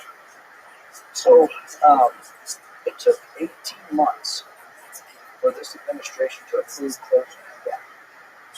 Wow. And that's a canal on our side, which on the Mexican side, or the other side of that wall, is the Colorado River and the Morelos Dam. And water is smugglers, migrants, bandits don't mix. And people were coming in through that gap specifically. But it took 18 months to convince the administration could we close that gap. And they said, finally they said, okay, we'll do it, but it can't look anything like the existing laws, can't be public. So they spent 6 months on a contract. It basically took just over 2 years for them to close about 1,000 feet of gap. And you know which one I chicken wire, and it sits on top of it just sits on top of like a concrete barrier, so it's temporary. Where all the other stuff, the Trump wall that you're seeing, the big stuff on the left there, that's like 10 feet anchored into the ground. You're not going to throw underneath it directly. Yeah, so Yeah, didn't some shit go down recently with Greg Abbott in Texas? Yeah. He wanted to like line the walls with razor wire, and some of the rivers he wanted to put buoys in there with like razor wire borders, and then the federal government basically said we got to get rid of that. yeah, so he did that. So that those old floating buoys, that's actually the Border Patrol apparatus. We've used that in waterways for a long time. He put that in there. Which I mean, look, if you do it, yeah, you're like, look, there's fucking razor wire, you're gonna shred it. Yeah. And if you tell them that, it's, I mean, like, try or don't try, you know the consequences. Yeah. So quite interesting. So they put the buoys in there. The Department of Justice said that's not your right to do that. That's the federal government's responsibility. I'd argue that if the federal government's not doing its job, it's delegated to the states, and the state has a right to protect its borders. I commend Apple for stepping up where he was doing. The government should be doing that. It shouldn't be an issue. The state shouldn't be doing what they're doing, but they have to. The razor wire, Did they leave it up? so the buoy got pulled out because that was international waterways and all that kind of stuff. But the razor wire is actually still out there, and they're still installing it because it's on Texas. It's mainly private land and or state land in Texas. So they've got the ability to do all that. They're basically filling gaps where the federal government has stopped building wall. I wish they didn't have to do it. As a retired Border Patrol chief, I wish that Texas didn't have to do this, but because of what I would call a betrayal from this government to the state of Texas and to really the whole country when it comes out of the border, Texas has been kind of forced to do that. They were taking the brunt of it. Now, I dealt with a lot of crap. Okay, we went from in 2020 just over 8,800 arrests to 114,000 to 312,000 arrests in 2 years. So we dealt with a lot in Arizona. Oh shit, pull up that one again. Those are buoys wrapped. Those aren't wrapped. Yeah, they've got some Dead metal. body found stuck to Texas Governor Greg Abbott's border buoy in Rio Grande. Okay, so well, here's the story. Okay, that's the headline, and that's what the progressive political base, the mainstream media, that's what they went after him on. See, he cost this. The coroner determined that the body had died upriver and then floated down and basically got caught. Oh, really? So the drowning didn't occur because of the buoys. It's actually where the body got hung up. Okay. So that they discovered that through how it was where the water was, how long the body had been lying. That's one issue. Exactly. So this just is something they can throw at us or see the positive. So look, why would you cross right there when you've got this? This is clearly a barrier, and What's under it? Is floating? it spins. So yeah, I mean, you technically could, where it is anchored, you could, but it's just kind of floating out there, and it's a river. It looks smooth, but it's a pretty fast moving river. Is it? How deep is it? Oh, well, there's areas where you can literally walk across it. There's areas where it's 4 or 5 feet deep and then 20 feet deep just because of channels. But yeah, I mean, we've used those barriers and floating barriers and different waterways across the border for a long time. That's nothing new. The razor wire again allows, it sends a message like where the border wall stops. People will go up to there, so they were like, look, enough's enough, and it really happened in Eagle Pass is where it first started because you just had you had this invasion. I mean, you only had 1,500, 2,000 people a day coming through with these caravans, and it's just groups of people out. The caravan, that's a what you tell you about the caravan is that's just activist propaganda. So yeah, what is a caravan? So when they caravan, it's organized by some advocate, usually an open border advocate. They stir everything up, get media down there. They got the support from a lot of non-government organizations internationally. They're throwing money down there. And what they end up doing is they organize right there usually in Guatemala. Right, so they talk about, hey, we're coming in, we're heading to the United States, we're 1,000 strong, we're going to be 5,000 strong. What the goal there is to get the humanitarian exit visa from Mexico that allows them the migrants to stay in Mexico for up to 40 days and do their own thing. Because you never hear about a caravan arriving at you always hear about the caravan coming to Mexico, but you never hear about the caravan tracked all the way up to the United States. They just disappear because they've gotten the attention. They get their visa, they can stay in Mexico and traverse through Mexico for about 40 days. So then they go into whatever smuggling network they want to go to, and money gets put into the advocacy groups because they get money. Mexico does their part of saying, look, we're keeping to this humanitarian rule that we have. Caravans are really we're nothing but these because number one, we can track them because the media's following us. We know where they're moving. We've never had a group of 5,000 caravan ever make it to the border. And there was some in San Diego that went to Tijuana a couple of years ago and it was window down. But yeah, so caravans are just the activists, the propaganda that try to bring attention to their cause.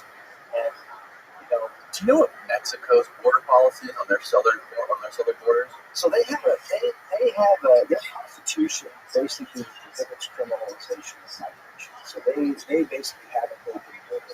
You have the South. Yeah. So I mean, they don't see anything wrong with people migrating. And that is their like. So constitutionally, Mexico is not enforcing migration. So when they do things in support of us, it's really pushing the boundaries of their constitution. You're required to have a visa to fly in there like you are and come in there. But if you're just coming to traverse through, it's not a problem. Yeah. If you're flying in, you have a visa, but if you're coming to like the border there, and they let them in.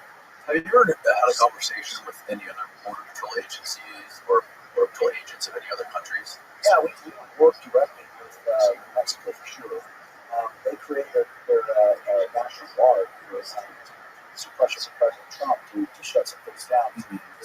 What that did, when you combine our infrastructure on our side, our policies, and the Mexican National Guard, they were disrupting things. They were going after the smugglers. So that's where they could criminalize the smuggling and the humanitarian stuff. If you put 50 people in a tractor trailer or 50 people in a hotel room, they could go after them permanently for that because of the people. But it wasn't because of their immigration status. Right. So that worked. A lot of Mexico's domestic enforcement is done through federal police level or the military. So that becomes a big challenge for them. The boots on the ground, just like everywhere, whether it's here or even internationally, they always have a good relationship.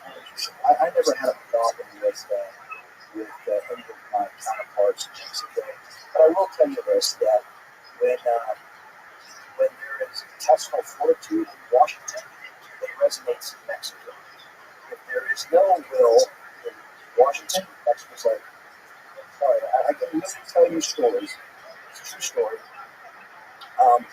When I was in Yuma, there was still, I guess I was there a little bit not before inauguration. One of the policies were still in place. There was no change in policies at that time. And I met immediately with our Mexican counterparts here in Mexico. And it was like, okay, plan, we're going to do this and we're going to do we shut this down and we're going to deflect so you don't have these attacks in your Thank you.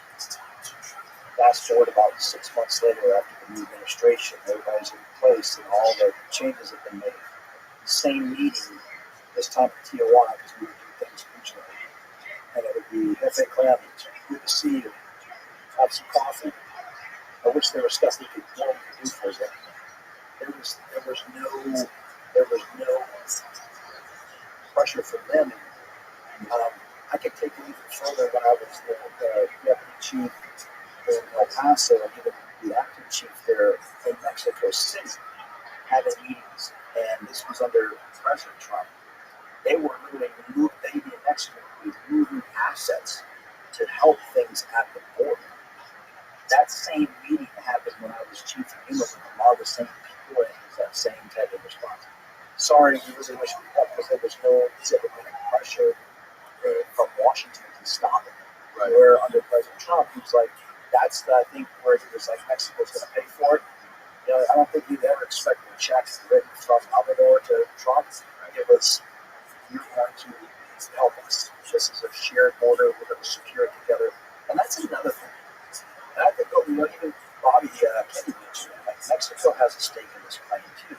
And I can tell you, everywhere where we have secured the border, when you have a safe and secure, you have law enforcement on both sides working together. That's a healthy situation. It's a healthy environment for both countries, for both citizens. I spent a lot of time in my career in the past. I rented a house, and I had never chosen. 9 years old. She was born in El Paso, and I lived on both sides. She couldn't thank me enough. Every day she saw me. The Lord chose done for them to save for her. She was 89 years old when I left.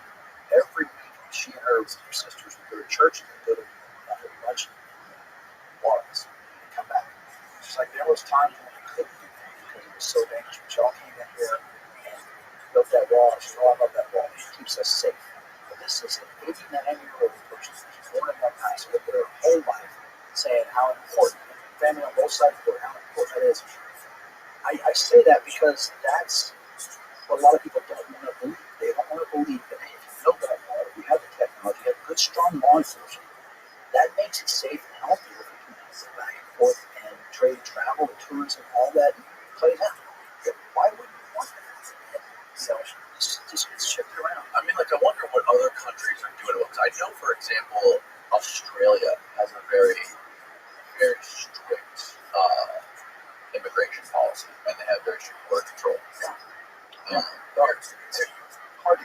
It's hard to just cross in Australia, right? Right. So, no, I don't see. Yeah, like I heard, for example, like people that are crossing illegally, they send them to some in like Barren Island, like off the coast, where they have to like detain them for a while, and they don't really have a big problem. Yeah, I've never really had too much conversation with the Australian border guards or border police. I did some of that when I was in Square Harbor. There was a military liaison people in the same classes I was in. And they talk about everything is from the national security piece because really they're a continent in the ocean. They're not swimming from New Zealand. Most of them are flying, right? And so that's a decent thing. I'm not too really keen or aware on some of those threats there because they're probably more concerned about issues of contraband, smuggling, shipping. So I imagine that stowaway type issues on shipping container cargo just never was something that ever came up in one of my conversations. I will tell you that it's my understanding there to immigrate to Australia, become a resident or a citizen, you have to have a master's degree. You have to have it's like again. No one has a problem if they have strict requirements in other countries, but as soon as we put requirements on you coming over here, it's like, oh man, you're racist, it's xenophobic. It's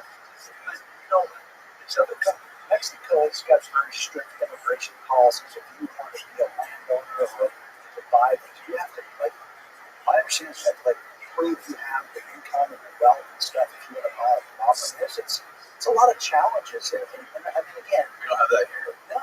I think most of our land being bought up by Chinese right Yeah. now.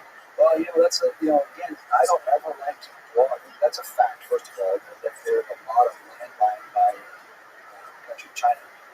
I don't ever like to broad brush a particular nationality demographic. I think that's unfair. I would want to, but we know China is one of our biggest geopolitical enemies. We are not looking out for our best interests. Make sure 24,000 Chinese were arrested across the border last year. We've already exceeded that much. That's spot on. We were actually looking this up before you came in here. I think that was the exact number right here. Yeah, and I think we've already exceeded 24,000 6 months into this fiscal year. I've been down there, and some of those images we showed earlier, I've got my Woodville, been down there where you can see 20, 30, 40 Chinese nationals. Is it true they're all military age men? Yeah, but they're not all military age men. A lot of them are military age, but there are some females in there. But what I've seen, and I can say this with hand raised, what I've seen 7 out of 10 have been military age men. There were females in there. There were some small family groups in there. Here's the thing, and again, they're very stoic. They're very transactional. You don't get a story out of them. We have to use translation services to get information out of them, just to do basic paperwork and processing. If they do speak English, it's very, very limited, and or they're just not sharing it. So it's unlike any other country we dealt with, because sometimes even the ones from former Soviet countries and some of the Middle East countries, they'll talk. Chinese nationals don't say much, and so we're relying heavily on the translation services to get us the information. And that to me is kind of a concern, because we didn't report 24,000 people back to China, and China's one of those countries where you're allowed to leave. You have to get almost like permission to leave. For the longest time, I think if you look at those numbers, you go back the year before us, I think You're not allowed to leave. yeah, you're not, you have to almost like get permission to leave China. Right? It's so controlled. I think if you go back and look at the numbers, I think it's 22, maybe 450 Chinese nationals were arrested. And it led to 24,450 in 2022. Yeah, Can you find that, Steve? you're going to find on some of the websites, but I think such a low number compared to 24,000. It's like, why? Is it true that some of them, they found a bunch of them that were connected to the PLA, the Chinese military wing? Yeah, they're all related. I mean, see, that's one of the things that people don't understand about other countries. We really haven't made. These people are all kind of connected and forced to do certain things for the country, right? There's that side. I will tell you that there's a lot of misinformation that goes on out there. It's a good story, good headlines. There's a lot of people that will delve into something. But there's a lot more truth than fiction when it comes down to some of these specific countries. Again, I'm not saying every one of them has bad intents, but getting all the issues that we're facing now in this globe right now, that's one country that I'd be concerned with, because I just think if something was to happen, where's their allegiance going to be? They really flee China because it's so oppressive and bad. So, that's another problem. The other thing too, for people to understand, is that Mexico just again resumed that. Is that 2023 alone, more than 12,000 were arrested at the northern border crossing into the United States from Haiti? That's 241% increase from just 3,500 arrests in 2022. 2021, more than 450 Chinese nationals. Yeah, so I was close. 450. Yeah, that's just crazy, right? Now they're having Mexico has resumed direct flights from China. So, That's kind of scary. Yeah. Mexico's got a very strong footprint, China has a very strong footprint in Mexico. A lot of leverage and influence within the cartels, and they're mining lithium there. The cartels are helping protect those lithium mines. There's literal Chinese chemists coming into Mexico, teaching these cartels how to produce fentanyl. what China is doing is what we have done forever. They just followed our. They Yes, the 100 yes. year war is kind of what we talk about. It's a very long. Right. They've taken up all of South America. They are looking at this hemisphere at the time. But we're busy in fighting and using warfare against former presidents and trying to keep other people off ballots and doing this and sending money around the world. China's slowly just monopoly go everywhere because they've got the money.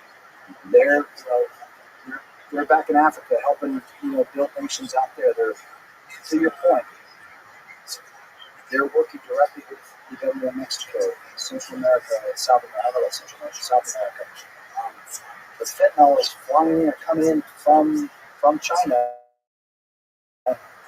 into, I mean, yeah, it's a concern, and the fact that we have just make it again so vitriolic when we talk about it from a national security. It's like it makes it challenging for people to just have a conversation about, hey, what about taking care of America? If you turn around and say, well, America first, well, that makes you a white nationalist. No, it just makes me American. It says, I think we can take care of America. Charity starts at home.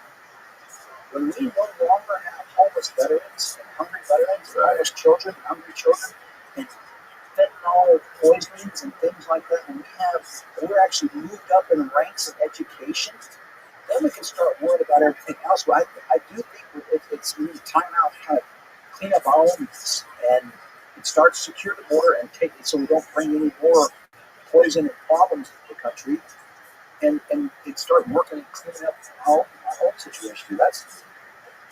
Look, I didn't read this in any book, but people talk about that's kind of how the Roman Empire it collapsed from within. That's how this republic would fall. I think it's not going to attack us from the outside. They're going to just allow us continuing to infight and divisiveness and just we're going to implode.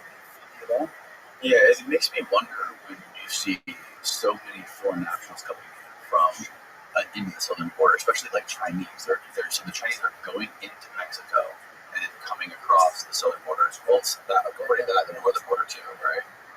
So, like, it makes me wonder if there's some like bigger influence behind all this kind of orchestrating it. Like, is there some sort of plan to overwhelm America's border security system and our welfare system and everything like that to like force us to rework our policies and to rework our laws and to create this sort of internal chaos? That's always something you think about too, especially when there's people coming across that are like military age coming from like Venezuela and China and all these other countries that China has so much influence over. Yeah, so you bring up really, really interesting points, and I think one of the things I love to talk about is just these type of thoughts, right, that cause people to pause. Now, I don't have any official knowledge of any of this from my time as a work coach, but as a career law enforcement, these are the type of things that we already plan. It's like it's the reason why our military does 50-year planning. It thinks about 50 years ahead of the military does. So I have heard in various circles, both in the media and a lot of our politicians, especially a lot of the progressives, talk about how the Constitution is an outdated document. And so that's kind of where your comments, your thoughts start making sense. If we can, implode the system, if we can break the immigration system by overwhelming and somebody can come in and say, all right, well, this just isn't working. We've got 20 million at least illegal aliens that have been in this country for the last few years. We just need to give them an amnesty, and then we need to rewrite it. We need to have this more open policy. Well, then they win, because without a lawful, controlled immigration policy, and this open border, and then all of a sudden it becomes, well, they're here, so they might as well be able to vote because they're influenced by it. And we just start tearing down the whole, Constitution and the amendments, the laws that others that can rework the system. That's why we are still the only republic that's lasted this long. Because we've been defending that middle doctrine. And we've got rules to add amendments. Just let the states who haven't come together to make the amendments. And then the other thought on that is think about police reform. Let me just a couple things. I don't like using the word reform because actually police reform is not bad. If you're a leader of an organization, someone can say, we can reform some things to improve. I'm all for it. I can make myself better and look at this like, hey, these current practices are not applicable today because you no longer use this technology, so we need to clean it up. I mean, I see reform as a positive. The problem is police reform ends up being letting criminals go and the spirit of reform. Well, no, the laws are still on the books, and you're supposed to go to jail, and you're supposed to be detained, and then you're supposed to pay a fine, but you just turn a blind eye to it. That's not reform. That's just letting criminals, and that's what's the problem with reform. Where I'm going is, think about the last few years. There's been this defund the police, abolish ICE, defund the border patrol. Well, the talking heads and policymakers and lawmakers and people in the White House know that they're not going to get rid of law enforcement agencies. We just can't do that. But if you can overwhelm them and you can create systems and policies to make it so difficult to do their job, you can pull funding from different areas, you are essentially accomplishing that mission without ever publicly saying that we didn't abolish ICE. But it basically kept the mission down to about next to nothing. We didn't reimagine border patrol or defund border patrol. They just tied both their hands behind their back when they're out there trying to secure a border. They can't do anything. So, if we would just facilitate migrant processing better and throw more resources that way, more traders would be able to free up and go to do the job. So we'll put all our investments in the process. Well, that's great if you'd actually stop the flow from coming to the country, but you didn't either. So our agents are essentially, they've accomplished stymieing immigration enforcement, right, without having to stymie immigration enforcement, right? So that goes back to the comment about, clean slate and everything to rewrite. There's that movement of rebuilding this Constitution. There are people out there who think that it's outdated and needs to be updated. And so again, as someone who has spent their whole life in law enforcement, you look for this new plan. You start thinking strategically, and again, as a brain trying to make a reason. These things are not too far-fetched in today's world if there's people think of it. So whether that ever happens, I hope it doesn't. But you have to kind of start talking about it without anybody telling you, why are you doing this? Why are you knowing these things? Us in this spiraling debt and continuing to fund endless wars, continuing to allow mass immigration to come in, continue to drive cost of different sectors up to where Americans are having a hard time making it. Why would you really do that unless you have a sinister plan? Again, that goes back to, I don't want to come across as some conspiracy theorist, but I'm just trying to make sense of it. So at least I know where I'm going, so I can make adjustments along the way. And I think that's kind of one of the concerns that people have, particularly when it comes to borders. Like, what is the plan? But I go back to, if we could just focus the attention on starting with border security,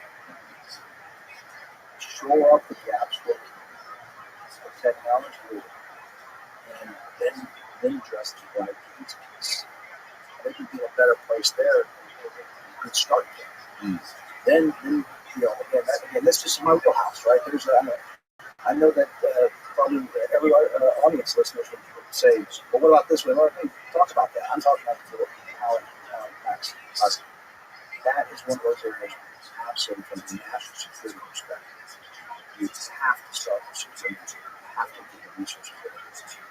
Nancy Pelosi a couple years ago said they have the $5 billion to finish that wall. How much did they just send over to It's like 90 something. Yeah. Like last week. Somebody else's border's going to get taken care of. And I'm not saying we don't need to help foreign aid. I'm not saying we don't need to, try to reduce Russia's impact over there. I'm not denying supporting some of the foreign aid bills, but my gosh, the money we're throwing into other countries that are going to secure their peace. The world's too interconnected to sit there and say we're protected by solutions. We're seeing the flying in droves.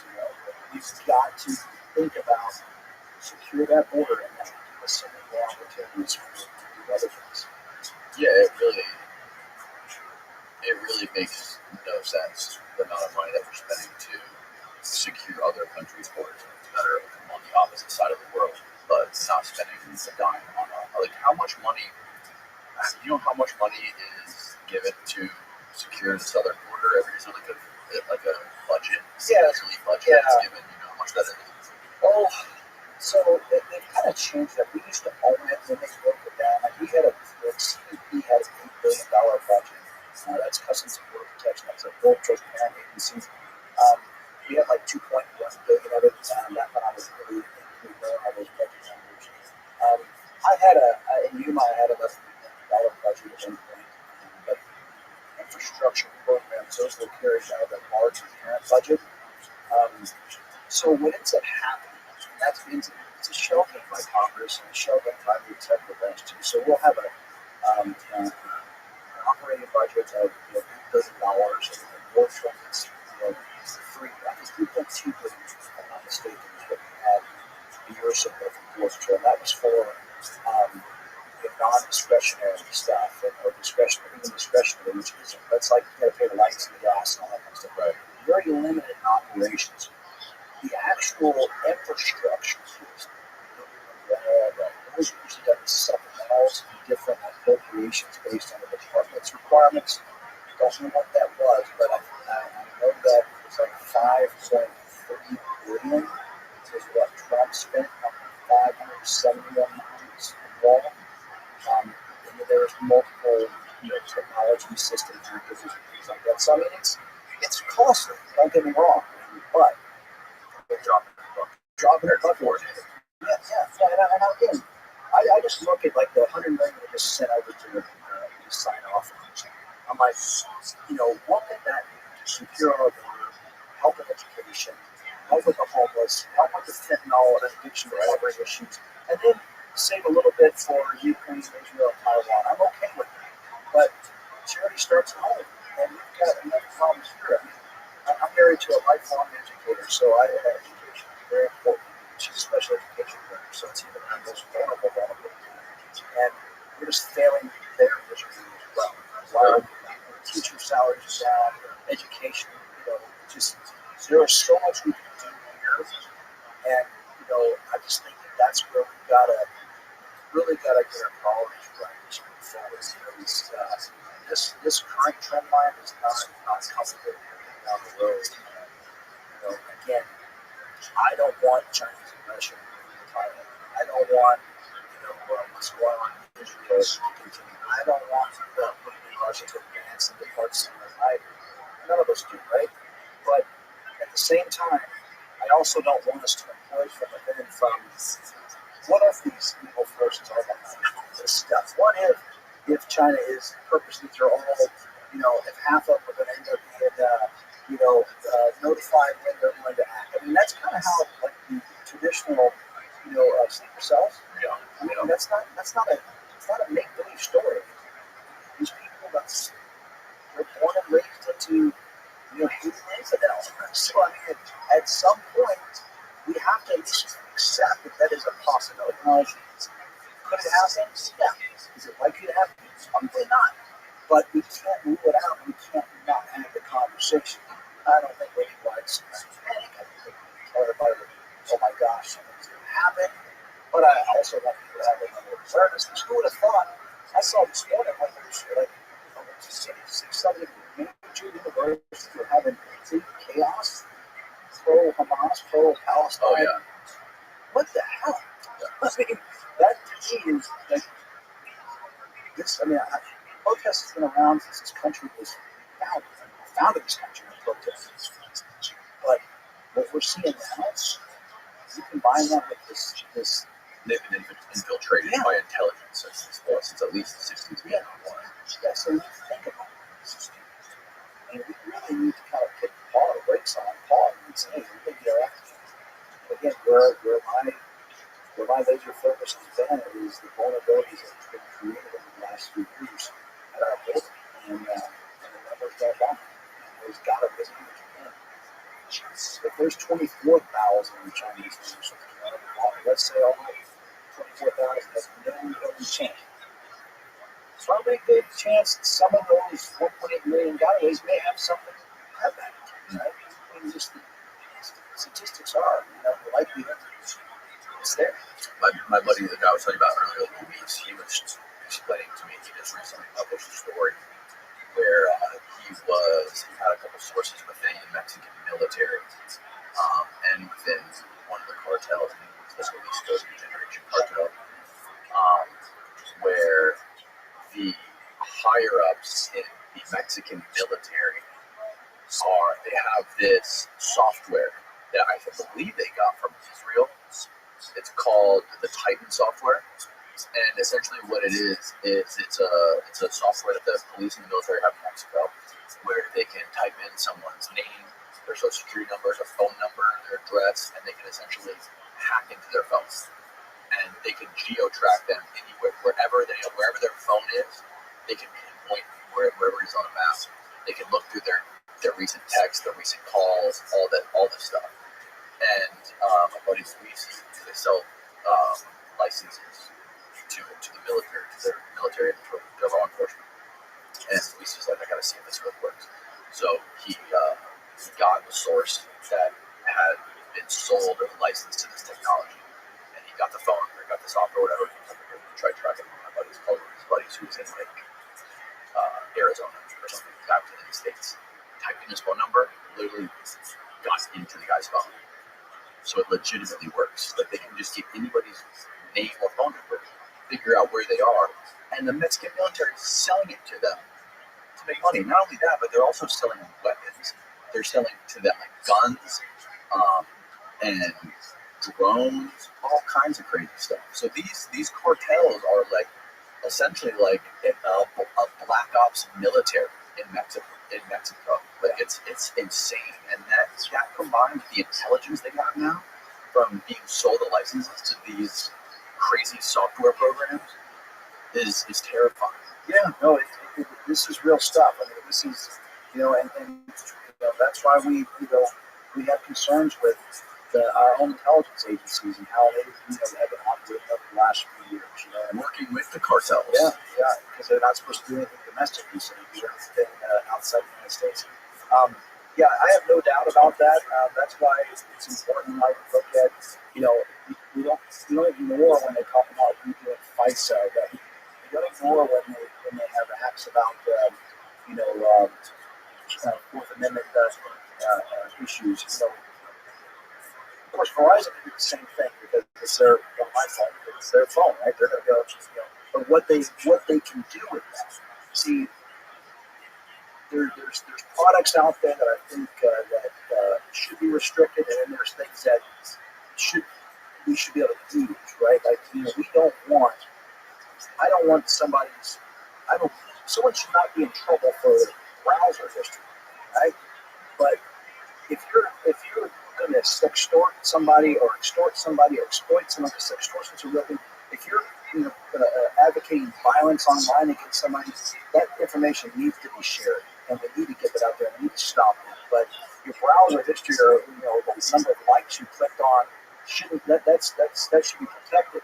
And that's kind of the world we're living in now with tech. You've got licenses out there that's in the hands of the bad guys, yet can sometimes here in our own United States, the good guys' ability to counter that.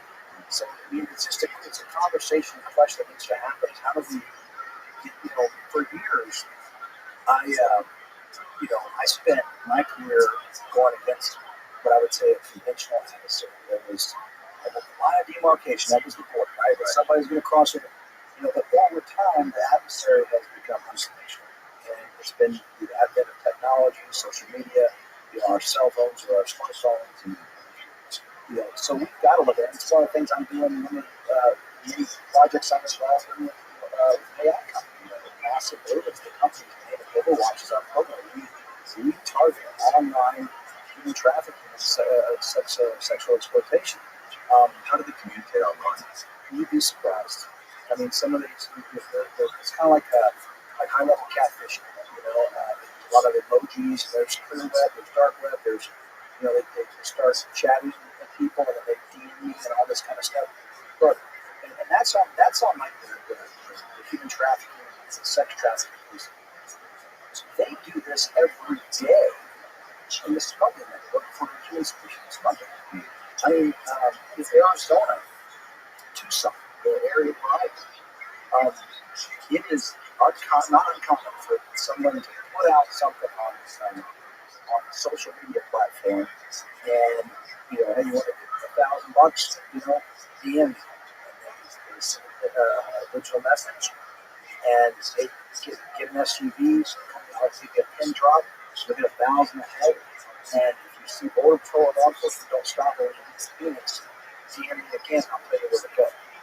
And that is happening daily in places like Arizona. In fact, I know Steve will probably bring up car chase, smuggling, accidents in Arizona. If you have a list of them.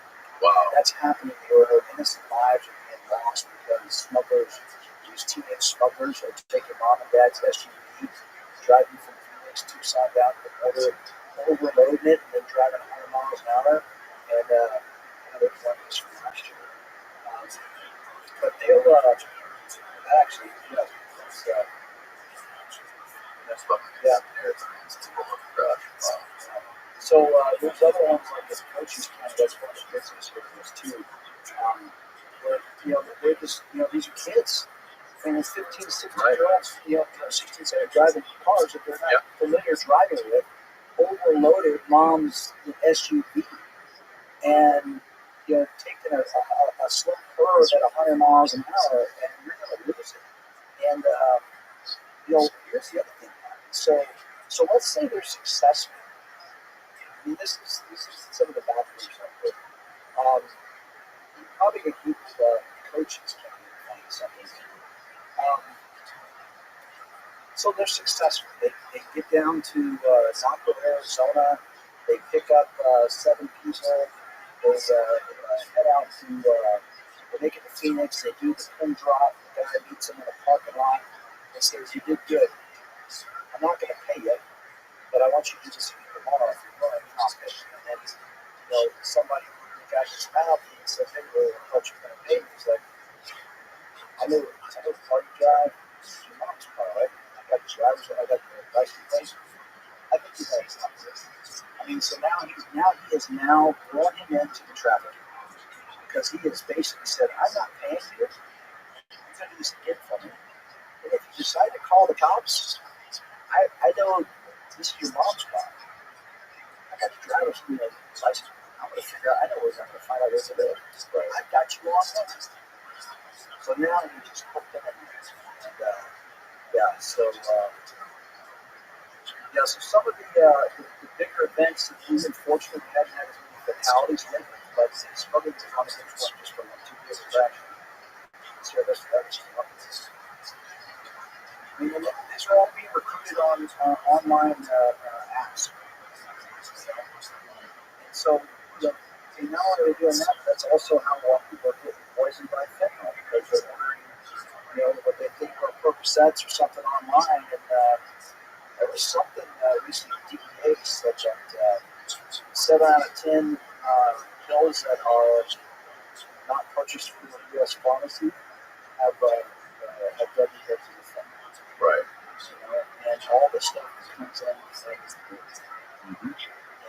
some of it, it's roughly like a 55-45 split. 55 percent is being interdicted at the source of entry, like people are trying to smuggle in bodies or in compartments.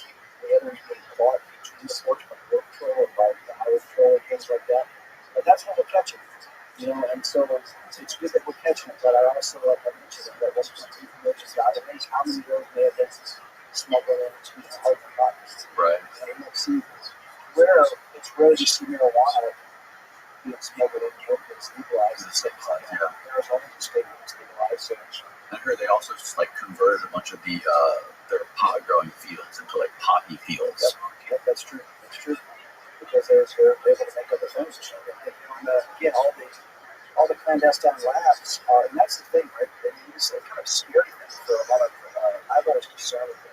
So far, I haven't known of any cases, but we have a lot of winter visitors, right? We have that in Florida, but especially down here in the southwest border. The snowbirds come out, and they'll go to Mexico to get their medicine. I'm always concerned about Like what kind of maybe? prescriptions.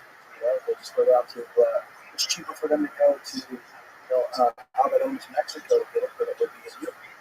They're going to pay a lot less. So I've always been concerned with, are those pharmacies from true pharmaceutical companies, or are they getting from some black market pharmaceutical company? They're going to some of their health fall victim, right? So it's concerns because the labs in Mexico, especially the clandestine labs, are not following any kind of safety and security features, right? I mean, There's no regulations. yeah. So they press Percocet in one, and then they press fentanyl in the other, and then they come back with another round of Percocet, and they still got residual, and that's a concern. And There's pop-up shops all around Mexico where you can literally just walk on the side of the road and they have like full-on pharmacy like fruit stands. from Viagra to ibuprofen, it's just one of those things that it scares the heck out of me because not that I'm advocating for this type of lifestyle or anything crazy like that, but kids can't really be so careful on their rite of passage nowadays. Going to parties and smoking something or taking something just because that's just what the kids can do and have done, or and now you can't even risk it. That somebody said, oh yeah, my friend got me these gummies. They're supposed to be really good, and then they got them from some pop-up stand in Mexico or some online deal, and then now the kid overeats, it's poison. Thank goodness it hasn't happened with my family, but I know as people who have lost. I actually made the mistake calling it over. I introduced them like we were chatting this, and unfortunately, they brought her overdose. She didn't overdose. She was poisoned. I'm like, oh, my bad. I totally just messed up because I was just using common sense. Common language. I have an overdose. No, an overdose. I took too much of it. She was poisoned. She was not a fit. Whatever she did. So that was definitely an eye-opening moment for me because it truly is. I know it's poison.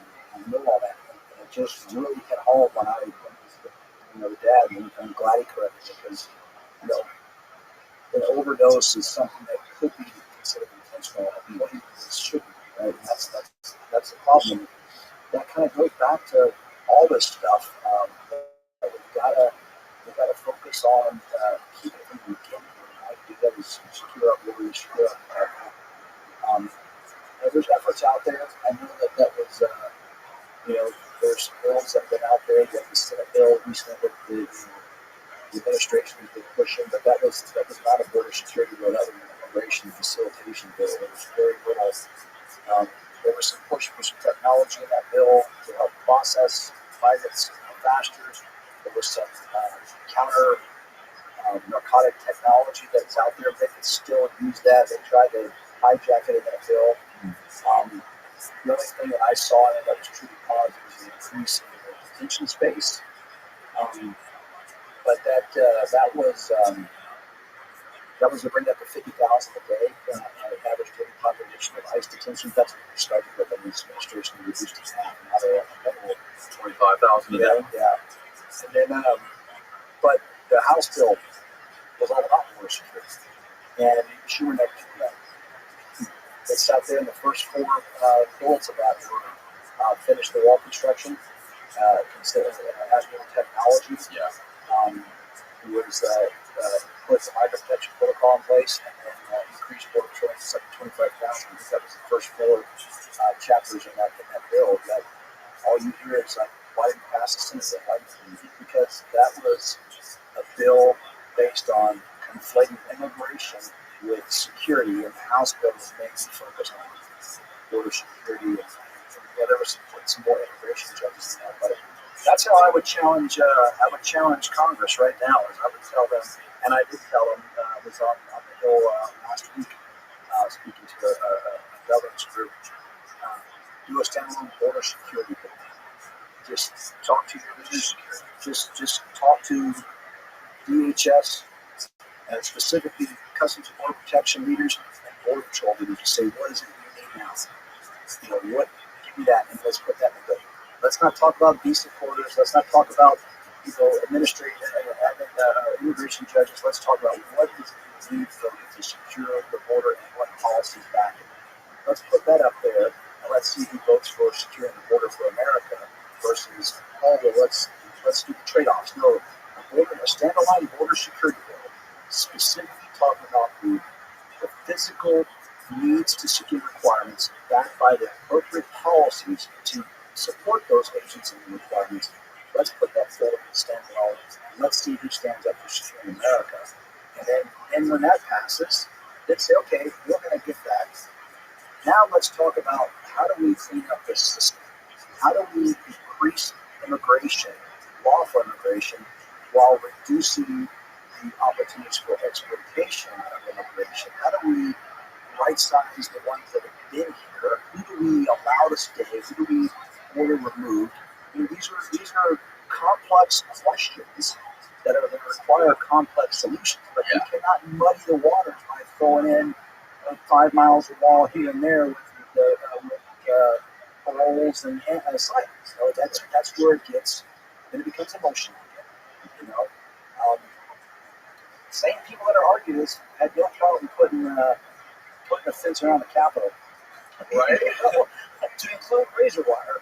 But boy, when it comes down to putting a fence around our front yard, they sure do complain about it. What is the? Can you explain the asylum thing? Like when people come through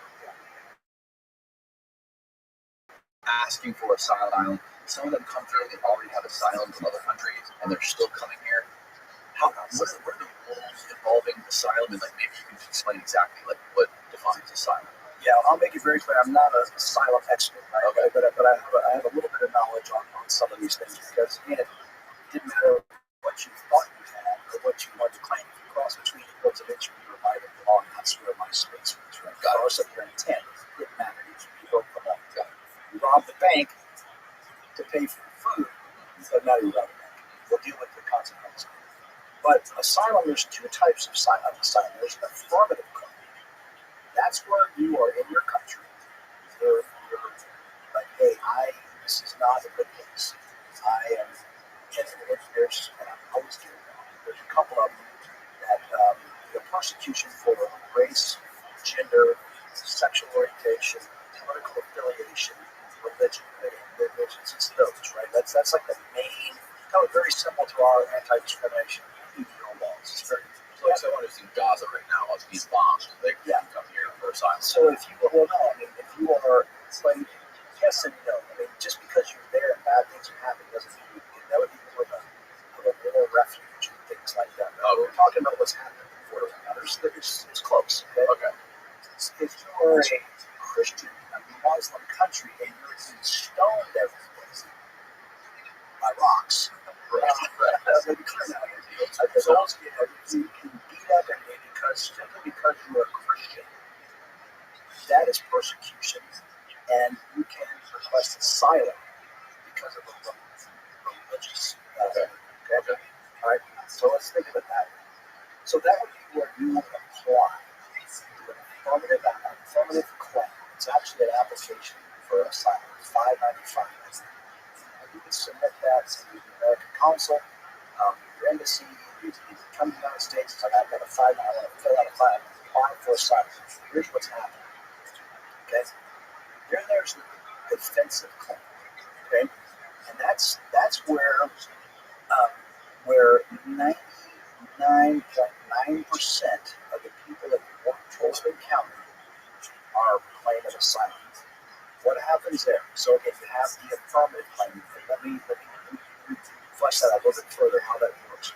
There's a segment in the affirmative claim law that says regardless of your status of entry, right, regardless of your immigration status or status of entry, people like to hold on to that in today's world.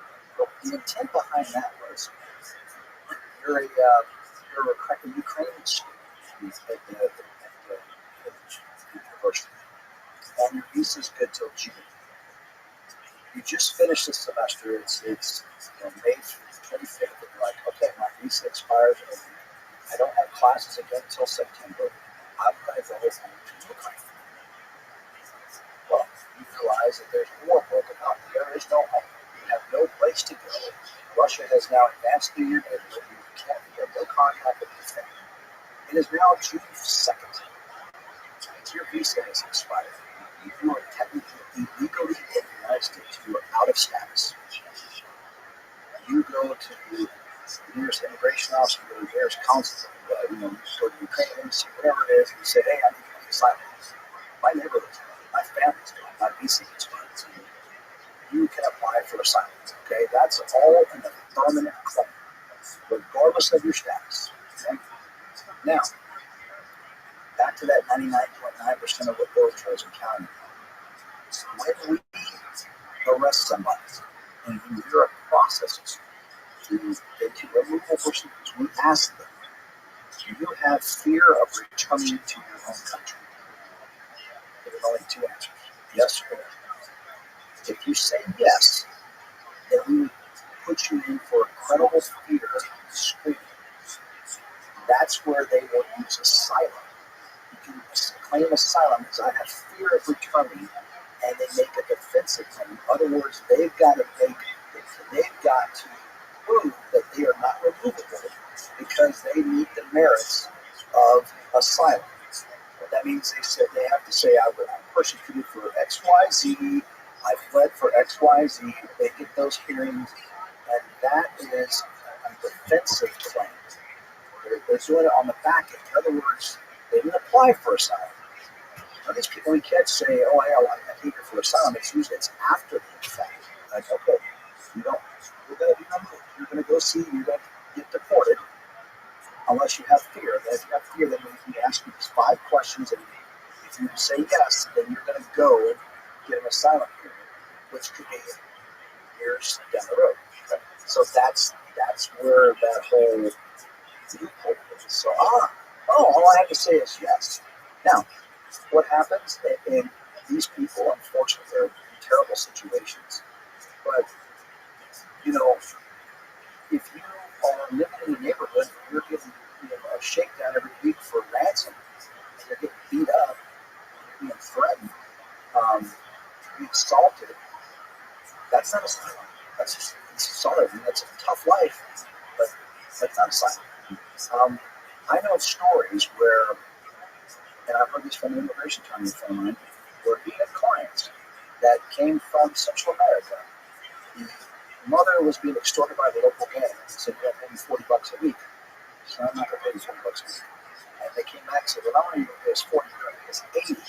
If you don't start paying us, I'm your daughter. She said, you're not going to do any of that. They came back and said, okay, you're going to pay $80. If you don't agree to pay, I'm going to kill her right in front of you, and you're going to still pay me. And she's like, all right. Like, come up with money, and she fled. Horrible life. Horrible decision. Not a merit for asylum. And nor should it be. It's just a terrible thing because that is just a bad situation. If everybody, because how do we validate that claim as a valid, right? You take up her word for it. I mean, it is a horrible situation. But those threats and those assaults and things like that happen in our own neighborhoods in this country.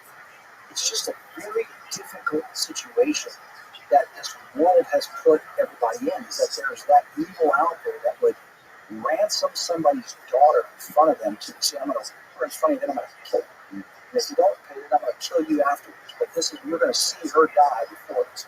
That is a horrible place to be put in. And that doesn't meet the grounds for asylum. And that is open but that's the way the rules are.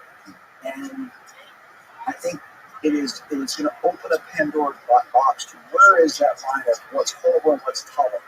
Right. You can be assaulted but not murdered. Okay, I mean this becomes where this becomes very emotional because I can only my stomach turns telling the story because I'm thinking, what if that was my family? Right. I would want refuge. But I mean, these are legitimate stories, and for human lives, etc. That's why it's such a difficult, why we should be able to say, okay, mother that needs to get a better life. If you want to come to the United States, here's an opportunity for a 6-month work visa that you don't have to wait your whole life to get. I mean, maybe I don't know the answer to that, right? But there's got to be a better way. And again, that is why this has become such a difficult thing. As soon as we start bringing in immigration and asylum, we lose the security piece. And again, it still starts with figuring out the right way. But no one should have to live with that threat over their head. But can she go from that city in Guatemala to someplace else? Possibly. Could she go to Mexico? Yeah, she could. And this is where a lot of this gets all messed up. Is that international asylum laws are a very simple way to put it is all the cooperating asylum countries, which there's a bunch of them. As soon as you make that country, that's where you're supposed to seek asylum. So if you're in India and you're fleeing for whatever reason, you've got a flight out from India to Germany. When you're seeking asylum, you should be seeking Germany. It's the first country that you landed in. You mean like if it's like a connecting flight, you got to connect to Germany to the US? Or wherever you're going, right? So whatever, let's say this is where it gets all messed up. Yeah, because right, if you want to go to another country, but there's like 4 countries in between you and that country, you have to go through those countries, right? Right, but if you're seeking asylum, if your whole basis is you're fleeing persecution, you don't get to pick and choose where you go. At least on the front end, right? So you pass through several countries, and then you get to the United States, and then you say you have fear of return. Oh yeah, I have fear of return. Okay, well I'm gonna use asylum as my defense. Because if you were really being persecuted, if your life was on the line, and you were able to board a plane out of the United States, right, to Germany, nonstop to Frankfurt, but you say, I'm here, I'm safe, I'm not going to be. And I'm not using that as an example. Right. Then they pass through from India to Germany to UK, and then they go fly direct from London Heathrow to Mexico City. All right, so now they've been traveling for 4 or 5 days now. Right. They're in Mexico City. They spend a month in Mexico City, and they show up at the southern border. Our southern border, then come across, and now they're seeking asylum. Yeah. If you were really seeking asylum based on those humane, persecuted, why wouldn't you seek it in Germany? Why wouldn't you seek it in the United States? Why wouldn't you seek it in Mexico if you were those reasons? Now, you have family in that? Really? You wanted family, your kids, your cousins that live here. Yeah. You were looking for a job. You weren't really getting persecuted, but you found that loophole. That's the problem, is now everybody's been clumped into this one big mass of 8 million people.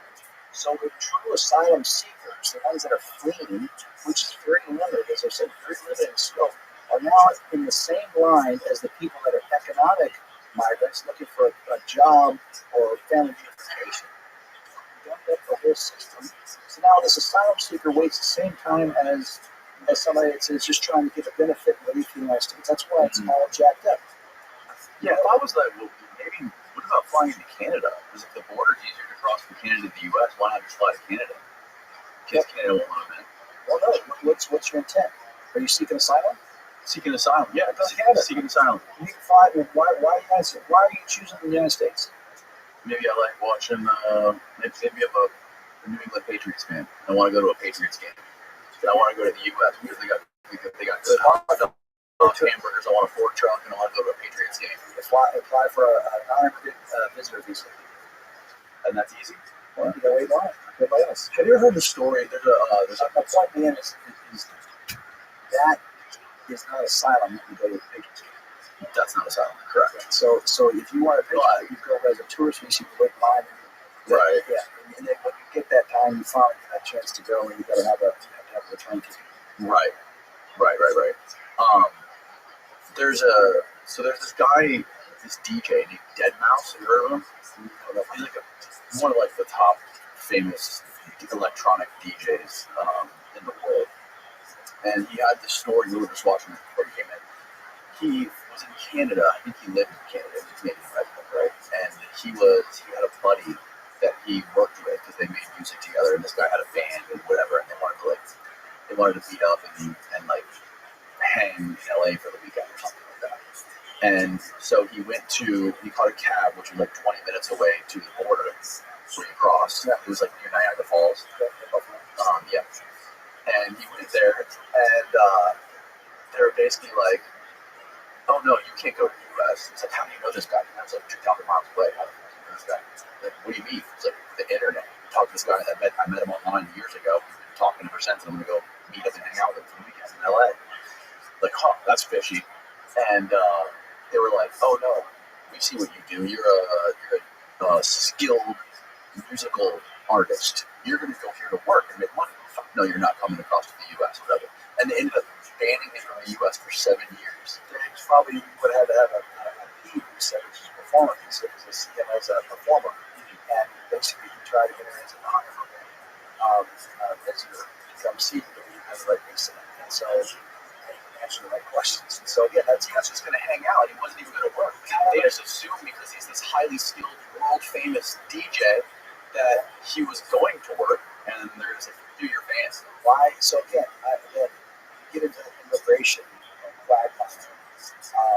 Said twice, I should say that immigration just if you have a non-immigrant visa, and the non-immigrant visa is temporary. You're here for they're usually for 6 months at a time. Versus immigrant, which is a tenant immigrant, so that you're having to immigrate with the process of your resume and ultimately a citizen. We've got to make it easier. Yeah. Right? The irony I want to point out in this is that, like, look, here's this like super highly skilled guy who's coming here. Even if he was working, I'm sure he would contribute something. But on the other hand, you have, like you said, on the southern border, these droves of people who are coming through just getting relief. Yeah. But the guy who tried to do it the right way gets banned. International superstar has a performance visa that, whatever, they know everything about him. He can't even come for the weekend. Right. That's why this is all messed up. We should not be able to, we should find a better way to make that happen. I know I met somebody a few weeks ago. I was speaking in Philadelphia. And this guy was a naturalized citizen, a business owner, quite wealthy business owner. His brother had applied to be an immigrant. Was going to try to come over here and immigrate to the United States. So his application was in. Because he is an intended immigrant, when he wanted to come over here to go see his family, or see his brother for the holidays, he applied for a tourist visa that denied it because he's intended that he wants to stay here. So they're assuming he's going to come in as a tourist and stay. Well, again, I think that's kind of jacked up because, number one, his brother's a naturalized citizen and you know all the information. And anybody that goes through the immigration process and we know everything about you. This guy's not terrorist. Yeah, right. You've applied to be an immigrant, so we have all your application on file. All you're saying is, hey, I want to come over here for a short time to go see family and take in the sights, and I'm going to go back because I'm waiting to immigrate. If he doesn't comply with that non-immigrant visa, then he is putting his whole immigrant opportunity in jeopardy. So he has everything to lose by not complying with the 6-month visa or whatever length of time he wants. If he came over here as a non-immigrant and allowed that to stay beyond 6 months and became out of status, he would jeopardize it. But we denied his ability to come and hang out with his family and visit the United States for X amount of weeks or months. Now, there's two sides of the story. There could be a huge background. I have no idea that's why this guy is not allowed in. I don't know. But just on the face value of this shows how jacked up our system is. It kind of goes back to the daily border crossers. I mean, this person comes to work every day in the United States and goes back. We make that so difficult if they want to come through for the other. I never am going to sacrifice security for comfort when it comes down to our national security at the moment. In other words, yeah, if you gotta sit and wait in line an extra 2 hours to come through, but you're gonna get the privilege of being here, so be it. But we can make it better, you know. And I get that it's just kind of frustrating because you look at all the different things in our world. What would happen if there was a line since 6 a.m. at a famous pop stars tour, right? Sold out for months in advance. People have been there since 6 o'clock in the morning waiting to get in the parking lot. And you and I decided no tickets, just hop the fence, walk in line, and snuck in, you got front row. We'd be in jail. if we made it out alive, you know. But yet when it's our border, no one thinks we're going to do it. No, that makes no sense. You can't even.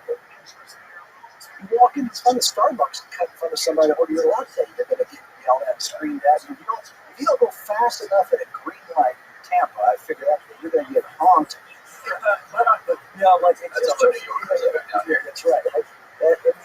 If that happens here, nobody thinks anything of it.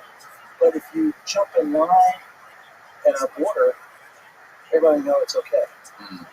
Yet there's a threat. There's no threat if you don't get your coffee in time, but there's a threat if you don't vet who comes in here. How many people, you said that the ICE detention facilities are full. How many people are in there and how long do they typically stay there for? That's a great question. So it's funded on a weird, it's called the average daily population. So it's like it's funded at 24,000 beds a day. It's based on beds. So that means that they do have more people than they have beds in there, at least funding for. So they're, like every government, they're robbing St. Paul. They're pulling out of this to cover bed space. They need at least 50,000 beds a day. And there's some people that will stay. Are there kids in there? Like little kids? No, so you can't. So there's a couple things here. So unaccompanied minors, okay, by law, it's actually Traffic Victims Protection Reauthorization Act. Actually, I had to change it. They always call it TVPRA. That defines a minor, an unaccompanied minor, 17 and younger, without a parent or legal guardian. And they belong to Health and Human Services Office of Refugee Resettlement. So whenever we catch a 17-year-old that is not with his parent or legal guardian, they get turned over to HHS ORR. They get handled with children. There was a lawsuit, the Flores settlement, and through that is that has said that you cannot detain family units for more than 20 days. So if you come as a family, the worst case scenario is you're going to stay in custody for 20 days and then you're released. So that's why there's always this big push for family units to come over. There's a lot of fraudulent families because they take randoms and stick them together. Absolutely. They will put single adults together and have children. A lot of the breaking up of families happens on the south side. Like they'll literally take kids and put them with single adults to make a family, and then try to make the arrangements when you get back. Yeah, it's crazy. That's happened. We've had before I got to Yuma actually discovered he's kind of a recycled kid. He was being used multiple times to make family. So it was unrelated. And it was really an agent who recognized this kid being processed. He said, "Looks familiar." He asked somebody, "It seems like this kid was using the same name or no?" It's a different name because we're not going to have the bio on the small child name, but we wouldn't have fingerprints or pictures because we don't want these 14 numbers.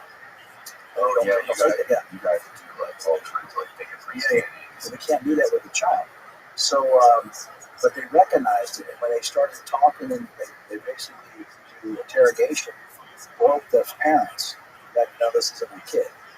We got him in Mexico, and then we come to find out this kid been used a couple times, like from Brazil to Mexico City to Yuma, to Ohio, South Carolina, back to Brazil, back to Mexico. This happened a few times. So this is the kind of stuff that goes on, and and thank goodness we caught them. And we had a pretty good setup to using DNA testing. Of course, that was put on hold by this administration. We have you need to have to get consent or probable cause to swipe somebody's DNA. So you had let's say a husband and wife and 2 children, but only the guys do the talking, so the last names, the documents look kind of funny. You're like, I think I have enough of this in this family. You got consent or probable cause to get your DNA swabbed. When we started breaking family units up, fraudulent. It got so good that agents could just walk up with a Q-tip and people were like, this is my cousin's family. Really? Yeah.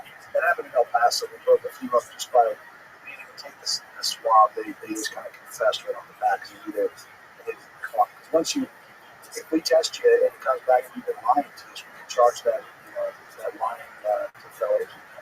So it's a complex, evil world, this human trafficking, human exploitation that's happening under the guise of hope.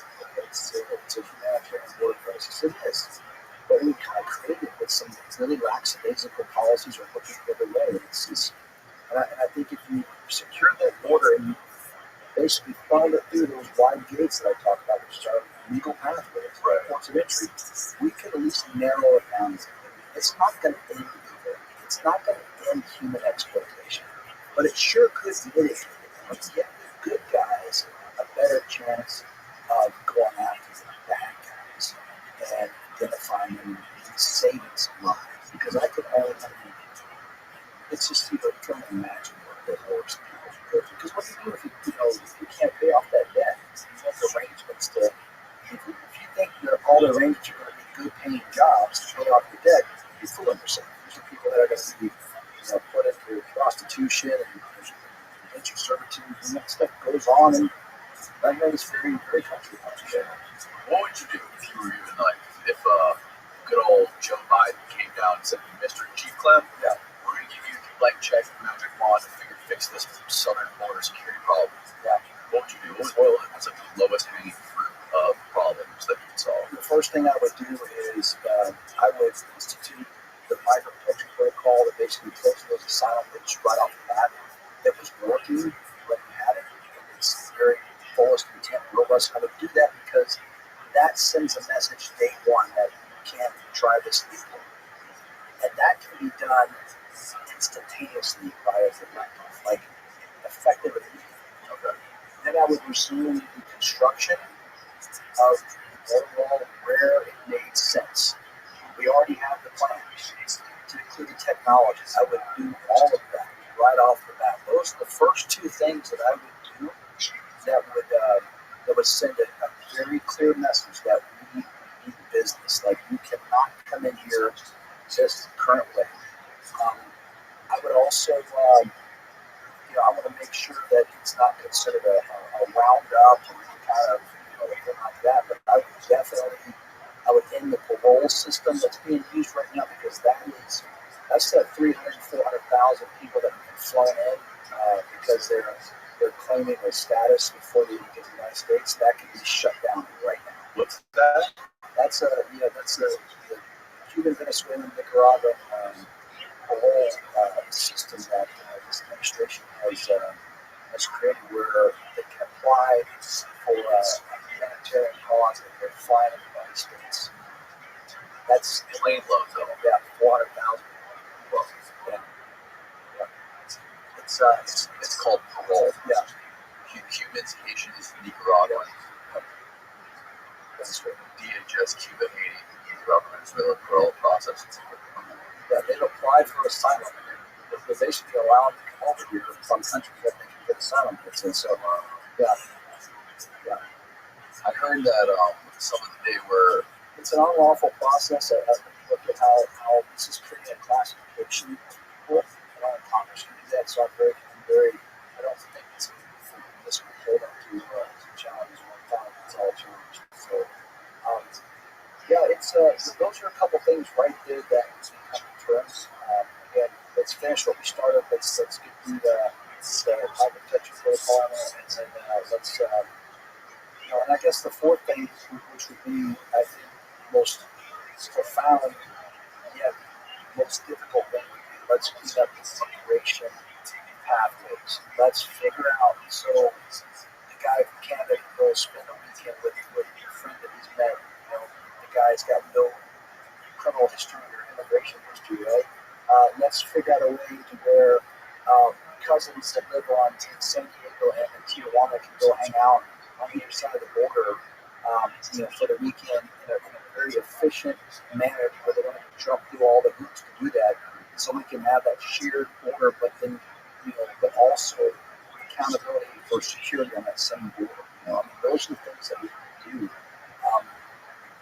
I am very much, again, hawkish in pro security, but I also recognize the challenges we face if we pull a hard line. It doesn't anyway. So we've got to make sure we kind of look through it from that common sense and compassionate lens.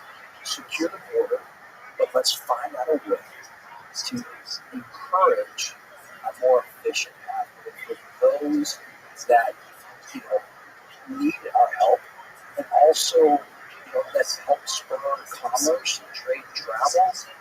Let's if we can't find it here, let's find a way to attract and retain the best and brightest. And let's not make it such an arduous process.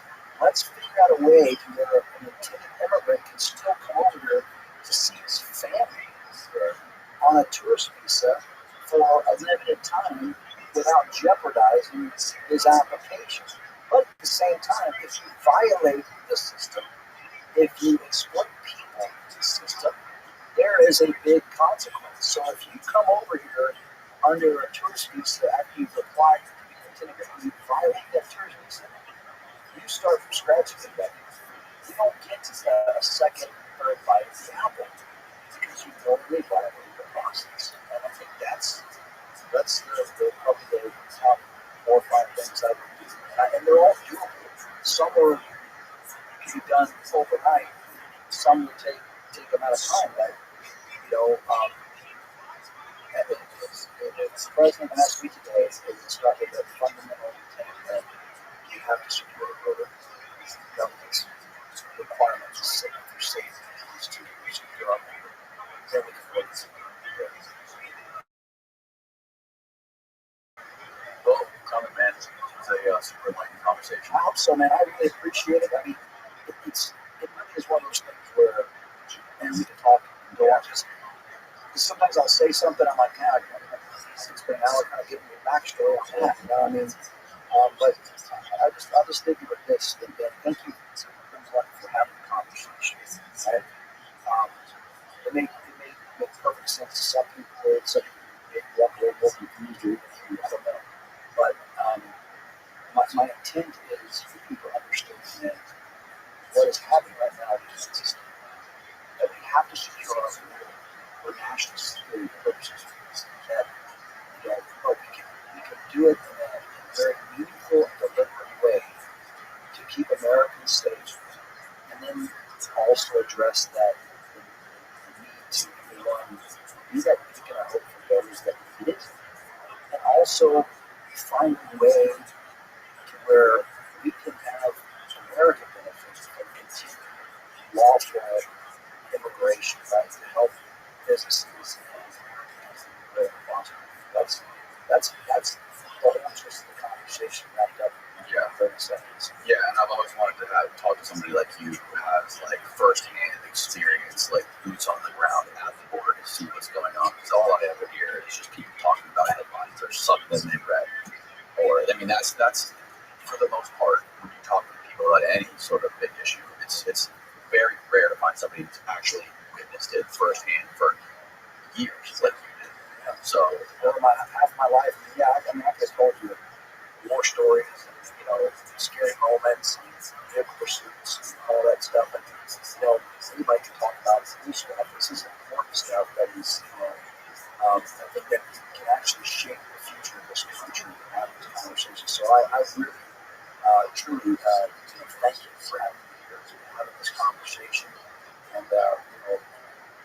to follow up or a point, reach out. You're welcome to come back. You're welcome to chat over the phone or how we can do it. Yeah, we'll definitely get you back in here, man. Where can people find your stuff online? Can they follow you? Can they get in contact with you? Yeah, so at CCLEM Official, so that's C as in Chris, and then Clem, CLEM Official, that's on my X. So that's the best way to get a hold of me, and that's, I'm active, I'm not super active, but, usually I post every day or every couple of days, there's a lot of stuff I forward and comment on that is making headlines, so, I'll just post a picture of us on it. Hell yeah.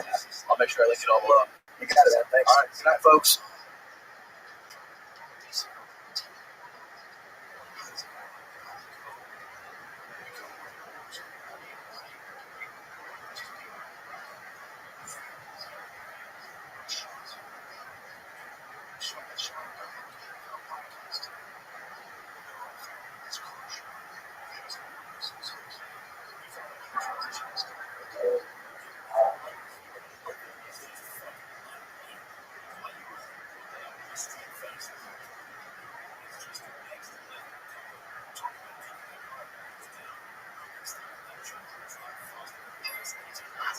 You're one of my most highly requested guests to have on the show. I'm glad to hear that. So you got some interesting theories on the pyramids, huh? That is correct.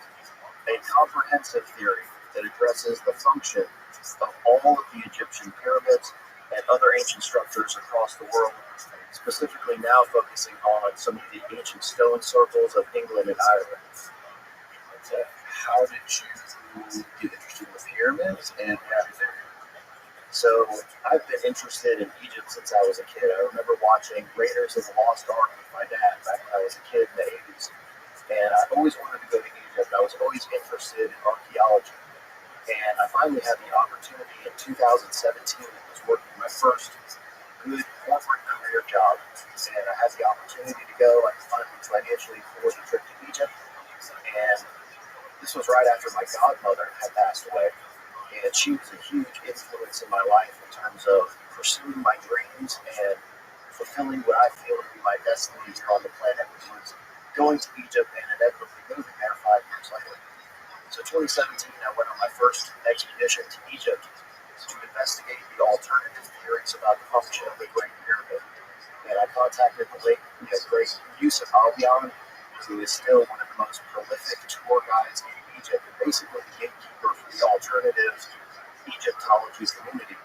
I definitely wanted to work with him as my tour guide, and I wanted to go to Egypt so that I could see the pyramids for myself and assess the idea that these structures were used to produce electricity, which is the most popular theory about the function of the Great Pyramid. However, as I began to explore the sites, specifically the location known as Abu Sir and the Pyramid of Nefertari, we were exploring the site and I found this red quartzite collection vault and conduit system that runs from the pyramid itself underneath this huge floor of black basalt into this collection vault. And that's when I began to develop the idea that they were producing and collecting aqueous solutions of chemicals. So generally speaking, my theory is that the Egyptian pyramids are a series of chemical reactors that were designed to produce at least a half dozen different chemicals in series.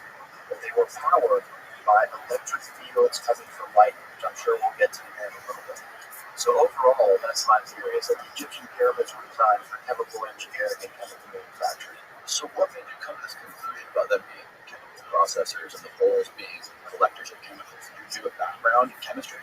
No, so I have a degree in psychology and a minor in Spanish and just sort of a lifelong passion for chemistry and physics. And I was really inspired by first the collection bowl in Abu Sir, and then our next expedition was to go inside of the Red Pyramid of Dashur. And as soon as I went down into these reaction chambers, I noticed that there was chemical staining all over the walls inside of the Red Pyramid, which was very, very unusual. Typically, the explanation for the staining is that it's somehow caused by bats. And I knew immediately when I heard that explanation that there's no way that was the actual explanation for what's causing the staining.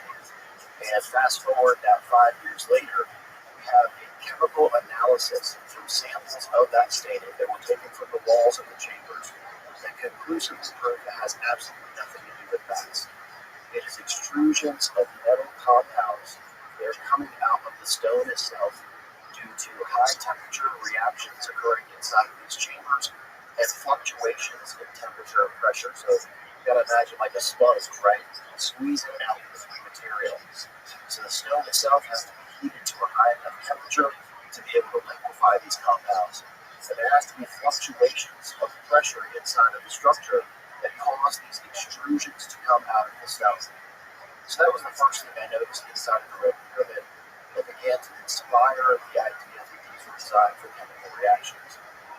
The next thing inside the Red Pyramid is as you go through the sequence of chambers. So you get down the entry shaft, you're in the first chamber, and you'll immediately notice the smell of ammonia. Now, the smell of ammonia is typically explained as also being from bats. But my wife and I, we've been in plenty of other structures in Egypt that have tons of bats inside them. And the smell inside of these chambers, for example, Mastaba 17 in the Fayum Oasis, is filled with bats. And it smells like what you would imagine a cage full of rodents would smell like. Right? Just imagine what that would smell. That's what a bat cage smells like. We've also been inside the Tomb of the Birds, which is this underground tunnel network that runs below the Giza Plateau. A very rarely discussed feature of the Giza Plateau that is critical to how the system operated. And it's basically a leach mining tunnel that was used to use acidic solutions that flowed through this tunnel to extract the metallic ore deposits that are inside the Tomb of the Birds. But it's a bat cage. There's tons of bats that live in there. And again, it smells like a rodent cage. But inside of the Red Pyramid of Dashur, You've been down there? oh yeah. It's technically what you would say an off-limits or forbidden area of the plateau, but I have videos on my channel, The Land of Chem, CHEM, of us going down inside the Tomb of the Birds. And So these are channels that run underground through the Giza Plateau. correct, yeah. So how big are we talking? So it's a pretty large difference. The diameter of the opening of the tunnel is roughly 15 feet by 15 feet. So it's a huge tunnel system that runs from one side of the Giza Plateau directly toward and underneath the central pyramid of Giza. And these tunnels have been known about since antiquity, and Roman explorers that were investigating the Giza Plateau called these things serrations.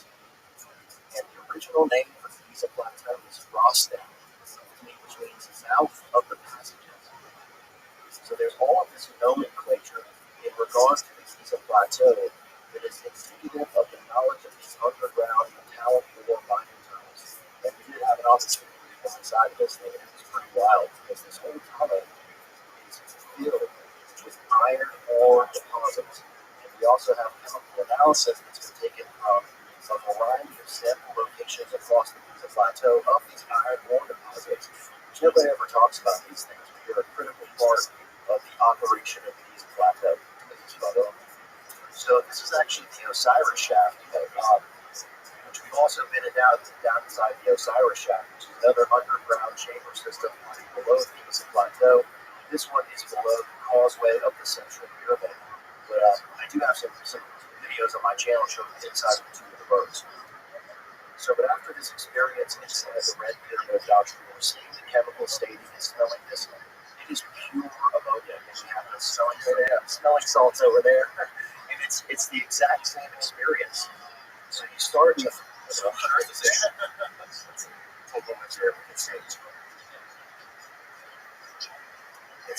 it's very similar, and it's definitely not from bats.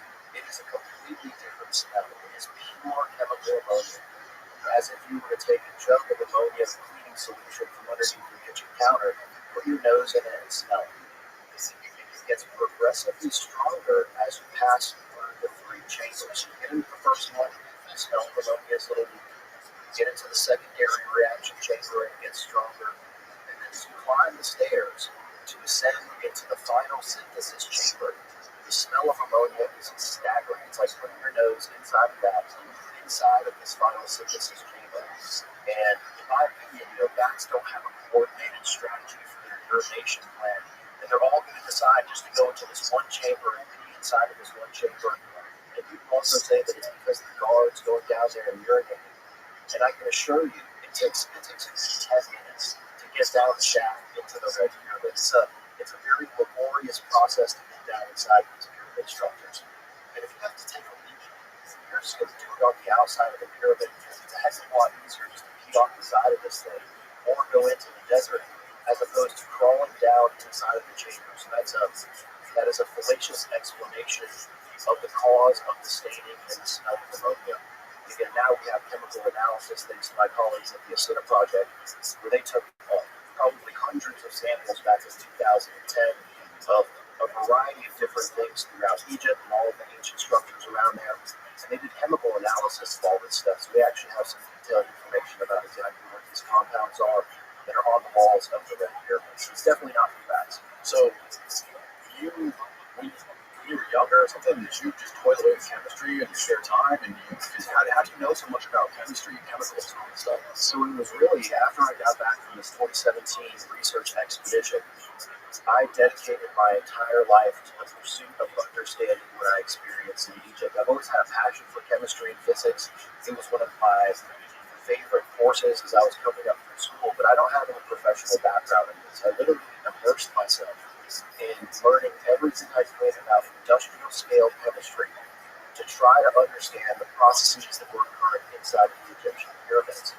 And by attempting to reverse engineer the Red Pyramid of Dashur using, it's literally physics 101 are the basic principles of operation that go into making these chemical reactions work inside the Red Pyramid.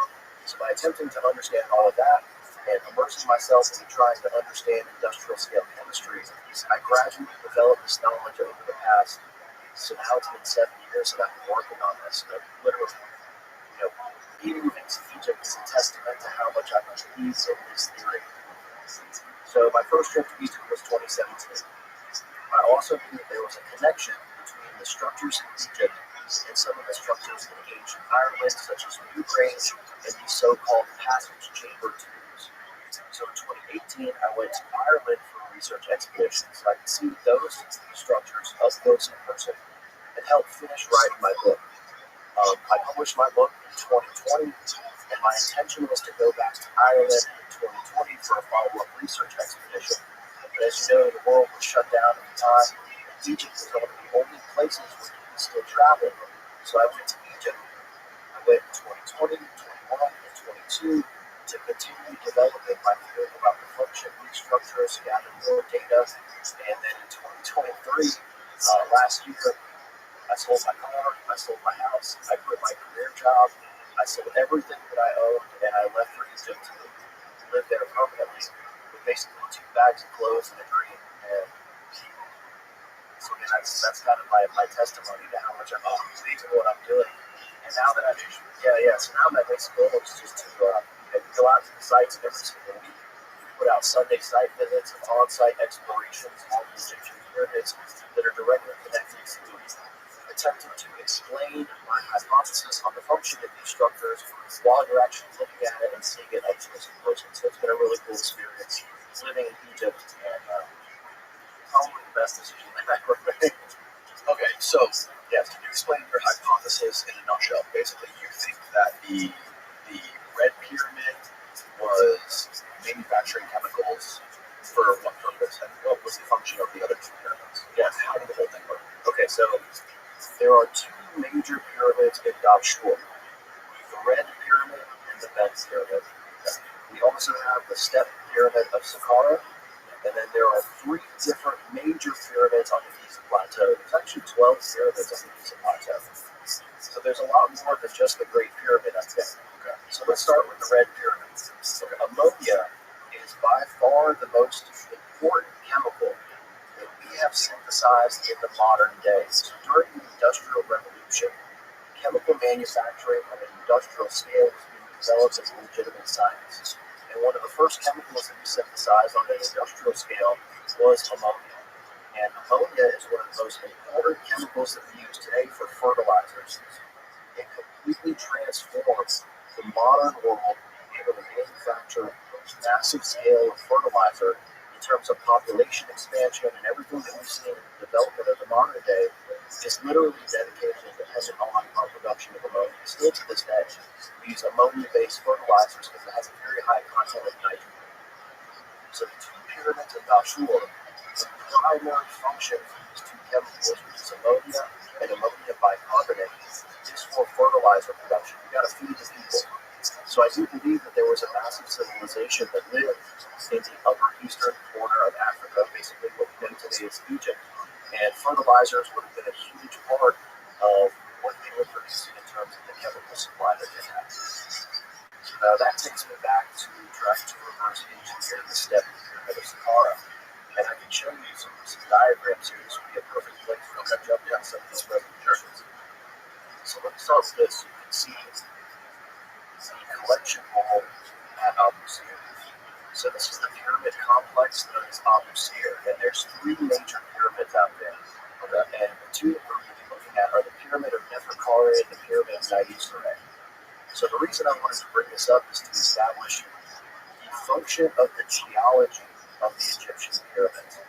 So predominantly inside of these structures, there's three types of materials, and all three of these types of stones have very specific functions.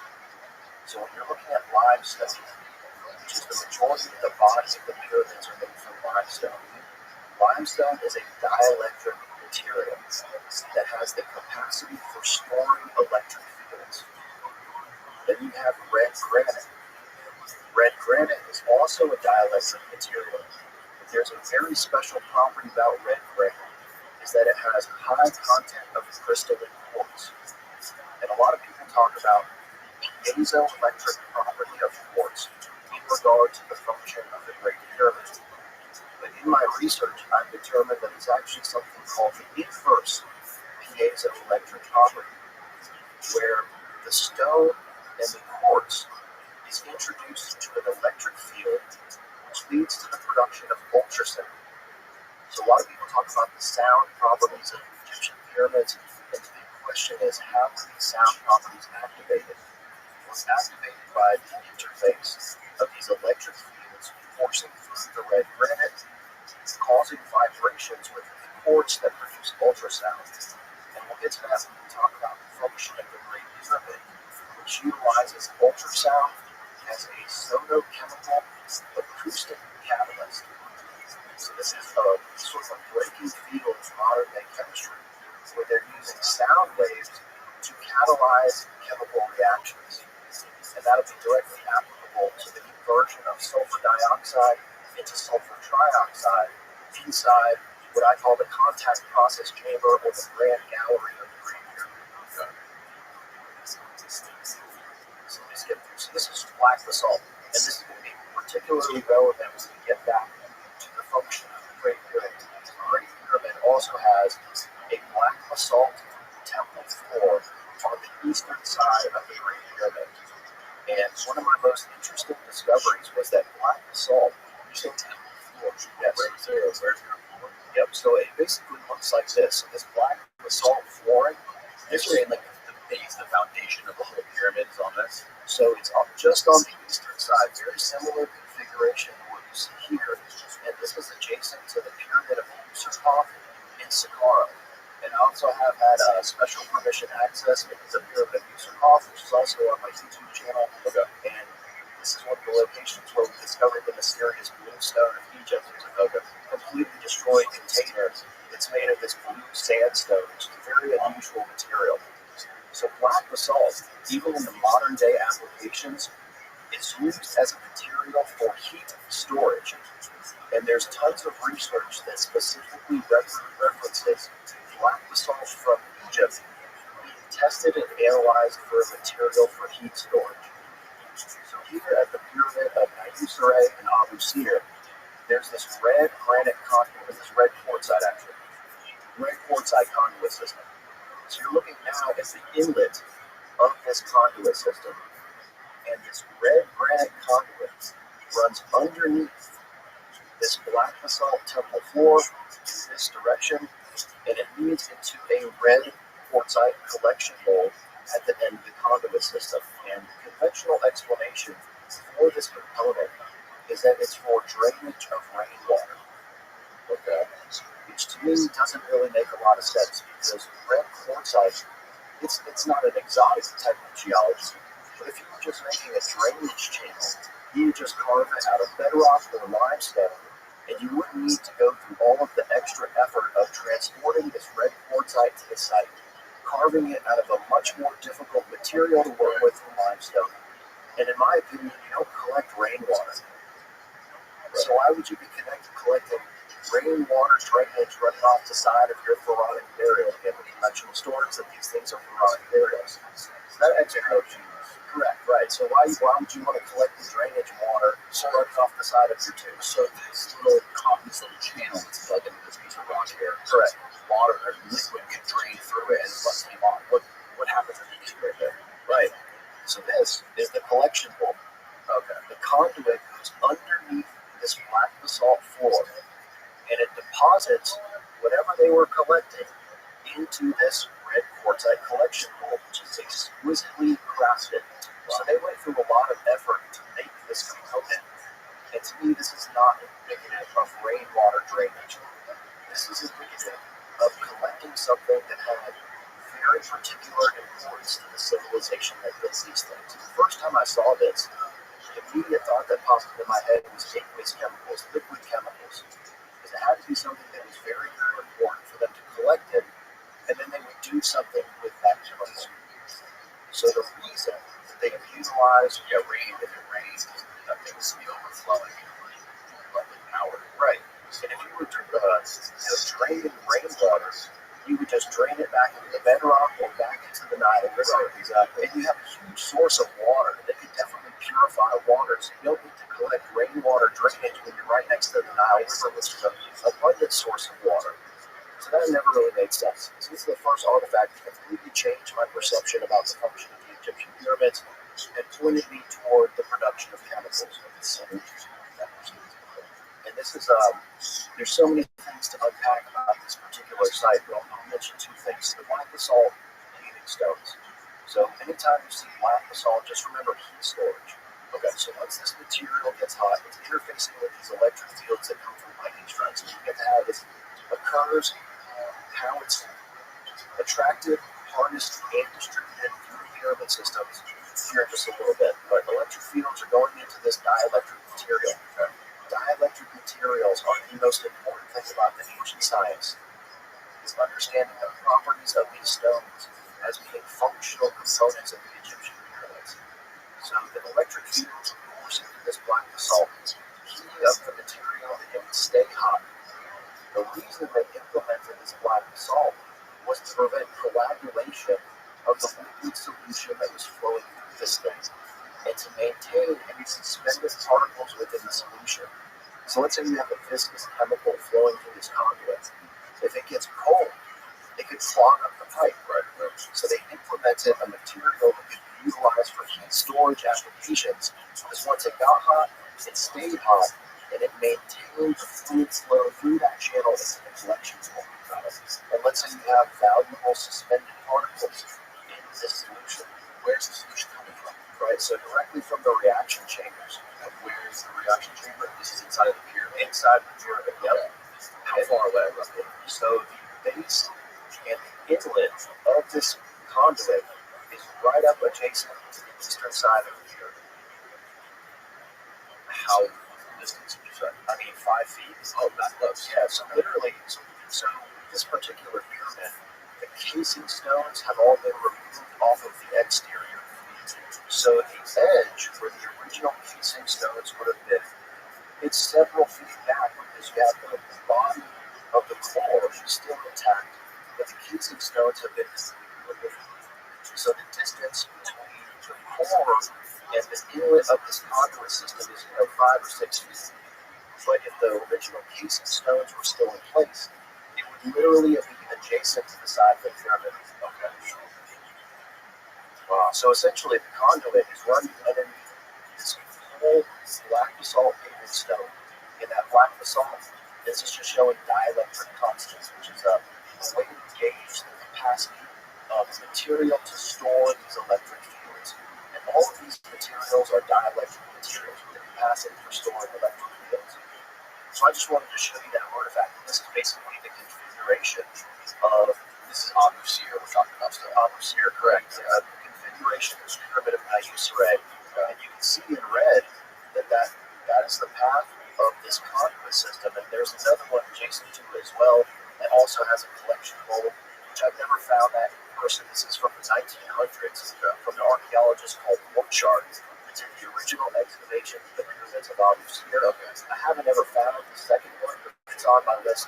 Abu Sir is one of these sites that needs special permission access from the Egyptian Ministry of Antiquities to go out and investigate the site. And we've been very fortunate. I always go to the sites on my tours. And I have a tour coming up in November where we also have special permission access to Abu Sir. Remind me one more time the name of the pyramid of Abu Sir.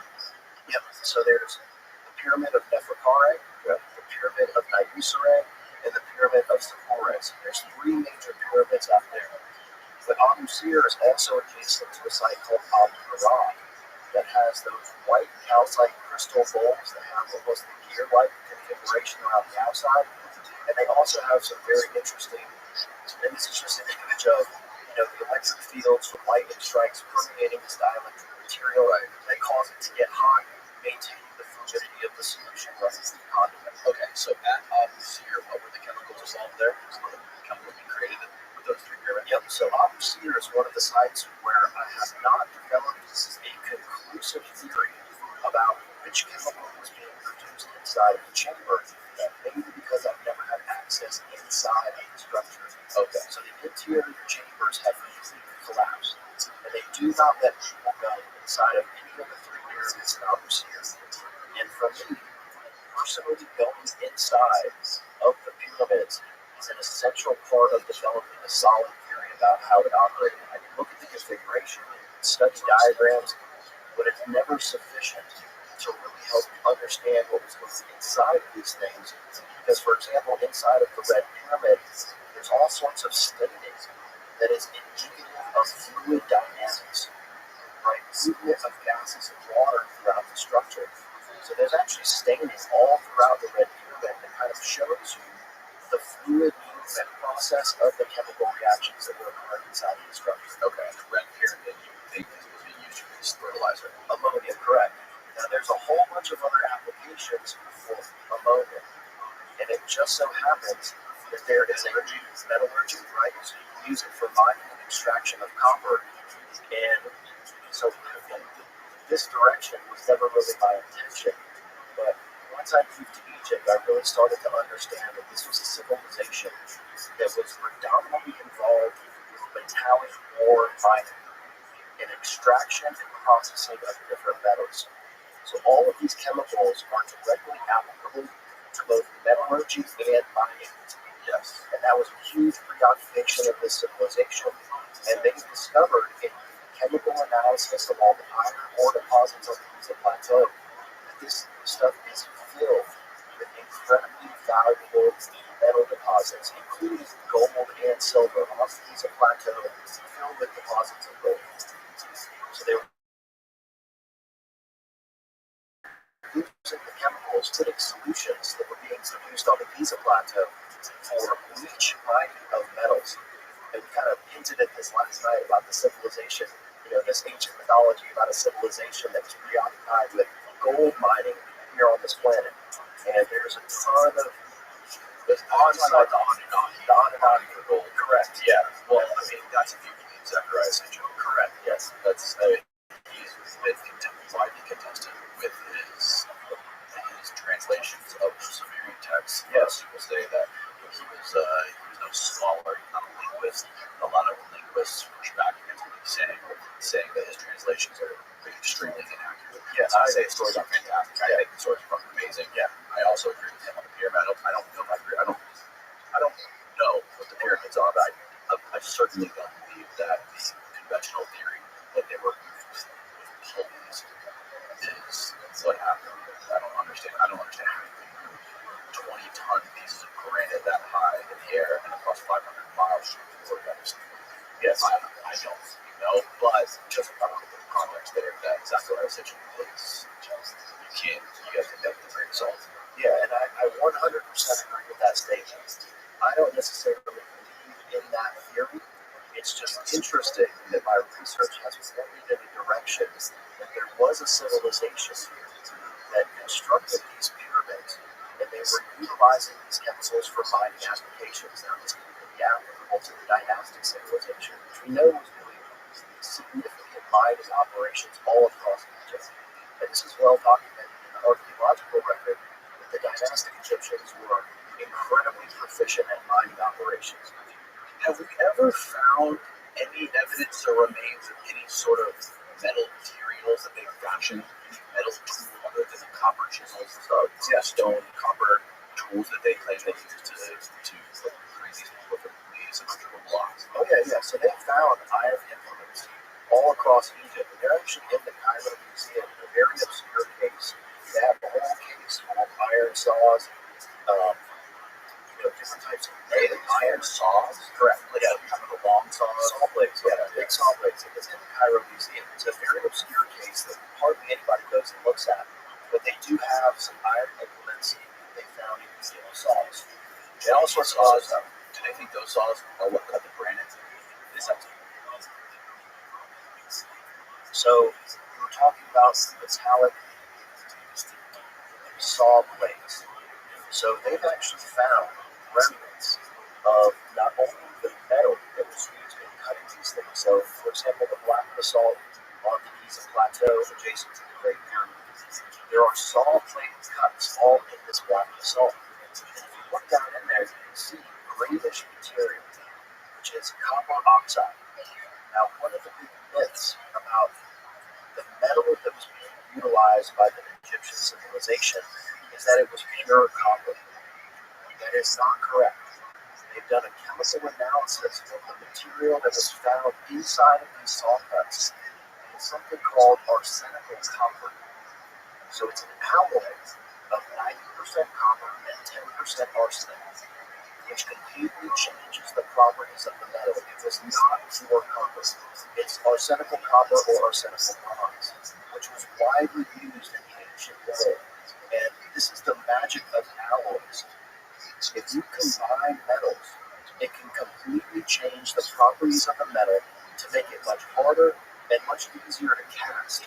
So they were using smelting them together. correct, yeah. Well, so one of the things about copper ore deposits in Egypt, it's arsenical copper ore. So our arsenic and copper naturally occur in these metallic ore deposits. So it just so happens that the areas where they were mining this copper also have arsenical copper. So it's just a naturally occurring that these two metals kind of are found in conjunction with each other in nature.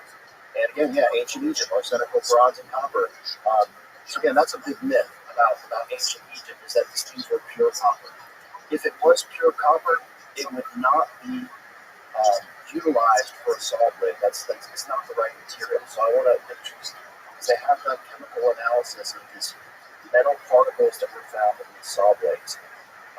But in these cuts, they've also discovered particles of ilmenite and corundum, which are two naturally occurring minerals that are found in the black sand deposits of Egypt. These placer sand deposits all across the northern coast of Egypt, Like the Nile Delta around there.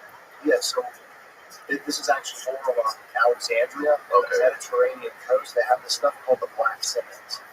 And black sand deposits are abundant with heavy metal minerals that include both ilmenite and corundum. So ilmenite is a mineral that contains, right here, the Egyptian black sand.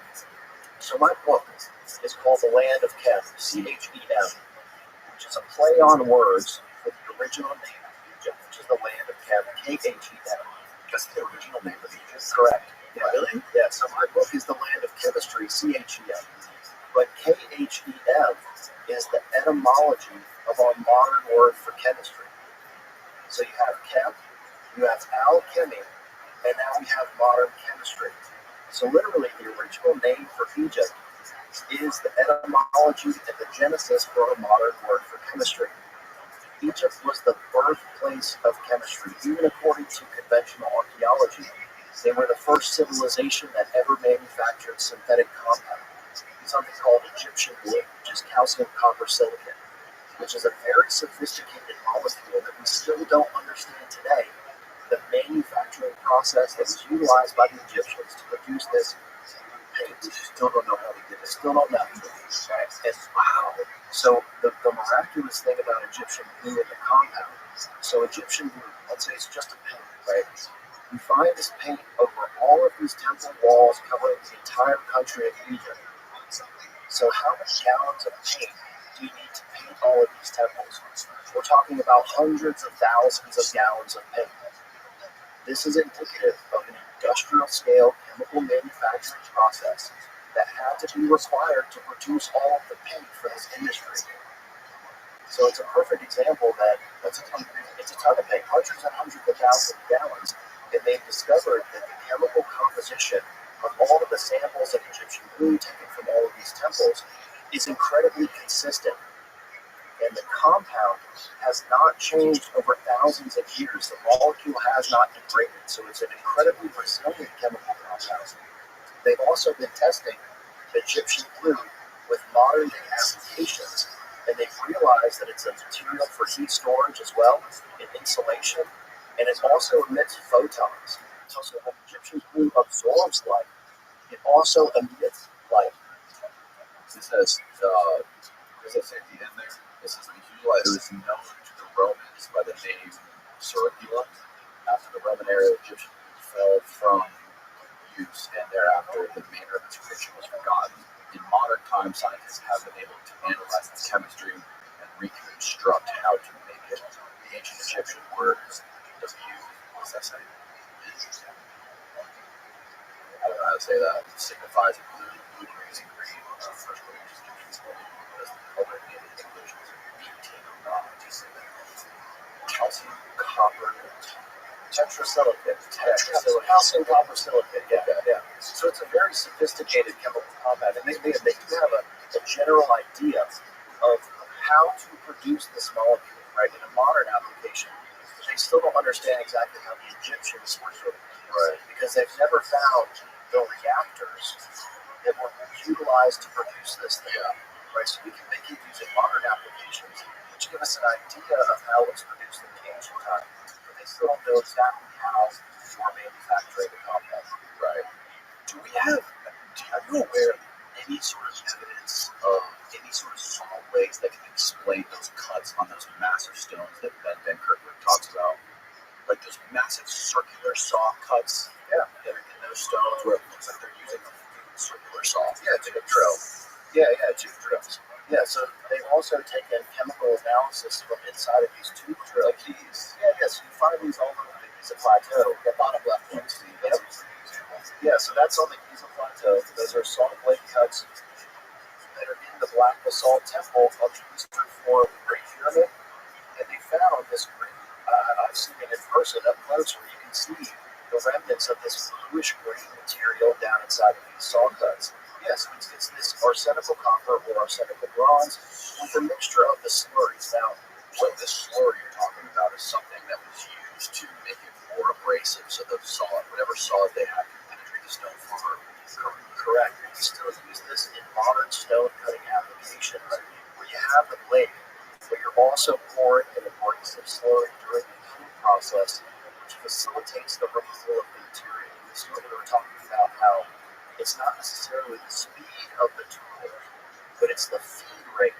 That it was possibly a very slow moving saw, but they were removing a lot of material with each cut of the blade, which is indicative that they were using a slurry compound to facilitate the cutting process. But what about the overcuts? Yes. It looks like, when you're using a saw and you're cutting something, and you guys pull the saw up and you correct yourself. Yeah, so straight again. So if they're going slow, how would you explain the overcuts? So I believe, again, I do agree with the idea that there were machines. It's not, two guys with a saw that are moving this thing back and forth. Because if you had an error in the cutting process and it was just a hand-operated two guys in a saw blade, if they messed up, you could stop very quickly the cutting process. But if you're using machine apparatus, I can pull it up in the slide, but if you Google a Heropolis saw, it's a perfect example of a saw cutting machine that was being utilized by the ancient Romans. And the Romans got everything they knew about cutting stuff from the dynastic Egyptians. Now, I don't think that the Egyptian pyramids are part of the dynastic civilization. I believe that they came around before that in a period known as the Saharan Wet period, which is about 2500 BC to around 3500 BC. It's just before the beginning of the dynastic civilization. So after the younger tribes. Correct. Now, this is also a time period where the Sahara, Just like correct, yeah, so basically you have a water wheel powered saw that's connected to a series of gears. We're talking about gear ratios. So if you have a big gear and a small gear, the knowledge of gear ratio physics can very easily give you a very fast moving saw blade. And this was what was implemented by the Romans, where they have this wooden configuration, these huge saw blade systems. Now imagine this being set up at your corn sites, where you have a huge water wheel powered saw blade cutting system.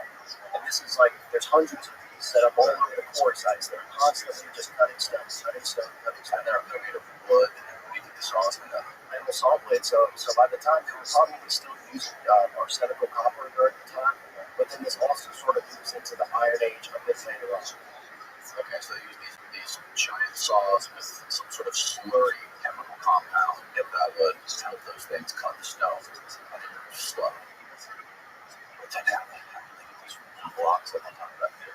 How many of the blocks in the King's Chamber? Those are PVC granite. So the blocks of the upper portions, they call them the relieving chambers inside the Great Pyramid of Giza. Those are very, very large. But one thing about the construction of the Egyptian pyramids, so for example, at the top of the pyramid, those are the smallest stones used in the construction. They put the biggest stones down at the bottom, and every successive layer of the Egyptian pyramids, the stones get smaller and smaller the higher you go up. Right. But how big? So, Stephen, look at type in like the granite blocks inside the King's Chamber. Because there's like They're huge. there's levels of them, right? Correct. Yes. Yeah. So I don't know the specific weight. I was going to say 65 tons. This thing here says 70 tons. So Yes, 70-ton granite those blocks. are incredibly There you go. large. Yeah, click on that. Yep. Look, that's the shape. Maybe the next one. So I want people to be able to see the zoom in on that thing. So there's like, why the hell would they do that? Those massive 70-ton granite block gaps in between them. Yep. With like a little TP roof on top. And that's pretty high up in the pyramid, right? Correct. Yeah, it's about in the center of the structure. So it's not all the way at the top, but Right. it is fairly high within the construction itself. And there is no good explanation. I don't really focus too much on the construction aspect because it's one of those mysteries where you could really speculate all day about how they did it. There's a great researcher named Stephen Meyer that proposes that the pyramids were built using water apparatuses and that they were floated to the construction site using like wooden barges.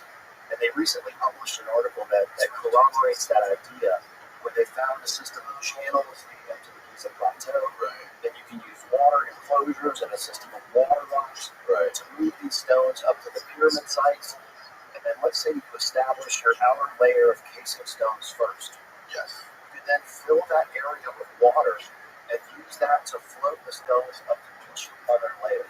So that's Stephen Meyer's idea. And it's a very interesting idea because I do believe that this civilization, they were masters of hydraulics. And they would have used water to their advantage in basically every application, whether it was construction of the pyramids or specifically regarding my research. Water facilitates these chemical reactions, whether it's the mechanism of operation to push the chemicals into the system, also used as chemical reactants. Water is used inside the red pyramid.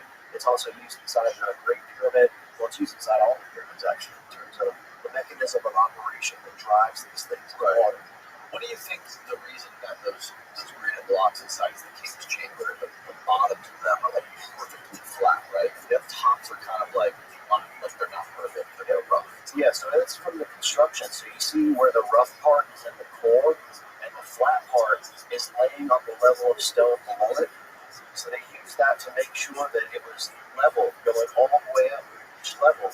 You don't need the center piece because it was exposed to the inside of these relieving chambers. But on the edge of each one, they're flattened out. But in the center, they're completely rough. Right. So this was also a civilization that understood the mentality of work smarter and not harder. So you think that So the they- rough part, it didn't matter. It didn't matter, right? It was never going to be utilized. So I also believe that these structures are geometrically configured to amplify sound. Oh yeah, I think it's an F sharp that was that's what pyramid, right? Correct. Great pyramid. Yeah. So like you have the inside of a guitar or a violin, for example. It's very important to precisely tune the inside of that device because that's what causes the sound amplification. So the geometry of the inside of these chambers is very, very important. And the finishing of the inside. For example, when we talk about the Serapium and Sakara, these huge containers inside the Serapium that mostly are not finished on the outside, but they were very, very intent about finishing the inside of these containers. So there was something about the acoustic properties of the inside of the container for amplification that wasn't necessary to finish the outside. So that's why I do believe that the bottoms are flat.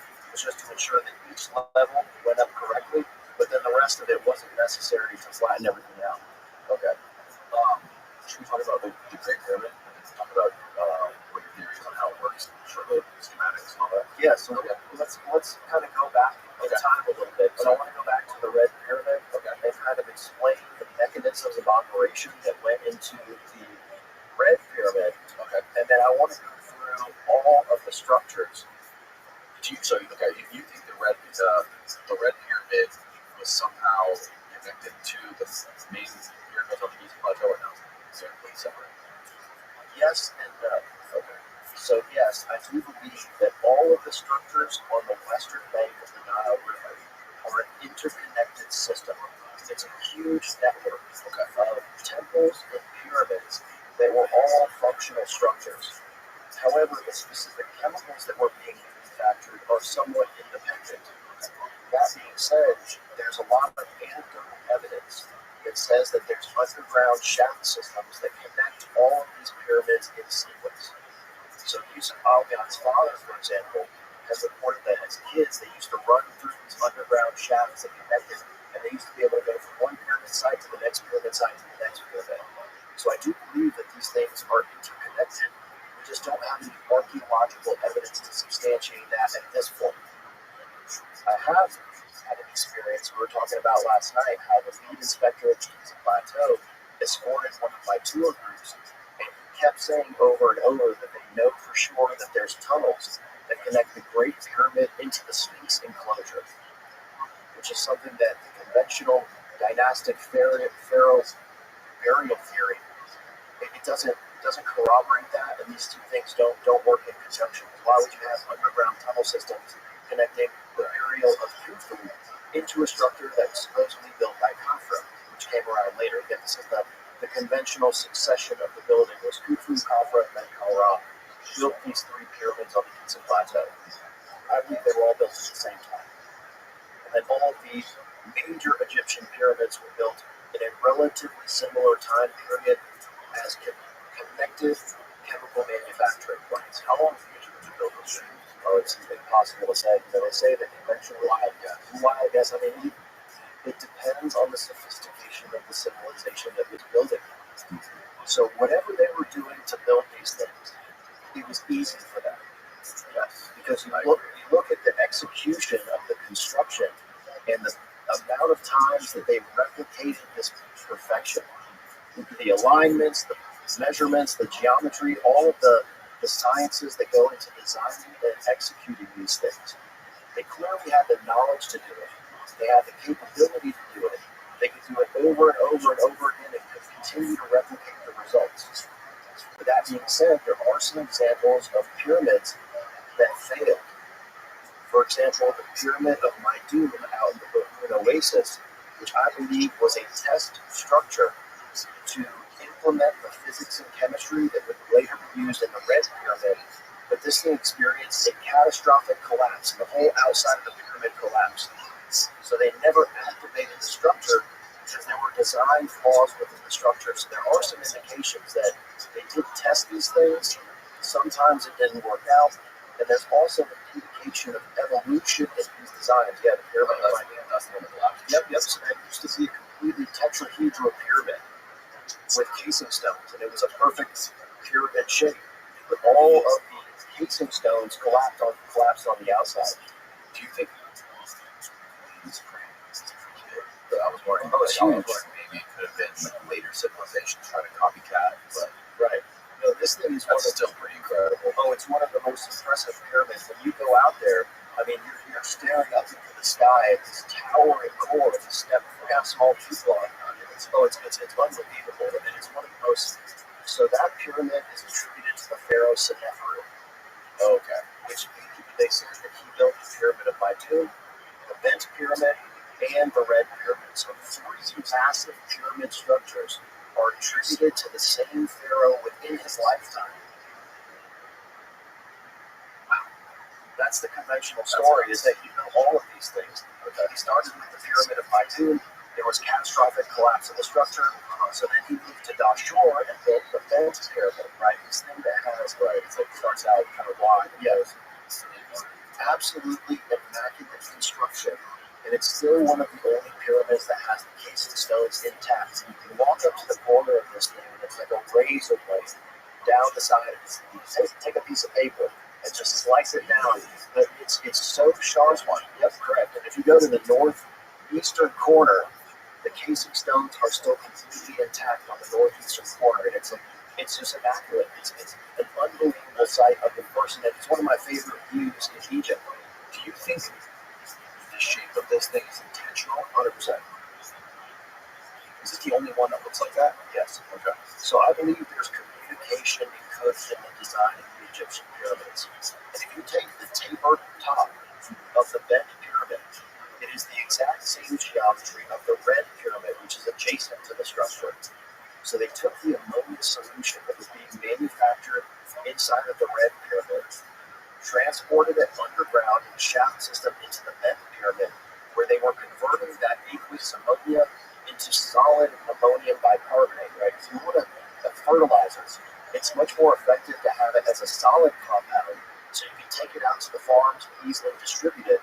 It's a lot easier to move solid compounds than it is to move liquids. And this is what we do today. We convert aqueous ammonia solution into solid fertilizer. So that was the configuration of these two structures. Yeah, that's the northeastern corner of the bent pyramid. It's absolutely it's spectacular to see it in person. It's really wild. So I believe this is 100% intentional to indicate that there is a connection to the function of the red pyramid and the bent pyramid. Because you take the red pyramid and you can sit it right on top of the bent pyramid, which is an indication that you're taking aqueous chemical number one, we're transporting it over here and converting it into the secondary chemical that's being manufactured in Dashur. Okay. Now, Egypt was green. Imagine when these were built. Correct, yeah. So that takes us back to the time period of their construction and operation, which is a time period known as the Saharan wet period. And there was prolific rainfall in the upper eastern Sahara during this time period. And we see the agricultural areas that were located along the Nile River moving out into the upper eastern Sahara. And I believe that the terraforming applications, so not only creating thunderstorms, but also using fertilizers to go out and transform the desert into an agriculturally rich farmland. So this is the secondary application for the Egyptian pyramids and the ancient structures in Ireland, the stone circle systems, and the White Horse Hills of Wiltshire, England. So we recently had a research expedition to England and Ireland, and we're exploring these White Horse Hills that all have standing stones at the top of these hills. And there's two sloping sides, we'll get to it here in just a minute, on these hills. And they're inscribed with a white horse. Now, the white horse is relatively modern, but if you look at the symbolism of the white horse, it is an ancient symbol for thunderstorms and lightning. In all of these ancient religions and mythologies, the white horse symbol has existed to indicate cumulonimbus clouds and lightning gods. So there is a direct secret in plain sight, emblazoned on the White Horse Hills of Wiltshire, England, indicating that these hills were used to generate thunderstorms. And I'll get to exactly how that was happening in just a minute. Okay. But that led me to the final conclusion about the operation of the Egyptian pyramids, which were also to produce thunderstorms, which is a direct connection to what Randall Carlson is working on with the modern thunderstorm generator. Okay. I can't wait to see this. Oh, dude, it's all gonna wrap up together. Again, I never intended to stumble across all of these discoveries, but it's one of those things that once you start pulling the thread, the whole thing starts to unravel. And when you look at it from the perspective of physics and chemistry, everything really starts to make sense in terms of the configuration of the chambers. Okay, so you first you came up with this hypothesis about how these pyramids were chemical processing plants and why they use chemicals. So it's for fertilizer. One application. One of the applications for fertilizer. How did you become aware of the hills in England that you claim are built to or are there to generate thunderstorms or cumulonimbus clouds? Yeah. How did you discover this? So the universe works in mysterious ways, and there's been some synchronicities along my journey that I never could have anticipated. So we went to England. I was going to propose to my wife, Alexa, at Stonehenge. So I went there for the whole impetus of our trip to England and Ireland was A for the proposal. We're going to go to Stonehenge, drive around that area so that we can investigate the ancient structures around Stonehenge. And we're going to go to Ireland so that I could finally document all of the structures. For example, Newgrange and all of these other passage chamber structures that are directly already included in my first book in terms of the production of a chemical called ferrous sulfate. And we'll get to that here in a minute. But the White Horse Hills were kind of an unexpected discovery where, we're driving around and looking on Google Maps for ancient sites, and we just happen to see this structure called the Cheryl Obelisk. Okay. So this guy built an obelisk on top of one of these White Horse Hills in the place where the standing stone once originally was erected. So I had to see this thing in person, an obelisk on top of one of these hills in England, because I knew that there was a connection to ancient Egypt. And my obelisk was built in 1800s. Correct, yeah. You can Google Cheryl Obelisk. I don't know the specific date on when it was erected, but it's a relatively modern addition to the site. They say that it's hollow, and it was built upon the place where the standing stone originally stood on top of this hill. So these things were designed to give lightning the shortest path to ground. It is the highest point of elevation anywhere on the landscape. And we have this huge standing stone, which would have acted like a lightning rod. And all of these structures are built on chalk bedrock. It's Cherril, Cherril.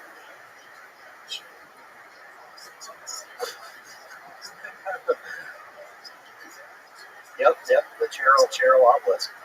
First trip. Yeah, That one next to that, right? no, that's it. That's the same thing. And it's this huge obelisk on this hill, and you're standing up there, and it is by far the highest point on the landscape. So you saw this, and what made you think it was thunderstorms? So when I first went to Egypt in 2017, You didn't get the credit card yet? I had this intuition that the Great Pyramid specifically was being struck by lightning. And now we have evidence from these chemical analysis of samples from the Giza Plateau that proves that there were lightning strikes on the plateau. They found these silicate microspherules from fulgurites.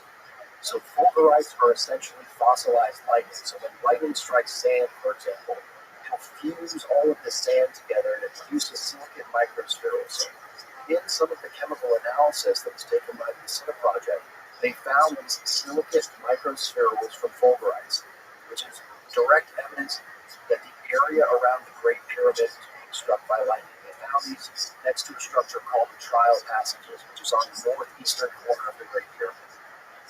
So I had this intuition back in 2017, and I always knew that lightning was the power source of the Egyptian pyramids. You have to have a power source to drive all these chemical reactions. And I truly believe that the Egyptian pyramids and all of these ancient structures across the planet were designed to work in conjunction with the forces of nature. They were harnessing these naturally occurring phenomena, like the telluric currents flowing through the surface of the Earth, which is something that was Nikola Tesla was huge into researching telluric currents, which are extremely important as a function of our planet, storm systems. Telluric currents are directly connected to lightning strike locations. And I believe Tesla was on this and earthquakes. Correct. Yeah, they're all connected. So I'm a huge proponent of the electric universe theory, and that our entire solar system is a huge electromagnetic system. So everything that's happening on the sun, the moon, the planets, and the earth are all this interconnected electrical system. And I believe this is knowledge that was possessed by this ancient civilization that we still fully don't understand, the mechanism of operation that go into how our planet works. And I believe this ancient civilization knew this, which is why when you see the medieval alchemists, they always did all of their chemical reactions and sacred rituals in conjunction with the movement of the planet and the stars. They understood that there were specific events and electromagnetic phenomena that occurred during these conjunctions and solar alignments and lunar alignments and planetary conjunctions and all this kind of stuff. Right. Same reason why the Egyptian pyramids are also aligned to these same phenomena. So, okay. You had an intuition where you just saw the pyramid and you just thought, like, just know that this has to have something. Yeah, I remember I was sitting at the Vita house, and I was smoking a cigar and sitting there eating dinner, and I was looking up at these things. I was like, man, if there was any sort of electrical storage, this is by far the tallest structure on the landscape. And lightning is always going to seek the shortest path to ground in an area where there's a differential in the charges, right? So it occurs when there's negative charges in the atmosphere, positive charges on the ground. That causes the electrostatic discharge of lightning. Does lightning still strike the Great Pyramid a lot today? I've heard anecdotally that people have said that they have seen it, but there's also not a lot of thunderstorms anymore. This goes back to the time period of operation during the Saharan wet period, where the pyramids were actually operational. And the operation of the Egyptian pyramids was directly related to the terraforming of the Eastern Sahara. I believe that the Saharan wet period is a direct result of the terraforming applications of the Egyptian pyramids, and that these things were built to create this transformation of the landscape, to bring the rainstorms to the area. They were producing chemicals to fertilize all of the sand and turn it into rich agricultural farms. So there are infrastructure constructions, right? So one of the things is, what is the reason for building these huge monuments, And why do they have to be so perfect, too? For chemical plants, what's the, how do you explain the precision? They need that precision? Those, like, perfectly square structure, like the circumference of the pyramid, or when you measure, like, the angles, like, all the angles are perfect. The slopes are exactly the same. Yeah. So if we go into precision tolerance machining these days, right, and the more precise your machine is, the better it operates. And these things were designed to harness these electric fields, the telluric currents flowing through the earth, also these specific alignments of the planets, the sun and the moon. So the more specific the alignments, the more precise the device, the more effective the production of the machine. Okay. Yeah, I don't understand the reason for, like, because if it's, you're saying that the precision has to do with the electromagnetic currents flowing through the rocks mixing with the chemicals. So we'll get into exactly how that operates here in just a second. Okay. So let me go back so we can kind of establish the timeline and the sequence of manufacturing. Okay. So it all started for me with the Red Pyramid, but it all goes back to the Step Pyramid, which conventionally, according to the timeline of construction of the Egyptian pyramids, this was the first structure that was built. I've proposed two different hypotheses about the function of the Step Pyramid that are related to the production of methane gas. The first being one that is very compatible with the dynastic Egyptian civilization, which is utilizing cattle manure as a catalyst for biogas fermentation or anaerobic digestion. And the configuration of the Step Pyramid is very indicative of a modern anaerobic digester. So it has a northern inlet shaft, it has a southern outlet shaft, and it has a central rectangular reaction chamber. There's also a huge storage silo that was constructed on the western side of the Step Pyramid that, even according to the conventional archaeology, was used for the storage of agricultural material. So what we do today is you create a slurry using water, agricultural scraps, and cattle manure, introduce it into your anaerobic digestion chamber, and it produces methane gas. So you put it in those two, mix those things on the outside. So the central chamber, I don't know if I have a pointer here, but the central rectangular chamber would have been your reaction chamber. There's a sloping inlet shaft. So what I was asking, like, Yes, so the bottom right diagram. yes, That's where you have that pot where the slurry and the gas mix together, right? correct, yeah. So Those two little mixing pits on the outside. yeah, There's one mixing pit. yes, What was put into that mixing pit? correct. So on the left diagram, you see there at B, there is a mineral inlet mixing pit on the northern side of the step pyramid that was used to introduce the slurry into the reaction chamber. So it's a slurry of water, agricultural material, and cattle manure. That was introduced into the central chamber. The reaction occurs due to anaerobic digestion that is catalyzed by bacteria and cattle manure. And the methane gas rises up out of the structure and is collected through an outlet pipe. And the gas goes into the gas filter. Correct. And then the step pyramid has the exact same configuration. Now, one important thing to remember about the evolution and the construction of the step pyramid is that it was not originally a pyramid shape. It was originally a single-level mastaba platform. And this is how the development of pyramid building in Egypt began. So let's say that this thing is a methane production plant. A, you don't want your methane leaking out into the atmosphere, and you want to be able to encapsulate the pressure inside of the reaction chamber. So you start off with a mastaba platform, and as the production volume increases, they began to build other layers on top of that mastaba to encapsulate the pressure and to prevent any environmental contamination of methane gas. Limit number one, you're on the left. The volume continues to increase, and now you add pyramid number two. So this is the evolution of pyramid building, which is the genesis for the tetrahedral structure that we see later as the red pyramid, which is the next pyramid in the sequence. It is the ideal configuration for maintaining the stability of the internal reaction chambers. Because once we get to the configuration of the red pyramid, you'll see that these chambers are not standalone chambers. You have to have these chambers encased in a body of stone. For example, the inlet shaft, you can't just have that hanging out in the air. You have to have a body of stone surrounding that thing to support the internal reaction chamber. It's also to encapsulate the pressure and ensure the stability of the internal reaction chambers during the reaction process, because there was a lot of heat and a lot of pressure generated. So by having this pyramid shape, it's literally encasing the entire thing in a solid body of stone. Okay. So the genesis of pyramid building started at the step pyramid. And the step pyramid is not necessarily perfect. Correct. It's not at all. Okay. And in my opinion, it didn't necessarily need to be, because it was never really, the single level mastaba platform would have been sufficient for the chemical reactions that were occurring inside of the structure. Got it. So do we know that it has, I didn't know that there was a pyramid inside of that pyramid. No, that's been conclusively proven.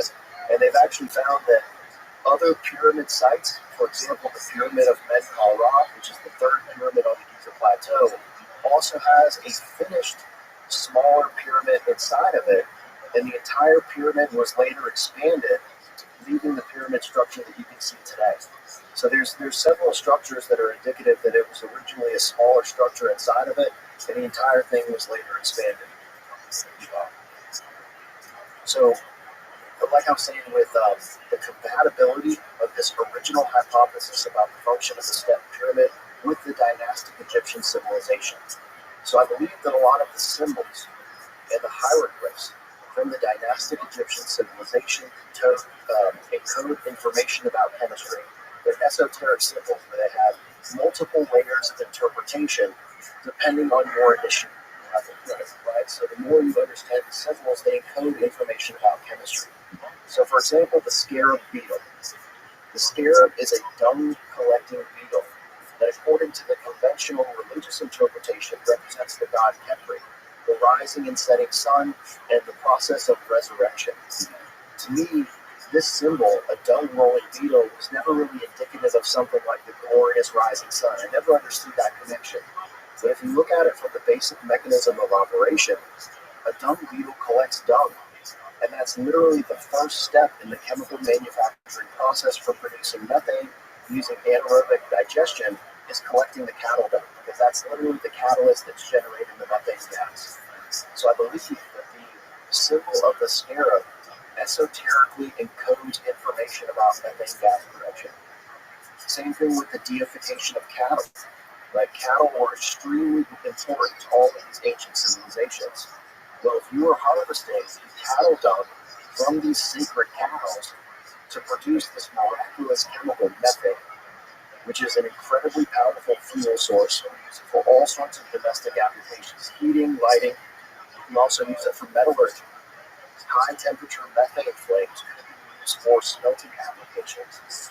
And then methane is one of the most important synthesis gases that we use in our modern chemical manufacturing applications. It's used as a syngas to create hydrogen, which is directly related to the function of the red pyramid, where they were breaking down methane gas, first converting it into hydrogen, and then converting it into ammonia. So that's my first hypothesis about the function of the step pyramid.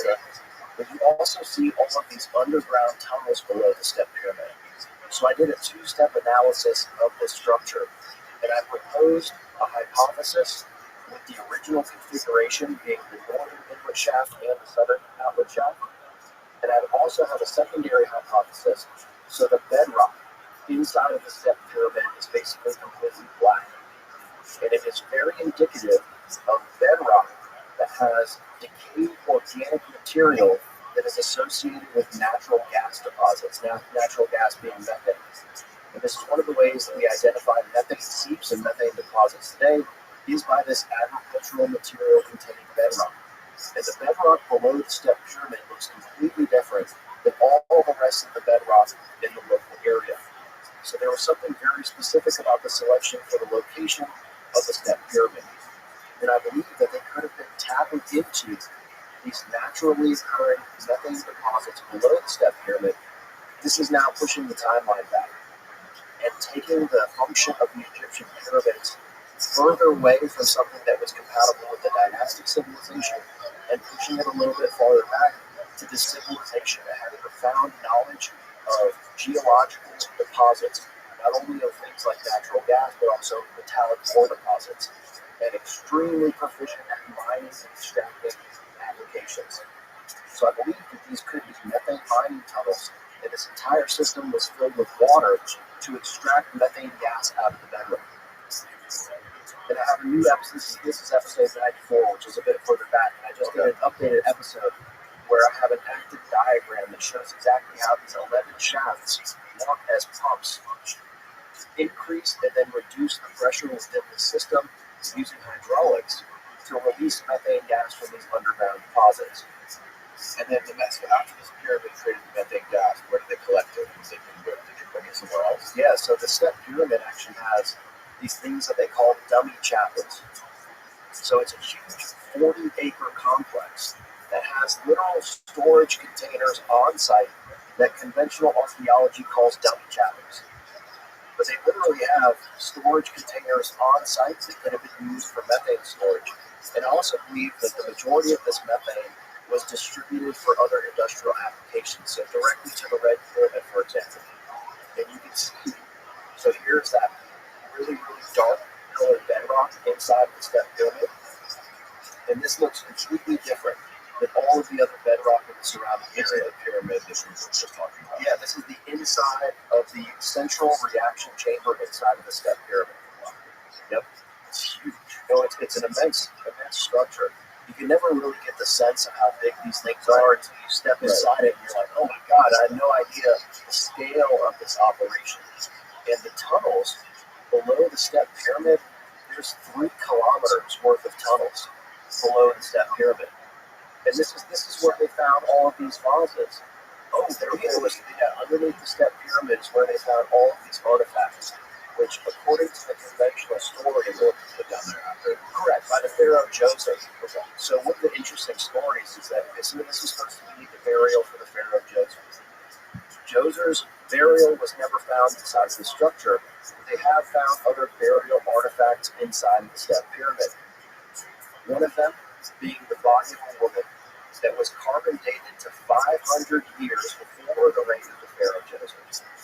So why are they saying Joseph to him? Right, exactly. They also found a mummified foot inside of this structure, which they thought was the foot of the Pharaoh Joseph, but it was later carbon dated to the Ptolemaic area, which was much, much later in the dynastic Egyptian timeline during the Egyptian Greek period. So neither one of these burial artifacts or the Pharaoh Joseph, yet they still attribute this entire structure to a pharaonic burial, even though there's never been one found. So they have found some intrusive burials, for example, inside the pyramid of Menkaure. They also found a wooden sarcophagus in the upper chamber that had the cartouche of Menkaure written on it, but it was the body of a young woman, so not the pharaoh either. So they have found some burials in some of these pyramids, but it's later been proven to not be the pharaoh that they thought it was. Yeah, I don't think many people will dispute, I mean, correct me if I'm wrong, that these things were not burial tombs. I think most people know that with the access to the internet these days, that there's an enormous, overwhelming amount of evidence. Right, and in my opinion, all of the pharaonic burials are in the Valley of the Kings. They're also doing a new project within the Ministry of Antiquities in Egypt called the Search for Khufu on the Giza Plateau, which is a new investigation to try and find the burial of Khufu. And they have an idea of where it could possibly be on the eastern side of the Great Pyramid in this sort of burial temple complex that was later added. Even according to the conventional timeline, it's not 4th Dynasty. It's much later on. They added this burial funerary complex on the eastern side of the Great Pyramid. So that's where they're looking for the burial of Khufu. I thought they already thought the real was the Great Pyramid. Well, that's the exact point, is that by doing this new project called the Search for Khufu, they're admitting that they know that the Great Pyramid was never intended for the burial of Khufu. So they're admitting without actually admitting. Correct, yeah. So now we're going to search in this new location to try to find the actual burial, but this whole time they've been saying that the Great Pyramid was supposed to be the burial. So they're finally sort of some discoveries coming to light that these things were never actually intended for pharaonic burial. These certainly could have been repurposed during the dynastic period for ritualistic purposes. I've heard a lot of theories about the Great Pyramid being a temple of initiation, which it certainly could have been for later esoteric societies that came around to repurpose these things. But all of these esoteric societies also have knowledge of chemistry. So if you're going through an initiation, being introduced into the mysteries of the most important ancient science on the planet, alchemy, chemistry, our modern world, everything we have and look around us is because of chemistry. It's just like this pyramid. These pyramids are like the Great Pyramids. Let's just say 50,000 years old. Right? How many people have been inside that thing? Correct? From so many different civilizations, so many different epochs of the of our history of our continent. Like, it's probably the one of few structures that millions and millions and millions of people from every single generation have wandered through and explored, destroyed, and Still to this day. still standing. And that's one of the most difficult things to try to unravel when assessing the construction of theirs, is because there's so many different layers of repurposing of these sites. So you had reconstruction during the dynastic period, and then you had the Greek pyramid, the Roman occupation. All of the ancient civilizations have either come around and removed stone from the sites, or they've added extra stuff in terms of temples or whatever else. So there's been all sorts of repurposing of these monuments that make it even more difficult to understand. It also appears that there were definitely components that have been removed from inside of these structures. For example, there's some housings in the second chamber of the Red Pyramid, which we call the secondary aerofoil. You can see where chisel marks have scooped something out of these housings. Also inside of the Great Pyramid, it certainly appears that there have been components that have been removed from inside of the Grand Gallery. Yes. So there's things that have been taken out of these structures. We'll never know. There's no way to ever prove what it was. We can certainly speculate what these things were. For example, in inside of the Red Pyramid, I think there may have been a heat exchange mechanism that was installed in the upper part of the secondary airway. Can you show the diagram? Yeah. So this is basically a diagram showing our modern day process for the industrial scale production of ammonia, something called the Haber process. And I'll get into Fritz Haber and his connection to Egypt here in just a second, because there is an almost identical comparison to the first modern industrial reactor that was used to produce ammonia and the configuration of the Red Pyramid. And I found in my research that Fritz Haber, one of his favorite vacation destinations was Egypt. And he was traveling back and forth to Egypt. Fritz Haber was a Nazi scientist. Really? Correct, yeah. So he was going back and forth to Egypt.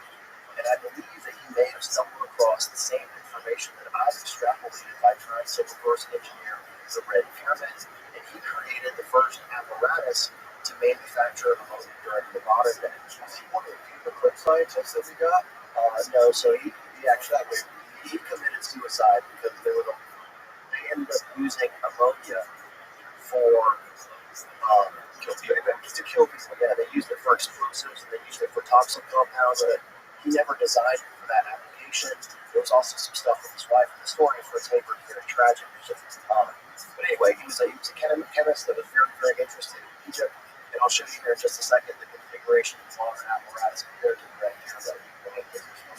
Yeah, that's an ammonia-based compound. Right. It's like ammonium.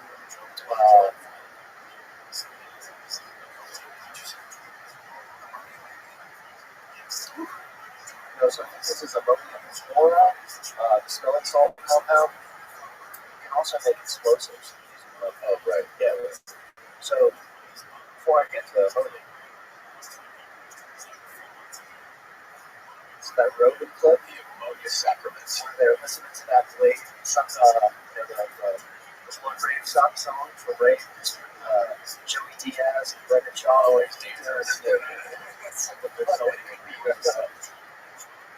But that's exactly what the final chamber of the Red Pyramid smells. It smells like this in the very top chamber. Correct. Pure chemical ammonia. And that stuff hits hard. I don't see how you can take that business at all. Yeah. I can imagine it smells stronger. Yeah. So, ammonia, the word for ammonia, the etymology of the word ammonia traces directly back to the god Ammon. Ammon and ammonia. God Ammon from ancient Egypt is the deity of fertility. He is literally a god that is an ancient esoteric symbol for fertilizer. He has crops growing out of his head. He has these two huge sheaves of wheat growing out of the ground to symbolize growth of crops and fertility. And Ammon is where we get our modern word for ammonia. So there's all sorts of esoteric information coded in the hieroglyphs, deities, etc., a dynastic Egyptian pyramid that point back to a lineage, pre-existing lineage, that has extensive knowledge of chemistry.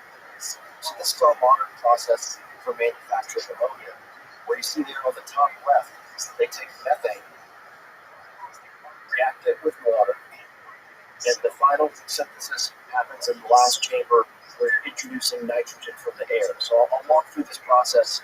But this diagram is a little bit more complicated than what we have in the Red Pyramid. But let's focus on mine. So this is the inside of the Red Pyramid. It's like a Grand Gallery, doesn't it? It's very similar to the configuration in terms of the tiered upper vault. Correct, yeah. But you can see here on the left, there's profuse staining coming out of the stone inside of this chamber. And the explanation for this is bats. Look on the right. This is an image from one of the original